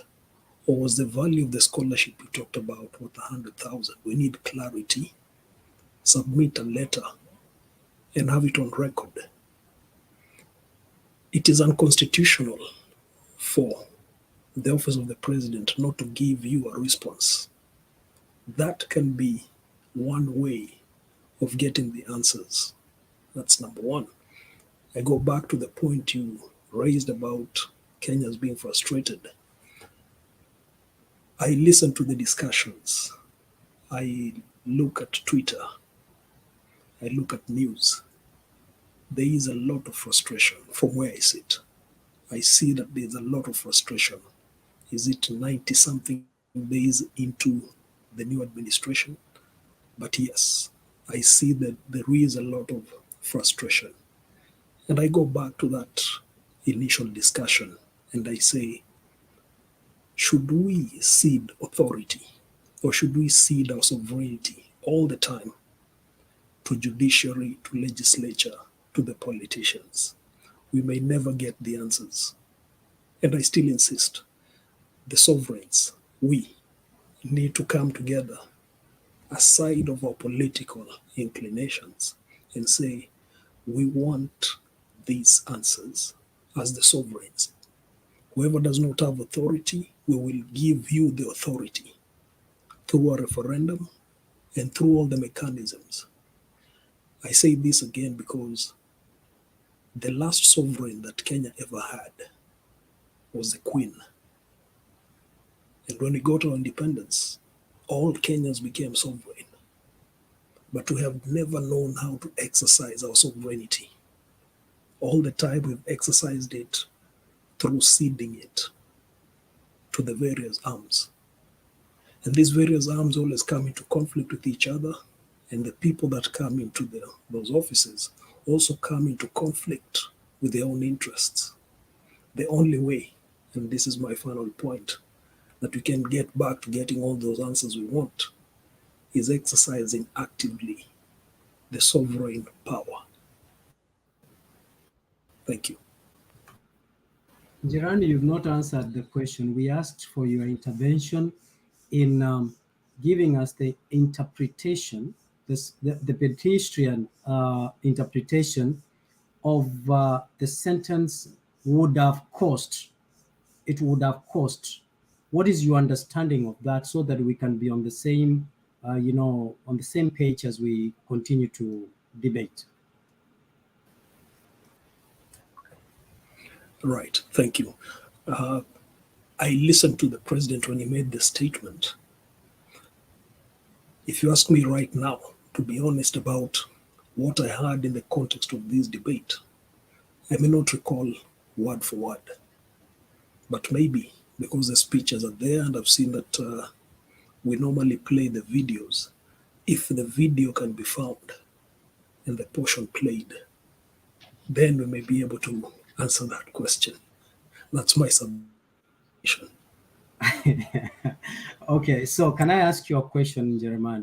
What is your understanding of it would have cost? It cost and it would have cost. It will cost and it would have cost. What is your interpretation? Thank you once again. So when we say it would have cost, the dimension it takes here is that it does not cost that much now, but it would have been the case. That's my interpretation to that. Now, would have cost. There's also the element of, is it a real value or is it a perceived value? And then the question also would be thrown to the person who made the statement. How did you make the determination that it would have cost 100,000? Was there some evaluation conducted to see that this scholarship, comparatively, either at KU, Nairobi University, Arizona, or wherever it would have been, costs this much? And then in the Kenyan context, this is how much it now costs. There's that comparative or analogous component to that statement. And as I said, the best way to get to the bottom of it, we may not achieve it in this debate, but the best way is for someone to come up and say, okay, I'm writing a letter to the office of the president to seek clarity on one, this scholarship. Was it real value, 100,000? Was it comparative value? Or how was the value derived? To end that debate, that's my submission.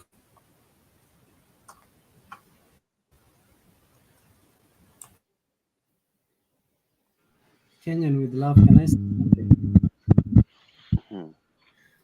Go ahead. Mato, naweza changia hapo kidogo. Mr. Let Chaka go for it. Unajua utata hapa ni mdogo tu.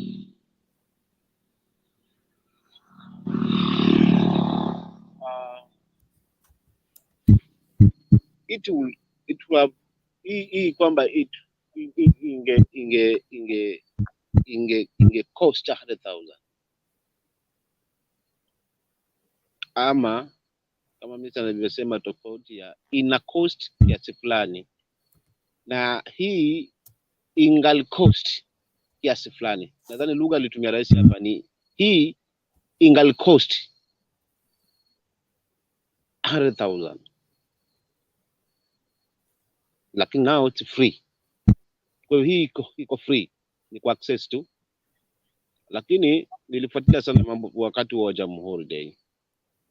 By the time watu walianza kuaccess hii, a few waliweza kupata, but wengi waliweza kufail.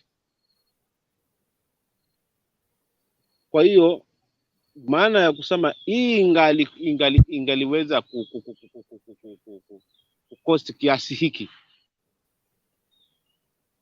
ni kwamba tayari kwa mtazamo mzuri, kwa mtazamo wangu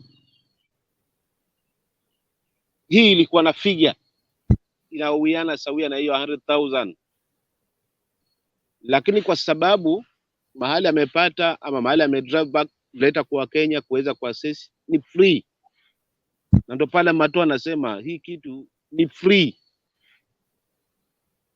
haikuwa na pesa hiyo. Kwa hapa tusikanganyane kwa lugha tu, wakati hii kitu ni free, kwa sababu ingali cost ama ina cost sile bado, wakati wa kusesi hapa ni free. Kwa hiyo hii kitu ni free, tuamini hicho, haikosi lolote. Maana pia rais hajasema ina cost kiasi fulani, inasema hii ingali cost kiasi fulani. Hajasema kwamba labda pengine hii imelipwa na serikali kwa ni free, kwa serikali ilipa hii ni free. Kwa hivyo automatically hii inajereti ikiwa ni free. Kwa hivyo Mato yuko sawa kusema hivyo kwamba hii kitu iko free. Mimi kwa uchache wangu wa elimu hivyo nikachangia hivyo kwamba these things total free, sababu hata mwenye kuzungumzia hii hajazungumza kwamba ina cost hiki, ama yeye amezungumza kwamba ingali cost kiasi fulani. Nadhani hapo tumeelewana vizuri hapo.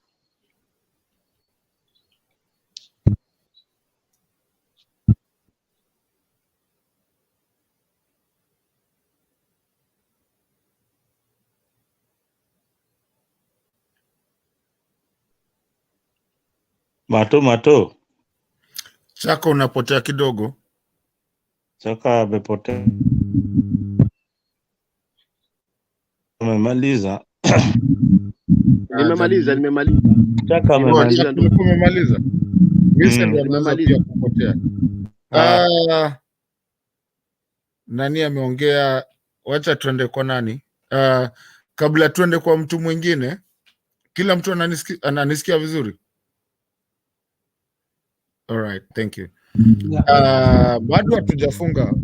Watu wenye wako kwa everybody in the comment section, we really thank you so much everybody that is listening to us. Na kama kuna mtu anataka kukuja, I'm gonna put the link. I think this is gonna be the last time I put the link on the comment section.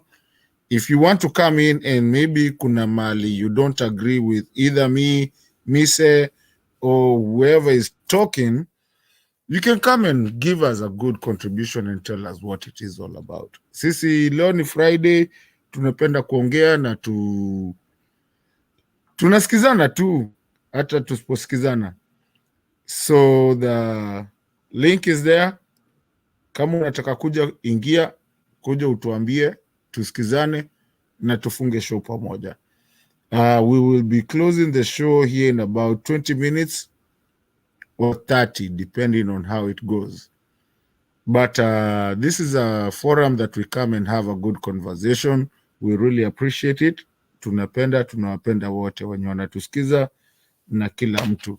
So we keep on conversing. I think we have another 20, 30, 40 minutes, depending on how it goes. But we are here. Ukitaka kuingia, tafadhali just click on the link. You will be here. Already. Nani alikuwa next? Mimi nilikuwa nauliza, ukaniambia ni subiri kidogo Chaka azungumze. Okay. Njerumani, asante sana kwa kujaribu kwa nguvu zako zote na bidii kutojibu swali ambalo lilikuwa just straightforward. It's a interpretation. If in every statement that the government makes or the president makes, we purpose to write letters to the State House expecting clarity, I think it will be exercise in futility. The government probably would be more, or the president will digress from working and doing assignments to look for opportunities that will benefit Kenyans, as opposed to answering trivial questions that can be answered through simple interpretation, English interpretation. It doesn't take rocket science to read that. For example, Mzalendo, let me give you an example. If an international student I don't know, in Germany, if you which part of the country you are. I am in Canada. If an international student comes to college, they pay as international school fees or tuition fee. If a Canadian citizen or a Canadian permanent resident or a person who has been found to be in need of protection or who is known as a protected person pays $3,000 per semester, an international student will pay about $9,000 or $12,000. Now, using that example, I'll say if I were a local student, a Canadian citizen, a permanent resident, or a protected person, instead of paying 12,000, I would be paying 3,000. I am sure if you go to Kenya as well, universities of Kenya, I'm sure international students from other countries like Nigeria and neighboring countries, the tuition fee is probably not the same. So what, to me, I'm seeing this government is doing is they are utilizing, or they purpose to utilize, the investment that we put in 2009 by Mr. having Mr. the Mr. Give me a 2009. chance. Give me a chance. Let me address something here, and I think you can address it you too. John Dirango, we are not going to accept. We disagree, but we are not going to address what you're talking. Sijui Mr. kama umeona, angalia kwa comment section what John Dirango is saying. I think John Indirangu is not doing anything wrong. He's speaking, he's expressing himself, because Azimio wanatutukana hapa, wanatukana William Ruto, wanamuita mwizi. It's the same thing. I think we should ignore them. He's expressing his no, we're not going to do that. We're not going to say. Allow me to finish. Especially YouTube will not. YouTube itafungwa. You will not even be here.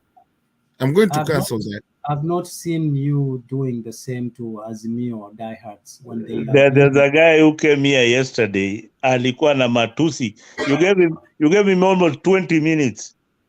Akiongea tu akitukana watu. And now today somebody has just written a comment. Okay, ladies and gentlemen, we're not going to be having a session of kutusiana. We're not going to say what to kasoromkia and all that. We let's have a decent conversation. You can only appeal, just appeal. We have a decent conversation, and also you should appeal to the Azimio, because they set precedents. They set the foot. We are following their footsteps.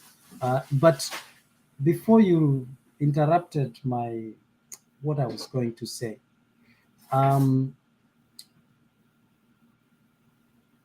what was I saying? Before you, because you are very good at this. Every time we start speaking, you interrupt, you interject. But ideally, what I was saying, if someone gives you information is power. I remember when I was in my first year Mzalendo, I bought all the books. They were very expensive, very, very expensive. In my second year, I did the same thing. And there was this guy from India who actually came to me. He used to borrow my books because he never bought books anyways. So he used to come and sit next to me, and he made me his friend. So one day he said, I think you are a very nice guy. I feel like it's unfortunate that I'm using your books and I'm not spending money to buy my own books. He told me, hizi vitabu nanua, ukienda kwa Chinese, akanipatia namba ya Chinese, utapata the same book unanua $300, $400, $600 unaweza inunua huko, imetengenezwa photocopy na kila kitu. Unaona, that piece of information saved me a lot of money. So yes, there is a possibility. Ruto is not reinventing the wheel of telling us of new scholarships, but the fact that he has taken an initiative to tell us, and if they have extended, and communicated with that university, and made any other arrangements on behalf of Kenyans. I mean, for me, that is good, and that is the work of the government to negotiate for us. And I think what Ruto is emphasizing on digital space.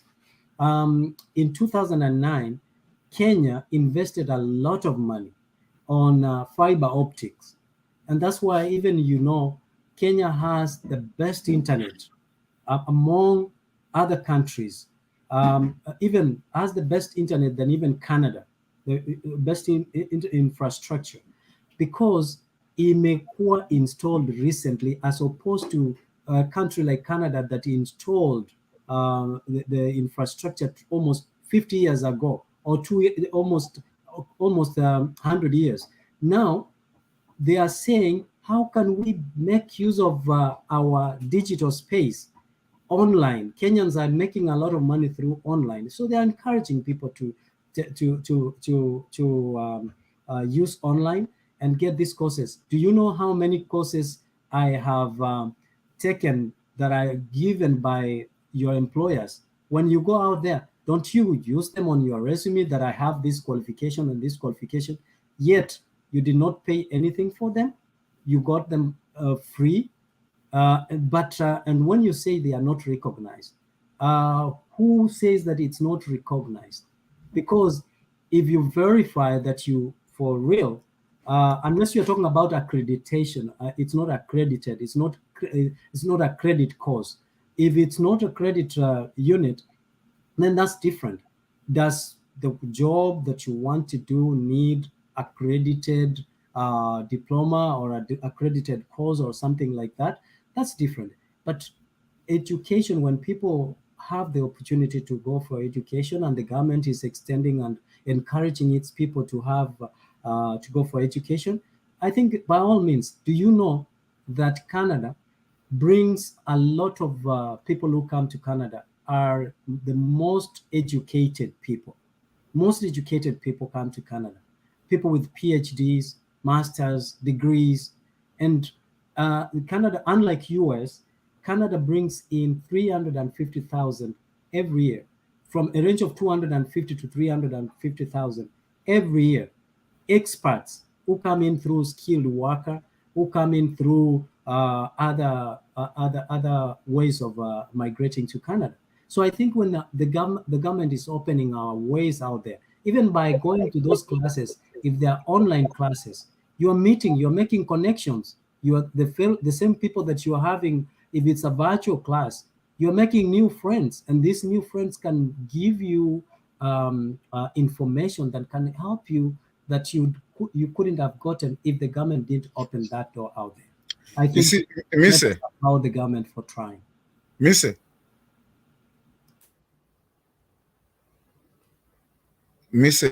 With all due respect, I think we had a whole show dedicated to you on how people will come to Canada. I think we did that.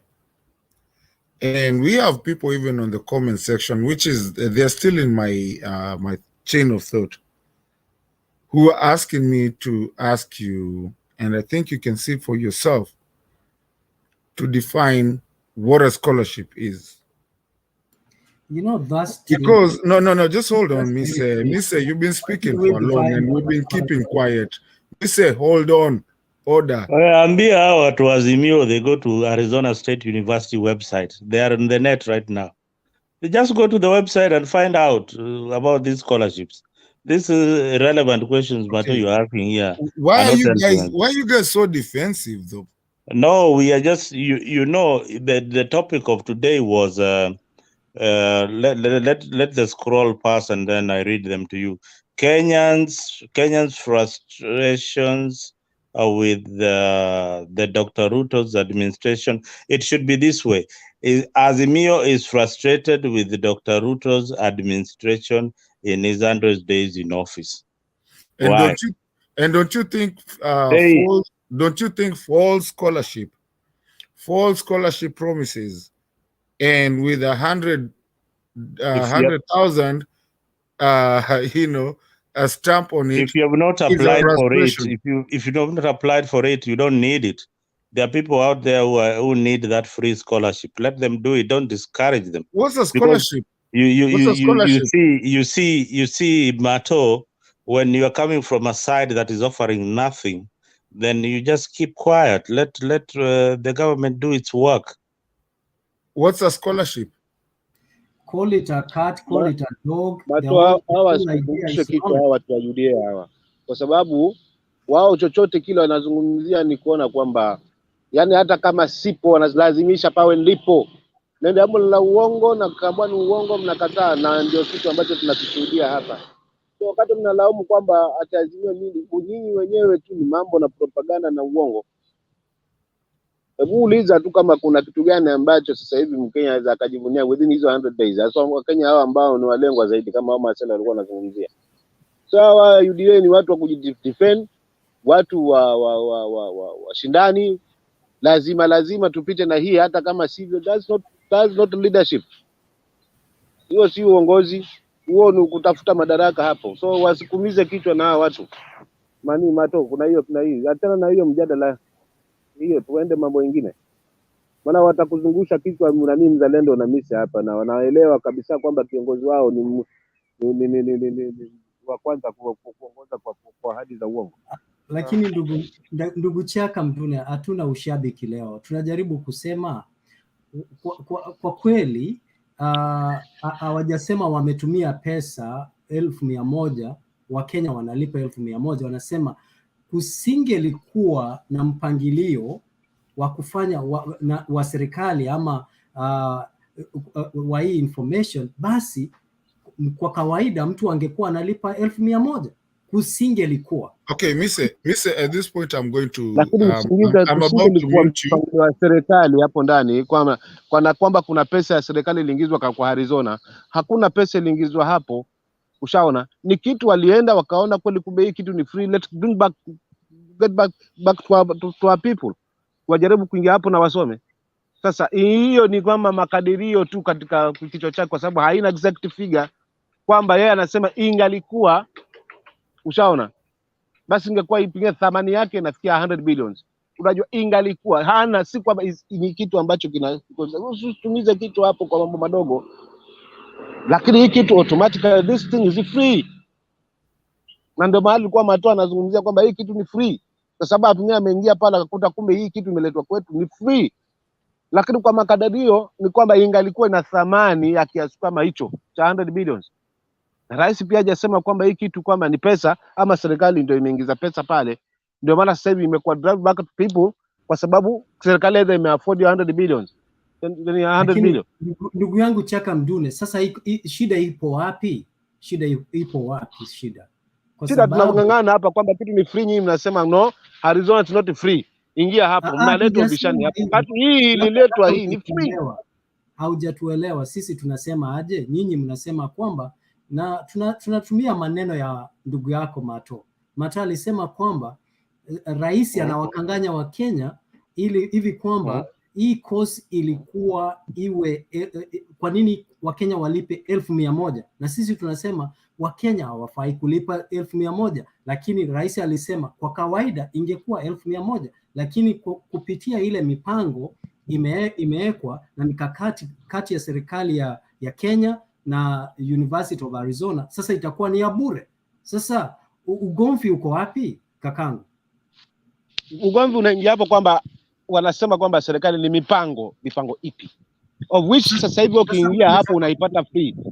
Kwa hiyo it seems hata kabla hiyo kutangazwa na rais still bado ilikuwa kiassess ni free, ushaona. Lakini imeletwa kwa sababu hii ililetwa kwa sababu ya kujaza tu uwanja wa Nyayo. Hiyo tu ilikuwa mbinu ya kujaza uwanja wa Nyayo. Sasa tusijavu hapa wakati tunajua mbinu na lengo la kutajwa kuzungumziwa hilo ni kwa sababu tujaze uwanja wa Nyayo, la sivyo ungekuwa empty kama ilivyokuwa Wasingishu. Sasa inakufaidi nini? Inakufaidi nini kama uwanja utakuwa empty? Inakufaidi nini? Sasa utaenda utazungumzia na viti. Nataka sana uwanja uwe empty. Sasa utafaidika nini? Ufurahie kwamba rais watu hawajahudhuria mkutano? Kufaidika nini? Ni kuonyesha ukweli kwamba imani ya huyu rais na Wakenya, je, ipo kweli? Je, watu wanampenda? Je, watu waridhika? Je, watu wanaridhika na yale wanafanya? Kwa sababu kigezo na kipimo kikubwa hapa, ndugu yangu Mise, ni Mkenya wa kawaida. Deliverance inafanywa kule juu na uongozi. Je, Mkenya anafurahikia huku au anaambiwa subiri tu, mazuri anakuja, usiwe na wasiwasi, mara ndio hiyo pesa yake inachezeshwa tena merry go round hapo. Haya, Chaka Mdune, subiri Anatumia yeye kidogo. tena. Unajua vitu vingine nani, ndugu yangu Mise, we are here, tuko hapa kuelimishana, tuko hapa kukosoana. Wewe unaweza kuna mawazo yako tofauti na mimi yangu tofauti, lakini ukweli ni kwamba 100 zimeisha, matumaini ya Mkenya still bado. Kubaliana na hicho, na ili kuprove haya yangu nazungumza ni kweli. Angalia juzi Jamhuri Day huko Wasingishu, ile picha ilitokea kule, machiefs ndio waliattend hiyo meeting, kwamba hata watu wa nyumbani pia hawana imani na hii serikali. So kilichobaki ni wa viongozi wajaribu angalau kuwaleta watu kwa pamoja, waone kweli kwamba hii serikali inafanya, but watu hawana imani nayo. That's the truth. Haya, ndugu yangu Chaka Mdune, subiri kidogo, wacha tukimsubiri Mato arudi, wacha mama anaitwa Katwe aende azungumze kidogo. Katwe. Thank you very much. You know, I've been following up this conversation for some time now, and I just want to say this. You know, before we ask why in my hometown, huwa tunauliza wakati kifaranga kilikuwa kinachukuliwa na mwewe, chenyewe kilikuwa wapi? Hiyo ndio swali ya kwanza mimi nataka kuuliza, manake chanzo cha kitu kama hichi ambacho kuna mnazungumzia eti kwamba ati mmepewa Wakenya wamepatiwa scholarship ya bure kwenda Arizona. The fact still remains the same. The government of the day cannot be leveraging Kenyans on the account of free things and cheap things. We've seen this government giving free things to Kenyans in an exchange of political expediencies. In this sense, mbolea ilikuwa bure, lakini tunaambiwa ni government ya UDA imepatiana mbolea. Mara tunaambiwa that ndio upate hii scholarship, the condition is you have to go to Nyayo Stadium. You are using free things for political expediencies that the condition is for you to get this scholarship, you have to come to Nyayo Stadium. You've seen this government giving state commendations to their sycophants. For example, to be honest, let us just ask this question. I'm just asking this question. What did Honorable Gladys Bosholei do to Kenyans for her to be given a state commendation? Just give me one reason as to why she was given such a kind of a state commendation. To be told that we are told that she was honored with an OGW commendation. It is so much heartening that you're making the rights of Kenyans that for me to get water, I should have supported the government of the day. Elections zikisha isha, that is it. You cease to become a political leader. You become a Kenyan leader. Whether I voted for you or not, I deserve to be given those services. You cannot tell me that at the end of the day, I have to support you for me to get those services. That is where you will get some politicians, instead of pumping water to pipes for us to get water in our houses, they instead resolve to bring those water in water boozers, for reasons that for you to continue getting these services for the next 10 to 15 years, you'll keep on voting for me because I have been giving you water in water boozers. But you have the capability of pumping this water to these pipes so that I can be able to get this water. And I'm getting this as a very stupid, let me use this word, I'm sorry, Ashakomsi Matusi, but I'm getting this as a very stupid political strategy, in a sense that, let me give you an example. If you know Nairobi very well, part of Eastlands of Nairobi are the ones that are paying huge taxes because that is where people are doing businesses. But you'll find the place where these people are paying these taxes, their water is being rationed. but water is being taken to other places like Karen, and it's flowing in the taps every day na inamwagika mpaka inapanda nyasi in Karen or in Gong or in other suburbs of this town. But when you're asking this, you're told in Kibera you never voted for William Ruto, so you're not going to get this kind of services because if you saw a clip where Honorable Silvana Sosoro was arguing why you did not, Kisi people did not get PSS, he says that most of those PSS that applied were in the other side of the political divide. So I'm asking this, must I support the government of the day to get the services of the government? You're telling me to attend in Nyayo Stadium for me to get a scholarship, which means there is a condition as to why I should get government services. It's not about how if it's free or not. I'm supposed to be getting clean water. I'm supposed to be getting electricity. I'm supposed to be getting better housing, whether I supported you or not. It's not about the political divide. So me, I'm getting this as a hoax in a very funny manner, that in as much as, even if we don't speak about Arizona right now, you'll find out that if you did not support William Ruto, at the end of the day, you're not going to get those services. That is why Rigathi Gachagua is going around telling people. You saw William Ruto telling the people of Western that if for you to get these services, you have to be in the government so that we can work together. How is it that my political stand is an impediment to getting the services of this country? It is very painful when me say I will disagree with you in this sense, in as much as it is free. You first of all, I can go to Arizona University right now, or I can get those online services by myself. But because the Kenyan people are ignorant of this kind of information, they resolve to go and beg low to bend low to these political hogwigs for them to get free services. You're begging to get your rights. It is not that it's a privilege. I am supposed to be to go to William Ruto's office right now and demand to see him because he is working for me. He's not working for. He's not. I'm the one who employed him. But one thing we should understand, that these politicians were employed by Kenyans. We are the human resource managers for these people. So me getting these services, it's not a privilege. It is my right. If I can put that one right. Thank you. Thank you very much, Kwetu. Those are very good remarks. I think you're right within your argument. I don't know who wants to go next, who has a question, or would like to add or subtract what Kwetu is saying, or would like to continue saying something. Jeremani, I think you've raised your hand for some time now. Go next.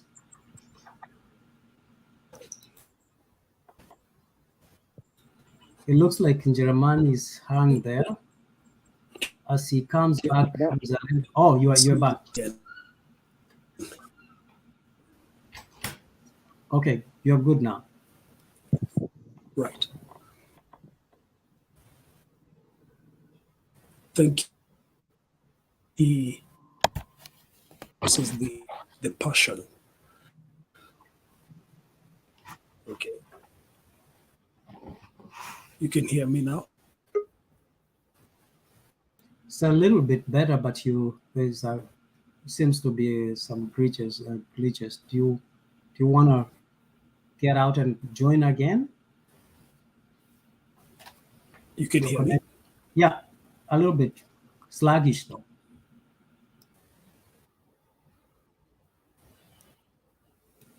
Jeremani, you can exit and come back in. In the meantime, Zalendo, go next. Katwe, you have got very strong points. The only thing that you need to differentiate are political appointments. Political appointments are political. You give them to your supporters, people who supported you into office. By asking whether Gladys Soleil deserved a medal, I don't know what medal she received, but I think it's a state recommendation. That is something that is discussed within the presidency. It is not something for the public. Remember the Githeri man was, remember that guy with the Githeri? he was given a state recommendation juu ya kubeba Githeri kwa line. So kuna vitu zingine Gladys Boss Soleil fought for this government and it carried the day. She was in every talk show trying to debunk Azimio talking points, and she was all over. Hata Bomas uliona alikuwa pale. So they owe it to her. She did a good job for UDA. So being given that award, I think she deserves it. She deserves it, just like the Githeri man deserved it. About appointments, be it ambassador appointments, be it ministerial appointments, those ones are done by the president, and na atapatia watu wake. So you don't want to, if you are so good in Azimio and you want to work for UDA government, lazima utoke Azimio uingie UDA ndio upatiwe kazi ya serikali. It cannot go the other way. If you are in Azimio, weka huko Azimio, you wait for your turn to rule this country and appoint the people that you want. Thank you very much, Mzalendo. I think Kenya with Love and Julia is back. Kenya with Love, do you want me to bring Julia and then you pick up from there? Yeah, you go ahead, and I think Julia should be taking over from here. I'll just be sitting here and just listen for a minute as you guys are going on. Yeah. Julia, thank you for showing up. Probably will be letting the show, handing it over to you in a minute. Yeah. So, Julia, as you come in, let me also put something to Katwe. Katwe, you raise very good theoretical points and expectation, but practically there's something called symbiotic relationship or symbiosis in governance. So anywhere in any government, in any hata kwa kazini kwako, people always, you will tend to see, it's a nature, you will tend to see kama wewe ni Safaricom, if you see the CEO of Safaricom, for example, I'm just giving an example, ukiangalia vizuri kama ni Mkamba, utaona a lot of utaanza kuona Wakamba wengi wanakuja because naturally that is how people behave. Or let me say, usually in politics, yule watu, you reward people wale ambao wamekuwa nawe, vile Mzalenda amesema, but it is true you are the boss of your president, but at the same time the president has his own out of priority on how he wants to run his government, and he can do that, and he has a right for appointments, and people like boss Gladys Boss Cholet, she is one of the most competent lawyers, and you saw when she was at the Judiciary, she did a very good job, even though she had some scandals. You have to know that when you're in the public, always there are people who like you and there are people who don't like you, and the earliest they get a scandal for you to get out, the better. You remember PLO Lumumba, when he was appointed to head the ethics and EACC, the Ethics and Anti-Corruption Commission. He was followed up with when he started streamlining it, uliona the scandal that some scandals that came around. So what I'm trying to say is that the president, it's called symbiotic relationship. If you wanna find out, it's rewarding the people. Even when you look at the most developed countries or democracies that have matured, you'll realize that people who were loyal to their people, they will end up getting appointments. You remember people like Jagwa, they were appointed, Akina Chipkizi, I don't know why you have not complained, because it was Jaguar was appointed by the president. I think he was doing something in the Ministry of I think it was culture or something, I don't remember. Chipkizi is appointed to Nakada, and this is because somehow the Akina Kihari, you remember those Kihari, minor Kihari, those guys from Ridiculous. So people, when you align yourself to certain people in the government, you get certain privileges, and that comes without any question. But otherwise, in reality, in real life, on paper, constitutionally, it shouldn't be that way. But unfortunately, that's what it is. Thank you. Asante Mise. Thank you very much, Mise, Kenyan with love, Zalendo, Chaka, Katwe, Jeremani. Thank you, Mise, for moderating. You're a wonderful moderator. And thank you very much for holding up. Najua umechoka sana. I think I heard you several hours ago. Then something happened. I think I got held up. But you people, you are just wonderful. You held up the show, and that was a good job. I think Katwe wants to reply. Katwe, naona mkono yako kwa juu. Ama Ndeto unasemaje? Nikubali Katwe aendelee. He wants to say something. Okay, asante Ndeto. Yes, Katwe, go ahead. Yeah, actually,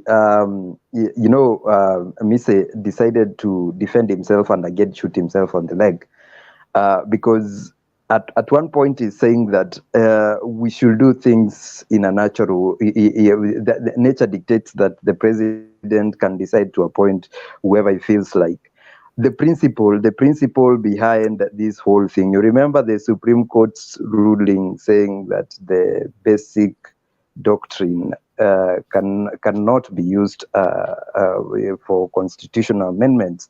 And one thing I will like to tell Mesa is that the Constitution has its own way that it pronounces itself.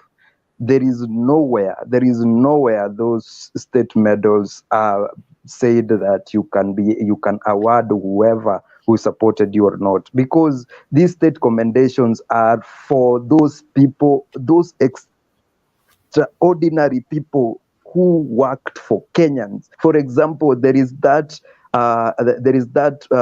policeman who, when they were in somewhere in close to Somalia, when they were attacked by Al-Shabaab, he made sure that his team came back home safely, in as much as some of them perished, but he made sure that he had fought so hard that he brought some of his askaris back home. I think he was in the special forces in a branch of police.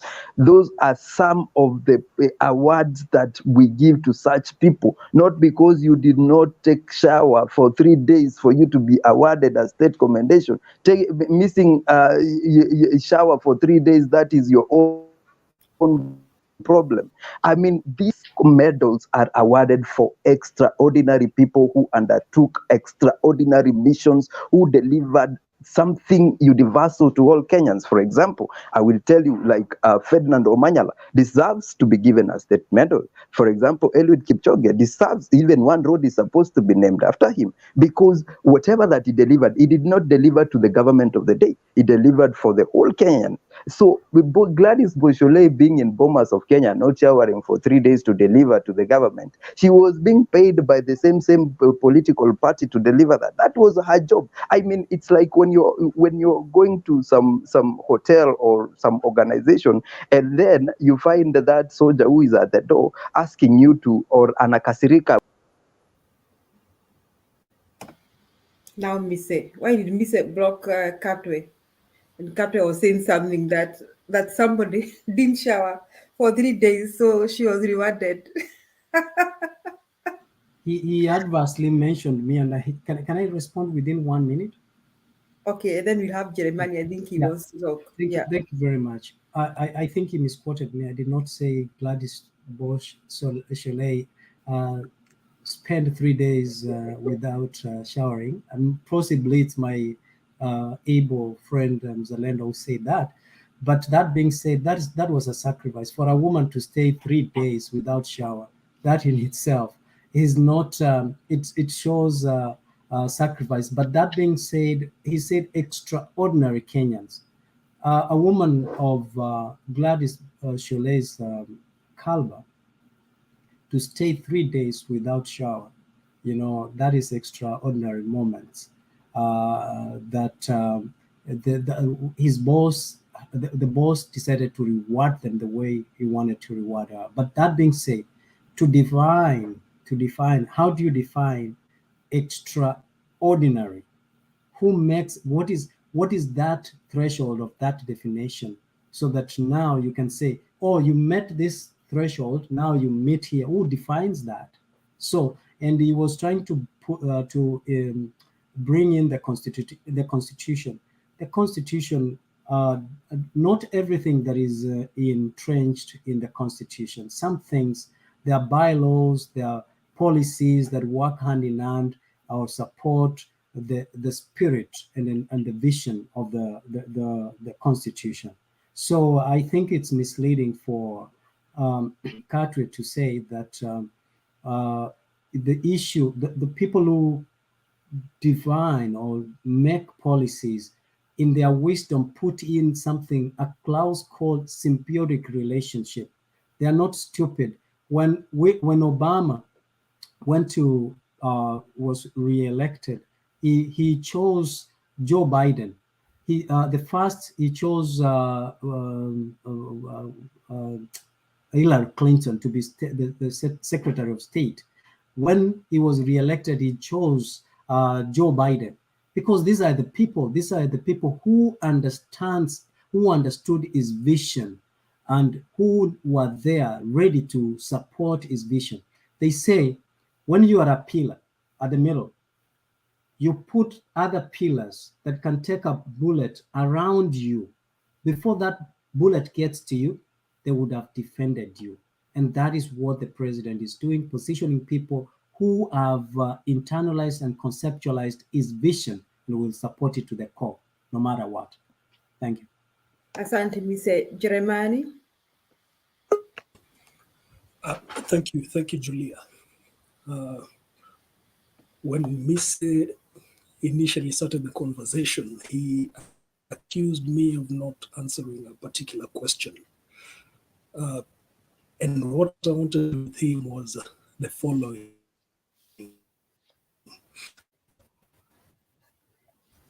Six at Arizona, at Nairobi University.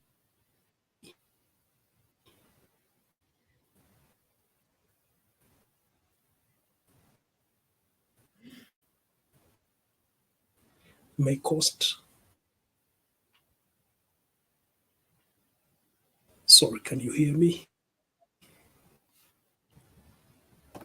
Yes, though you are. I don't know whether you can hear me. I'm the one hearing that his voice is cutting. I think he is on and off. That's one of the things I discovered. That's one of the things I discovered about Canada. The internet in Kenya is pretty stable. But you can hear me now? Yes, you're good, sir. Thank you. So, good. Thank you. So, Mise had said that, though I don't want to dwell on it too much, that the 100,000 was not properly answered. And that if we get to the element of writing letters to the president, we'll be making matters so trivial. But I can share with Mise that he just has gone into elaborating my point. There can never be anything trivial from a sovereign writing to the president. A sovereign. And if I decide to write a letter to the president, I'm writing institution of the presidency. The institution is required to respond to me as a sovereign. There can never be anything trivial about that. Advancing or taking it forward, I like what Katwe said. I wish to repeat it because when I said it the last time, I think the internet went off. Katwe expresses the passions that are in the Kenyan society. And I like that he has been able to articulate it very well. I think better than I would have given the opportunity. Thank you, Katwe. One of the things that I pick from Katwe is that awards have been given to people who have done exemplary national duties. And I remember that back in 2002, I worked for the Electoral Commission of Kenya. I was in the media center at Charter Hall. Charter Hall, of course, is where the city council used to be, but now is offices of the county government. We did not have a television in the media center of the Electoral Commission. And I volunteered and I said, can I rush back home, get a small black and white 14-inch TV, which I brought to the media center.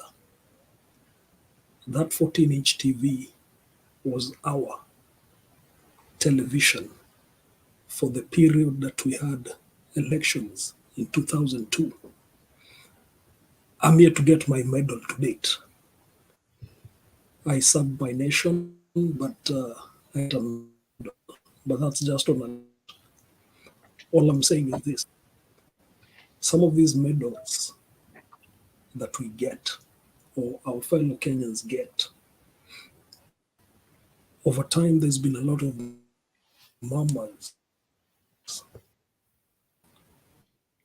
with some people.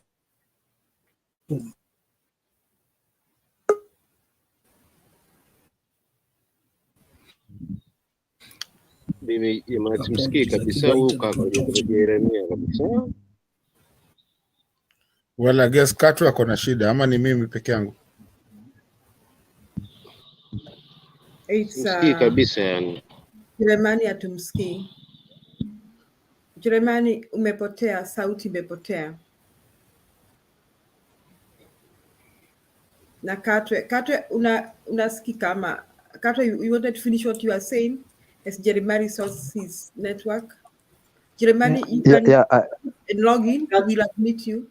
And Katwe, make it clear that I did not push you out. It was your network because people are complaining that I pushed you out. Okay? Yeah. No. Katwe, it is Pisa who pushed you out. I can promise you that. No, Julian, please. Katwe, please clear that. Put that disclaimer. I just want to make it sure. Anybody that can hear me, please, tafadhali tujue kama tunasikizana si wote. I think there's a problem with the network. No. We can hear you. It is Katwe and Jeremani that we can hear. Mise, we can hear Chaka. Katwe, be careful. The man on top of you there. Where ongea? I understand. I do not have admin rights. I understand. The two up there, they are the boss, Julia and Kenyan with love. So please, I'm exonerated from that. Yeah, Mr. Yeah, honestly, you are exonerated because for us, from the side of Azmir, we don't lie. We don't lie. So I will not lie that you are the one who pushed me out because actually my lights went off and I think my router decided to do that thing. So I wanted to finish up this way. The reason as to why I said that we should surgically look for where the problem started in our education system, that now we are being given rights. You know, there is during the time when Russia conquered all those other states around them, that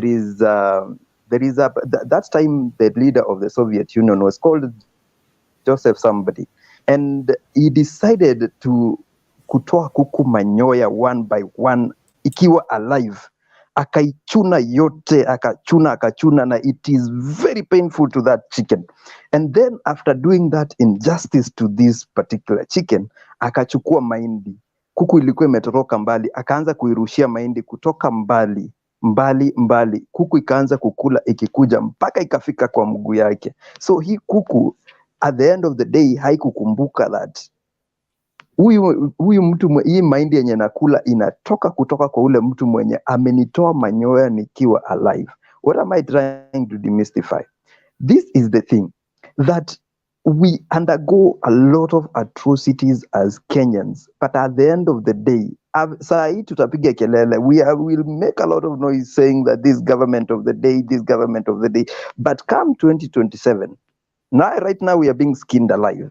Come 2027, tutarushiwa mahindi moja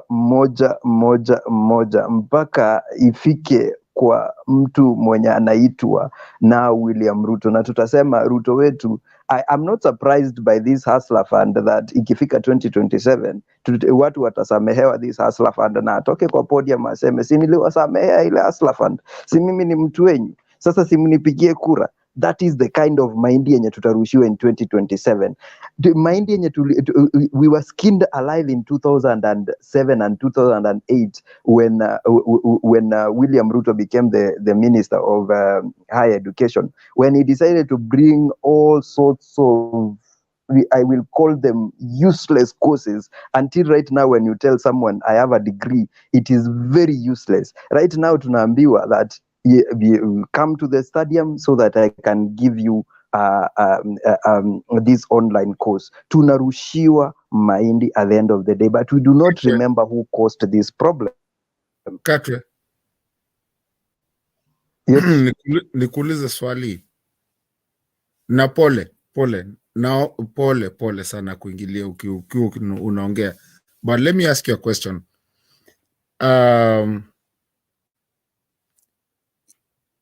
Hii pesa yenye mumepewa ya hii watu wamepewa ya hustler fund, watu wameanza kulipa kweli? Do we know watu already wamelipa, na wenye wajalipa watafanya nini? Because it's already 2 weeks, ilikuwa ilipo in 2 weeks, wenye walipata 475 not 500. So watu wameanza kulipa already. First of all, there is a case in court about the hustler fund, because the controller of budget is being asked to explain where this money came from, because first of all, it was not discussed in parliament. Yes, when you see in adverts, it is being said that this is government money. So first of all, Kenyans will want to know, even those people who voted for UDA government, they will want to know the source of the money. Secondly, when William Ruto was making these promises, he said this money will be free. So first of all, Kenyans will go with the first statement, because the first statement is the one that is true. You cannot tell me that you're going to give me free money, and at the end of the day, you are telling me that you're going to charge me an interest of 8% per annum, and then expect me nirudishe. Unaomba pesa ya kufungua kinyozi, unapewa pesa ya kunyoa. So one, this is not, I have not seen anyone who has paid, not even from the Azimio side, because I'm sure part of the people from Azimio, even most of them borrowed money. Most of the people from UDA borrowed this money, but we've not seen money being paid back to the so-called government. Because at the end of the day, what we are asking is this: why would you give us money that we do not know the source? Kwani pesa ni ya Illuminati ama ni ya bangi umeuza unakuja kutupatia? Na watu wengi, they are not going, and let me tell you this, people are thinking that when the Azimio side said that they are not going to pay that UDA people. If this money is genuine, let the UDA people start by paying. In our seme, we are supporting the government of the day. Wacha turudishe hii pesa so that it gains interest, so that we can borrow tomorrow. Wacha waanze wao wenyewe. Ndeto, let them start by paying. In fact, in a weekend where I don't see where I'll get money from, I'm going to take that hustler fund and I'm going to eat it. That is, hiyo ni maoni yangu. Hiyo sio maoni ya Mtembei TV. Hiyo si maoni ya mtu yoyote. Hiyo si maoni. Don't take this one as a comment from Mtembei TV. This is a comment from me personally. Nikisota, nitachukua hiyo pesa na nienjoy, nikule vile nasikia, because this is my money that is being used. This is money that has been sent by the government of the day. So I'm not going to apologize for that. We are going to take that money and we are not going to pay. That is the final comment about that. Yes, Katwe, go Katwe, get the money. na utugawie sisi na kina mise, ukipewa kitu na Katwe usikatae, hii ni pesa yetu. And but the question what Katwe has said is asking a question that I think has not been answered by the Kenya Kwanza government. Where was this money budgeted? Can the control of budget explain the sources of this money? Can it be accounted for? How much money has been withdrawn in the name of Hustler Fund? How much money? How much money has been returned? And if it is not returned, who is going to pay for the money that is not returned? What will you do with these people who will not pay for the money? Because I even understand the KK government say they are not taking people to CRB. So hii pesa itaenda, who will pay for this money? Are there chances that somebody is trying to loot our government coffers in the same of Hustler Fund? I said, this is a scandal. This is a scam. Mlisema ile akina Murungaru, zile za akina Murungaru. Sasa hizi zimemultiply za akina Murungaru times 2. But I'm not surprised because the people who are in government are looters. We know them. And you people, you are complaining why Gladys Boshule was rewarded. Mrs. said she even has a scandal. I think she was sacked or something. This is a government of scandalous people. So the more you are scandalous, kama wewe ni mwizi sugu, utapata zawadi next December. If you're working for Kenyan Kwanza government, still as much as you can. Next Jamhuri, you will be awarded. According to me, these are their heroes. We can see who they are heroes. So you people, why are you people surprised who was rewarded? These are the heroes of Kenya Kwanza government. Where's it? Si Kenya Kwanza, tumbo kwanza. Si Kenya Kwanza, tumbo kwanza government. Not Kenya Kwanza Kenya government. Kwisha. Tumbo kwanza. Kenya Tumbo Kwisha. kwanza, Okay. tumbo kwanza. Chaka niseme Kenya Kwisha government. So if yesterday I concluded my statement yesterday tukifunga show jana. Nikasema sometimes it is futile arguing with people from KKA because our values are different. You see, we're talking about integrity. They don't talk about integrity. Wanasifu mtu kama niye ni jambazi. Those are their heroes, majambazi. So you people don't be surprised on national celebrations, Ruto will be rewarding majambazi. Because these are government of majambazi. If these people are not suspected of crimes against humanity, they are suspected of stealing, massive corruption, or killing, or all of the 4 crimes I've mentioned, or 2 of them.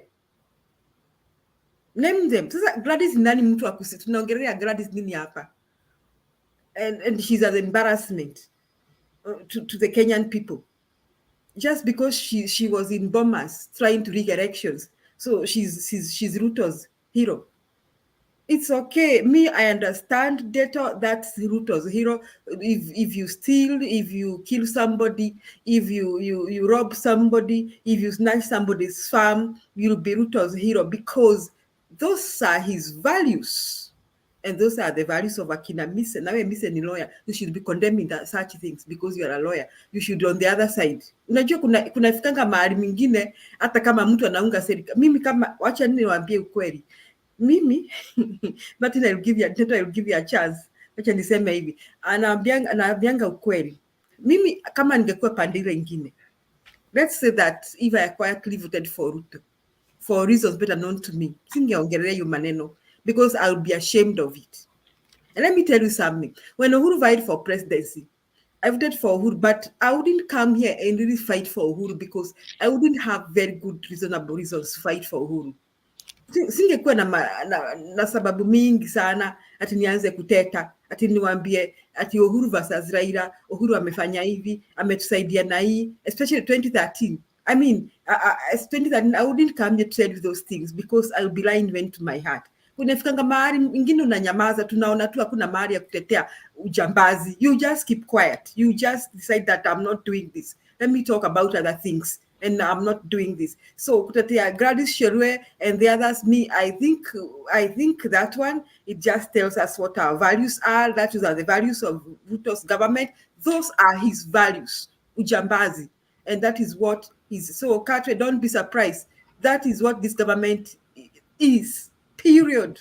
Julia. Those are their values. Miss wacha nimalizie. Julia, she was acquitted of all the criminal charges, so I don't know why you're calling her. Who is acquitted? Who was acquitted? Na pia Julia, Mzalendo Uhuru na naomba Ruto walikuwa msinitatize. kwa serikali, walikuwa wezi wote. Hapana, sisi si wezi mzalendo. Don't say that everybody who was in that government was a thief. Let me tell you something. It is not everybody who was in Uhuru's government a thief. You people stop just find that thuggery. Hata Uhuru mwenyewe hana scandal hata moja peke yake. Uhuru himself, he doesn't have a single scandal. But the other no. Mzalendo. Umesema nini? Tukufungulie chapter. Hapana, naomba mwache nimalize kuongea. Uhuru himself doesn't have a single scandal. The only thing that I blame Uhuru for, and even now I can question him about, is that he allowed thieves in his government and he did nothing about it. That one, iyo sitamsamehe. He saw a thief. One of these was his running mate. This was his running mate. He had thieves working with him, and some of them were his relatives. Sasa hiyo, the scandals mentioned about his relatives, the scandals of his close friends, that one I say Uhuru hapa ulitukosea, hawa watu ungeweka ndani. Lakini Uhuru hajaambiwa you people you hate Uhuru that alipewa shamba na baba yake. Nyinyi si mungeambia baba zenyu, mama zenyu waolewe na baba yake ndio mpe hizo shamba. Why are people jealous of Uhuru's, of Kenyatta's family? Si mungeambia mama zenyu na your aunties waolewe na mzee Kenyatta. So today we'll be talking to you about you as the son of the president. So if you want to blame Uhuru for his father's property, doesn't make sense. Let us talk about the old mzee. Julia, wakati baba ya Uhuru alikuwa anatafuta mahali akishika shamba somewhere, mababa zetu na mababu zetu walikuwa wanacheza twisti. So I don't see how hard working ya mtu. Okay, Katwe, I'm sorry, wacha nikukate hata wewe. I also don't think the old mzee did the right thing, because there are lots of land that people say that the family cannot account for because of their father. And I think it was just fair enough for him to distribute that land. So I think the old Mzee Kenyatta, wacha tu nimalizie Kenya, nisahau my point. So I don't want to say that Mzee Kenyatta did the right thing. In fact, I think Mzee Kenyatta opened a door for corruption for this country. I think so. But Uhuru Muigai Kenyatta hana mzalendo, wachanengi hiyo vivu yenyu mko nayo. Na kama mulitamani sana muwe the sons of the first family, I'm sorry, Gina was too beautiful and our grandmothers did not get there, because I think Gina is the age of my grandmother, and my grandmother was not lucky enough to have been noticed by the mzee. So this is not to kubali. Those of you from Mount Kenya region who hate Uhuru for that, shame on you. But it is just because your mothers and your grandmothers were not married by Mzee Kenyatta. So Uhuru is a clean man when it comes to corruption, but he's not clean when it comes to administration, because he decided to be hands-off and allowed thieves to invade our government.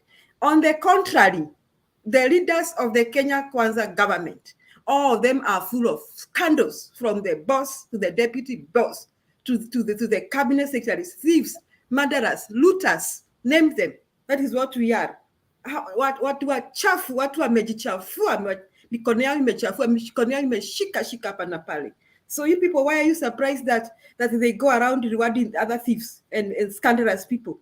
Those are the people who are going to be rewarded in this government. And let them reward all of them. We shall be saying, in this Jamhuri Day, they rewarded this number of thieves. On the next Jamhuri Day, they rewarded these thugs. That's what we shall be saying. It will go in record that in this government, rewarded thugs, criminals in national celebrations.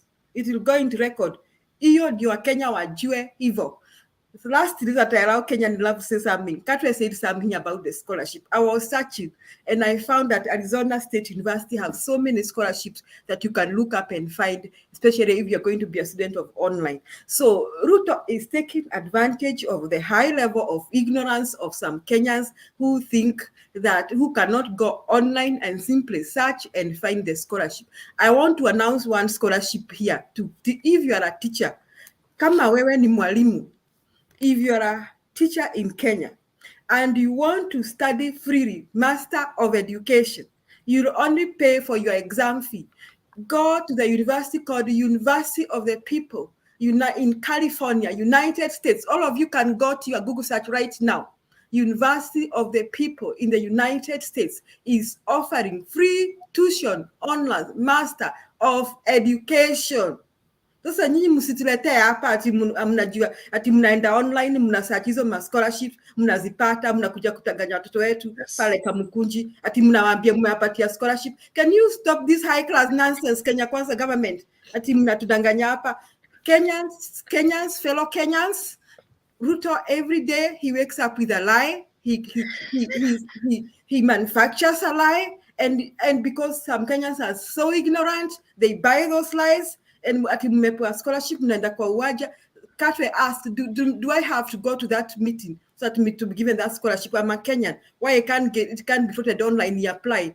Huo ni upuzi gani tumeletewa hapo Kenya? Tuachange na sisi mnaletea hiyo maneno, mwachange kuletea hiyo maneno, tuambieni maneno ingine. Give us other points that we can do that are coming from this government, or the way we can improve this government.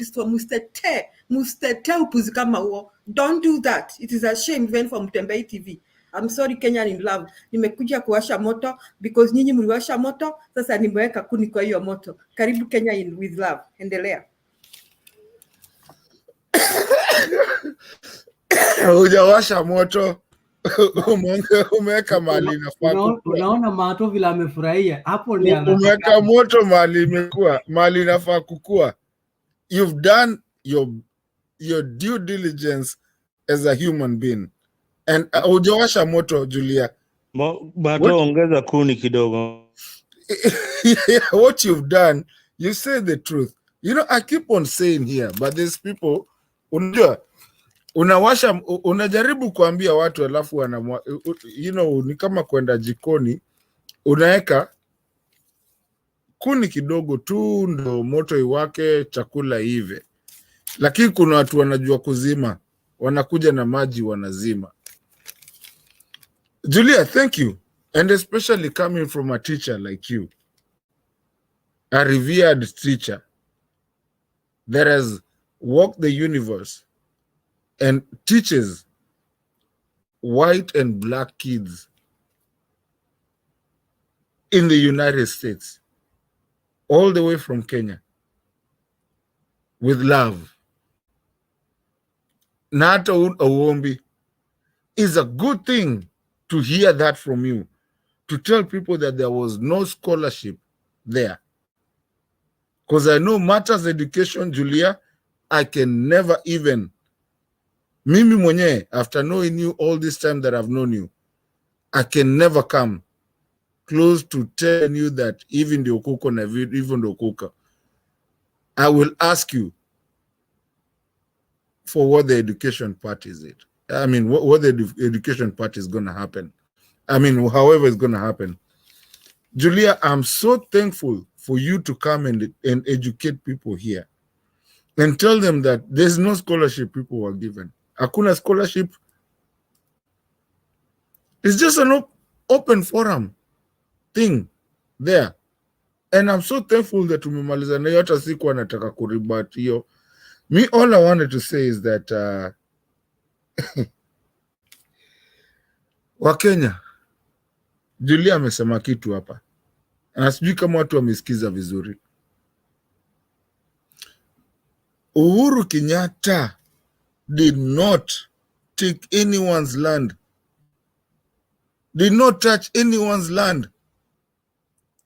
My own daughter, kitu yenye niko nao, kama niliibia Julia, ama niliibia nani, Mise, ama niliibia Chaka, mtoto wangu alifanyia nini Chaka na akafanyia nini Mise na akafanyia nini Julia?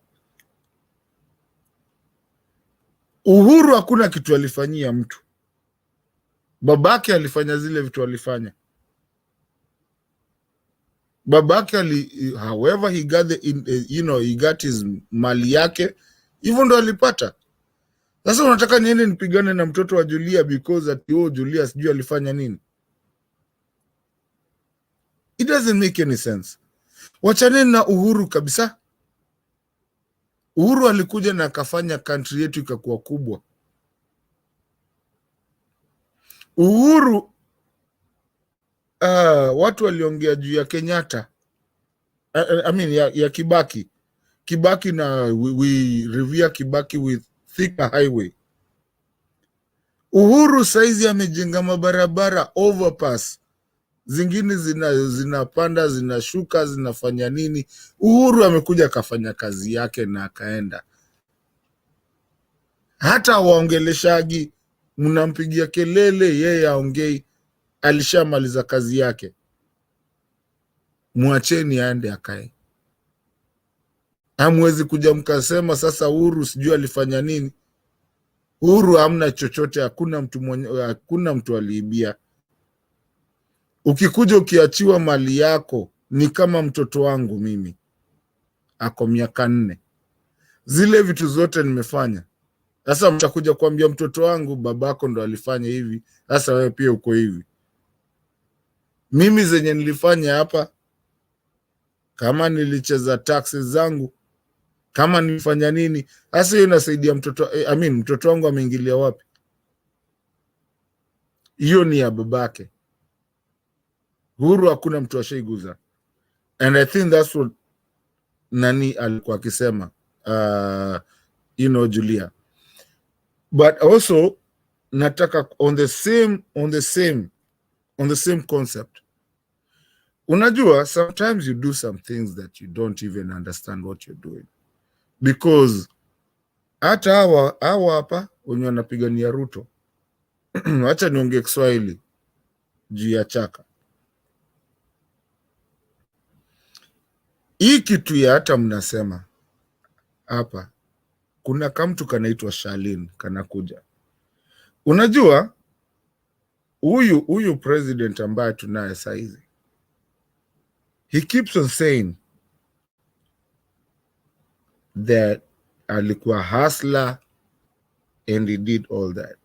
I believe this is one president that everything that he's talked or even thought about or even brought it to the front line is going to haunt him so bad that he will never understand what hit him. I'll start with number 1.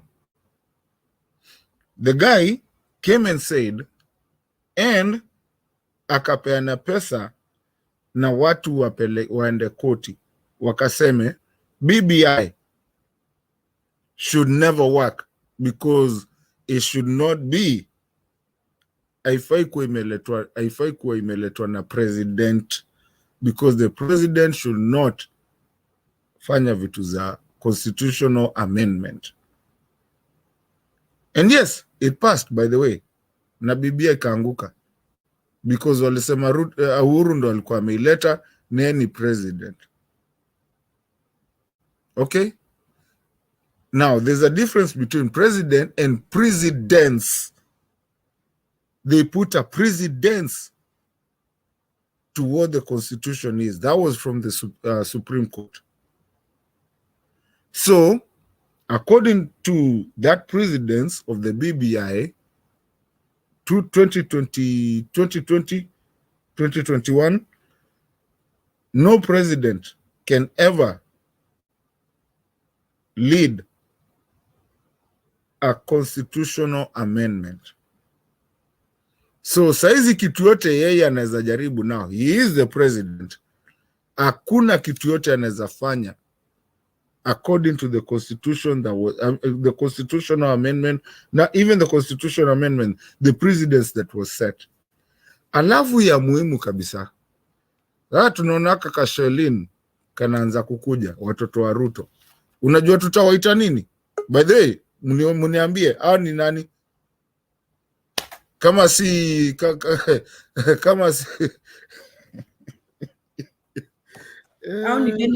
au ni dynasty. Sasa so Shelina atakuja kutuambia nini kikuja kutuuliza ati tupatie kura? Tamwambia wewe ni dynasty. Tuliambiwa si tunachezanga na hustlers. Lakini can you address her properly? Wakati unamuaddress Kashalin, that is degrading someone who has served our country as a diplomat. So can you address her? What diplomat? What has she ever done? She has been ambassador. So for where? Don't demean her character. For what? Person by calling her a Kashalin. Call her. She's a Kenyan Nikashalin to me. She's way younger than me. Miss, I think he means kasichana kadogo. Kwa nini mnaona ya kasichana wivu? Maybe there's something that likes. No, that lady is doing charity work. Why are you so obsessed with her? She's doing just charity work. And, well, ni mtoto wa dynasty. How does it By the affect way, you? country yetu, our country tunapendanga mahasla, tufanyangi vitu za dynasty. Mbona witu Winnie Odinga? Mbona uongee juu ya Winnie na ule mtoto wa anaitwaje? Ule wa Kalonzo alipatiwa kazi juzi. Order Miss and Mzalendo. Sasa nyinyi mnatuletea propaganda ya ni wakubwa kuniliko. Hapana, au wanakuonea wivu ukiongea juu yako kasichana. Nyinyi watu mmepitwa na wakati. Miss na Mzalendo. Wacha Ndeto aongelee yako kasichana. Maybe there is something good he likes in her. So wacheni aongelee. Tunataka mtuambie mambo ya Ndeto go. Nikasichana kazuri kalikuwa Daystar. Unajua Daystar bado ni hapo tu, kalikuwa kaneiba. Ati sijui historia nini, historia kuza Smoky. Unajua anaitwa Smoky Shalin. Sasa alikuwa neiba yetu tu hapo. Unajua nyumba yetu tuko hapo tu, shago ni hapo tu. So tulikuwa tunaona Daystar, watoto wadogo wakiuza Smoky. Tuone. Hatutaki dynasties in this country. Tunataka hustlers. So wachaneni na Shalin Smoky. There's no dynasties anymore.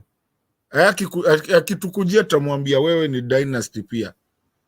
So basically what I'm trying to say on a serious note is that Ruto, everything that is done to get where he is going to come and haunt himself and his kids. He should have just kept quiet and said that everyone, because you cannot call my daughter a dynasty just because I live in the United States. My job is my job. And the reason we are having a problem with even Shalin trying to say that she's the first daughter, there's nowhere we've ever had since independence of a first daughter. Even in the United States, anywhere in the world, we've never heard of a first daughter office. We've heard of a first lady, which is the wife. But the kids, Obama's kids, Uhuru's kids, Kenyatta's kids, everyone's kids, there's never been that. So why do we have to hear a first daughter? Where did it ever happen? I mean, why are you not talking about Trump's daughter? She was never a first daughter. What do you mean? That's just a title. Well, I mean, is it in the Constitution? What are you talking about? No, it's not in the Constitution. Yes, I can call myself His Excellency Nico Mzalendo. And will that be law? So what are you talking about? My wife is called was Fidel, what's the problem with that? What is the problem? If Fidel did call himself His Excellency. Let's allow Ndeto amalize, tutawapatia nafasi Mise na Mzalendo. Sasa mna disrupt. Sasa naomba Mise na Mzalendo musi disrupt any other person when they are talking. I will give you the opportunity to speak. Na waomba tutii kanuni za hii debate. Asante, nashukuru. Ndeto unaweza kamalizia, ndio tumeona Nguru ameingia na tuna mwingine anaingia. If his network has a challenge, Daddy Robin, we should give him a chance. So, endelea Ndeto malizie.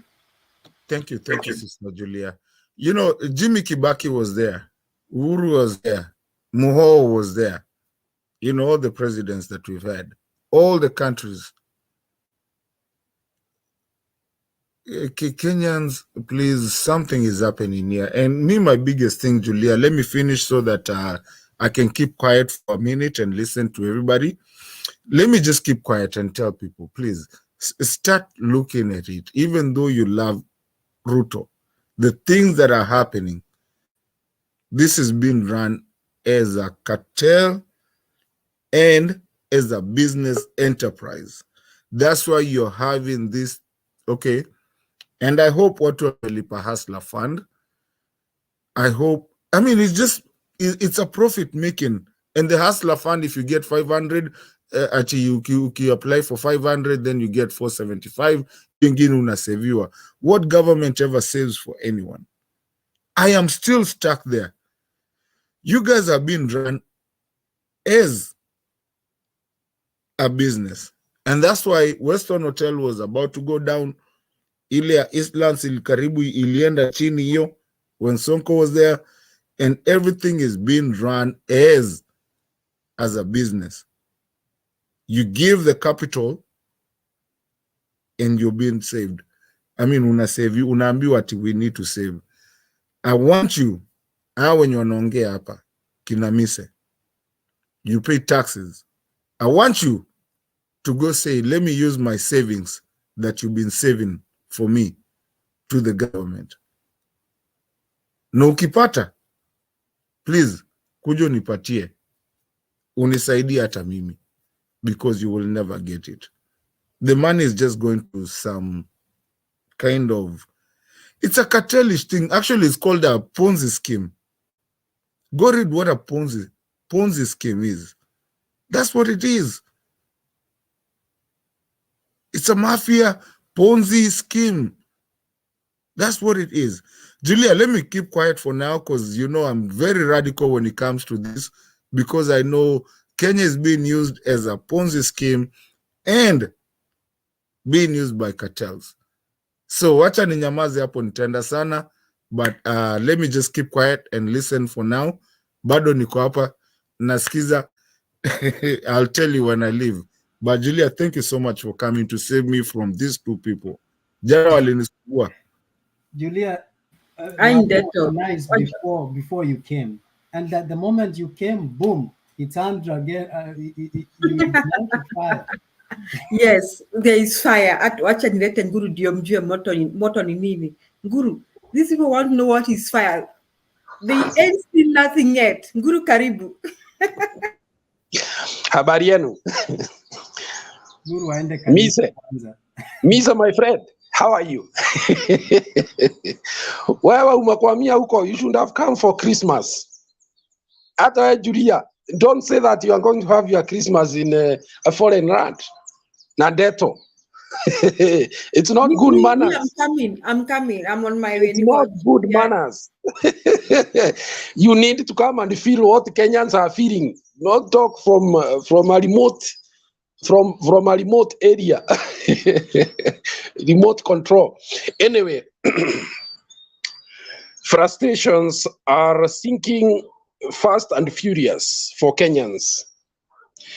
And just recently, that is manifested by the cries of old women and men who have been receiving a monthly allowance that has never come in the last 3 months. That is one of the things that shows this government is very insensitive, because you know most of those people have no other livelihood.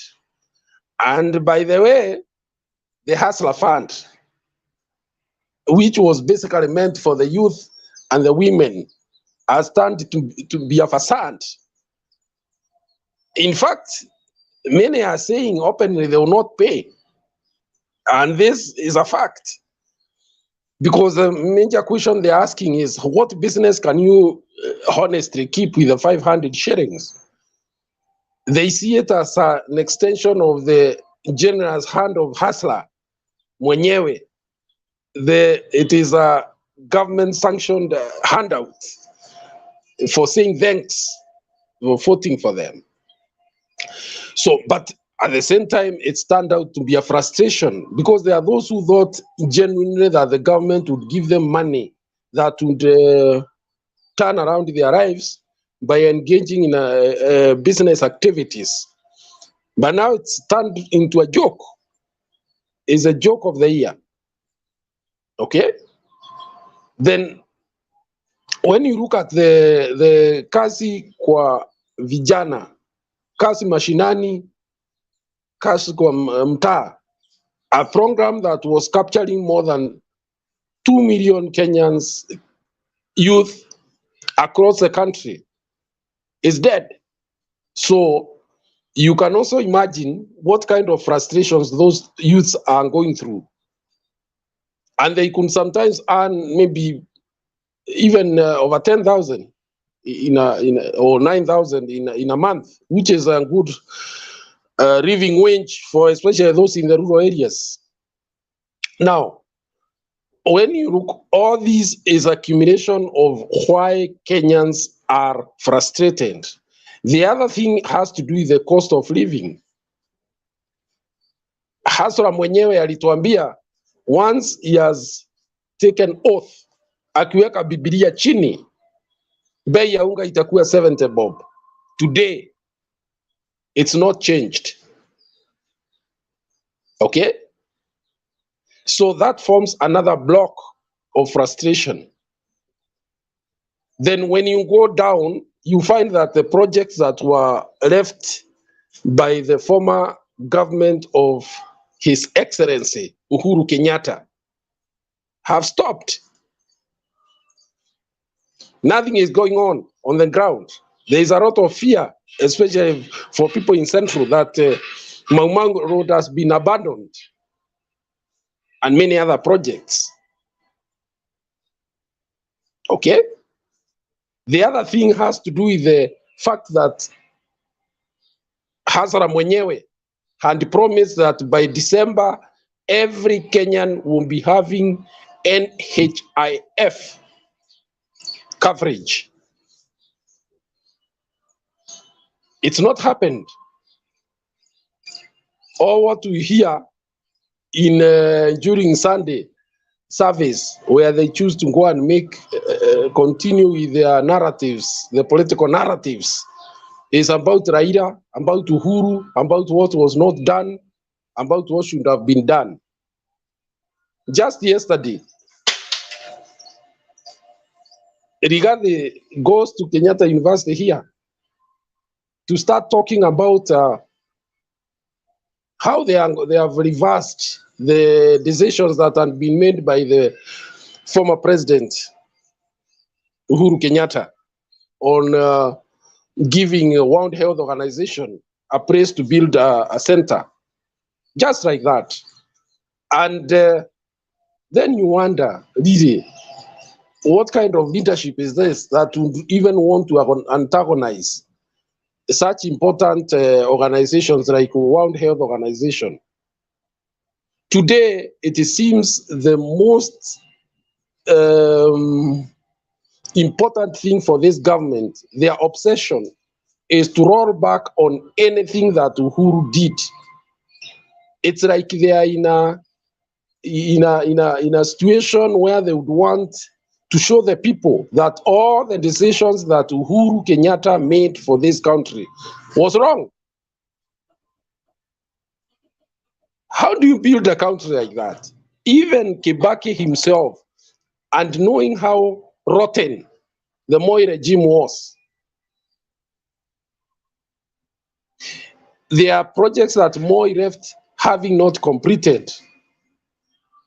One of them is the houses as you just opposite Utari Orange. He completed them and many other projects. What changed maybe was the purpose, but money meant for the public was never wasted.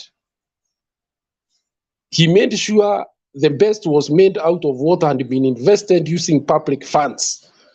But today what we have a government keen on rolling back on anything. And you know what?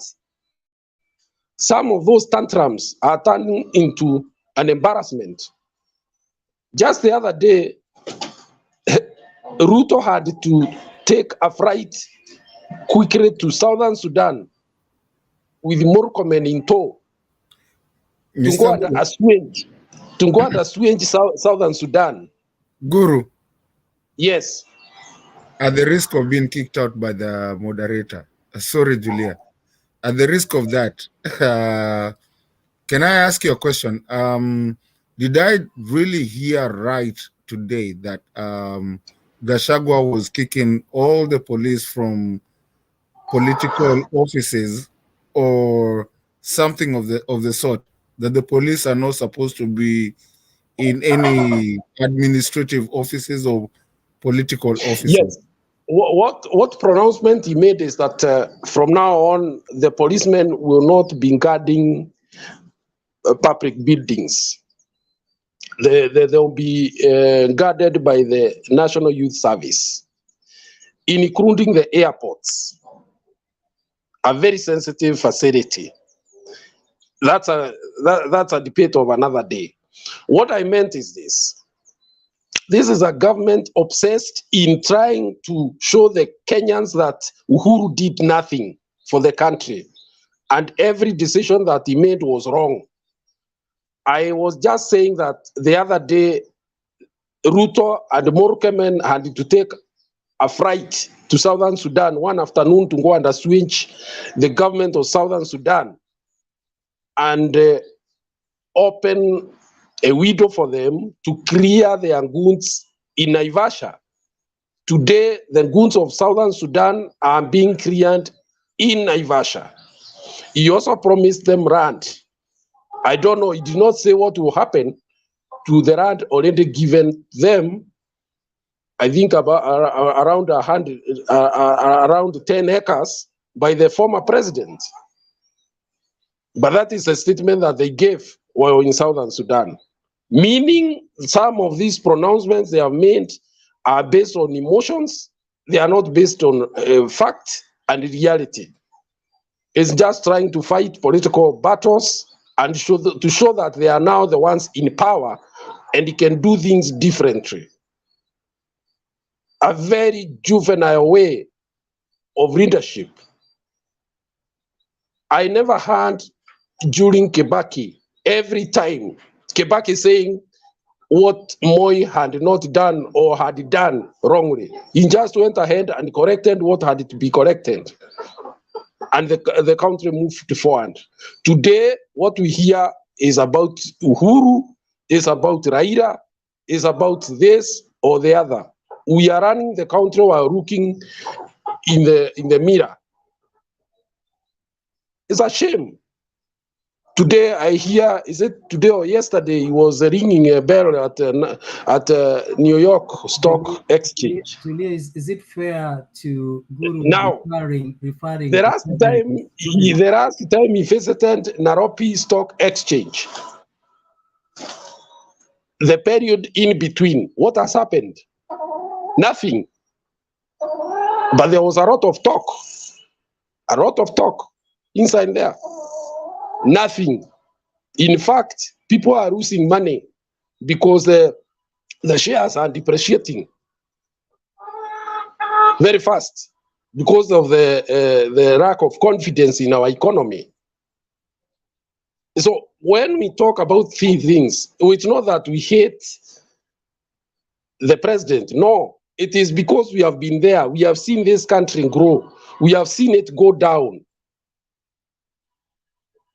Okay, already the institutions that certify countries as operating clean international financial management systems have threatened to downgrade Kenya. Guru, can I ask you a question? Just one question before you Just proceed. let me finish. They have threatened to downgrade Kenya because there are things that they are doing right now which have lowered the standards of cross-checking if our financial institutions are not engaged in money laundering. Guru, Dad is waiting. These are facts. They can be verified. They are in the media. They are pronouncements made by serious organizations. This is not Kawangware street talk. So when we talk here, we talk from a point of knowledge, not just anything. Now, frustrations must be there. Kenyans expected so much. They had been promised heaven, especially the youth. Today, try to go and find a group of youth who are waiting for customers in Kawangware, in Githurai 45, and talk about hustler. Wengi wanakuambia hiyo ni ya Ruto na Rigathi. In fact, the greatest frustration that is sinking in right now is in central Kenya. Our MPs do not know what to tell the youth anymore. They have gone quiet. They are running away from their constituents because they are being asked, why did you cheat us? When will this happen? As to how long they are going to hold this game with the youth, I do not know. But the government would rather do something very fast. Otherwise, kitumbua kitaingia mchanga. Asante. Siku njema yaonekana asubuhi, Bwana Guru, na penye moshi pana moto. Kitumbua kishaingia mchanga. Kwa hivyo ambia hao wa Kenya wenye wametoka mlima Kenya walichimba hii shimo wao wenyewe, wawe tayari kuingia kwa hilo shimo. Choices have consequences, Mr. Nguru. I'm sorry, Mr. Nguru. Choices have consequences. Mr. Nguru, I know Mzalendo and Misa have a lot of questions for you. Ka hapo, papo hapo. You deal with those questions. Lakini naomba nyinyi watu wacha Come, daddy. baby, come. Come, baby, come. Swali ya kwanza. Hapana Mzalendo, bado not yet you. I want Daddy Robin to talk. We don't want to discourage Yani imekuwa ni show ya Azimio. Yes, because mimi niko kwa Azimio, so I'm sorry if you think I'm biased. I won't apologize for that. Lakini wacha nikaribishe Daddy Robin aongee kwanza. I'll give you a chance Mzalendo, a minute. Daddy Robin, karibu. Ajambo.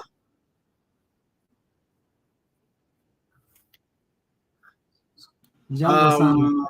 Daddy Robin. Hey, Mike. Tulia baba. Nimewapatia nafasi kuongea. Jambo sana. So, for me, chenye mimi nasema, government is still new. Government is still new. And whatever I heard from last time tulipingana, mkisema Raila atawin, tunawaambia Ruto atawin, bado mna insist that Ruto afanye kitu. Just 100 days ago.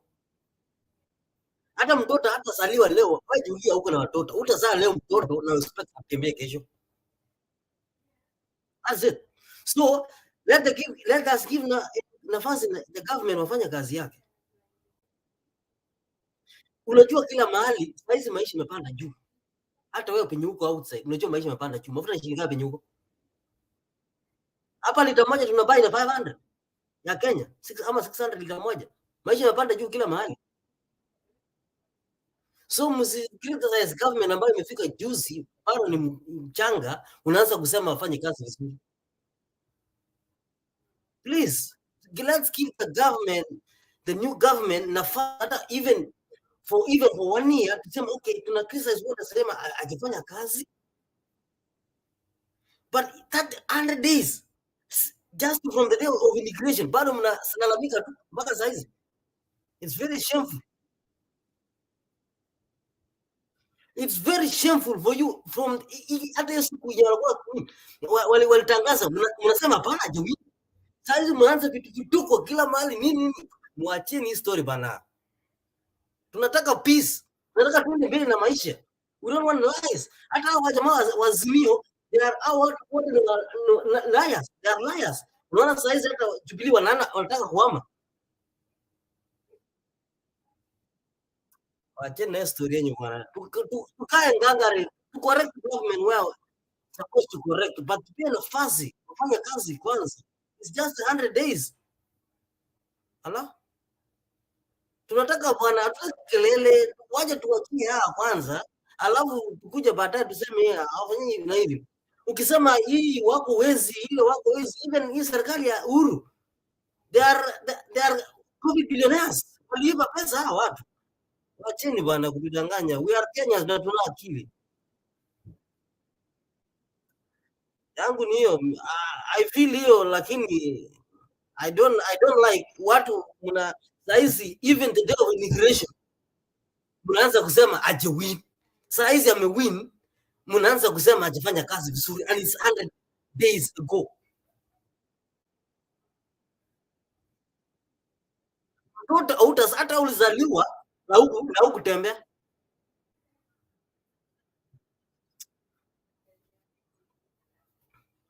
That's yeni yangu. Asante Daddy, we hear you Daddy Robin. Nguru utajibu Daddy Robin, lakini naomba uweke hiyo yeye ni mtetezi sugu wa serikali ya Ruto, and we appreciate him because he has a right for that. So I want Nguru, nataka nipatie mzalendo nafasi na mise ndio wajibu wote. You have Daddy Robin to kumjibu, alafu acha nipatie mzalendo nafasi, then mise. Mzalendo, karibu. Asante sana Julia. Nguru, you said that that Gachagua and Murkomen took a flight to Sudan very, very fast. To secure the Naivasha entry port. You don't know why. You know, sometimes when you talk, you should know why they went there. Sudan government is moving to Djibouti. The port earns a lot of revenue for Kenyan government. They had gone back there to entice the Sudanese government to make sure that hiyo pesa yao imekuja hapa. Mzalendo Guru ametoroka. Juu ana fax, unajua watu wazimio kazi yao ni kuongea tu. Mzalendo, naomba umalize chenye unasema. Guru can hear you, I know he'll be back. Nilikuwa nataka nimuaddress nikimuona, unajua.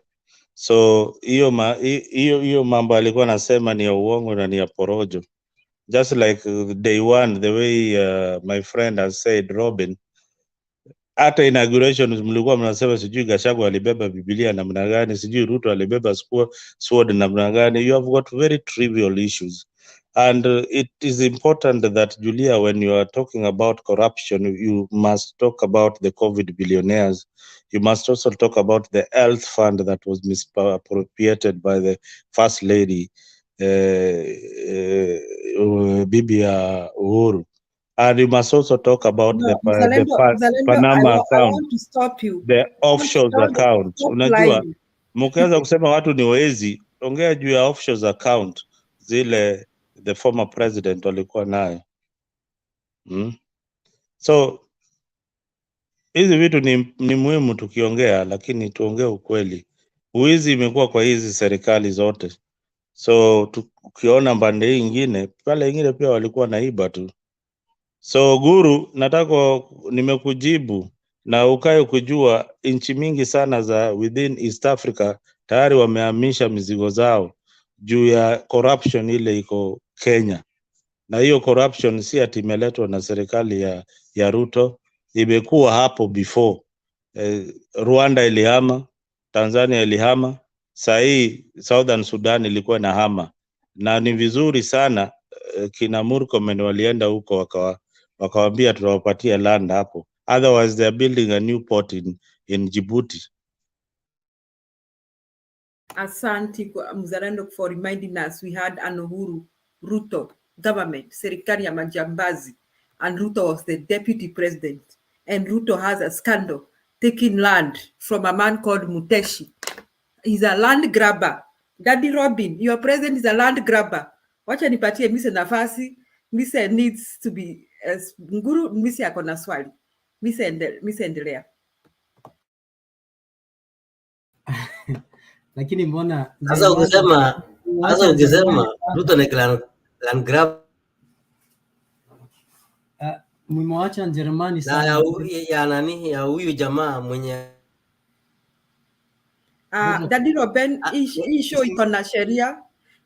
You allow yourself to be allowed to speak and then we'll give you a chance. Tunataka Misa aongee kwanza, ako na swali, tutakupatia nafasi Daddy Robin. We'll give you a chance. I promise you that. Yeah, bring him back. He's Okay. learning Endelea Mise. Yeah, he's gonna learn the rules of the house, so bring him back. But also ni kama tu my brother Mato anachangamkanga tu hivyo, so we will accommodate all of them. But you know, the chief propagandist of the other side is one guru. Guru, leo uende kanisa, usijui kwa nini leo umechelewa church. But I was wondering, Julia, are we ignoring Jeremani, or he hasn't shown the interest of saying? No, you people, you seem to have had hot questions from Guru. Sasa nataka mumalize, and then I'm going back to Jeremani. Jeremani was struggling with his sound earlier. I'll give him a chance. Okay, so all right, good. I really wanted, I try to avoid Guru, because Guru will spend the whole day here to convince us. And we know that Guru is the man who woke up and said Kumera Kumera. And Kumera Kumera was a package of William Ruto and Uhuru Muigai Kenyatta. And because now that one of his own is not there, he can fight. But I don't want to go there. I just wanted to address you, Julia. I think, Julia, you misled us a while ago. That you know, we admire, you know, the former president Uhuru Muigai Kenyatta made us proud. You know, he really made us proud. He demystified presidency and made us understand that we, you know, like, he made us so proud. But at the same time, during his presidency, there are so many scandals that emerged. And if you are the father of the house, when your children are not doing the right things, you are held accountable. Their mistakes are reflected on you.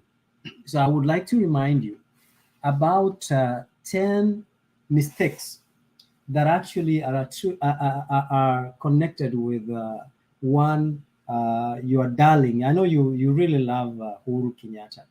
So do I. He's a likable man. He's a good man. But unfortunately, during his time, we had the Eurobond, we had the SGR, we had COVID, KEMSA issues, you remember? We had, I think it was NYS, Uduma, Galana, Kulalu. And we had Kimaruel, Arol Dam. Yeah, laptop project and all these things. Mbona hujaguzia hiyo? Listen, I'm going to come there. So I want to tell you that your darling too is not clean hand. Okay? So you can imagine all these scandals during his time. And now His Excellency His Excellency Dr. William Samoei Ruto is now coming to office after these scandals. And then you also forgot about the Pandora Papers, right? And so many others, a few but to mention. I just wanted to tell you, Julia, I know you have this love and admiration and adoration of your brother, Uhuru Muigai Kenyatta. But during his, as the general, you know, the chief commander of the Republic of Kenya, he misled us. He presided over scandals, and so you cannot exonerate him 100%. So it is this burden that Dr. William Samoei Ruto comes in to try and clear. And there are a few things that Guru, you were misleading people about the money for the elderly, that now they are not able to receive the money. In policy making, if a policy is not working, you retire that policy. You either renew it or you retire it. So or you put it on hold to review why is this policy not working. That is why we have identification of a problem, allocation of the budget, implementation and execution, and then you do the evaluation, and then you make a determination whether you're going to retire or to renew that policy. So if this policy, if this money has been put on hold, delay is not denial, Guru. And this is where you have a problem, the people of Azimio. When the government has delayed to deliver as promised, it doesn't mean that they have denied to roll out their promises or their mandate. So please allow the government time. Like we said, Guru, it has taken you time to be this wise. You were not born and became wise. It has taken you many years to become wise. So the government is working proactively in ensuring that they have rolled out and executed their mandate. And lastly, I want to say this, that this issue of scholarship, you're taking it out of you're misquoting the government. You are misrepresenting the government. If someone has given you more information, Guru, if someone comes to you and tells you the jacket, the sweater that you're wearing, the t-shirt that you're wearing, if you put a blue jacket on it, you will look good. It doesn't mean that you didn't have a blue jacket or you were not aware that there was a blue jacket in your closet. That is what we are saying. The government has taken an initiative. All of you, Julia and Kwetu and other people here, said that Kenyans are ignorant. And if the government has taken the initiative to try and clean the ignorance of Kenyans by educating them, because it's the responsibility of the government to educate its citizens and bring up responsible citizens. What's wrong with Dr. William Samoei Ruto saying, come to the stadium, and this is exciting, and is exciting the country and giving them hope. You know, Julia, as an educator, when you go to class, there are questions that are called clicker questions. You click to give an answer. So this is the kind of this is what the president was trying to say, that let us assemble these people together. Let us have them scan the QR code. And after scanning the QR code, we will know how many people and get the data on how they can manage these resources going forward, who are interested and so on. It's data.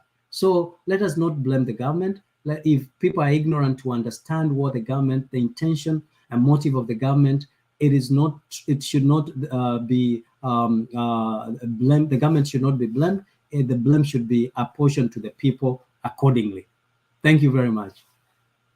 Asante Mise, I hope Nguru amesikia yote. Nguru, you are responding to all those. You are responding to our new entrant, Daddy, or Exactly. we appreciate his remarks. Zalendo, we appreciate his remarks, and Mise.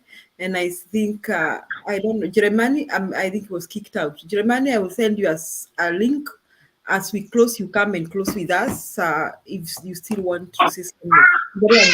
Na Nguru, kuna kuku hapo. Tunatamani huo kuku. Sijui tutakutembelea. Karibu. Yes, let me say, I wouldn't want to dwell very much in the past, but because where I come from, we say, you return the arrow that has been thrown in the night, in the direction in which it has come. I've found Mise has concentrated on the failures of Uhuru. While actually we are talking about how the country can advance from where Uhuru left for the betterment of the Kenyan people. However, let me start with Mzalendo. Mzalendo, it is true that countries do not have only one alternative to their Julia, problems. Guru and a load. Apana, I think you are the one who's not. He's okay. We can see him. And we can hear him. And we can hear him. Endelea Guru. So it is true that Southern Sudan had the intention of going to Eritrea, and it is the same with Uganda, which has intentions of using the Tanzanian route. So it is nothing new. However, when the government made a strong statement that they have to clear their goods from Mombasa, it accelerated their need to move to the next best alternative for them. And that is where the president had to go very fast to Southern Sudan to try to arrest that situation. So I know the context that Uzarendo was talking about, and I think I've answered him there. The other thing, Mise, those corruption cases you are talking about, go and trace their timelines. In fact, it is said that except the so-called coffin billionaire scandal, all the other scandals happened between 2013 and 2017. And there was a common denominator that is left to debate. But that is a trend. That is what it is. So make your own conclusions.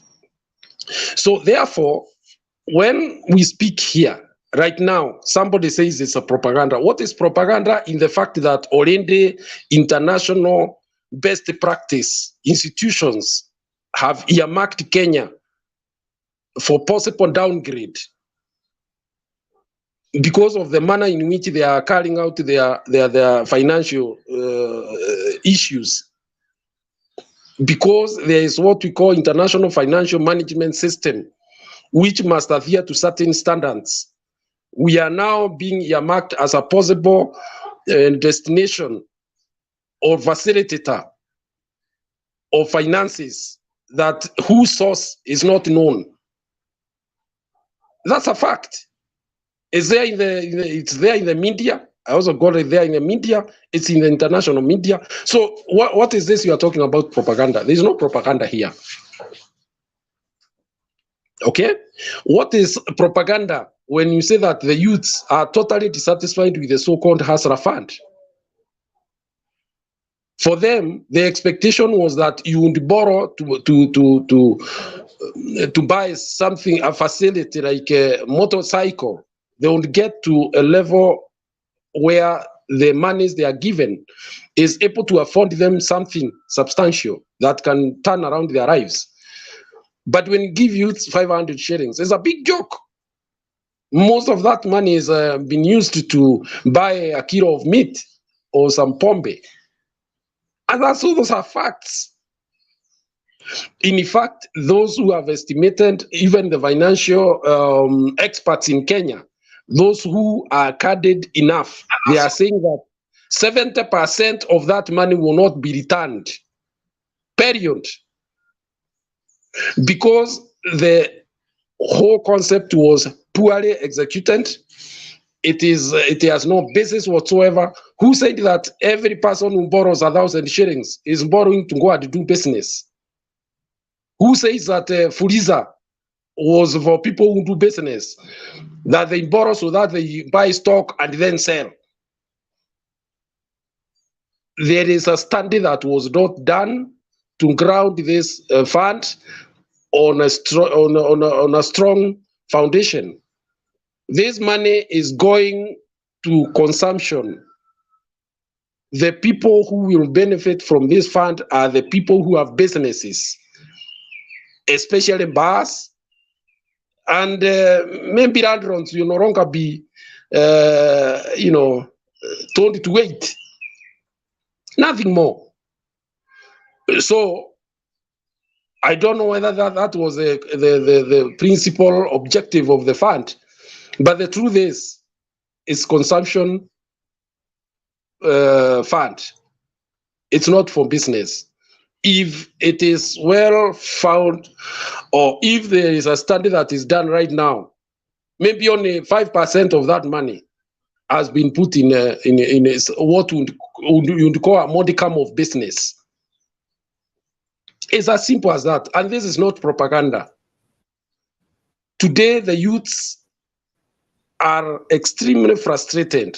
That is not propaganda. it is a reality on the ground.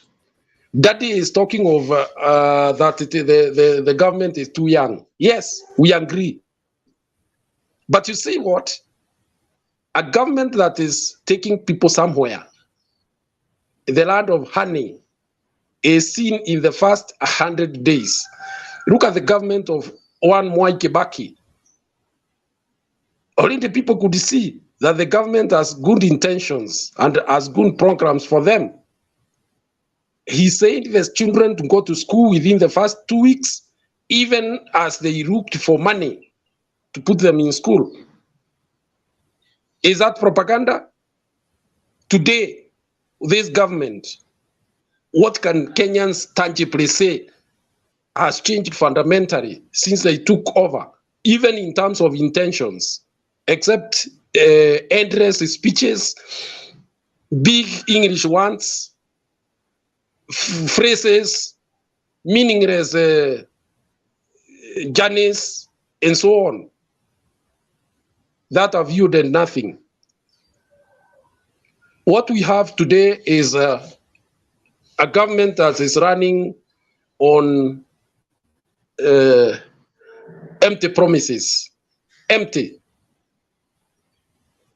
Even after they have won, they have started adding more promises on top of the promises that they made, and they have not even fulfilled the ones they made during the campaigns. I think in this forum, Julia, in the next forum, we will isolate the specifics that were promised to the people of Kenya during the campaigns. And some of them were said to be fulfilled within the 100 days. I think the 100 days are just about to cross. I think it is good time to isolate specifics of what was promised. This man campaigned on the platform that he was going to finish politics of deception, utaberi, conmanship. But it is now coming out clearly that he was playing what we call reverse psychology. He's the very same person who is practicing the same state capture,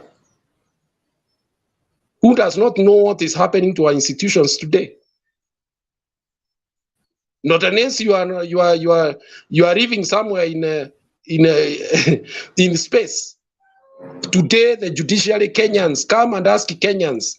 They will tell you they even not, they are not sure, because they have started getting that conception that guilt will be assigned according to the political affiliation that you are in. How do you just drop cases one after the other every day? And those cases, they clearly show that the people who are beneficiaries are close to the system.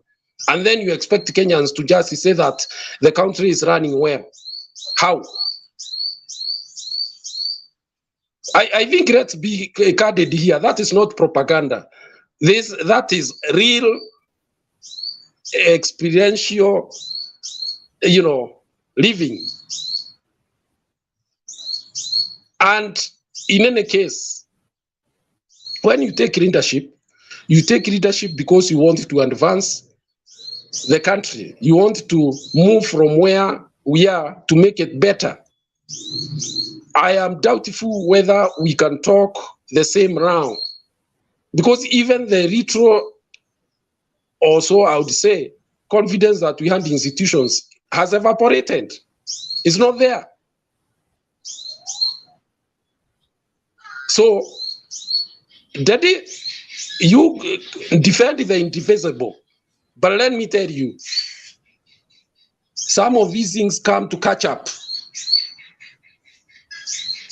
We sang Nyayo, Njuu Zaindi. In the initial stages, it looked like a joke. In fact, we were making fun and thought we had a good father.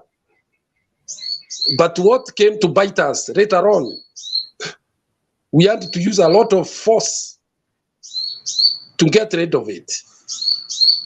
This is where Kenya is right now. The farmers in the maize farmers, They are quiet. They did not even attend the so-called Jamhuri. They are frustrated because the future looks very bleak for them. Is that propaganda? The government must explain what it is doing. Don't tell us that it is too young. If you have changed the programs, like Misa is saying, tell the people that you found that the elderly fund is no longer viable, is not tenable, and we are trying to restructure it or something like that. But just don't keep quiet until the elderly start saying they are dying in their houses because they can't go and buy medicine or buy a packet of unga.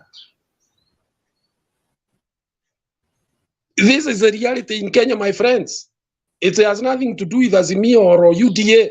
In fact, the UDA fellows are more frustrated than those who voted for Azimio, in Central particularly. And that's a fact. I don't know what other language you'd want me to use, but I'm talking the fact. I live in Kenya, I interact with the people, and I have no shame to say what is happening, because that is what it is. Thank you.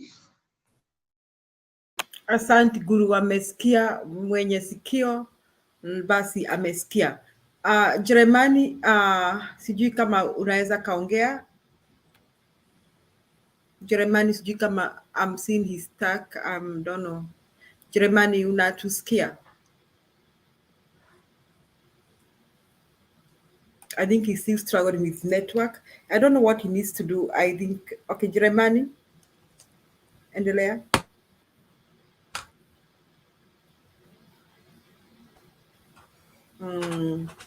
Hatukusikii Jeremani, maybe as you, we cannot hear you. Can you hear me? Okay, go ahead.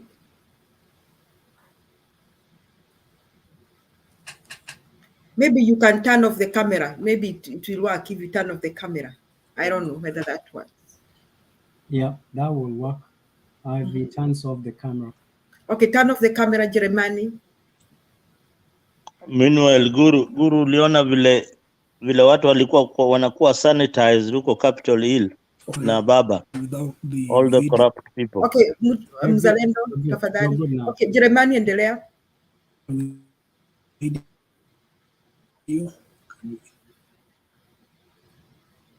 Okay, we are still struggling to hear you. We can't hear you.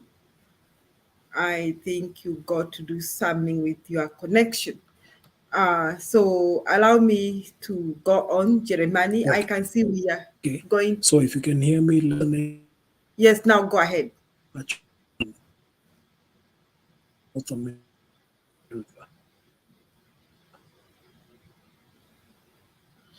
Okay, we still can't hear you.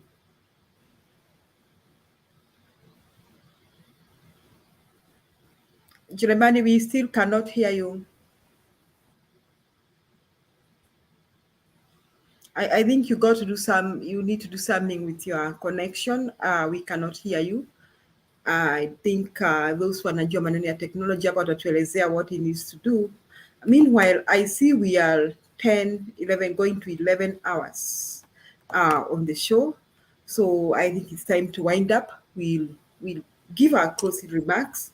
And I request that we use about 2 minutes each and we summarize what we want to tell Kenyans.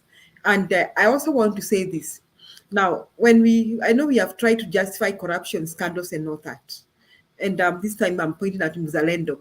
Let's talk about credible information. You talked about Beyond Zero. Mama Margaret was not mentioned in any scandal, though the fundraise was mismanaged. So when we say things here, we talk about things that even have been taken to court. Like when I talk about Ruto and Muteshi, that was a case that was taken to court and it was ruled against him. So I'm not creating a scandal. So I want to say this. Let's say things that even have been taken to court. Come on, if you're imagining, you're trying to bring a scandal about somebody. Let us not do that. We really don't encourage that in Mutembei TV. We like to say things that are in the public limelight, and we don't like to talk about corruption that has not even been heard anywhere. I mean, mtu amepelekwa kotini. Those are the questions, Mzalendo, we are asking ourselves. because I just saw somebody mention about the Beyond Zero thing here on the chat. You can read that chat, Mzalendo. I think it's somebody called Cleopatra. And I realized that if the funds were mismanaged, it was not the first lady. So it was wrong for you to accuse her for that. We should even congratulate her for the efforts that she put so much on the Beyond Zero campaigns. So I would like us to give our closing remarks, and let us try and be as objective as we can, and let us take at most 2 minutes. Now, Masai Menda, we are going to 11 hours. So I want to start with, I want to appreciate someone called Daddy Robin. It was good to see you this evening. We encourage people to join this show, even if we don't agree with you or you don't agree with us. It's just okay for this show, because divergent views are encouraged. And I think it's everybody's right to express themselves. So we shall go with Daddy Robin. And we hope maybe Germany will work out his network before we are done. Then from Daddy Robin, we'll go to Mzalendo, Mise, Kenyan with Love, then Guru, and then we'll wind up. So Daddy Robin, karibu. Give us your closing remarks. Na kesho tuko hapa Daddy Robins. We will welcome you tomorrow. So take 2 minutes, karibu.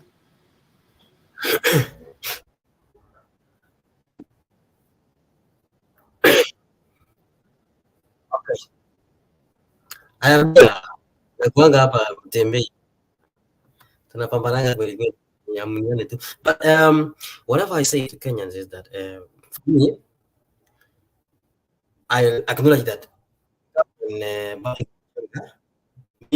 as me myself, let's give time to the government work out the things. Unajua hata kama vile transition iko, utafika tu unafanya kazi za pamoja, kuna hiyo progress, you know.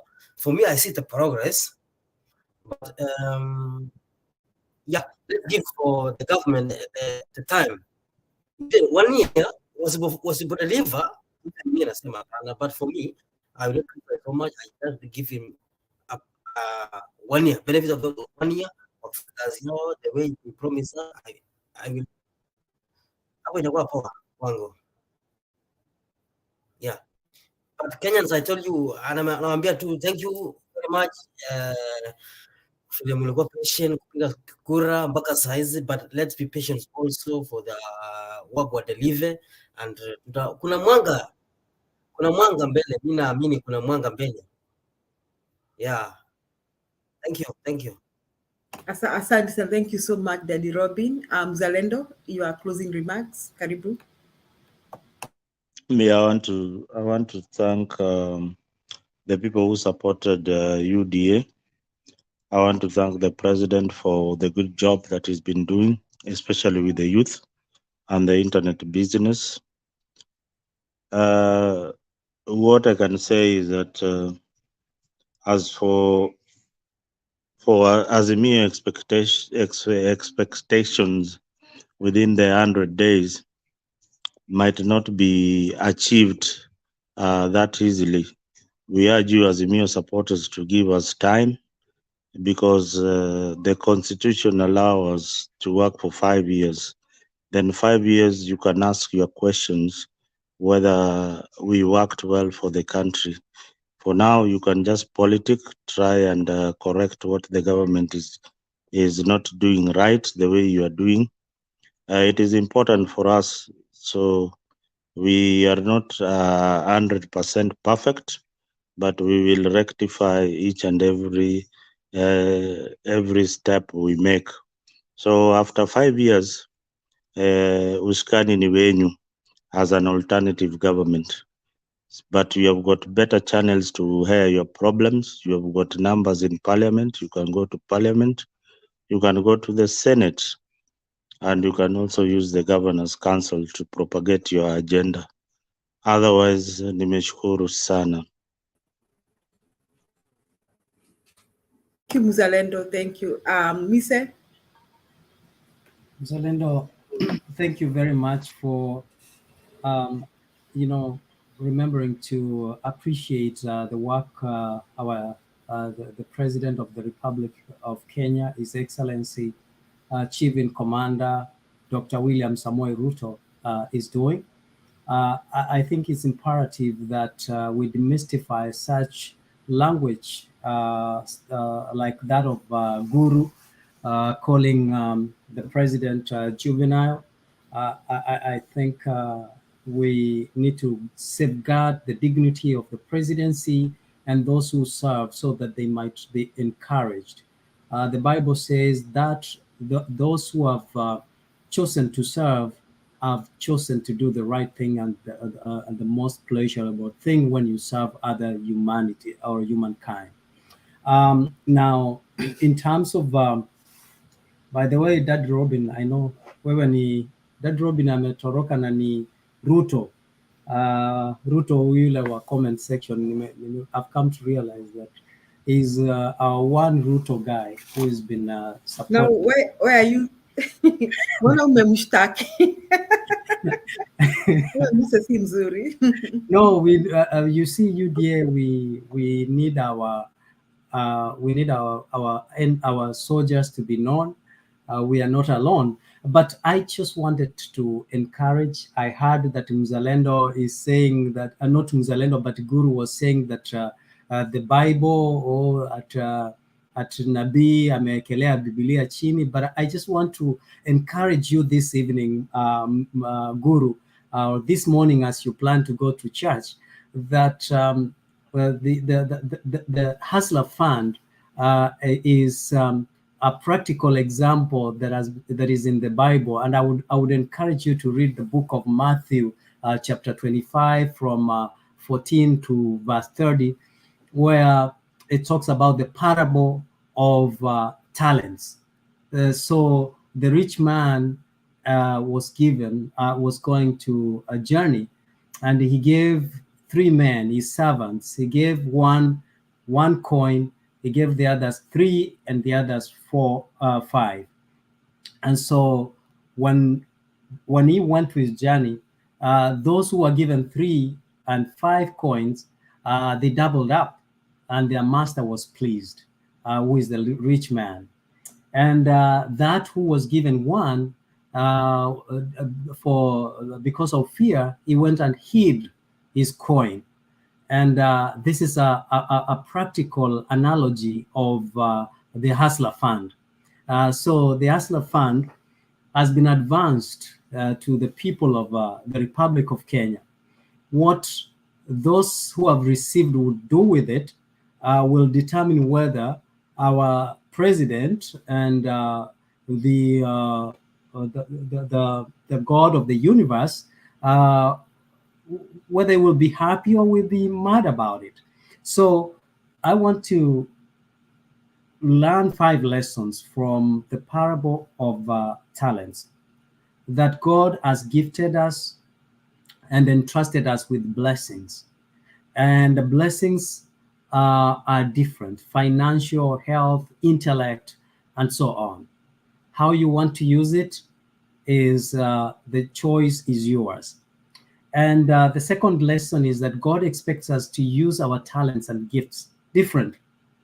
When you take your Hustler Fund, use it differently.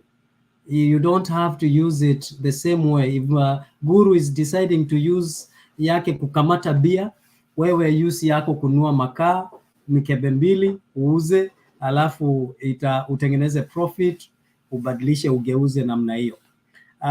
And also, it's a lesson that God has given us a free will to choose. And that is why when you are given a Hustler Fund, you have also been given a chance and a free will to choose what you want to do with your Hustler Fund. And God does not charge us also with the same standards. When Hustler Fund, when it will come, a time when you're supposed to pay Hustler Fund, the government is not going to call us in Nyayo Stadium or Kasarani and say, why have you not all paid the Hustler Fund? You will be held accountable individually. Ruto usiende kwanza. You will be held accountable individually. And lastly, we are called to grow in the Lord. We are called to grow as a nation and as a country. Our attitude towards everything will determine the outcome of our investment. So let me stop there.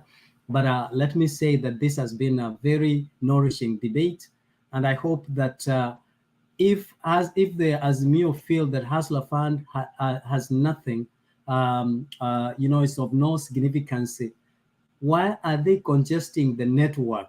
Why don't they allow the UDA people first to get the Hustler Fund before you guys apply? Please. I saw Mato on the line. Guru, I saw you applying Hustler Fund. Please allow the UDF people first to apply for Hustler Fund. Thank you very much and have a nice weekend. Hey, Mise, uliokoka jana. Mise is breathing the prophet Nguru. Sijui aliokoka wapi jana. I allowed Leo to join because I think he was trying to join. And nampa nafasi, then I go to Kenyan with Love. Leo, we are closing. So these are your closing remarks, opening and closing remarks. We give you about 2 minutes. Karibu Leo. Okay. Thank you, Julia. Thank you. Greetings all, Kenyan with Love, Mise, Uzalendo, Guru. You guys, I know, mmekesha hapa. I've been away. Thank you for giving me this time. It's unfortunate that I've found Mise misleading people, giving us some stories from the Bible just to sanitize and defend what is not right. And this is what has been happening to the country, because every wrong thing that is done is defended using some holy or some biblical stories just to give people hope. And this is a wrong direction that we should not take. So I don't want to talk much. I just want to say that, this country and governing the country is different from the stories and the campaign period. And even the government is realizing that everything that they are saying in the campaigns are more than hot air than the case that Azimio had.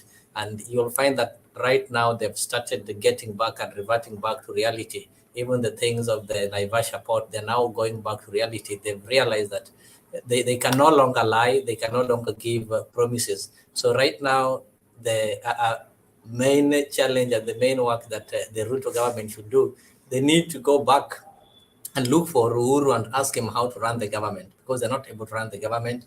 They've tried and everything, they've put us in trial and error. Everything they're trying is not getting us to the direction that we need to go to. So if they don't go back and look for Uhuru and ask him, now, sir, we are sorry, we say you don't know how to run the government, but kindly give us the skills on how to run the government. The earlier they do that, the better. But if they keep on guessing, will not move anywhere. So I'm expecting to see them in the 2023, beginning of the year, getting back to the track and doing the right thing and running the government, and avoid the sideshows and the preachings that they are giving us. We'll not be eating these Bible stories each and every day. Those stories were there decades ago, and they were good for those days. But currently in the 21st century, we cannot expect to multiply 500 or 475 shillings to make you a millionaire.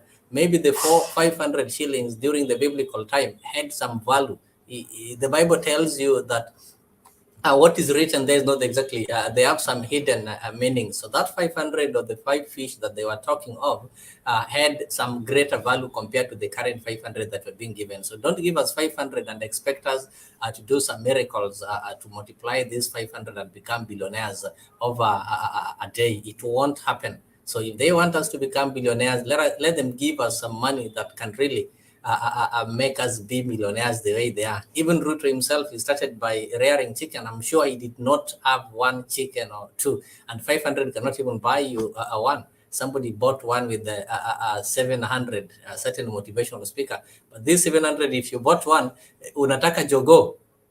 Hii kuku haitataga mayai, jogo lazima kuwe na chakula. So let these guys be realistic and run the government in the right direction. I'll speak in the next show. I was late, so I'll allow you people to close. Asante Leo, please kuja kesho. Kesho tuko na show kama hii na kukaribisha uongeleshe ndugu yetu Mise. Naona leo anasema ameokoka, sijui tunataka aokoke pande gani. we'll pray very hard that God delivers him. I don't know is in Nguru is in Kenya. Kama leo ako Kenya.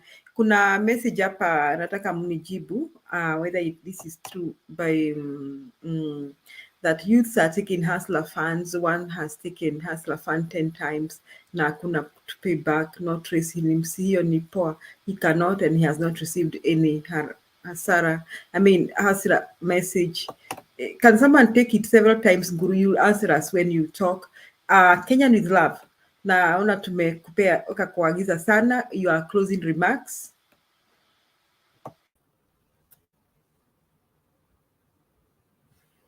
Oh, thank you so much. You know, I'm really appreciative of this show every day of my life. But I'm not going to address some things that some people want me to address. I will not do. I think my friend here, Leo, already addressed those issues. Because sometimes we become childish when we start addressing some things that really don't need to be addressed. I'm just going to say that we have a government that is purporting to be in power. That government is yet to close on 100 days. Yet so many things have happened within less than 100 days. And we are waiting for 100 days. There've been promises after promises, there've been changes, there've been judicial. I mean, they came in fighting and throwing tantrums and doing everything. That when you look back, if you did not know if it was 100 days, you would think that this government has been there for months and months. They've already failed so many times. Just 100 days, Julia, 100 days. Failed so many things that they promised Kenyans. They've done so much in less than 100 days, but nothing positive. 100 days. We are only 50 whatever since independence. Since independence, we've never seen a country, a government being judged so harshly within the first 100 days. Yet we're seeing one. And the good thing with this one, they cannot even complain with the last one. I mean, about the last one. Because the last one had the people were watu walijiapisha. This one wamepewa, chukweni, fanyeni, mulichukua, fanyeni basi. Na wakapewa time yao, do what you're going to do. We are not going maandamano, we are not going to disturb you guys. You do what you have to do. But you have a government here that is, instead of even concentrating on their shortcomings and everybody is telling them that you're messing up and 100 days are not over, they're even still competing with what I don't know. Because you have an opposition here who's not even willing to be opposition. They're forcing them to be opposition. Si tulishinda. Si wale walikuwa wakisema. Yani you're still competing. Tumewaachia. Fanyeni kazi yenyu. Na tukinyamaza mnatuambia tunataka watu opposition. What is your problem? Do your job. And at the end of the day, let me tell you, if you don't do your job, hii kitu yenye watu wamenyamazia hivi yenye unataka watu waongee, because unajua Julia, ukiona bibi amekunyamazia na unajua ulifanya makosa, utaenda kumsumbua, mbona uniongeleshi? we ni nini bana? Si uongee, because you want to hear what they have to say. And that's why you hear them keep on saying, we need opposition. Raila akinyamaza, opposition ikinyamaza, wanasumbua. Tukienda kuongea, wanasema, mnataka kwenda kuharibu biashara. Tusipoharibu biashara, wanasema, wafai kufanya. I mean, there's just something after something. And then you have this government that has, right now, I don't think there's anyone of all corruption cases, murder cases, sijui kama kuna moja imebaki. Zote, sijui kama kuna moja imebaki. Gone. Ladies and gentlemen, and then na pia inadanganya watu. Like people, I don't know what is, I did not know that Kenyans are so stupid. Forgive me, Kenyans. I'm not saying that anybody is stupid. That munadanganywa kwa akili yenyu kabisa na munaingia kwa hiyo mtego. Ladies and gentlemen, tafadhalini, it's been less than 100 days. We're closing up on the 100 days. Tuacheni kudanganywa, hii country ni yetu bwana. Now, let's not listen to people that come into this show to come and lie to people. I personally don't have any more time to reply to people who really don't want to think, and people who want to come here and lie to people and want to argue and call people nanini nanini. You're going to call my name, but I will not reply to you.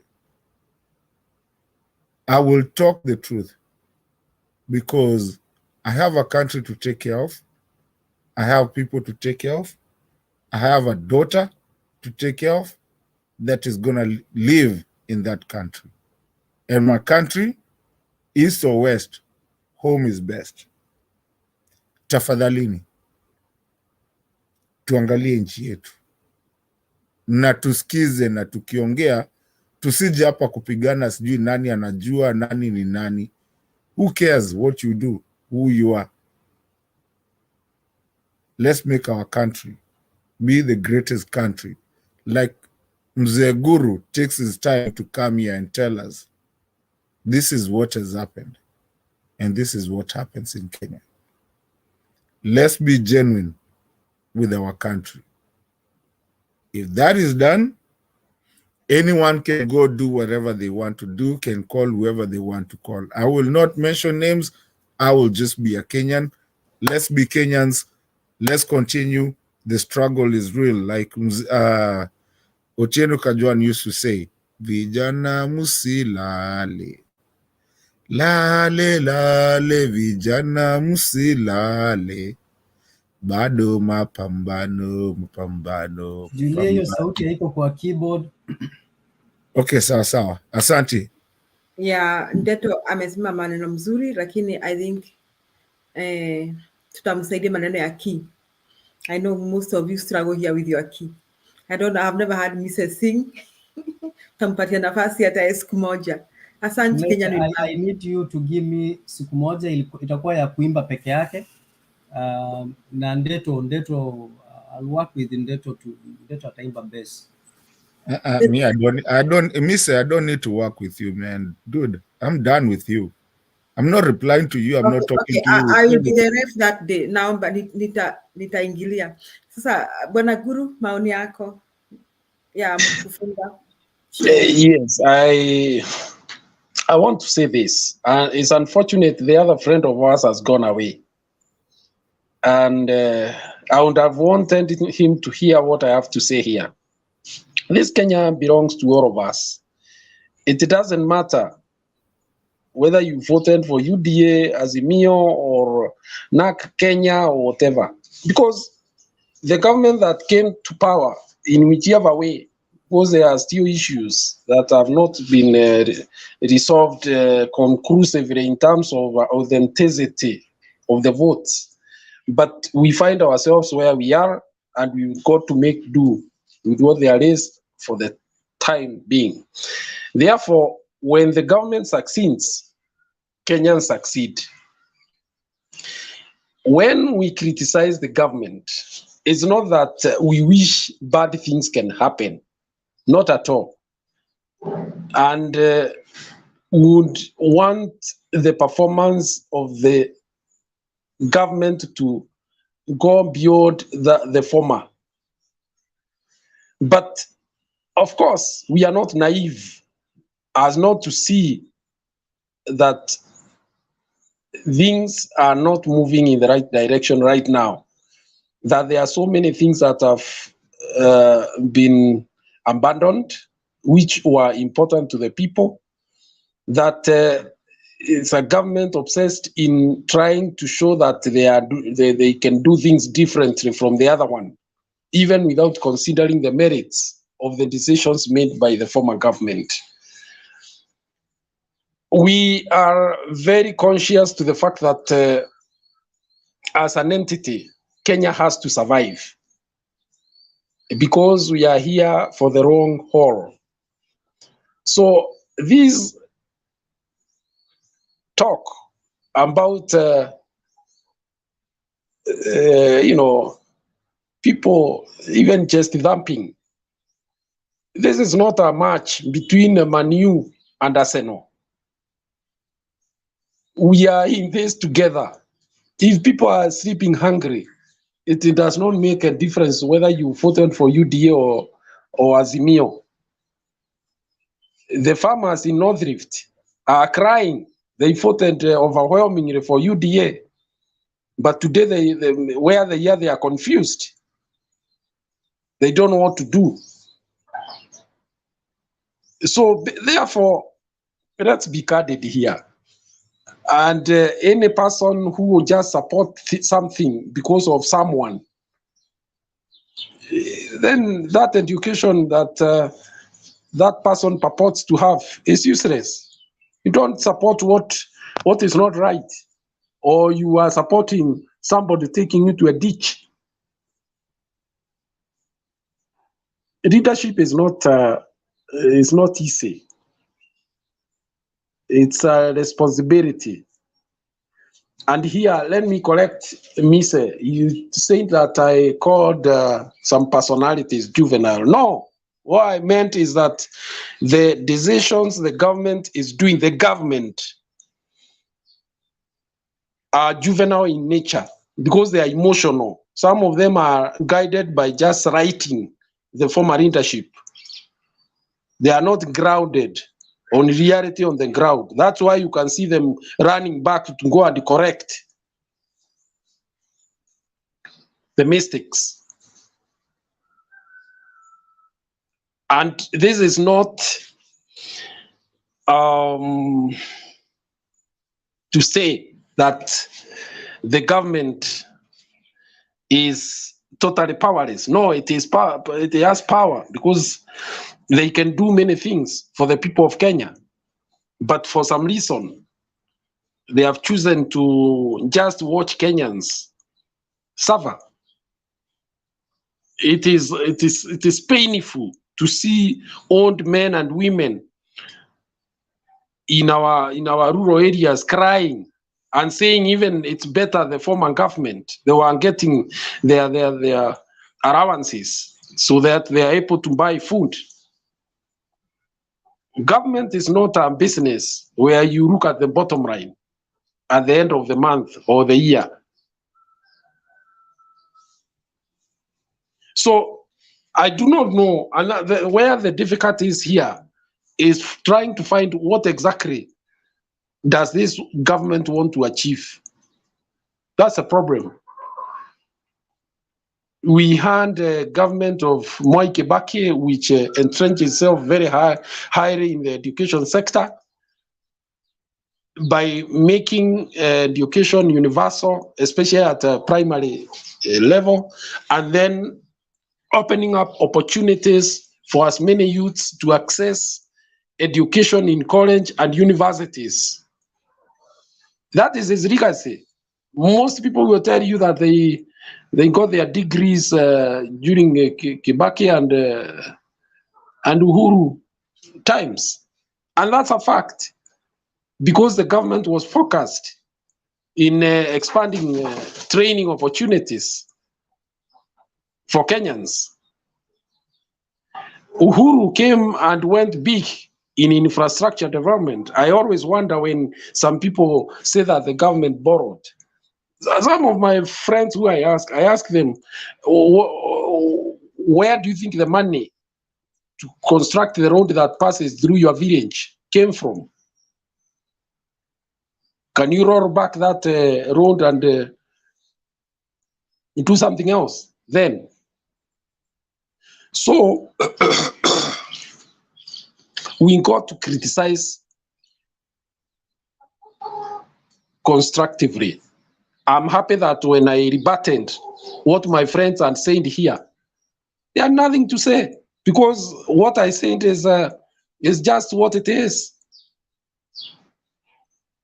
You can't defend the indivisible.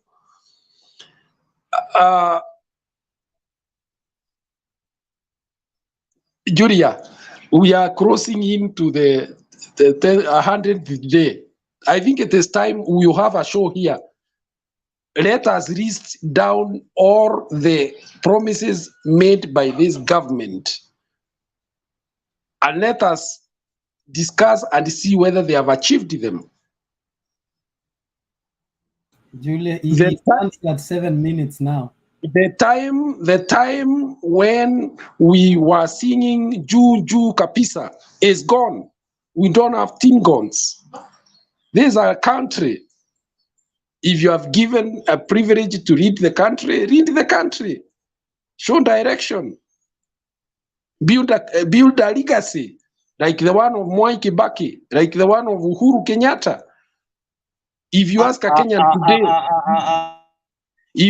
Kenyan today, he will tell you free primary education and education opportunities were achieved during Kibaki time. When you ask them about Uhuru, they will tell you all the roads that they have ever known came into being during his 10 years. 2 minutes. What is the legacy?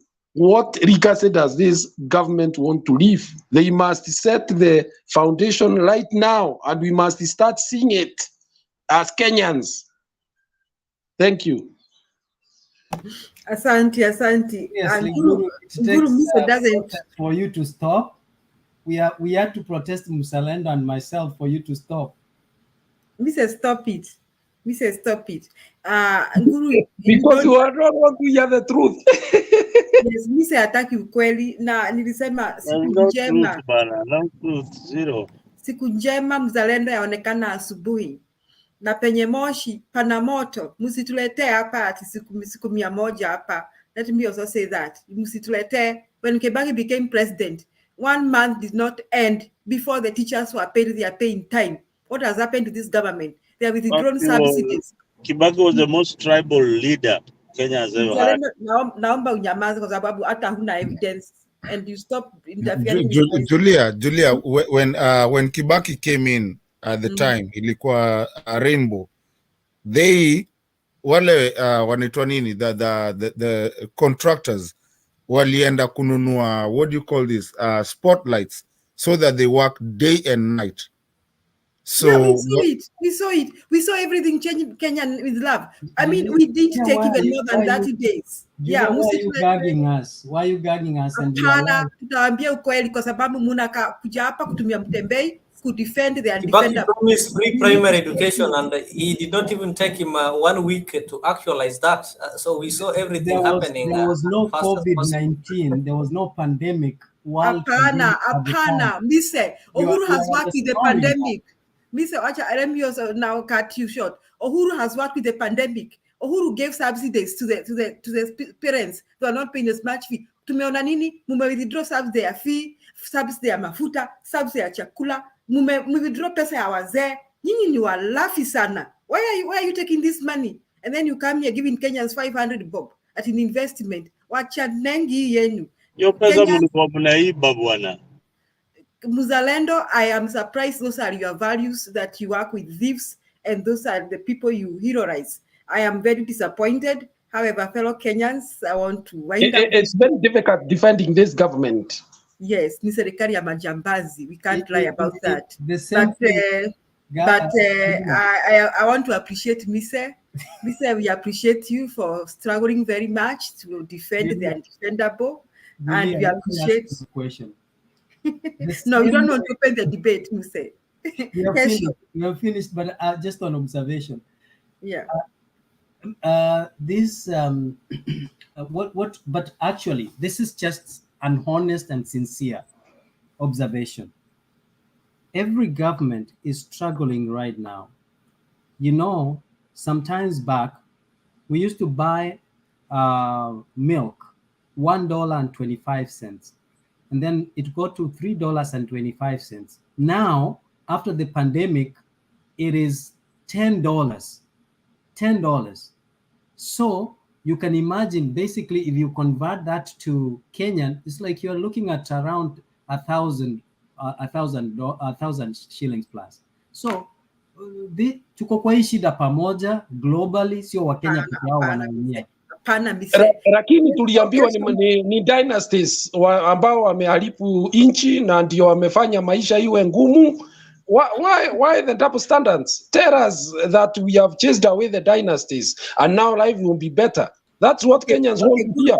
That's what they know. Recovery period. We are recovering. They will tell us tomorrow. They will tell us tomorrow why we withdraw first subsidy ya masomo, ya chakula, ya mafuta, why hawalipi wazee. Hiyo pesa imeenda wapi? They will tell us.